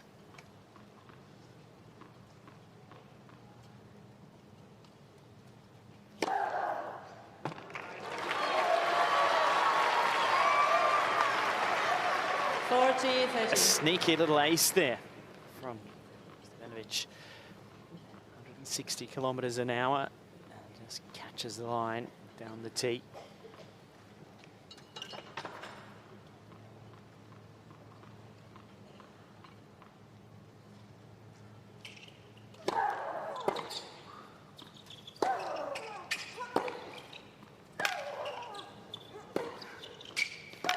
Oh.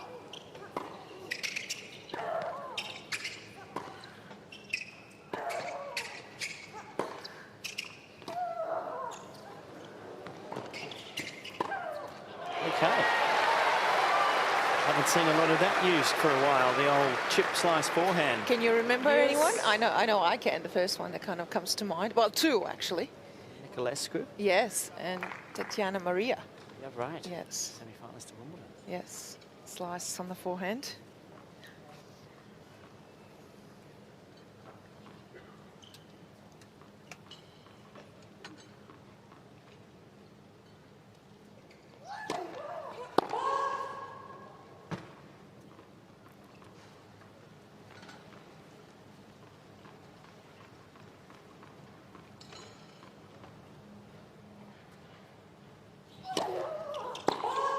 Advantage, Team And that's where she tried to go for more on the second serve, because Tomljanovic, she's standing well inside the baseline to try and attack that serve, take it early, and straight away that is a double fault due to the pressure of the returner and their position.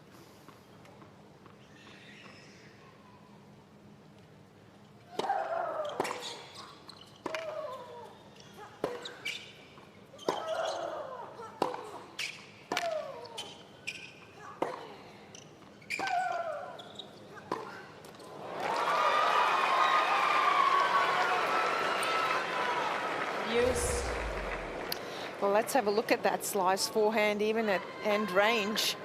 Puts a lot of backspin on it, Todd. Can you look a bit confused? No, I'm not confused. No. It's just it's an unusual shot to be using at this level.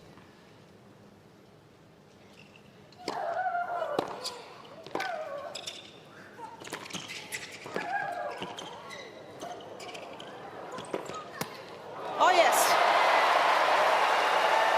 Great agility. She's made to work hard in that point, Tomljanovic. And that last backhand, she was actually running backwards. Good pickup here. And then have a look at here.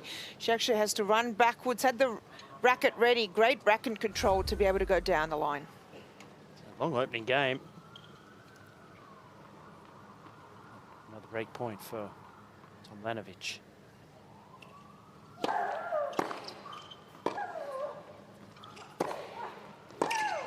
And that one's long and a good start. A break of serve for Team Australia. First game.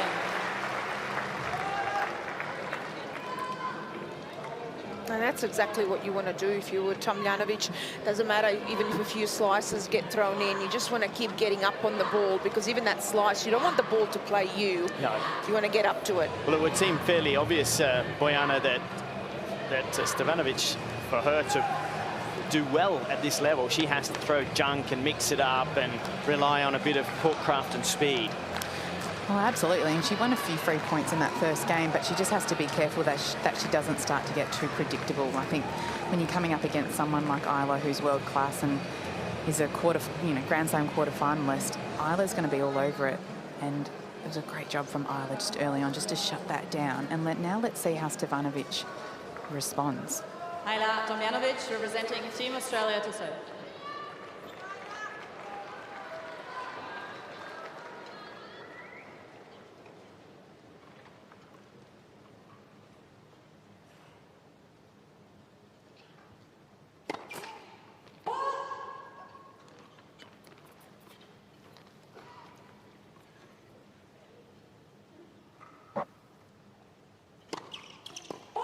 Love 15.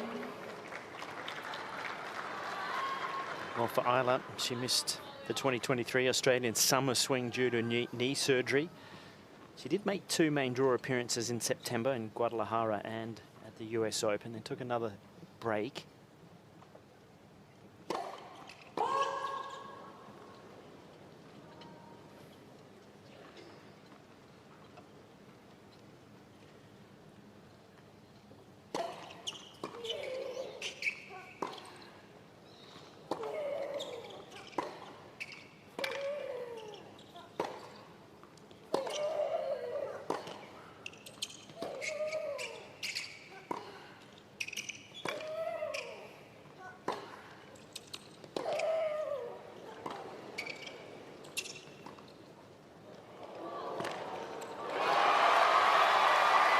Well, that's what we're going to see a lot of.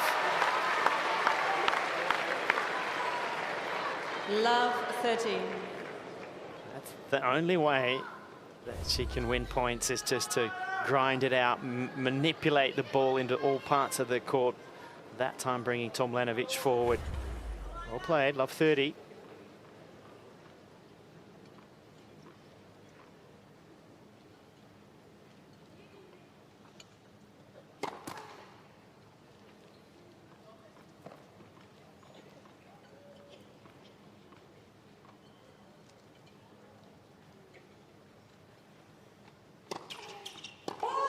Double.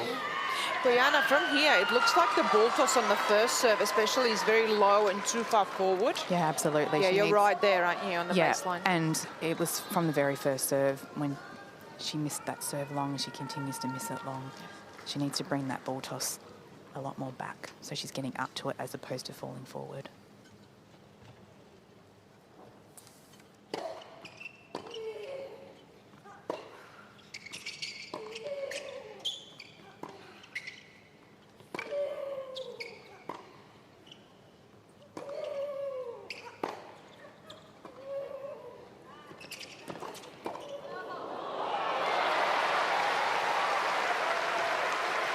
I think what she's dealing with so well, Tomljanovic, already early on in this match, 14. is the drop shot. She's ready for it. She's anticipating it well. Let's have a look at the serve here. Quickly. This was actually a little bit of a better ball toss on that previous serve, where it allows her to go up after the ball.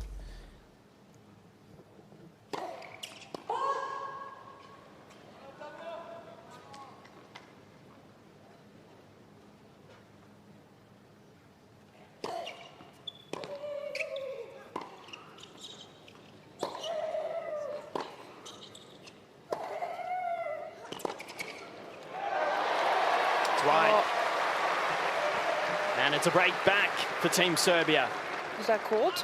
Team Australia is requesting the replay of the out call on the right far sideline. I think it was called. Oh, just wide. Game, Team Serbia.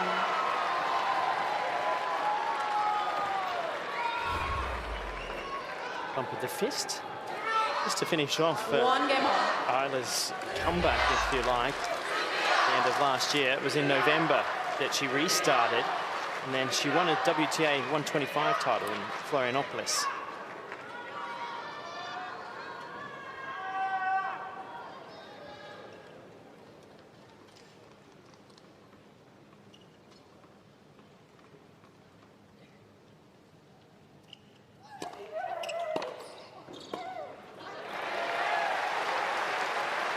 And that's Florianopoulos, of course, is in Brazil. She competed there as a wild card. And that title run boosted her ranking. Have a listen to this. She'd fallen to 543 in the rankings. They got her back to 282. Won't take her long, I don't think, to get back into the 100, but you've just got to get matches and stay healthy.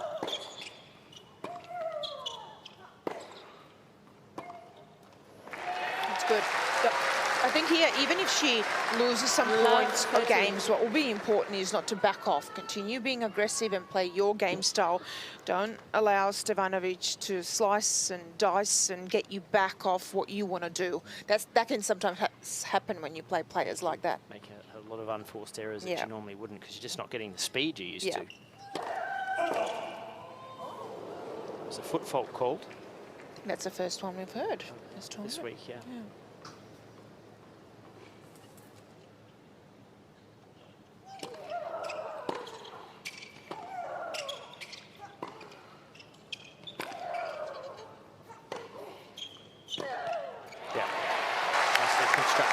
So the last 3 points that Isla has won, the depth and the pace of that ball has been a lot harder and a lot deeper. So it's just taking the time away from Stevanovic. So it's really well constructed there.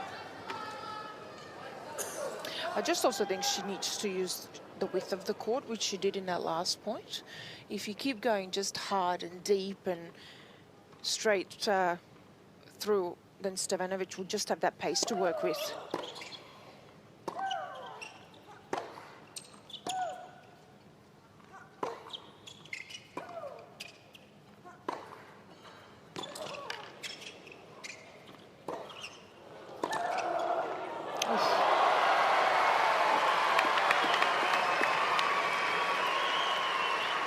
Got a bit caught there. Tomljanovic, late preparation, got a little bit stuck with the feet.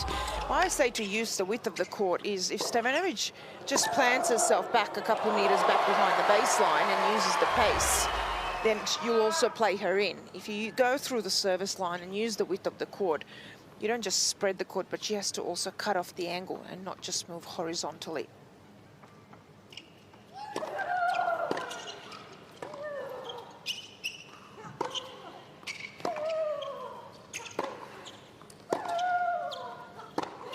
Yep, too short.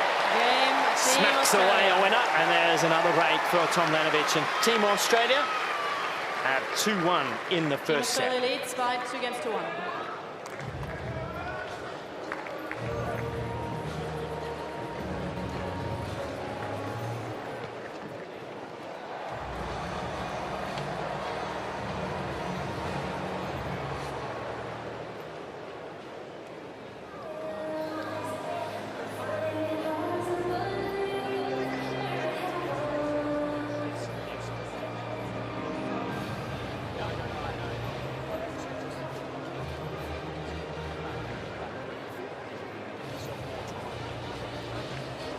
That game was perfect. You can be patient, right? You just wait for the right ball. Yeah?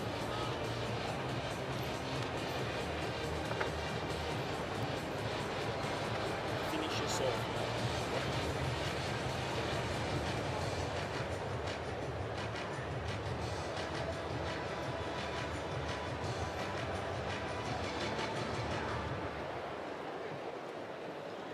Well, in that changeover, Leighton Hewitt just saying that last game was perfect, and a lot of what Jelena Djokovic was talking about. You've just got to get used to the awkwardness of the shots that are coming at you from Stevanovic.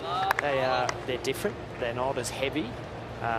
She's only 5'4", so she has to find ways to be creative out on court. And he even said, just keep moving your feet up and back to make time for yourself and get in position. And that's due to that slice. You've got to have good footwork to get in position.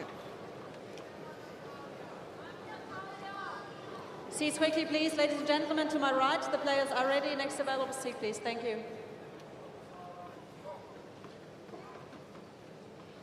Ella, hold up, please.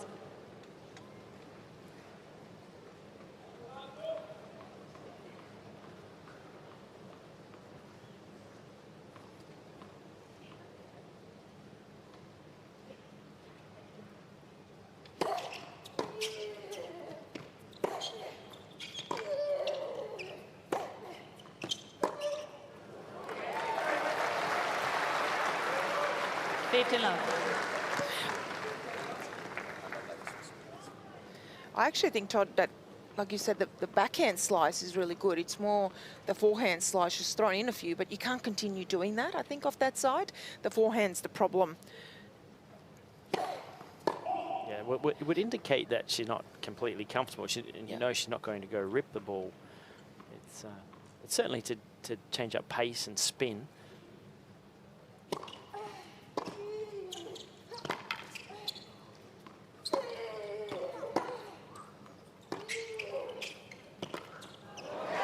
See, that's very clever.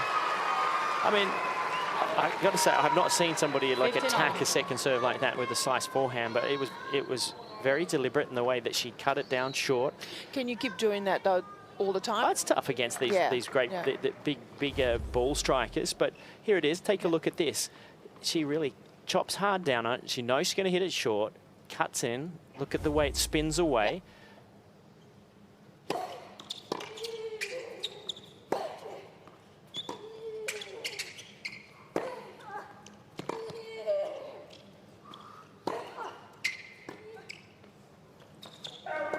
I think at times it would be good if she can hit one so that you give the opponent a different look. But also I would put that drop shot in the bag. Put it back in the bag for now. I think it's got too much air. It does. Yeah. She doesn't have a lot of weapons, and that's where she's trying to use that as a way to break up the play. But tough to do against somebody that is technically as sound as a Tomljanovic.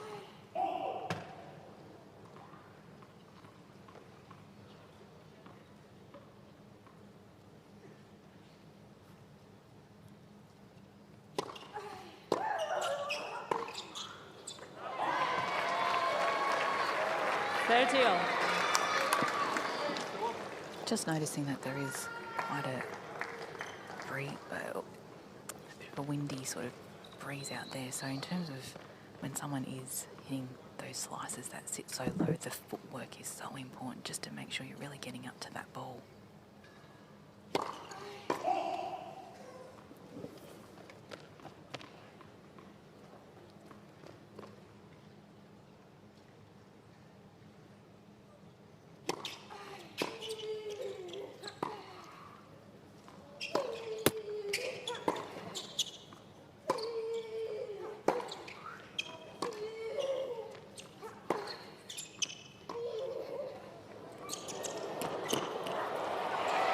Well done. Excellent hustle from Tomljanovic.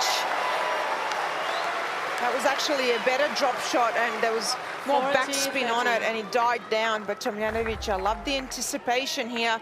And then have a look at what she does when she gets there. She's ready to hit and she angles the racket face. Gets around the ball to create it.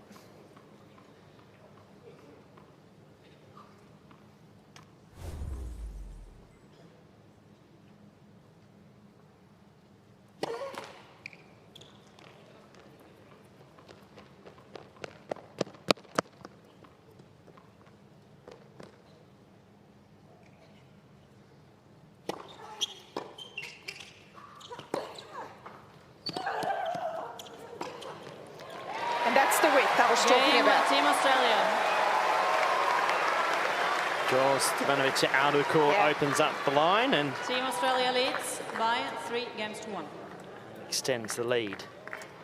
So sometimes no matter how much power you have and you can overpower your opponent, they can start really planting themselves back and just run side to side and be a really good counter puncher. But if you look at this point here again, look at where Isla goes. Through the service line, through width of the court, she opens up the down the line even more, but forces her opponent not just to have to go to the side, but to cut off the angle. Smart tennis.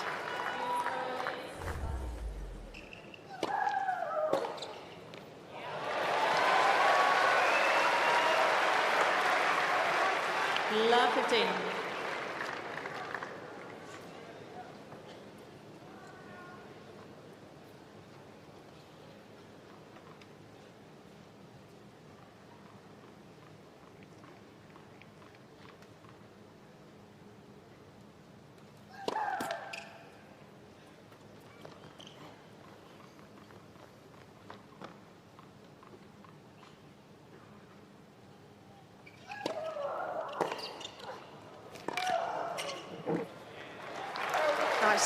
side that she's again taking that return inside the baseline, but she's ripping it, but with big targets. Really building in confidence now, Tomljanovic.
Game, Team Australia.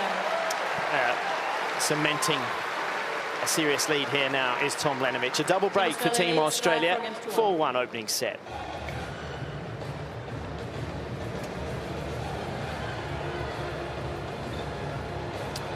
Well, we have travelled just about all around the state, it seems, particularly the coastline. And this is Fremantle. This is 40 minutes from Perth or thereabouts. And the port part of this part of Western Australia. I know some of our colleagues are going to head down there for a couple of days before heading east to get started on the Australian Open qualifying. Wonderful restaurants, there's hotels around there, and of course that's if you take the ferry, you go out from there to Rottnest Island, 19 k's offshore. Beautiful.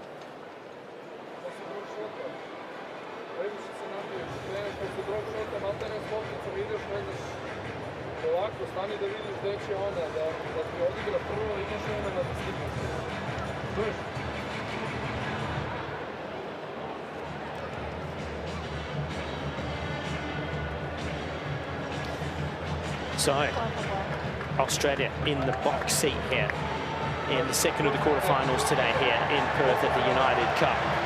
All because of that man. Career best victory tonight against the world number one, Alex de Minaur. Magnificent in defeating Novak Djokovic to give Australia a 1-love lead. And then there's been a substitute in the women's singles for Serbia. Stevanovic in replacing Olga Danilovic, who has actually played some really good tennis here. I'm surprised by that, but obviously a niggle or two and unable to make it out here.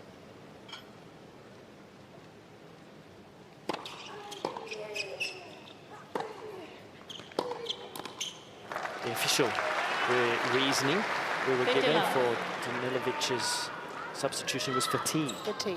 I'm not surprised by that, if I'm honest, because yesterday after she finished the mixed double, she said that she was extremely tired already after the singles and was really feeling it.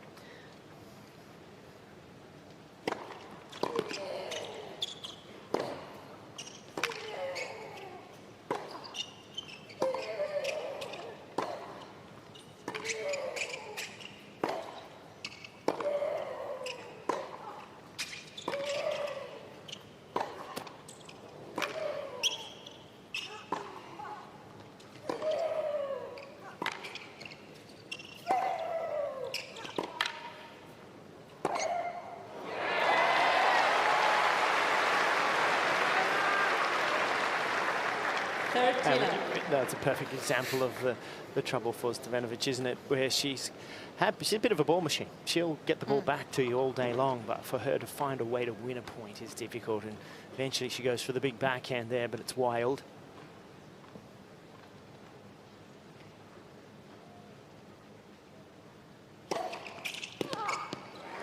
That's a very good serve, Boyana. Well, she's definitely adjusted her ball toss. The last change of ends lane was just saying to her, finish your serve. So when she's adjusted that ball toss, she's able to get up over the top and get a little bit more pop on it. And she's really done that well in her last 2 service games.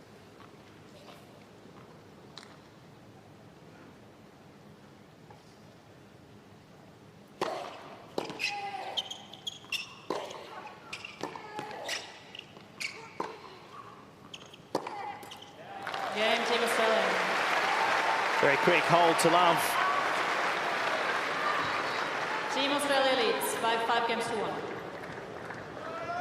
But you can see, I guess, why she goes to the slice, both the forehand and the backhand. The feet and having the wrong grip and not finishing the shots either, not having that follow through and the hip and shoulder rotation. And it's a shame because she's actually got very good feel, and maybe that's something that just didn't have an opportunity to work on with anyone.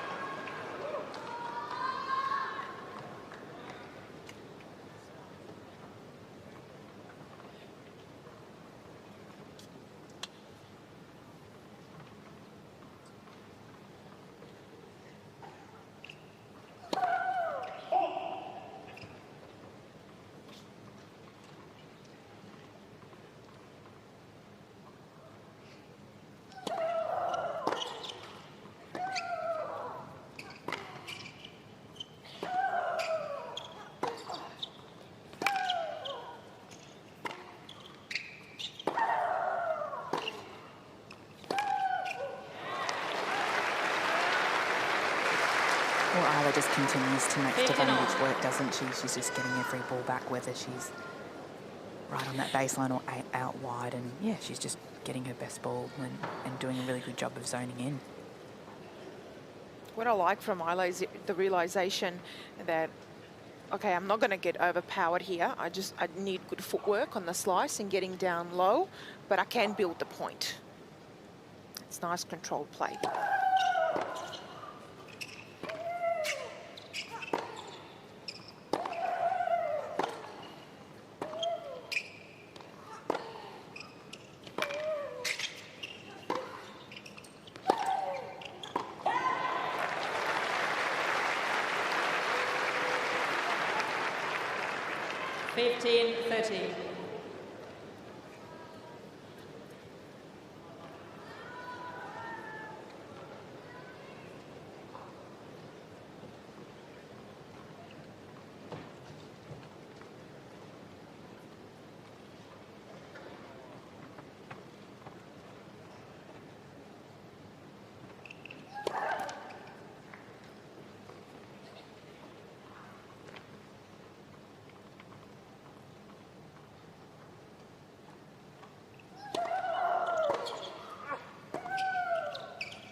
Well, despite missing a couple of forehands in this game, it's really important for Isla just to continue to be positive off that forehand side and continue to be aggressive. That's a favoured side.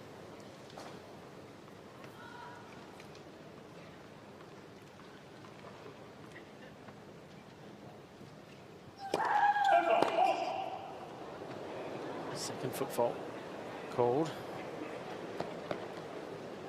Foot fault called.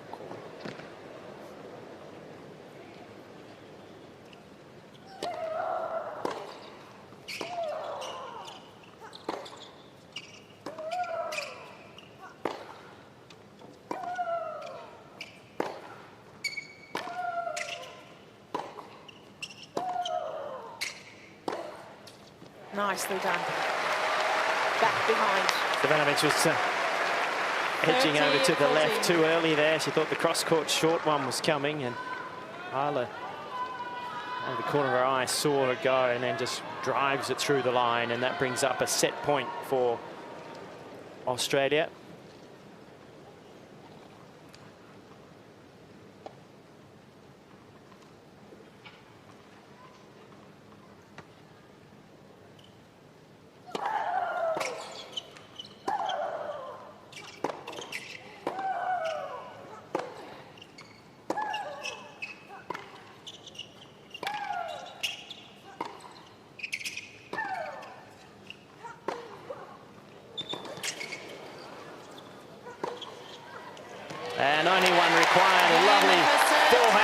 Tomljanovic. The Australian team on their feet. Team Australia take the first set in 31 minutes, 6-1.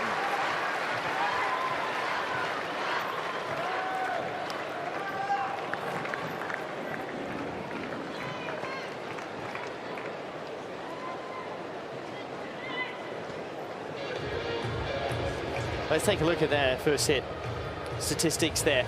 So the first serve percentage obviously can improve for Ajla Tomljanovic. All of that sort of happened with a couple of doubles early on in those first 2 games. It started to pick up a little bit.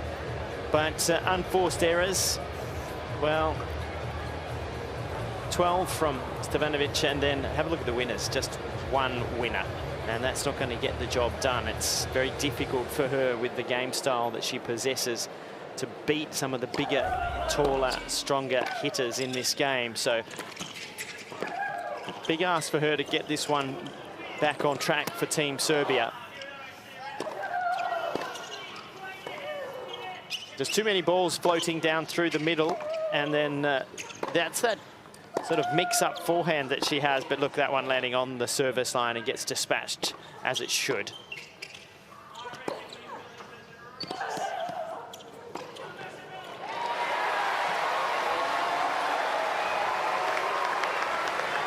And that was the set point. Alex de Minaur out watching Ajla Tomljanovic. Be feeling pretty good about himself after his performance earlier tonight. It's a full bench there in the Team Australia zone. On the left, standing, Leighton Hewitt on the right. Full-time coach of Ajla Tomljanovic, Robert Lindstedt. On the right as well. So you can have your private coach as well. Yeah, it's interesting. It's good, isn't it? Yeah. I mean, I kind of like that. I think that actually, you know, the private coach does all the work week in, week out, and they should be a part of this kind of competition like that. And it's just a little bit of a rule change, and it makes it work. So one of the key things for Tomljanovic this week is to be out getting as many matches as she can, but having had a little chat to her mum who's here, she said the main thing is there is no pain when she's come off after those matches in the knee. Yeah, and Tomljanovic just said that as well in her press conference. And yes, she's lost the 2 matches before this one, but at this stage, it really, to be honest with you, even from our perspective, it really doesn't matter. As long as you're able to be out there healthy, everything else you can work on. You can work on your game, you can work on getting those matches week in and week out, put the work and the effort in, and we know that she'll do that. But after almost a year of pain and knee surgery, for her, it's just great to be out there. There is Novak Djokovic and some of his team. Be interesting to see. I obviously didn't get to hear his press conference yet, what he said about tonight's match, how the wrist and the forearms feeling, and what perspective that he will have spun on the match here tonight going into the Australian Open. Time. For Team Serbia in a deep hole. Second set, Team Australia to serve. Australia leading 1-love, and a set to love here in the second singles.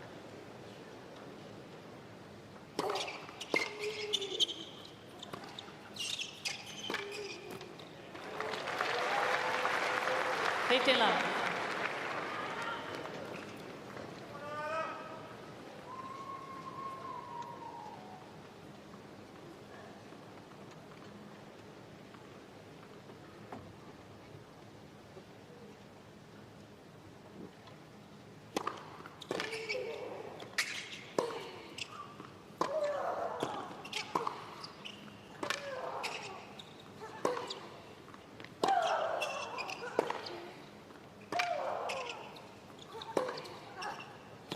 Oh, I love that shot. She's now used it a few times.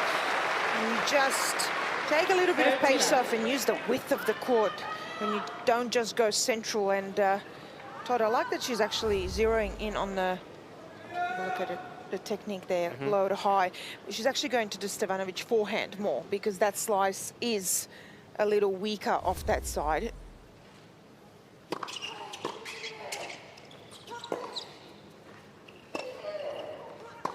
And why I say that is she doesn't knife it as much. There's more air as well. Doesn't stay low. So you don't have to get down low as much and you have more time.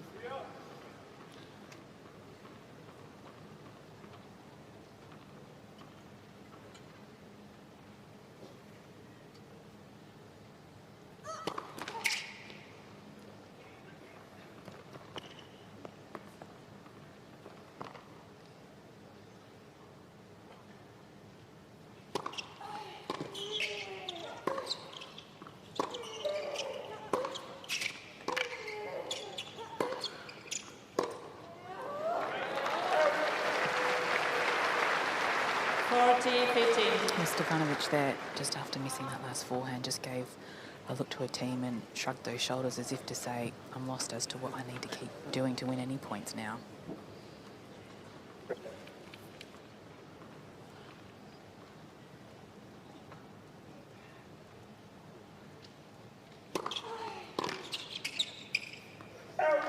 Game, Team Australia. First game, second set. Comfortable hold for Tomljanovic. So this is where Tomljanovic just needs to stay focused and not get too far ahead of herself, but also not relax. Just keep that pressure on your opponent. Keep doing what you're doing. Sometimes it can be easy just to relax and lose focus when you're winning quite comfortably. So 1 point at a time.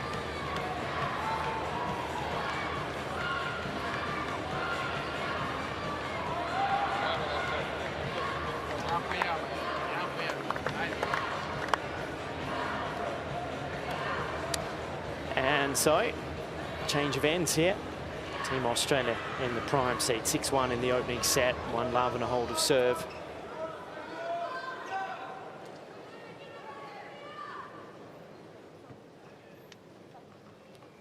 Still, I think an air of surprise, of shock around the stadium from what has gone before everybody earlier tonight.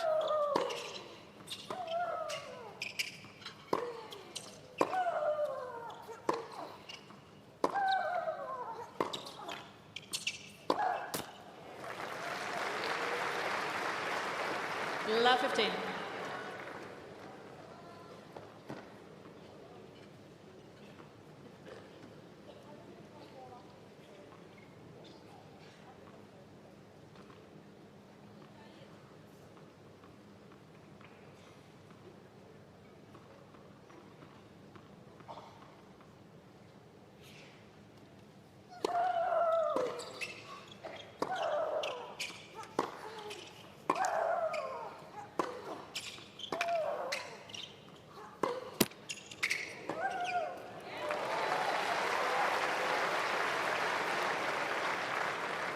Love 13. Kind of feel for Stevanovic a little bit here. There's an awful lot of pressure, expectation being put on to her to come out here to keep Serbia in this, and she's never turned up here as, you know, the player that she thought that was going to happen to her. She's been here as part of the support staff team, as one of the backup players. 15-13. And also, let's not forget, never played in an arena this big, this bigger crowd, and can all be a lot when you've never done it before. It can be a lot when you have done it as well. Yeah. When you're lacking in confidence and you get put out in these spaces. Let for serve.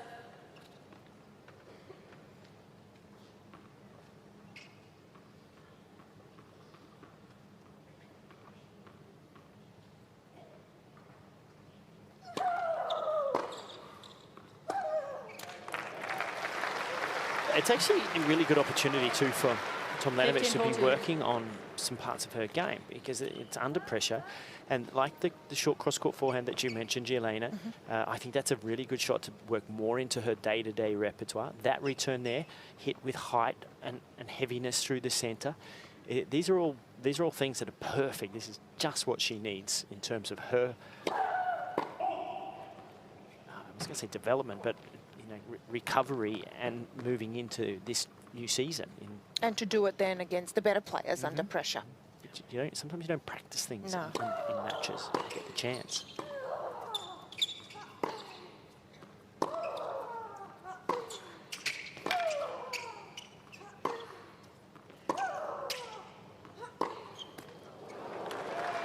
And just touching on what you both said there, I think a lot of it is also 30, 40. trusting her knee, especially when she's pushed physically out wide. She's good. Isla's great, in the middle of the court, but when there's doubt in that knee, that's where she's really tested, is when she's pushed out wide for those types of shots. So every point, every game, every match for her right now is so crucial.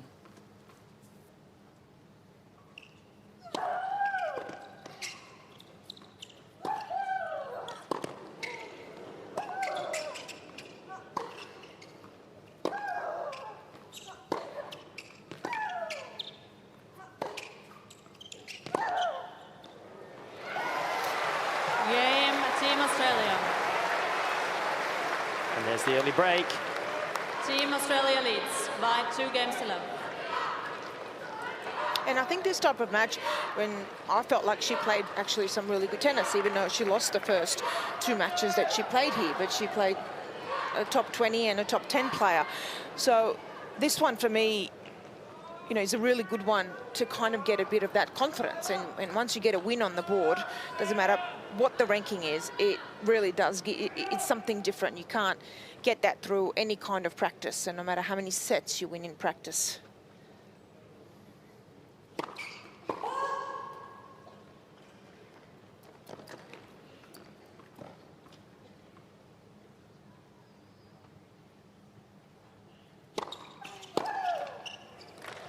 Sorry, I have to correct myself, a top 10 player, and Katie Bolter ranked 56 in the world, but pretty much, like everyone said this week, playing pretty much like a top 10 player.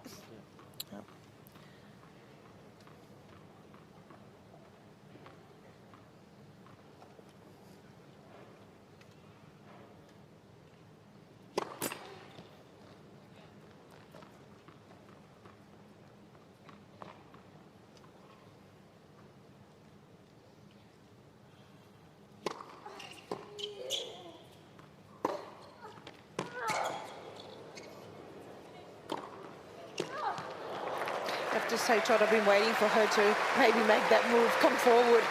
She's had a few well inside the court, and sometimes that's the question. Are you comfortable enough and confident enough to do it in a match? And when you've got a set and 2 love and 15 love, that's the time to maybe try that, come forward. You can see the smile. I think that's what she meant as well. Well, I actually came forward and won that point.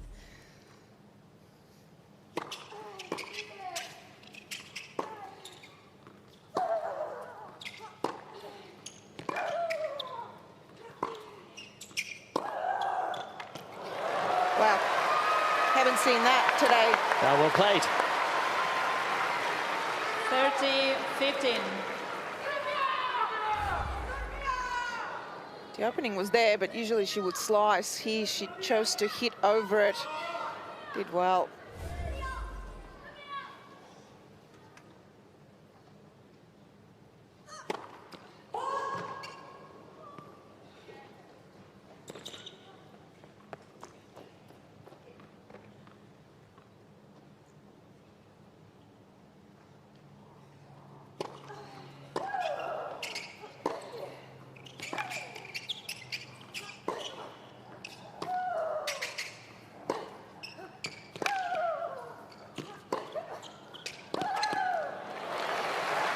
Well done. Once again, just pushing wider and wider to Stevanovic, and she just 40-15. hasn't got the reach or the power out there to keep herself in these points.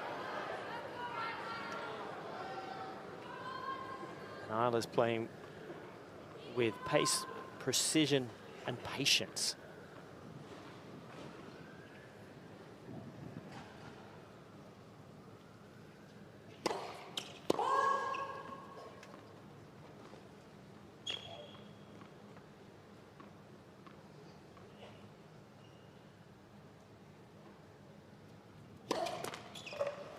40-30.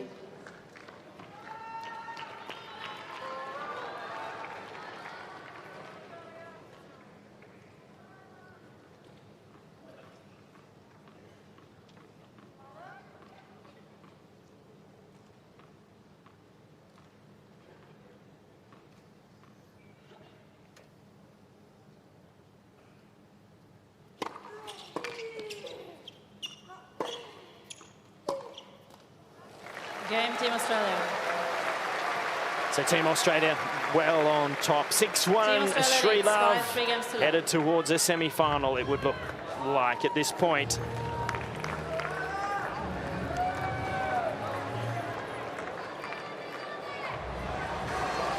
Well, we spoke about this at the start of the first set when things were level at 1-1 and 2-1. The question was whether Stevanovic could keep up with the slices and the chips and, you know, a little bit of that awkwardness in her game, and only time would tell. And I think we've just noticed as the match has progressed, it's been harder for Stevanovic to maintain that level.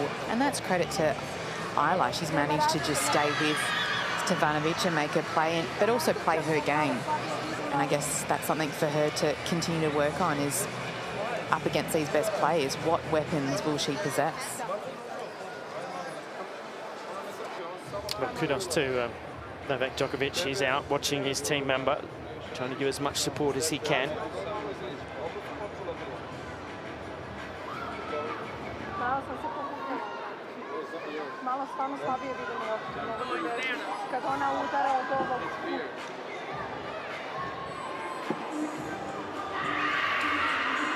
Novak Djokovic sitting on the bench in the team zone, supporting Stevanovic, which is great to see. Time. Shock result for him tonight. Not used to losing.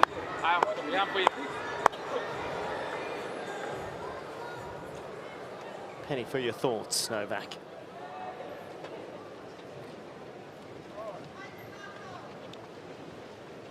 Thing is for certain, he knows that Team Serbia are in a big bit of trouble here. Team Australia having taken the first singles and here 6-1, 3-love. Love.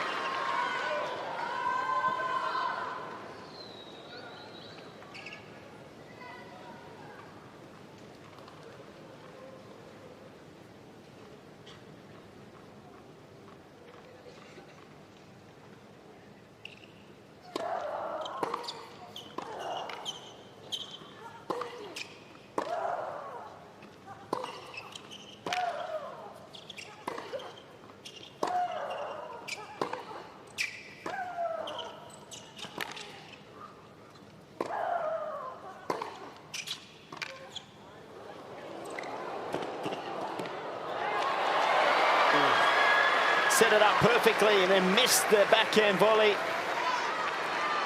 15-all. It's great point construction though. It was a better drop shot as well. And this one here, she almost looks like she overplays, and that's because Tomljanovic has been getting to all of those drop shots and making every single one that she gets to. So it puts pressure on you to have to make the next shot better and better.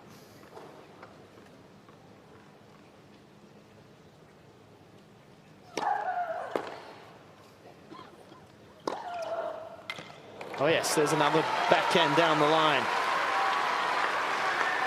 30-15. And she has to take those types of risks really if she's going to get herself back into this match. Sort of just probing the ball around the court is not going to, and has not worried Tomljanovic at all.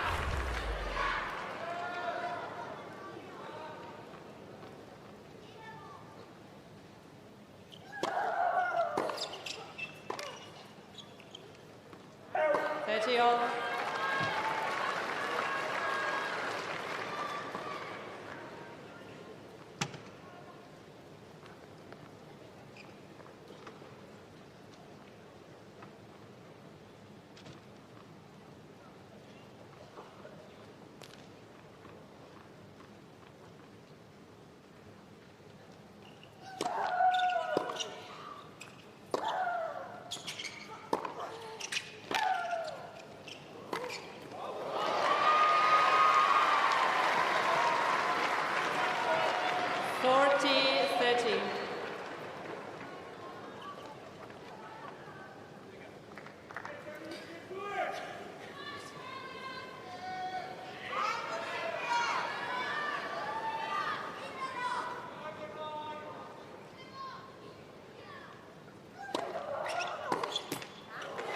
Game Team Serbia.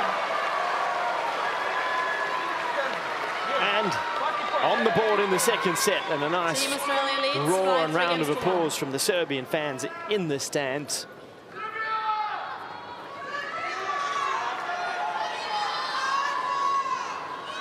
In a moment like this, such a big occasion for Stevanovic. It really is all about staying on court as long as possible. So she did such a great job there of holding and putting the pressure back on Tomljanovic.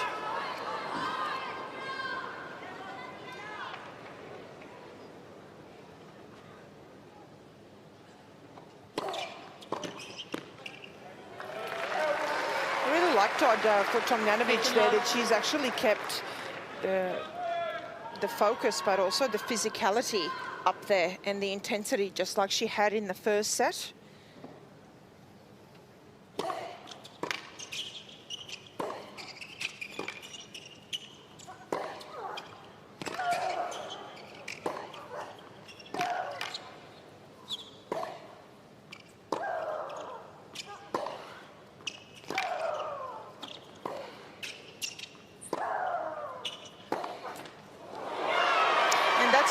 Sometimes to do at the best of times, let alone when you've been injured, just to keep it all up there at the same level for 2 or 3 sets. I agree with you. Tomljanovic in that rally there had a chance where she could have come forward. But she backpedaled back. Yeah, and then set the point back into a reset mode. Chance to keep coming forward, use the volley.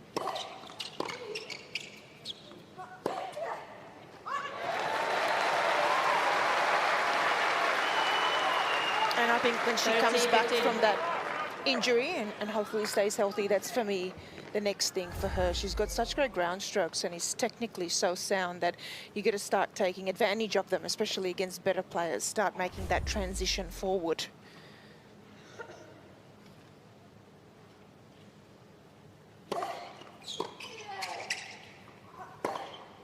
Like that. That one she actually looked to come forward. You can see that she was going to come to the net, even if that wasn't a winner.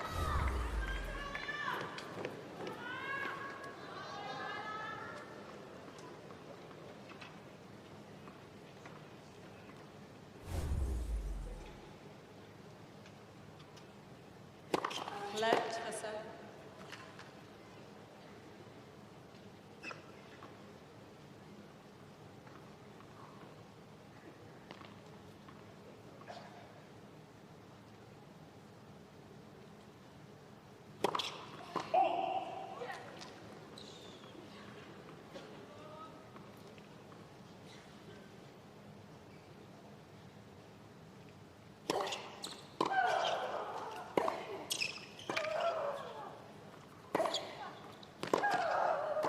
Yes, there it is. Game Team Australia. Exactly what we were calling for. Giving us the full repertoire is Tomljanovic. Team Australia leads by 4 games to 1.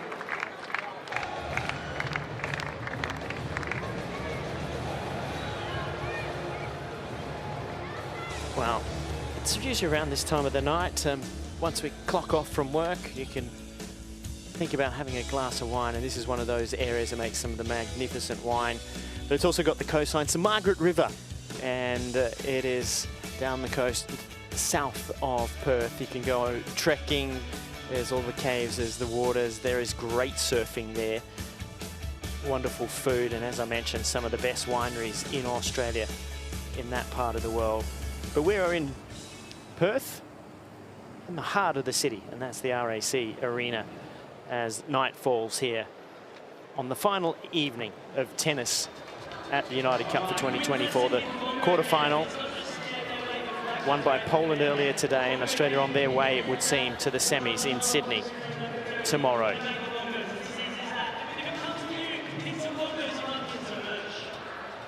Well, earlier today, Poland went through to the quarterfinal sorry, they won their quarterfinal, through to the semi-finals. They'll be travelling to Sydney. And Team Australia are trying to do the same here tonight against Team Serbia. Alex de Minaur with biggest victory of his career earlier tonight out on this court with a straight sets victory over Novak Djokovic, has put Australia in the prime seat, and Ajla Tomljanovic has her foot to the accelerator and trying to get that semi-final berth. She's ahead 6-1, 4-1. There'll be a flight early tomorrow for quarterfinal winners to head to Sydney. They'll get in, perhaps go out, do a small workout, and then get ready to play the next day.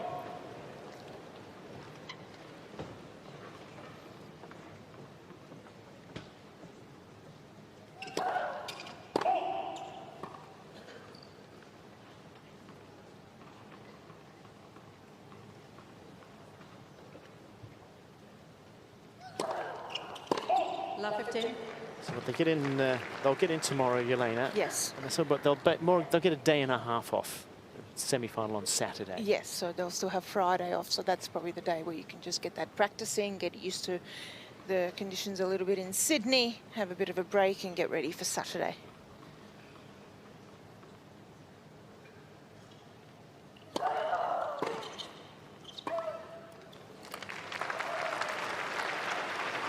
You're very close to the team's team bench. How's it feeling, Bojana? Well, Team Serbia just look a little bit deflated. Yeah. I can just tell by their body language and the looks on their faces.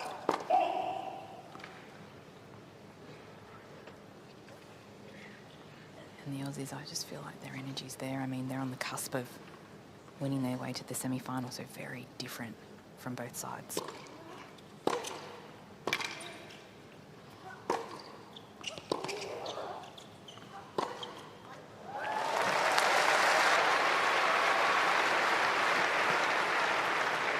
Love 14. What I've noticed from Ajla's returns in this game is how close she's standing on that baseline, in particular on that second serve. She is well inside that baseline, so it just goes to show how aggressive she's looking to be off that return.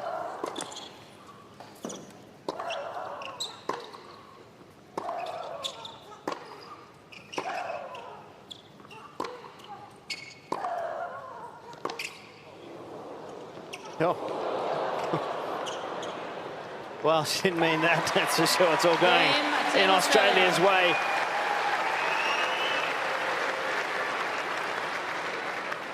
Team Australia leads by 5 games to 1. And a game away from the semi-final of this year's United Cup. Ajla Tomljanovic with the serve coming.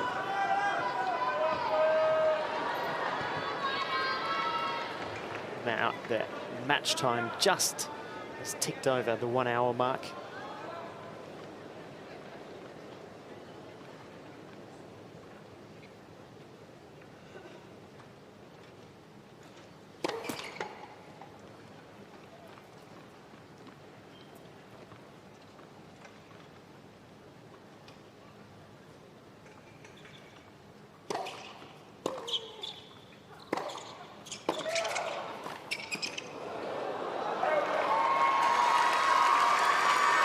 I don't know if you've noticed, but Ajla trailed Love 1 in that first set, and since then she's won 12 games in a row. So she's certainly focused tonight.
Just misses.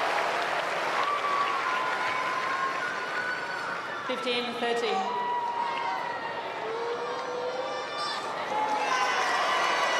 Sorry, Todd, I said 12 games. I meant 9. I just did my maths. I'm not very good at maths. I was just looking at my scorecard going, yeah, I'm not sure that's right, but, you know, no, we'll go with it. My bad. Bit of trouble here, though. 15-30.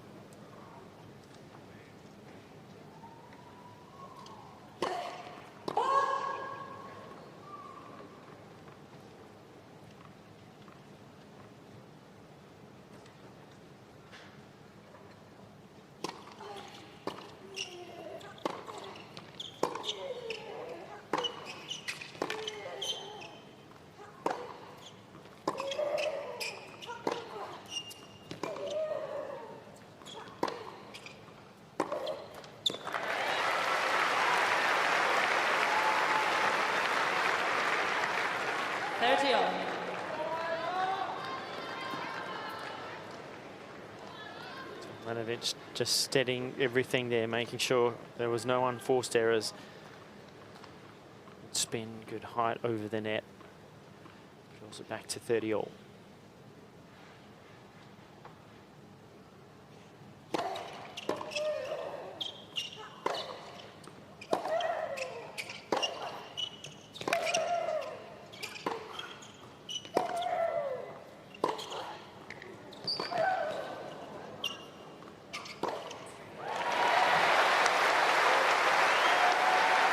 And as hard as she tries, Stevanovic,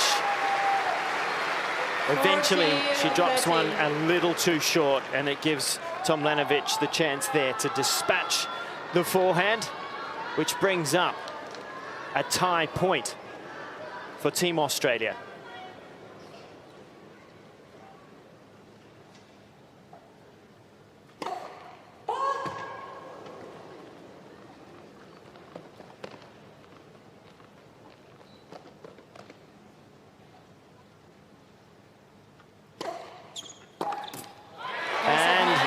Tomljanovic seals the deal, and Team Australia are on their way to the semi-finals.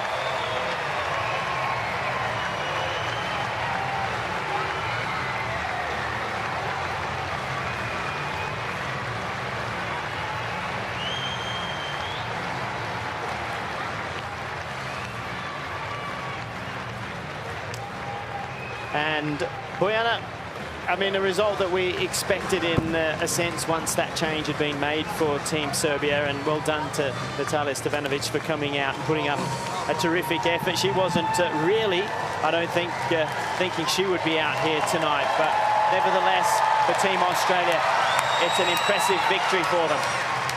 It certainly is, and I think for Isla it will do her the world of good in terms of her confidence, and she was able to work on a few things that she wasn't able to quite execute in her first 2 singles matches, in particular that serve, being aggressive on that forehand, and physically just getting to a lot of balls. So I thought she did so well, especially in the start of that first set, just to shut down the game of Stevanovic, and she'll carry this into the semi-finals. And yes, the Aussies, I mean, very important for her to get that first win of the season, isn't it? Well, the Aussies will be discussing travel plans now, because tomorrow there was at one point, you know, do we go to Melbourne? Where are we off to? Adelaide yet? But now they'll be going to Sydney for the semi-finals. They'll have joined Poland, who won earlier here today. Poland defeated China. And so a memorable occasion, and let's pass it down to Jelena Dokic. Well, Isla, I'll first start with the whole team because, you know this, it's not so much of a question mark as it was the other night. You guys are through to the semi-finals in Sydney on Saturday.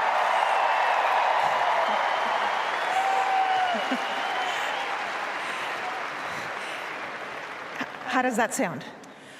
Well, it's, you know, I'm always coming out here when the team did its job, and they gave me a chance to get a W. I was losing every day so far, so Demon played amazing today. We've been amazing in doubles as well, so to get a chance when you're losing to keep going and have a third match win is amazing, so it feels good.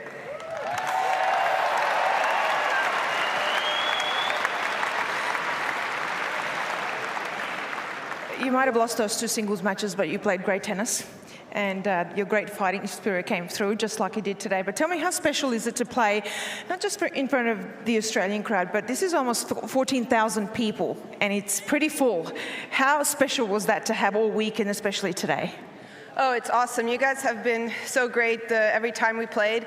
I have some cool memories from Perth playing Fed Cup in 2019. So a lot of mixed emotions happen on this court, but every time we come out, you guys are here and supporting us, so we have no excuses but to win.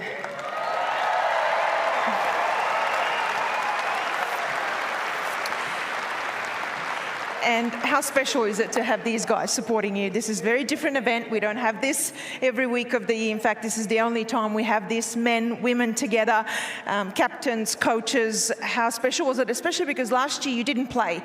You were injured. So how special was this year? It's so cool. Last year I didn't play, but I actually still had a great time with the team. They're a special bunch of people, a lot of different personalities. I'm used to just girls, so guys aren't bad either, I guess. All right, one last question. You've had a tough year in 2023. Took you almost 12 months. This time last year you were getting ready for knee surgery. How did you keep the belief? How did you keep that patience and to still be really upbeat after one of your best years in your career in 2022?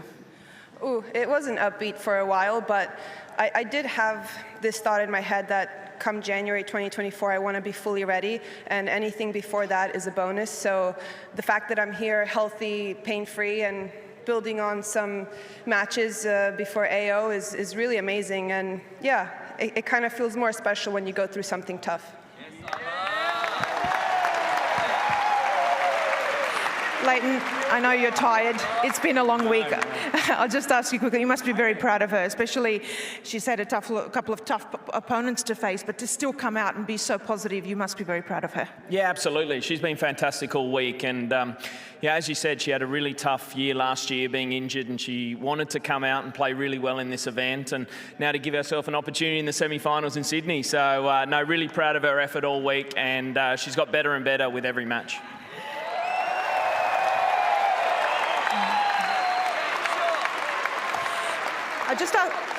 I'll ask you one more question. Before I do that, you don't often get kind of that credit because we always ask you questions. I want to just thank you for what you do. Davis Cup, United Cup, you're such a leader, you're obviously an amazing player, but you get the guys together, you get the girls together for United Cup as well. You have such an incredible team spirit, and just to keep it all together, I just want to say thank you and well done. I think I speak for all of Australia. No, it's an absolute honour. You know, me as a player in Davis Cup, and whenever I played Hopman Cup here in Perth as well, the support that we get around Australia, but the pride you get in wearing the green and gold, and that's all I've tried to instill into the teams that I've been part of. And you know, you're just so proud of these guys. Every time they go out there, they leave their heart and soul on the court. They play with pride and passion, and give 100% for the country. And win or lose, we're a very tight-knit team. Now,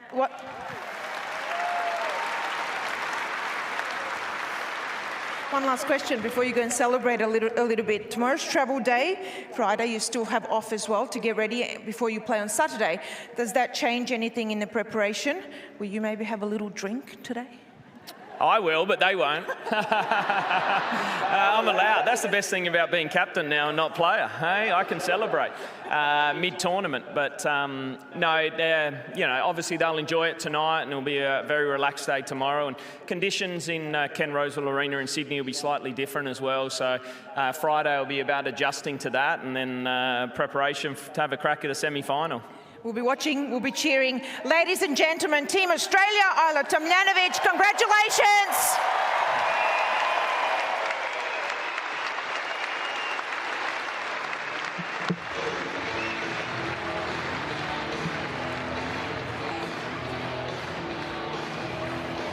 And nice work, Jelena Dokic. Lovely interview, bringing the crowd into it. And I thought Bojana, Leighton's accent just got that little bit more Australian during that interview. I thought it's always been like that, Todd. He's getting, as we say, a little more ochre.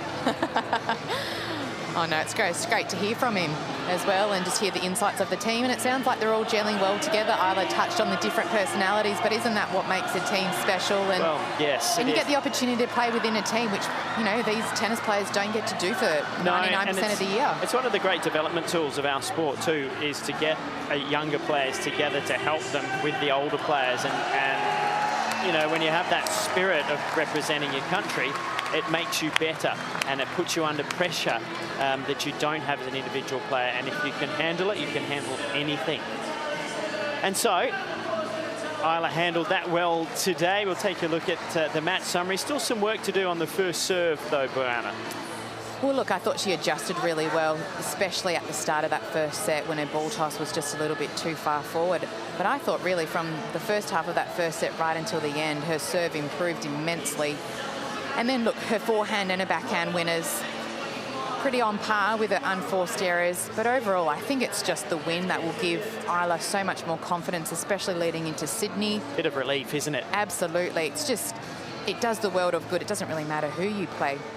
So I just thought a really solid performance for her tonight. Indeed it was. Isla Tomljanovic seals the tie for Australia after Alex de Minaur had the biggest win of his career, defeating Novak Djokovic, and Team Australia are through to the semi-finals of the United Cup.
It's time for the mixed doubles action.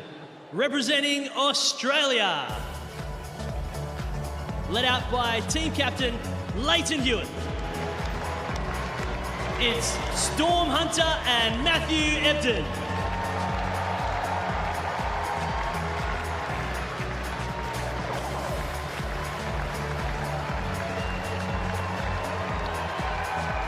And their opponents tonight, Serbia, led out by team captain Viktor Trojski, Diana Radanovic and Nikola Čačić.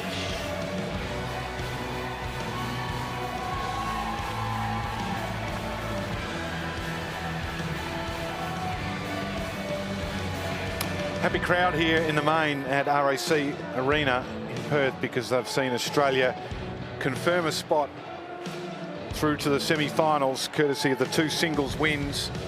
And now we head off to this mixed doubles,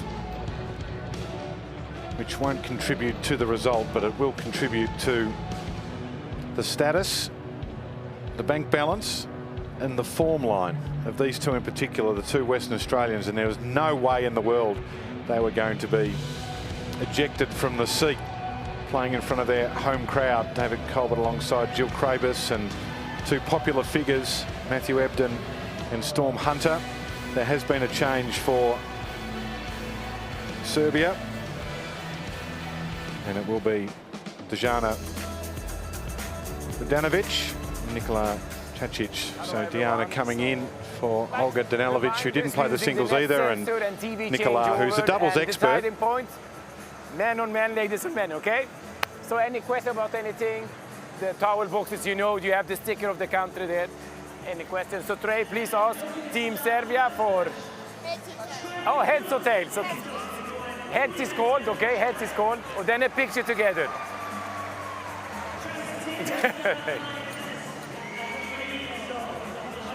Tails, yes. You choose. Receive. This side, wait. Picture together. Receive and this side, okay. Mohamed Layani in the chair, always jovial and full of excitement and enthusiasm. Good evening, Jill. Good evening. So change for Serbia, not unexpected. Diana Radanovic and Nikola Čačić, but as I mentioned, there was no way in the world that you were going to get Matthew Ebden and Storm Hunter off this court. There would have been a scene, toddler-like tantrum if they had been suggested that they weren't coming on. Here's Radanovic, 27 years of age, plays mainly on the ITF circuit, has had a long Fed Cup representative career for Serbia. It's been as high as 187 in singles. And Čačić, who's an experienced doubles player, the 33-year-old, has got 3 ATP titles, has been as high as number 35 in the world and a quarter-finalist at the French Open. A little surprised he didn't play in the mixed doubles yesterday when they needed the win, Serbia. When Minaur came in, when they had the doubles expert on the sidelines, it was a bit surprising. Yeah, it was a little bit surprising, but Minaur obviously has had a pretty good year so far winning the next gen, so they threw him in, just felt like they would have been able to get that tie with him in there, and it did come down to the wire, so they had chances, but unfortunately weren't able to get through that. So we just saw Storm Hunter, who's the #1 doubles player in the world, Wimbledon finalist, won the US mixed doubles in 2022 with John Peers and Matt Ebden at 36 years of age. Had the best doubles year of his career in 2023, 7 finals, 2 titles, and of course he won Wimbledon with Max Purcell in 2022, and they've been undefeated so far.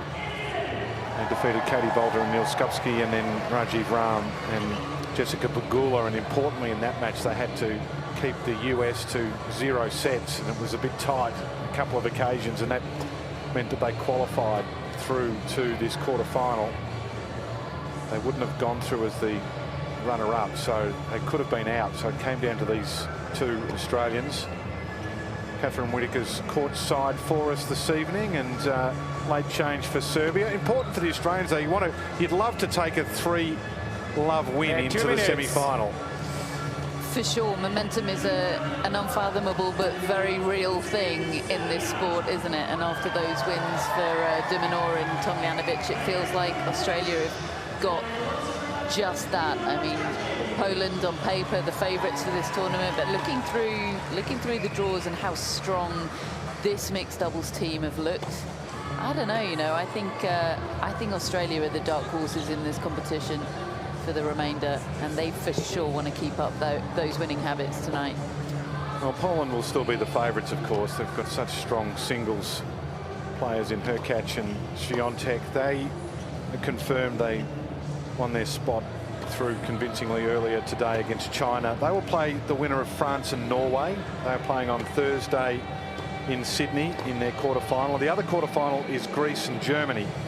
So the winner of this, which is Australia, will play either Greece or Germany. So those matchups are good. 1 minute. If you know, with Diminor's form's been so good, of course, a win against Taylor Fritz, but tonight against Djokovic, first time he's beaten the world #1. Tomljanovic is improving, Jill. Has had 2 losses and a win now, but the losses were competitive. And if it comes down to a decider, we've got a very, very strong, I say we, Australia. Yeah, well, I think you hit the nail on the head by just saying that how well Minaur has been playing. I mean, this is the best I've seen him play at the start of the year. I would say I've heard a lot of people say that he always starts sort of this year strong. It's about having that consistency. He had one of the best years of his career last year, and now coming away with that win against Novak. I mean, that's a huge boost. They are going to have to go to Sydney, of course, and get used to different conditions. Leighton Hewitt, we just heard him talk about, it's a little bit different over there. So they do have a day of practice, which is great news, but still have to travel to Sydney and get used to being there. That's true, but it'll be a lot easier for the Australians to do that than any other team. And these two who live over here know all about the 4-hour flight and the 3-hour time difference, because it's actually a very unique thing in Australian sport for our professional sports teams that are based in Western Australia, that week in, week out have to travel back and forth. They become absolute experts at that change. So that's a big advantage for many of the members of the Australian team, particularly these two. A little tougher for Alex de Minaur, wouldn't be quite as used to that, but well, I think they'd be used to the travel. Yeah. And of course, Alex grew up in Sydney, so he knows that in Spain and Sydney. For referring to like the different surface and stuff like that, I mean, I think it's fairly similar, but Hewitt was saying that it can be slightly different just to get used to that. But I mean, these players are professionals, right? They can adapt very quickly. It is interesting though that the teams in Sydney, they do have an advantage. They don't have to change their hotel room. You don't have to pack up. You don't, they've got a special charter tomorrow, but you don't have to deal with all of that relocation. And they have been playing there for the week. So anyway, it's exciting to see Australia through for the hometown fans. Matt Ebden's going to commence proceedings here.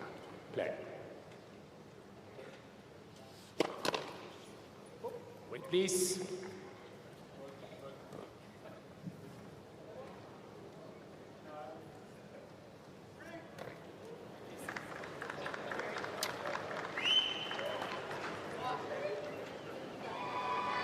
The net has become dislodged. And see, when you're an official, you have to have things ready to go, and a tape measure was one of those things. So he's okay, all good. Yeah. Be disappointed that we don't have the electronic seat like we have at the Australian Open, where you sit in there and you press a button and up it goes automatically. 15 love.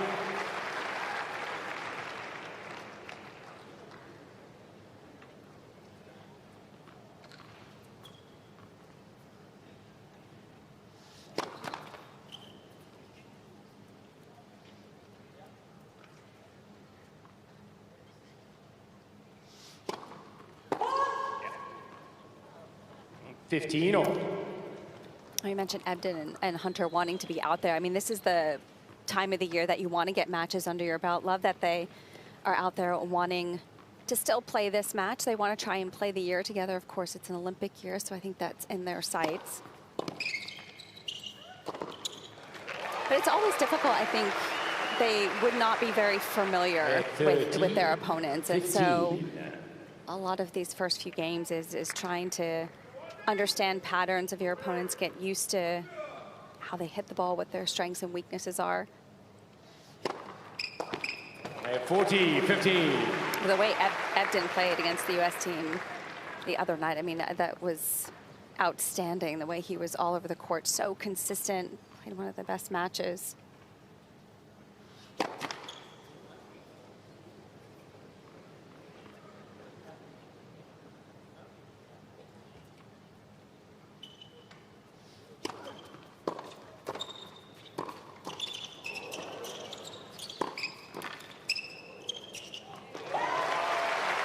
Again, Team Australia.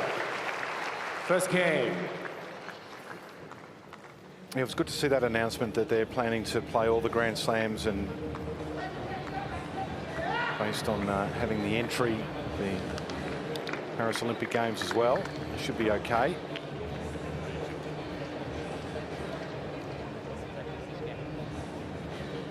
Not as easy as it seems to find the right partner who's available and doesn't have an existing commitment and all of those things. And quite often see Elise Mertens as the now regular doubles partner for Storm Hunter and the partner for Matt Ebden. There always seems to be a lot of movement in that regard. Serbia.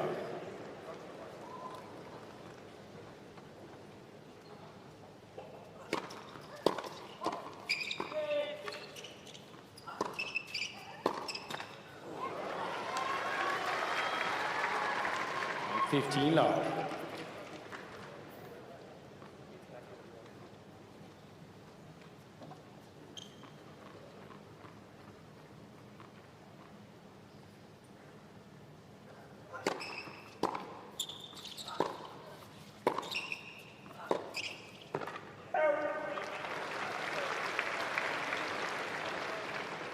$15 on.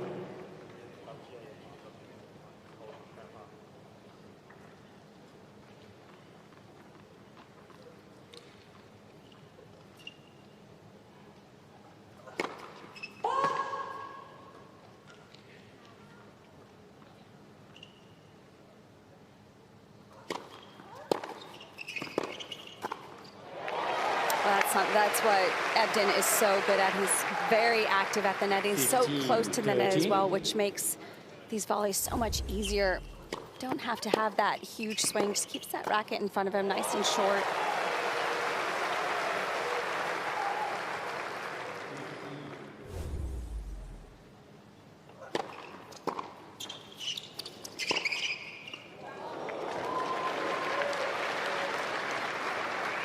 At 30.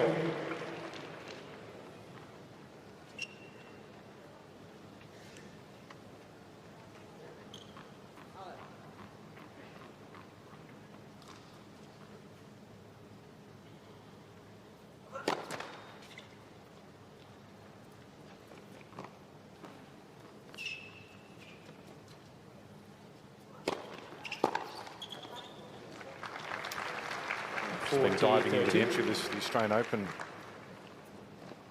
Jill, and there is a change for Storm Hunter coming for the Australian Open. Yeah, a little bit surprising. As you mentioned, she was with Mertens last year. They got to the WTA finals in Cancun at the end of the year, but they have decided to split. Now Hunter will be playing with Siniakova at the Australian Open.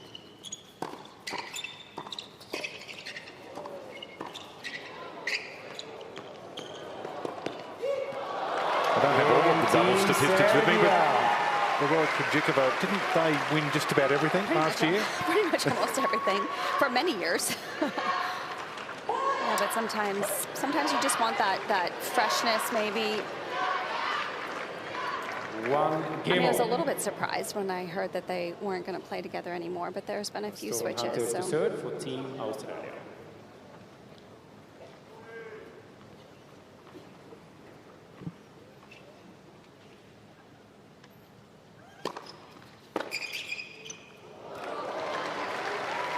And talking about Hurkacz, who was partnered with Siniakova, she'll now be playing with Laura Sigmund, who just won the WTA finals in Cancun with Stevanovic. So that's a new partnership as well.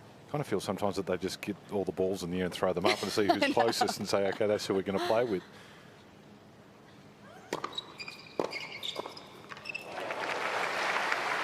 Hunter has such a nice lefty serve, and she uses it so well. She can swing it out wide on that ad side, but she utilizes the body serve very well, which is so good for a lefty. It's tough to get out of the way of that ball, and it just allows Ebden to really get active at the net.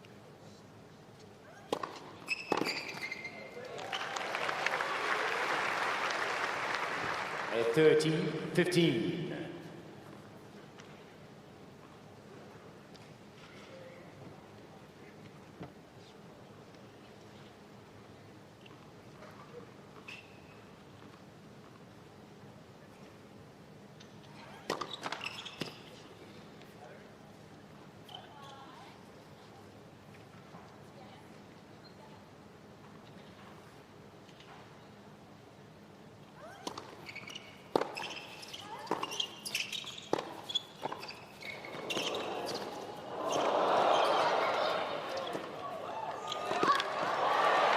Was that a double hit from Edmund? It's quick hands. Nicole Pratt with quick hands as well, off the team bench. At 40-15. Well, here for Hurkacz, it was the right ball to go for, trying to go right into the body at this one from Ebden, but he did a good job of just keeping his eye on the ball and great reflexes. Like it just got stuck on the racket. He was able to scoop it along. So here's your prize when you beat the world #1. You go to the cafe and you get a bag of snakes.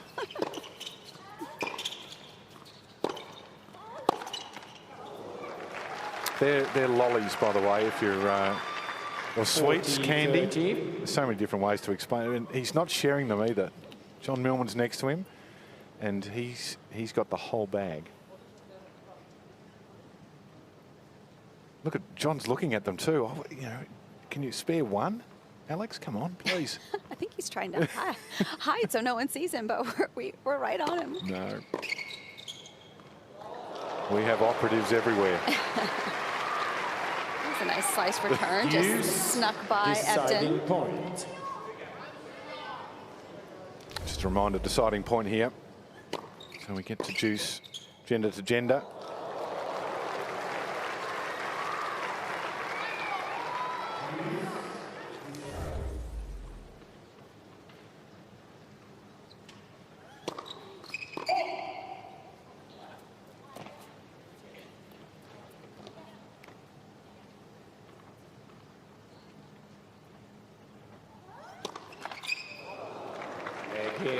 Team Serbia.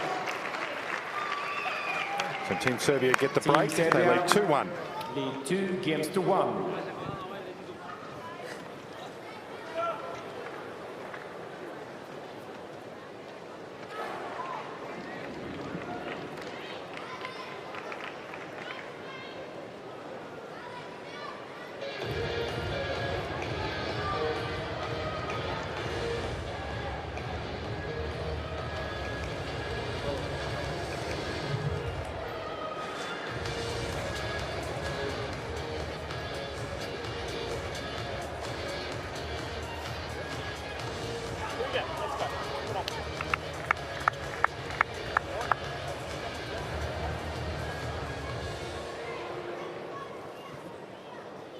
Oh, no, now the snakes are being shared around. There's Perez has got hands on one.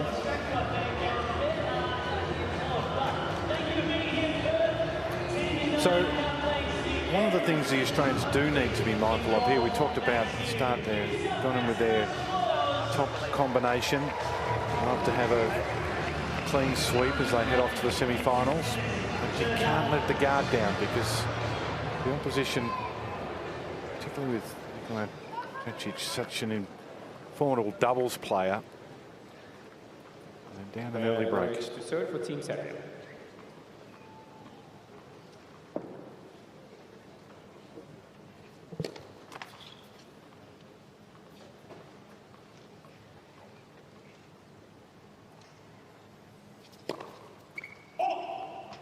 number 15. It's a little bit of a tough situation. I mean, as good of competitors they are, they know they're already through to the semifinals, but yet still going out, having to compete and against opponents that you're unfamiliar with. It's not that easy of a situation. That's perfect placement. Ebden was at the right spot, covering 15 all. that middle of the court. That's where normally a lot of those volleys go, and smart choice from Hurkacz to use the angle.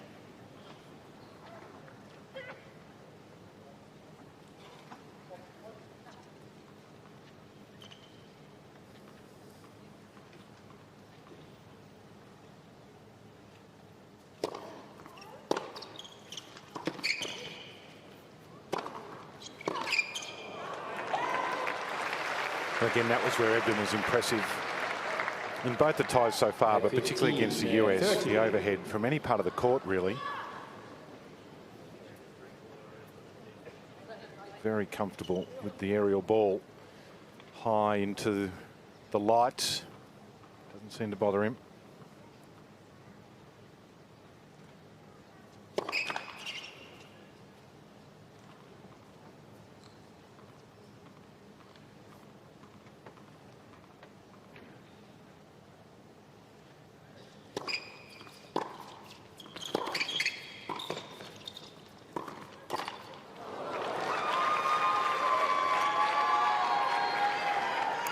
Stevanovic staying nice and low on that backhand. It was great approach from Ebden. He does a good job of keeping that forehand nice and flat. So off that volley, just stayed so low. She actually got her knee on the ground.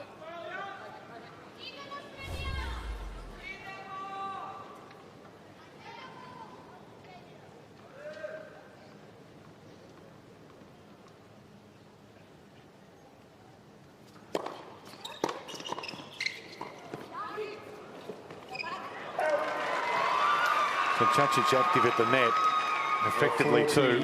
30.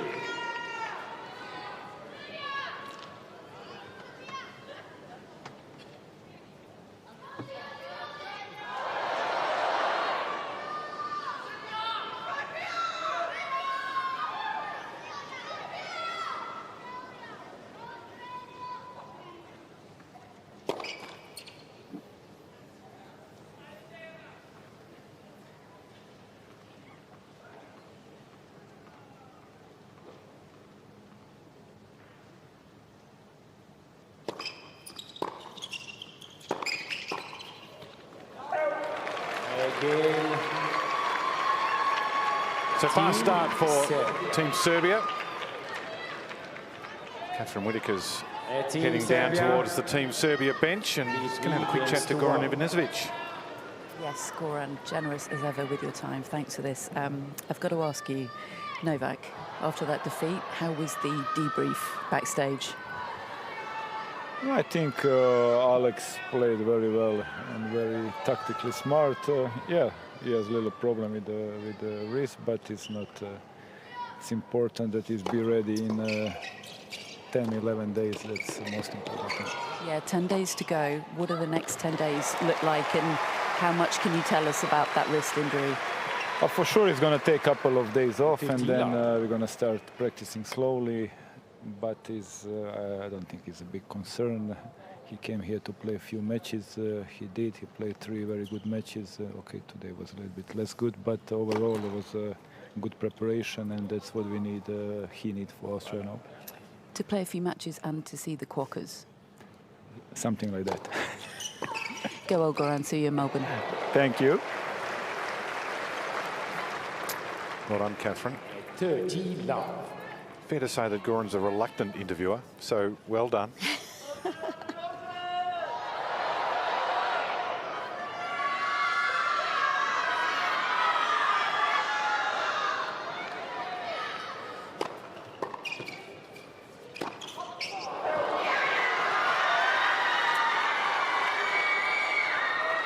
Well, there's a vocal group of Serbian fans, 15. the Australian end, who's made their way down courtside.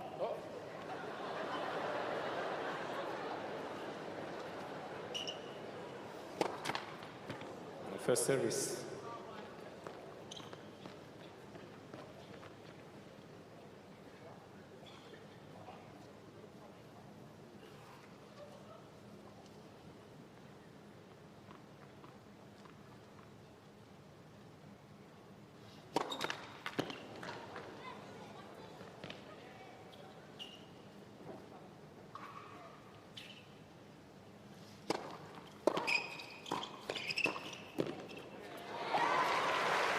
Well, it's the right move from Hurkacz, just maybe moving a little bit too across the court. Those are the type of volleys that you want to have a couple steps forward a little bit, angle, cut that off a little bit better.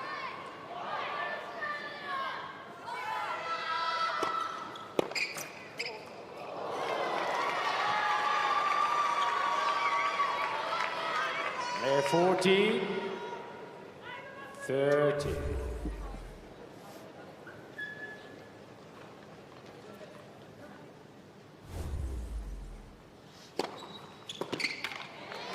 Team Australia. So Ebden holds serve. Team Serbia. Serbians lead in this first set, 3-2.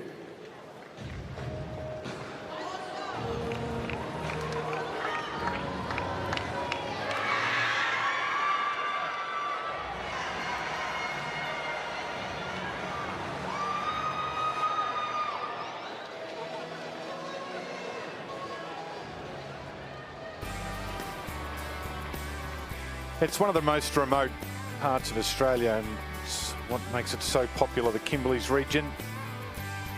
Mitchell Falls, Bungle Bungles, very strong historical, indigenous, cultural area at the natural light. Have a look at that, absolutely superb. And the trip there for anyone is unforgettable. Not too many Australians make it, because it is so remote, but those that do say that it's absolutely spectacular from Australia and around the world.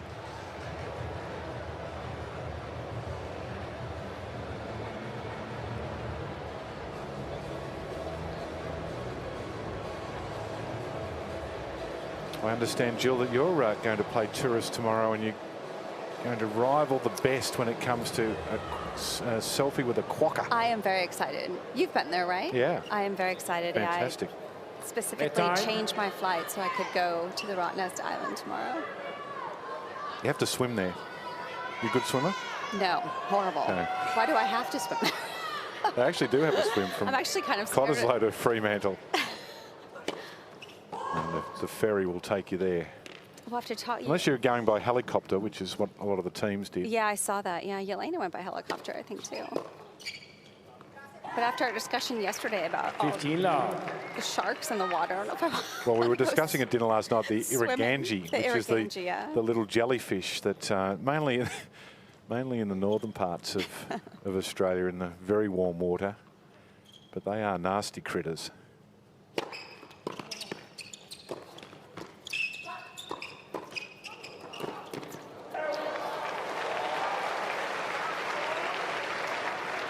I just feel like I have to do so much with that volley to get it past Ebden so quick at the baseline. It was the right move for Hurkacz to take that ball. He was the closer player to the net.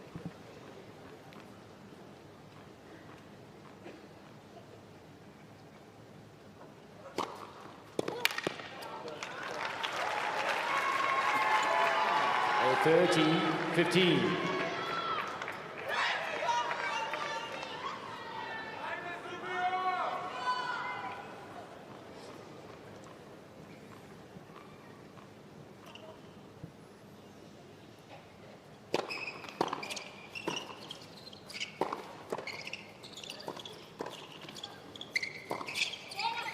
That's better play.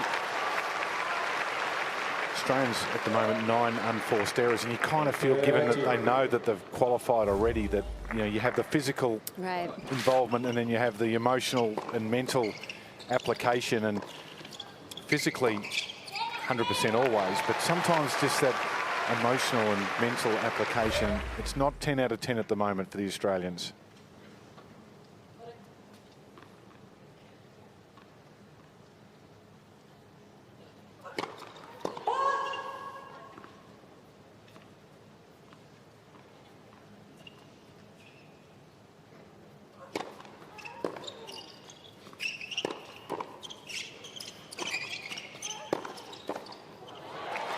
Yeah, that's what was mentioned at the beginning, how difficult it can be knowing that you've won already, and Storm and Matt were out there the entire match of Isla as well, trying to cheer her on, and just having that mental involvement in that match, knowing that that was the match that could get them through.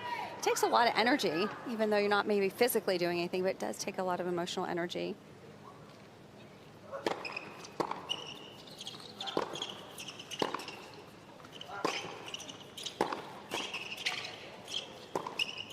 That's better.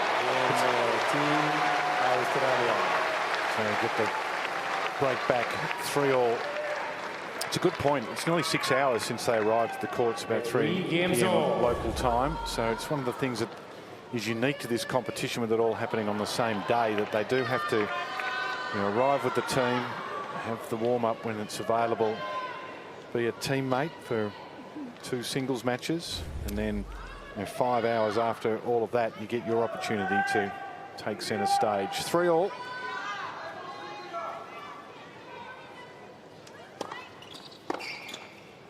You can get ahead of yourself as well. I mean, you're already thinking about Sydney potentially, and they have flights tomorrow that they have to catch. But Tomljanovic and Hurkacz are playing pretty well. I mean, it's tough for them too, just to be thrown in all of a sudden, having not played a match this entire event.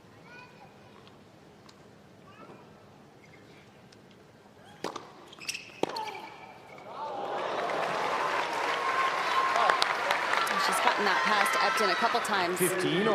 at the net. Smart to use that down the line shot right away against a player who loves to be so active at the net. You can see Ebden just making the move, maybe slightly too early, left that line open.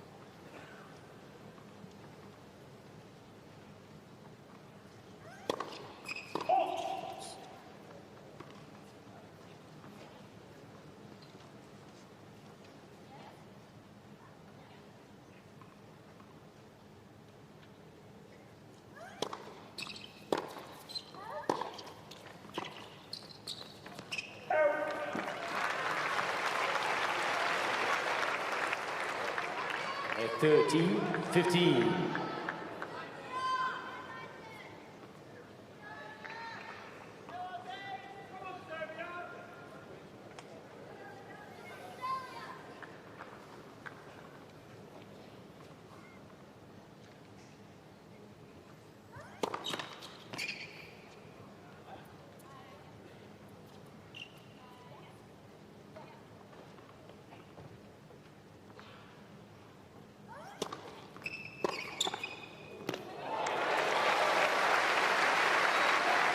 So the sharpness is returning for the Australians. 15.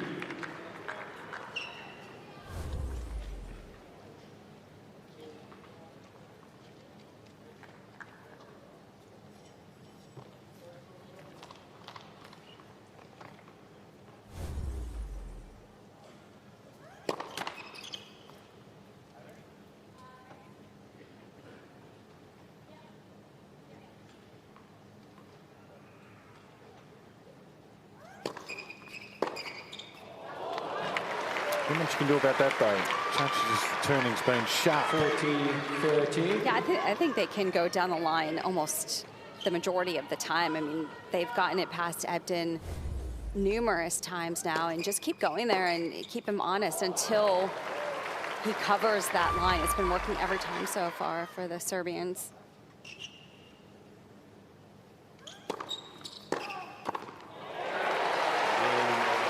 Team Australia. New balls, please. So, Team Australia leading 4-3. Lead 4 games to 3. My grandma could be at the net of that serve. Bomb flat tee on the lefty. Great serve.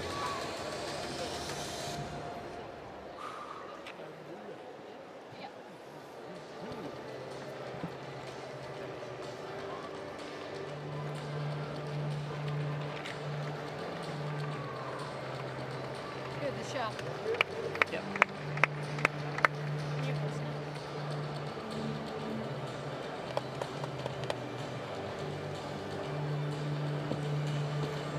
pulling your plate. Keep it going. Come on. Break it in now. Come on.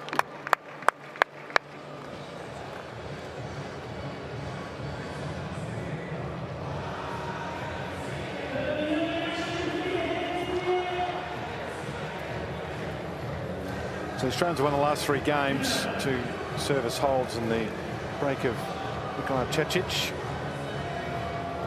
So they have their nose in front on the scoreboard. A break of serve apiece. Storm Hunters serve in the 3rd game and then Hurkacz in the 6th. New balls 5 more here. seconds. Time.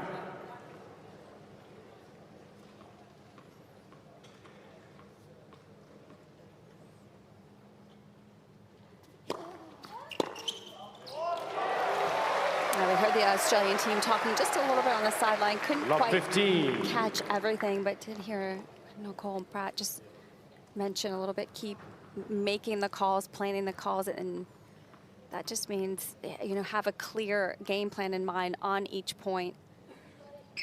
They're very good at using the signals and communicating with each other, the Australians, and that just gives you a little bit more decisiveness in your mind.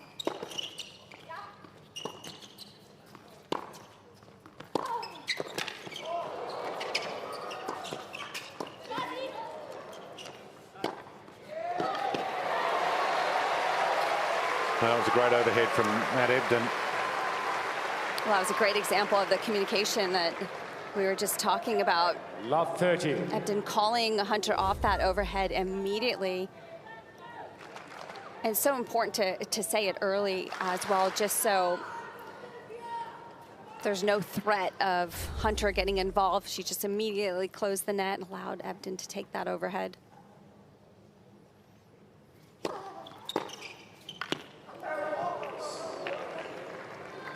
15-30.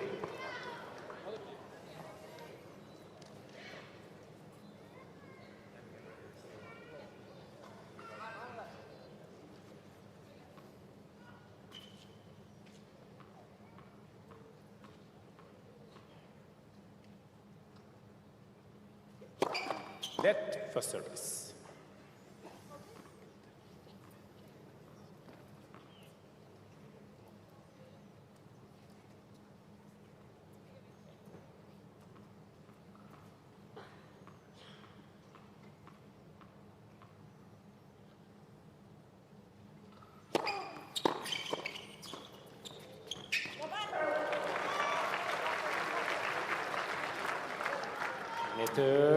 Great reflex from Hurkacz. She was more alert at the net on that one, expecting the ball to come right at him, and maybe Hunter just rushing on that half volley, just pushing it long.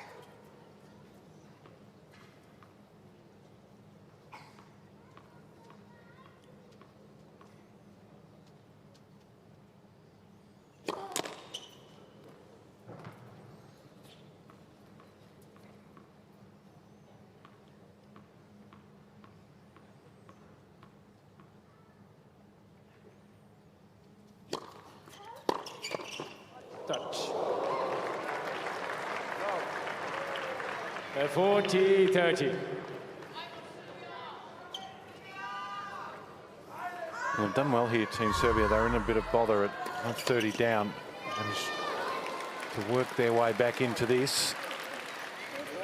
Important service hold at 3-4.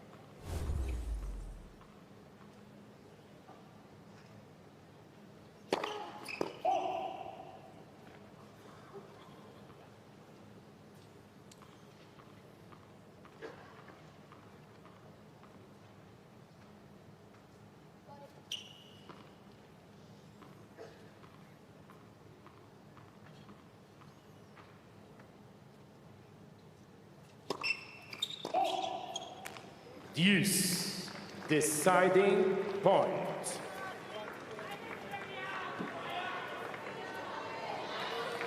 Okay, so big point here, obviously, but some deciding points are more important than other deciding points, and we're down the break already.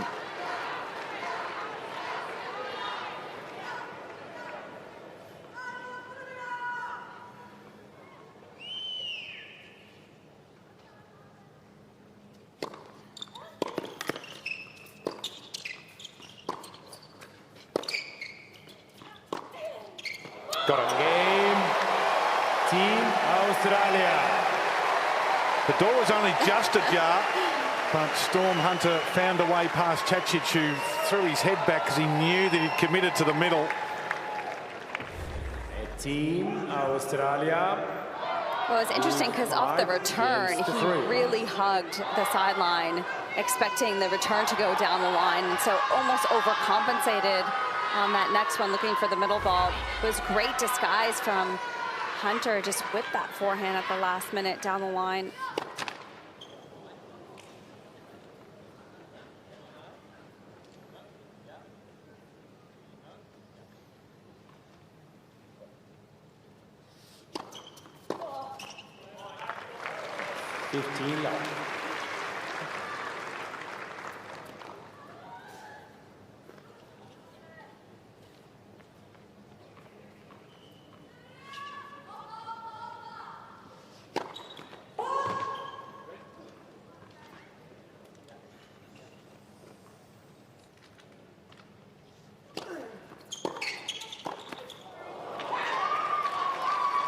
Just got a little distracted.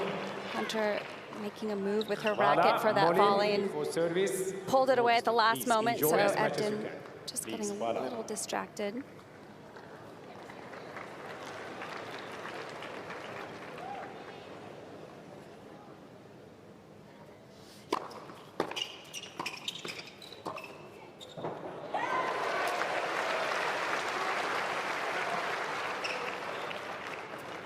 (30-15).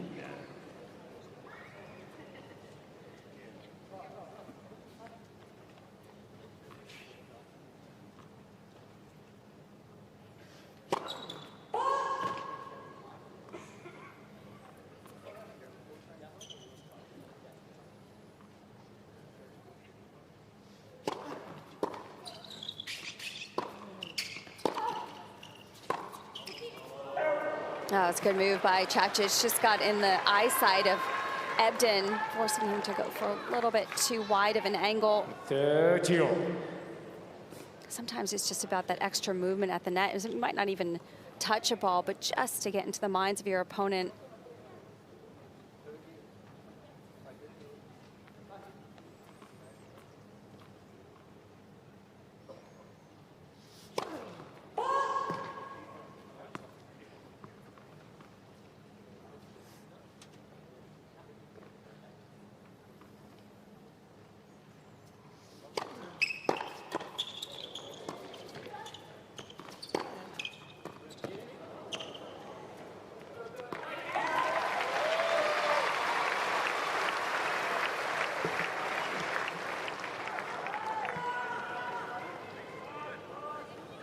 A 40-30. After working their way back after that early break, Team Australia with the set point.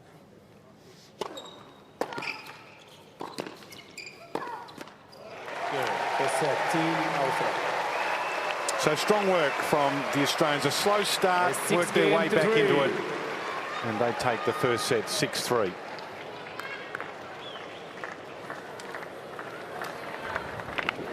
"35 minutes. It was around that time, Jill, that we identified that they just weren't as sharp as they probably wanted to be. They obviously sensed that themselves, and their error rate reduced, the winning rate increased, and they were able to come back.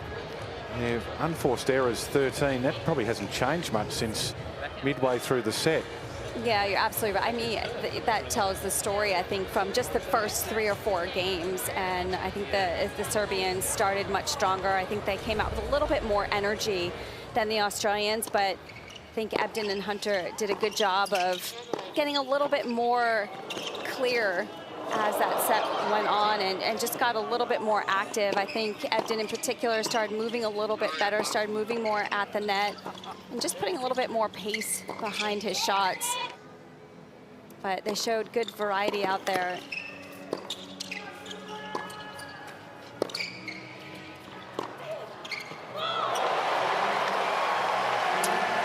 That was a big moment. Breaking Stevanovic serve in the 8th game. Catherine Whitaker's courtside. She's loving the music. I'm just wondering about Goran and Novak having a couple of days off. That doesn't seem to me like the sort of thing that Novak Djokovic would like to do.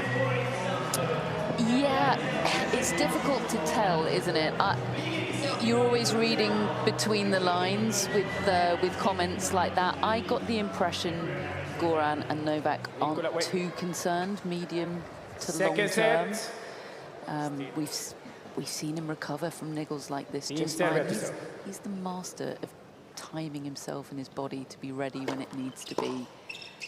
I could very well be wrong here, but I get the impression he'll be good to go in 10 days' time. Well, 10 days is a long time for a lot of injuries. You can do a lot in 10 days, but you do have to sometimes have time off completely.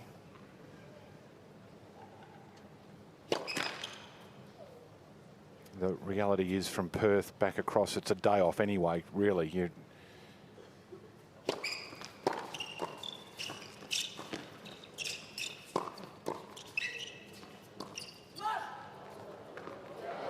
nice. Well, I remember when he arrived here from Saudi Arabia after he played the exhibition match against Hurkacz, he came straight to the courts. And so he didn't touch down in Perth until 6 p.m. local time, 7 p.m. and he came virtually straight here at 8 or 9 o'clock to have a hit. So it's sort of a tennis thing. They love to be out on the court. So 2 days off, Jill, is. But that's a very good thing to do when you've flown that many hours. The first thing you want to do. Sleep, well, no, the first thing you want to do is get a little physical activity because that does help quite a bit with the jet lag. So, and I mean, he knows his body very well. He knows what he needs. So I actually think that's a good call to get that activity. And then I think it helps you in the long run with the jet lag. But I agree with Catherine. I don't think there's too much concern there. I got that impression as well. And I don't think it's going to take that long for him to recover. And I think, I think they were both very happy that the fact that he was getting matches, that's what you want at the beginning of the year, is to get matches under your belt.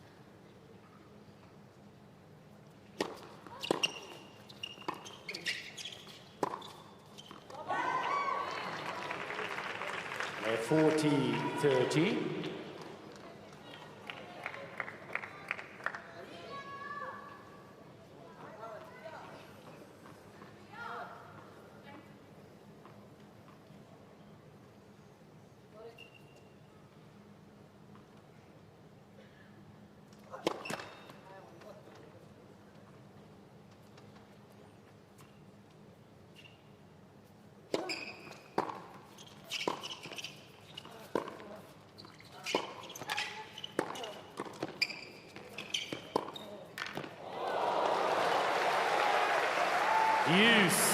Well, I think Radanovic is trying to move and trying to get involved, but just not getting close enough to the net or court positions a little bit further back to see how she goes backwards on that one step. I mean, that's making it the Duvall a little bit more difficult for her to get the advantage. Had to hit up on that ball.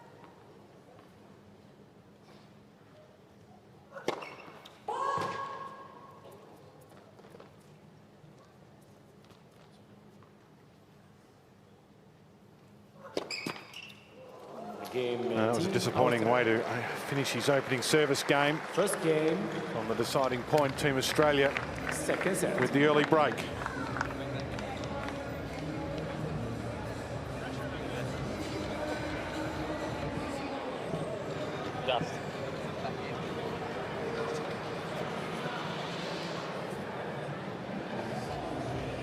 Good crowd remaining at RAC Arena.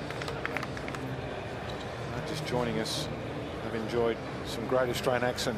Alex de Minaur beating the world #1 Novak Djokovic 6-4, 6-4. First time in his career he's beaten the world #1. Djokovic had a 43-match winning streak on Australian soil, stretching back to the 2019 Australian Open. And Tomljanovic defeated Natalia Stevanovic, who came in after Olga Danilovic withdrew from the women's singles through fatigue. She won 6-1, 6-1, and that was enough to confirm the tie for Australia.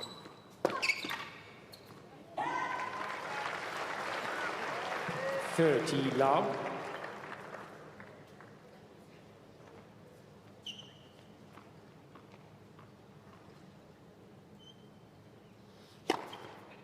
$40 love.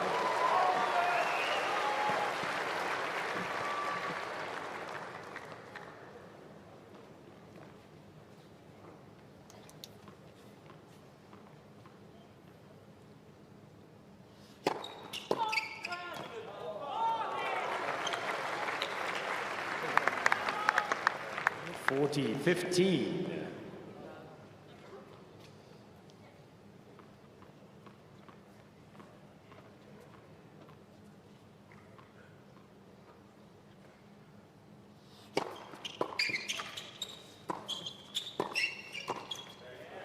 Game. Team Australia. Well, starting to move into their work now. Team Australia lead 2 games to love. 7 games in a row now for the Australians.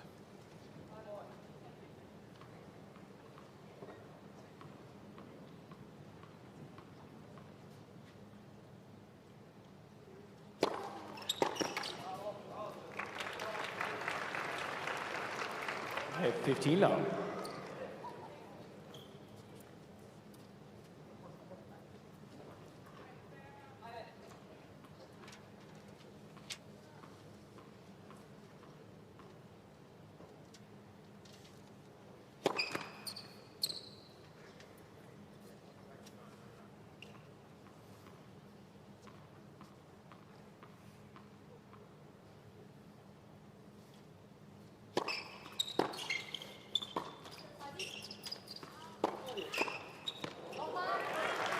That was a pretty good deep serve. I was expecting Ebden to hit and come forward. That's what he did so well against the American team. Did not hesitate to hit and keep forward towards the net, but just hesitated slightly. Great move by Chacic.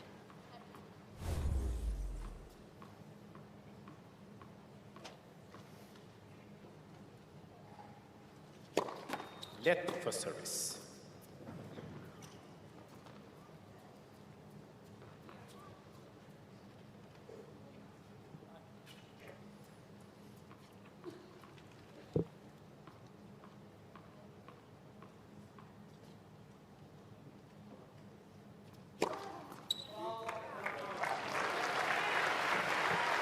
$40 love.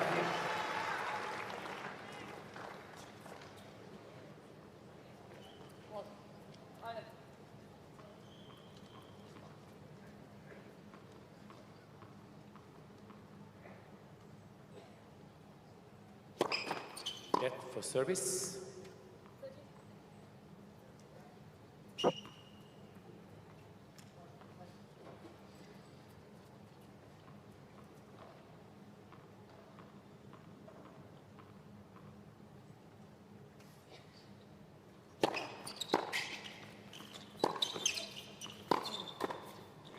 Game.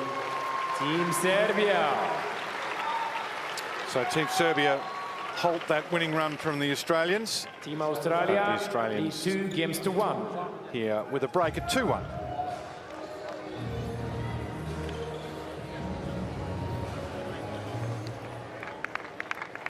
So set in 2-1 for the Australians.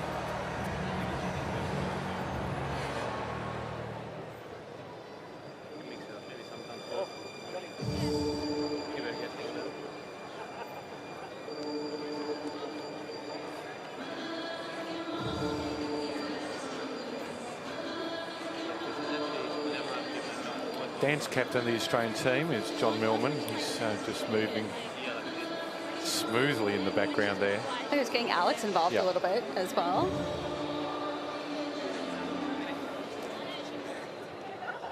Well, every class needs a dance captain.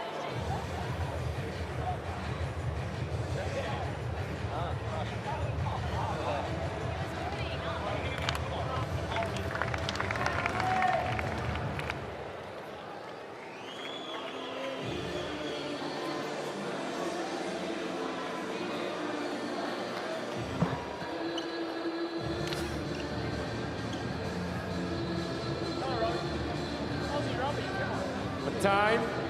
Moves like Millman.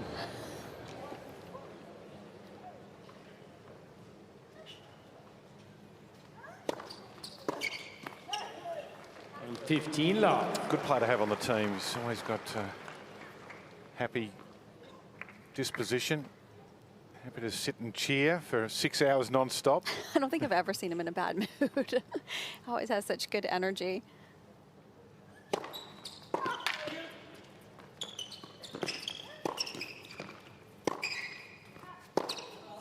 Yeah, that's very good indeed from Storm Hunter.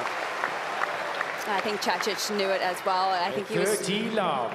again going to the middle and left that line open, but maybe went a little bit too far and just couldn't quite get back in time.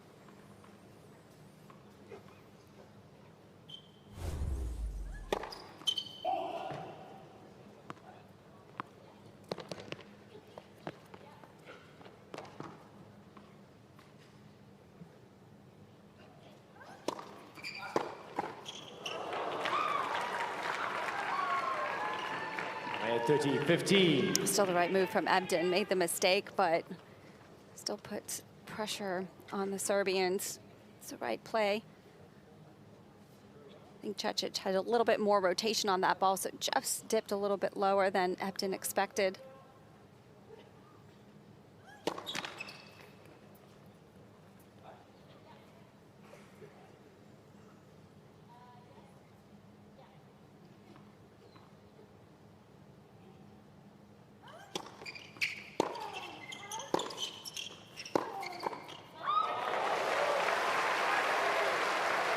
Well, I like Radonovic's backhand. She 40-15. really gets that nice shoulder turn. She strikes that ball extremely well. It's just the power is not going to get it past Ebden. He's so quick at the net. Just keeps very good at keeping the racket head in front of him and just using that pace against his opponents.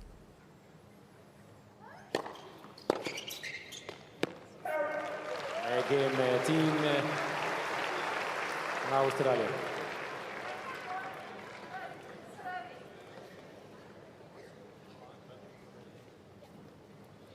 Team Australia lead 3-1.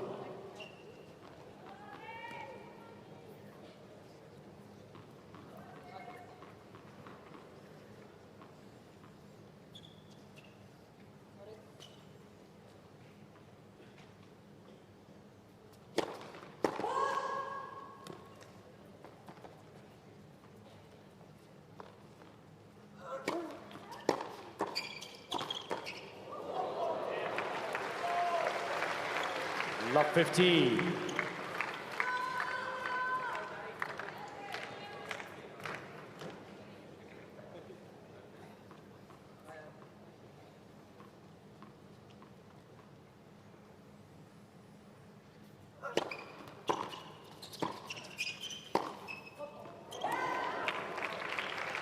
That's a good eye by Radanovic. Matt Ebden just pulling off that forehand slightly.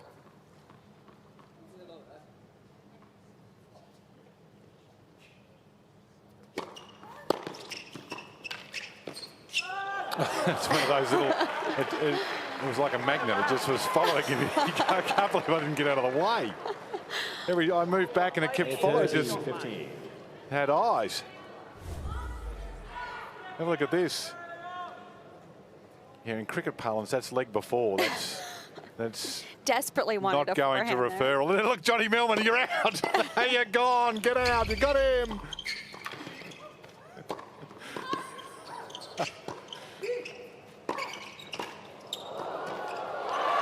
I have to say, for most of the audience, they've got absolutely no idea what we're talking about unless you're into cricket. I'm with you, Dave. I don't know what you're you talking understand about. the John Millman reaction was absolutely priceless. 40-15.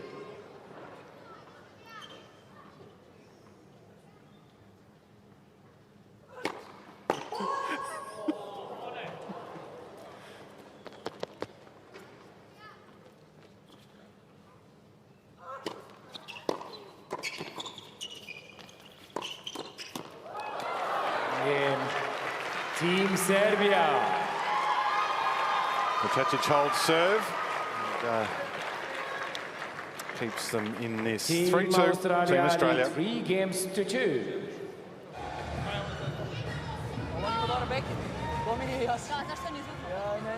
Koliko se izvlači, evo šta. Mislim da krenuo I ona nije...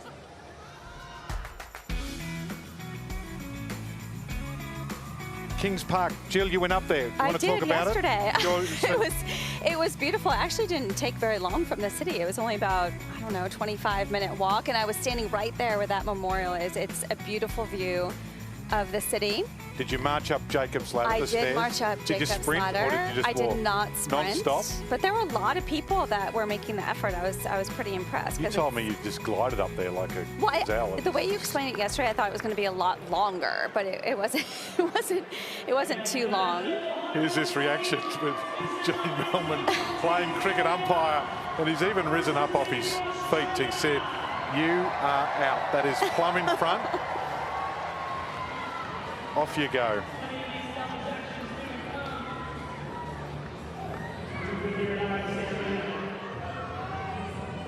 Like Dave Warner facing Stuart Broad. Who won the Ashes? Right time. That's me out.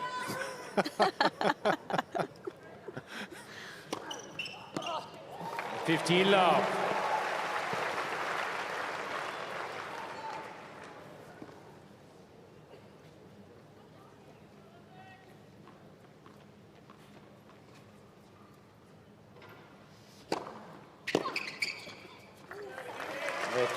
Just a minor point of order, retained the Ashes.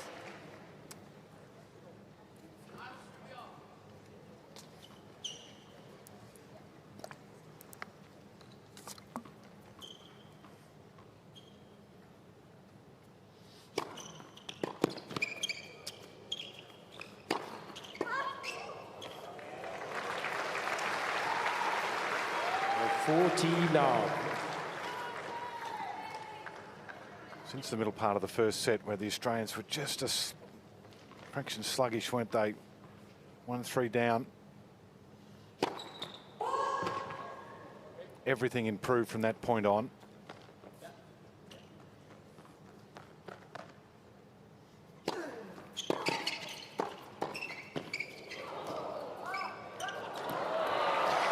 Game. Team Australia. Well, it was beautifully done. No panic right there from Ebden. Team Australia lead 4 games to 2. Perfect shot, noticing that Radanovic was back at the baseline.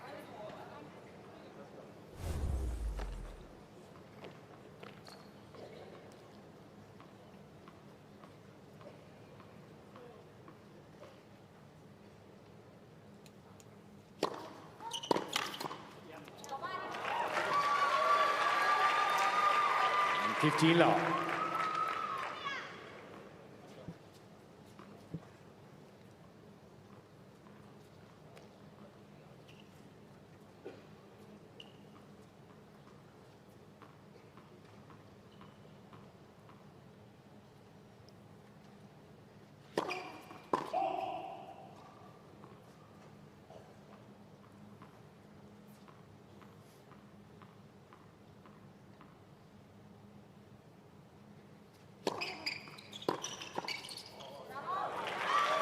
Cecic's definitely moving a lot more, and his position has been a little bit better as his match has gone along. He's much more closer to the net. Sometimes he's given the line away, but I like that he's being a little bit more active.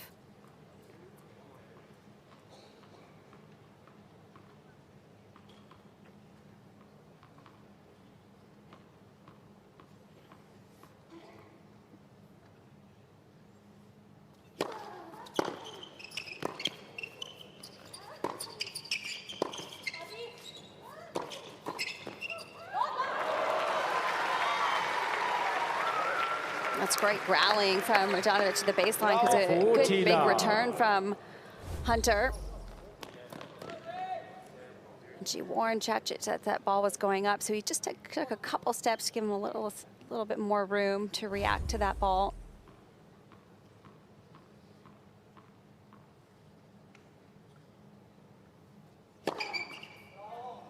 Game. Team Serbia, new balls, So please. good service hold from Radanovic. And still Team Australia with the ascendancy here. 4-3. Team Australia lead 4 games to 3.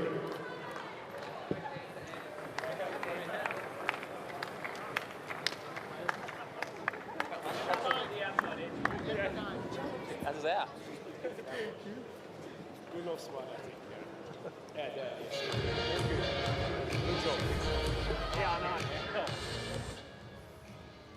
This is one of your favourite replays, Jill, with the fireworks and the explosion. I of do the ball like lands. that. Yeah, I like seeing Not where quite the- as effective on the single service ace as it is for a long rally where you see multiples.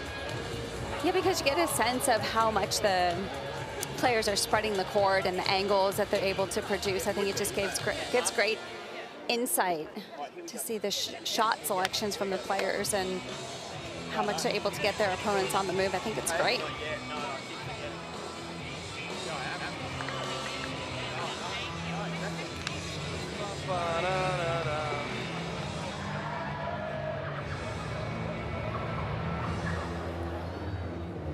Hardy fans still in the arena here at RAC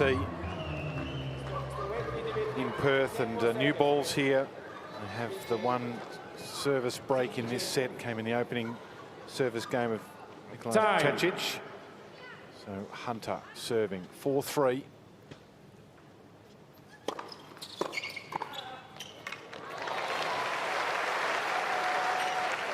Love.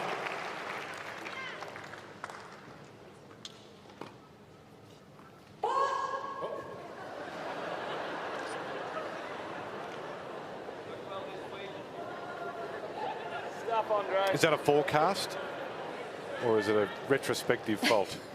Let's see. Left for service.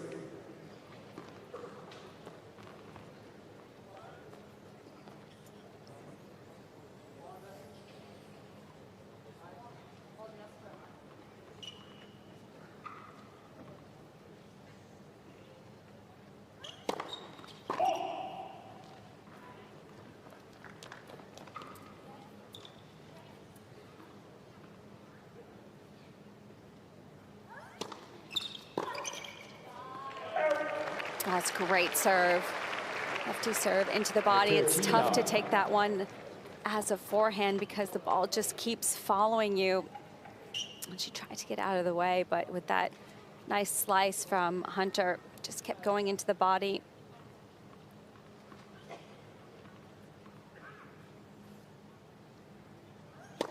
Left for service.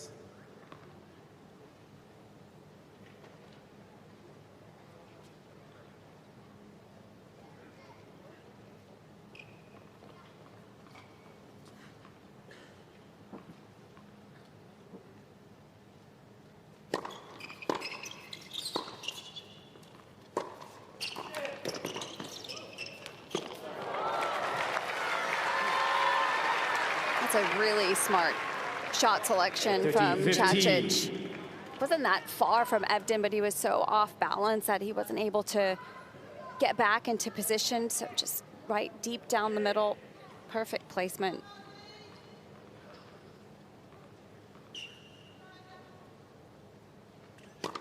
Left for service.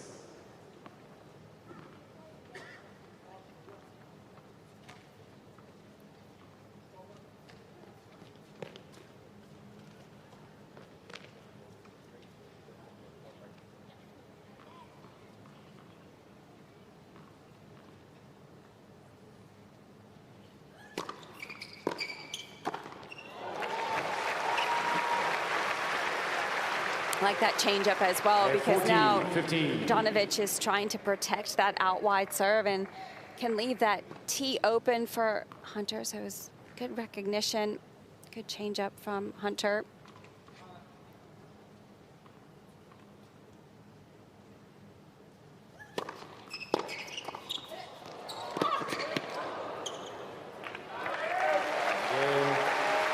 So nice work again from Evden at the net. Nice little twist of the racket angle to put that one away. 5-3. Team Australia lead 5-3.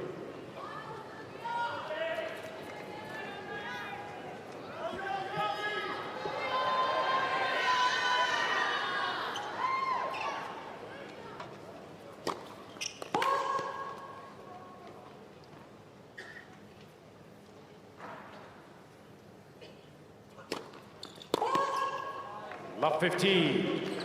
That wasn't the start that Hurkacz was looking for.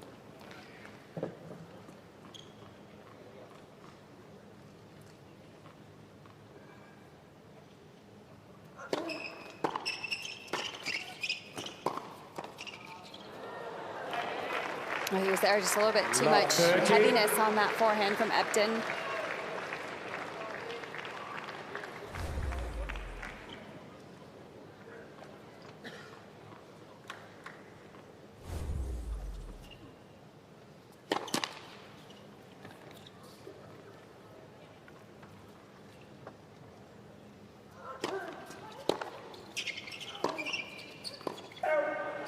Love 40.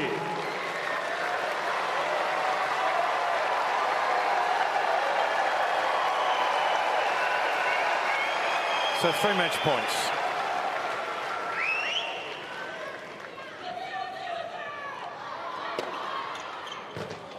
$15-40.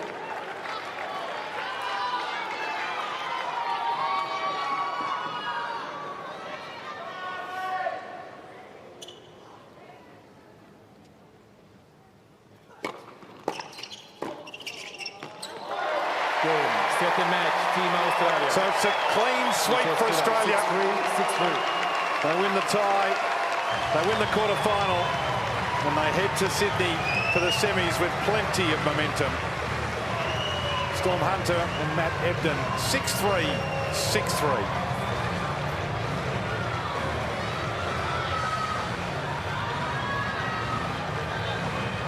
And after that sluggish start, they were most impressive from midway through that first set. Completely dominant from that point on. And they're going to be in the mix, Team Australia. Team Poland going to take on the winner of France and Norway. They'll head up their quarter-final in Sydney on Thursday, Australian time. And then on Friday, it'll be Greece versus Germany. The winner of that match will meet the Australians. Both the semi-finals on Saturday, Australian time, ahead of the final on Sunday. Jill, they'd be pleased with they've had a great result tonight. Yeah, they did. And I think especially after what you mentioned, not starting the way they would have liked, but I like to see that they lifted their level, and also they had a lot of fun out there. I think they were allowed to maybe experiment a little bit more because they had won the tie, but obviously still taking that in stride and lifting their level when they needed to. Everything just got a little bit cleaner, their returns, their serves, so they did a great job of finishing that match strong. So let's go down to our winners, who's with Catherine Whitaker. Well, everyone, Matt Ebden, Storm Hunter, undefeated at the United Cup this week in Perth. Congratulations. How good has it felt to do so much winning for Team Australia here in Western Australia? Oh, it's honestly amazing. It's incredible to play in front of our hometown. It's amazing. Obviously, after Friday, we thought we weren't going to qualify. It was tough, but obviously with our Aussie spirit, Demon and Isla today, they were unbelievable. So yeah, we just came out and enjoyed playing at home for one last time before heading to Sydney. Matt, what's the best thing about playing with Storm? Gee, she hits the ball clean, doesn't she? I mean, that last return, I mean, yeah, it's beautiful to play alongside her. If I'm at the net, I can just hear the ball just cleanly whispering past me. It gives me a lot of confidence. I feel like I can take some risks, and she's always got me covered. So, yeah, just super excited to play here at home with another Perth girl. It's really special. So, thanks for the support, everyone. Thanks for always being out here. That's your time in Perth over. Tomorrow you head to Sydney. Can you keep this up and go all the way? Yeah, definitely. I think we're going to use the momentum we've built over the last few days here and keep it going in Sydney. Yeah, the team's super pumped to be in the semi-finals. It's awesome. And yeah, we're going to give it a red hot crack. And I think, yeah, everyone's looking good and excited to play on Saturday. Sure are. Can't wait. Congratulations. Best of luck in Sydney. Thank you. Thank you, everyone. Thanks, everyone. Thank you.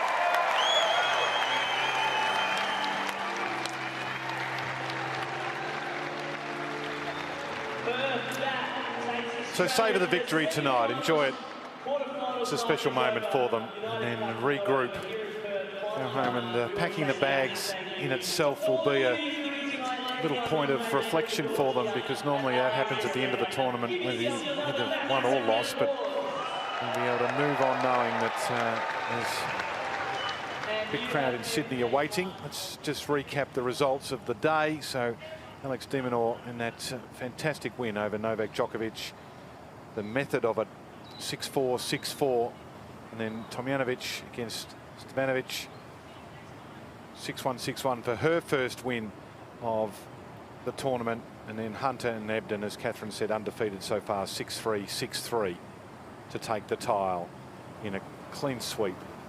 So this is what it means. Poland defeated China 3-love. Australia defeated Serbia 3-love, and Jill, for mine, they're the two favourites at the moment. I think Poland is still the favourite for the tournament, but these two teams are going to leave with Perth, and they're right in it. Yeah, I agree. I think they're strong, and it would be great to see them go to Sydney and keep up how well that they've been playing, but they've been just doing such a great job, and two of the strongest teams for sure that are the remaining in the groups. So that is it from us in Perth. We're going to hand it over to the crew in Sydney. On behalf of Jill and Catherine, our entire crew here in WA. I hope you've enjoyed the coverage. It's been fantastic tennis. We've loved bringing it to you. It's been a tremendous venue. It's Poland and Australia off to Sydney for the semi-finals.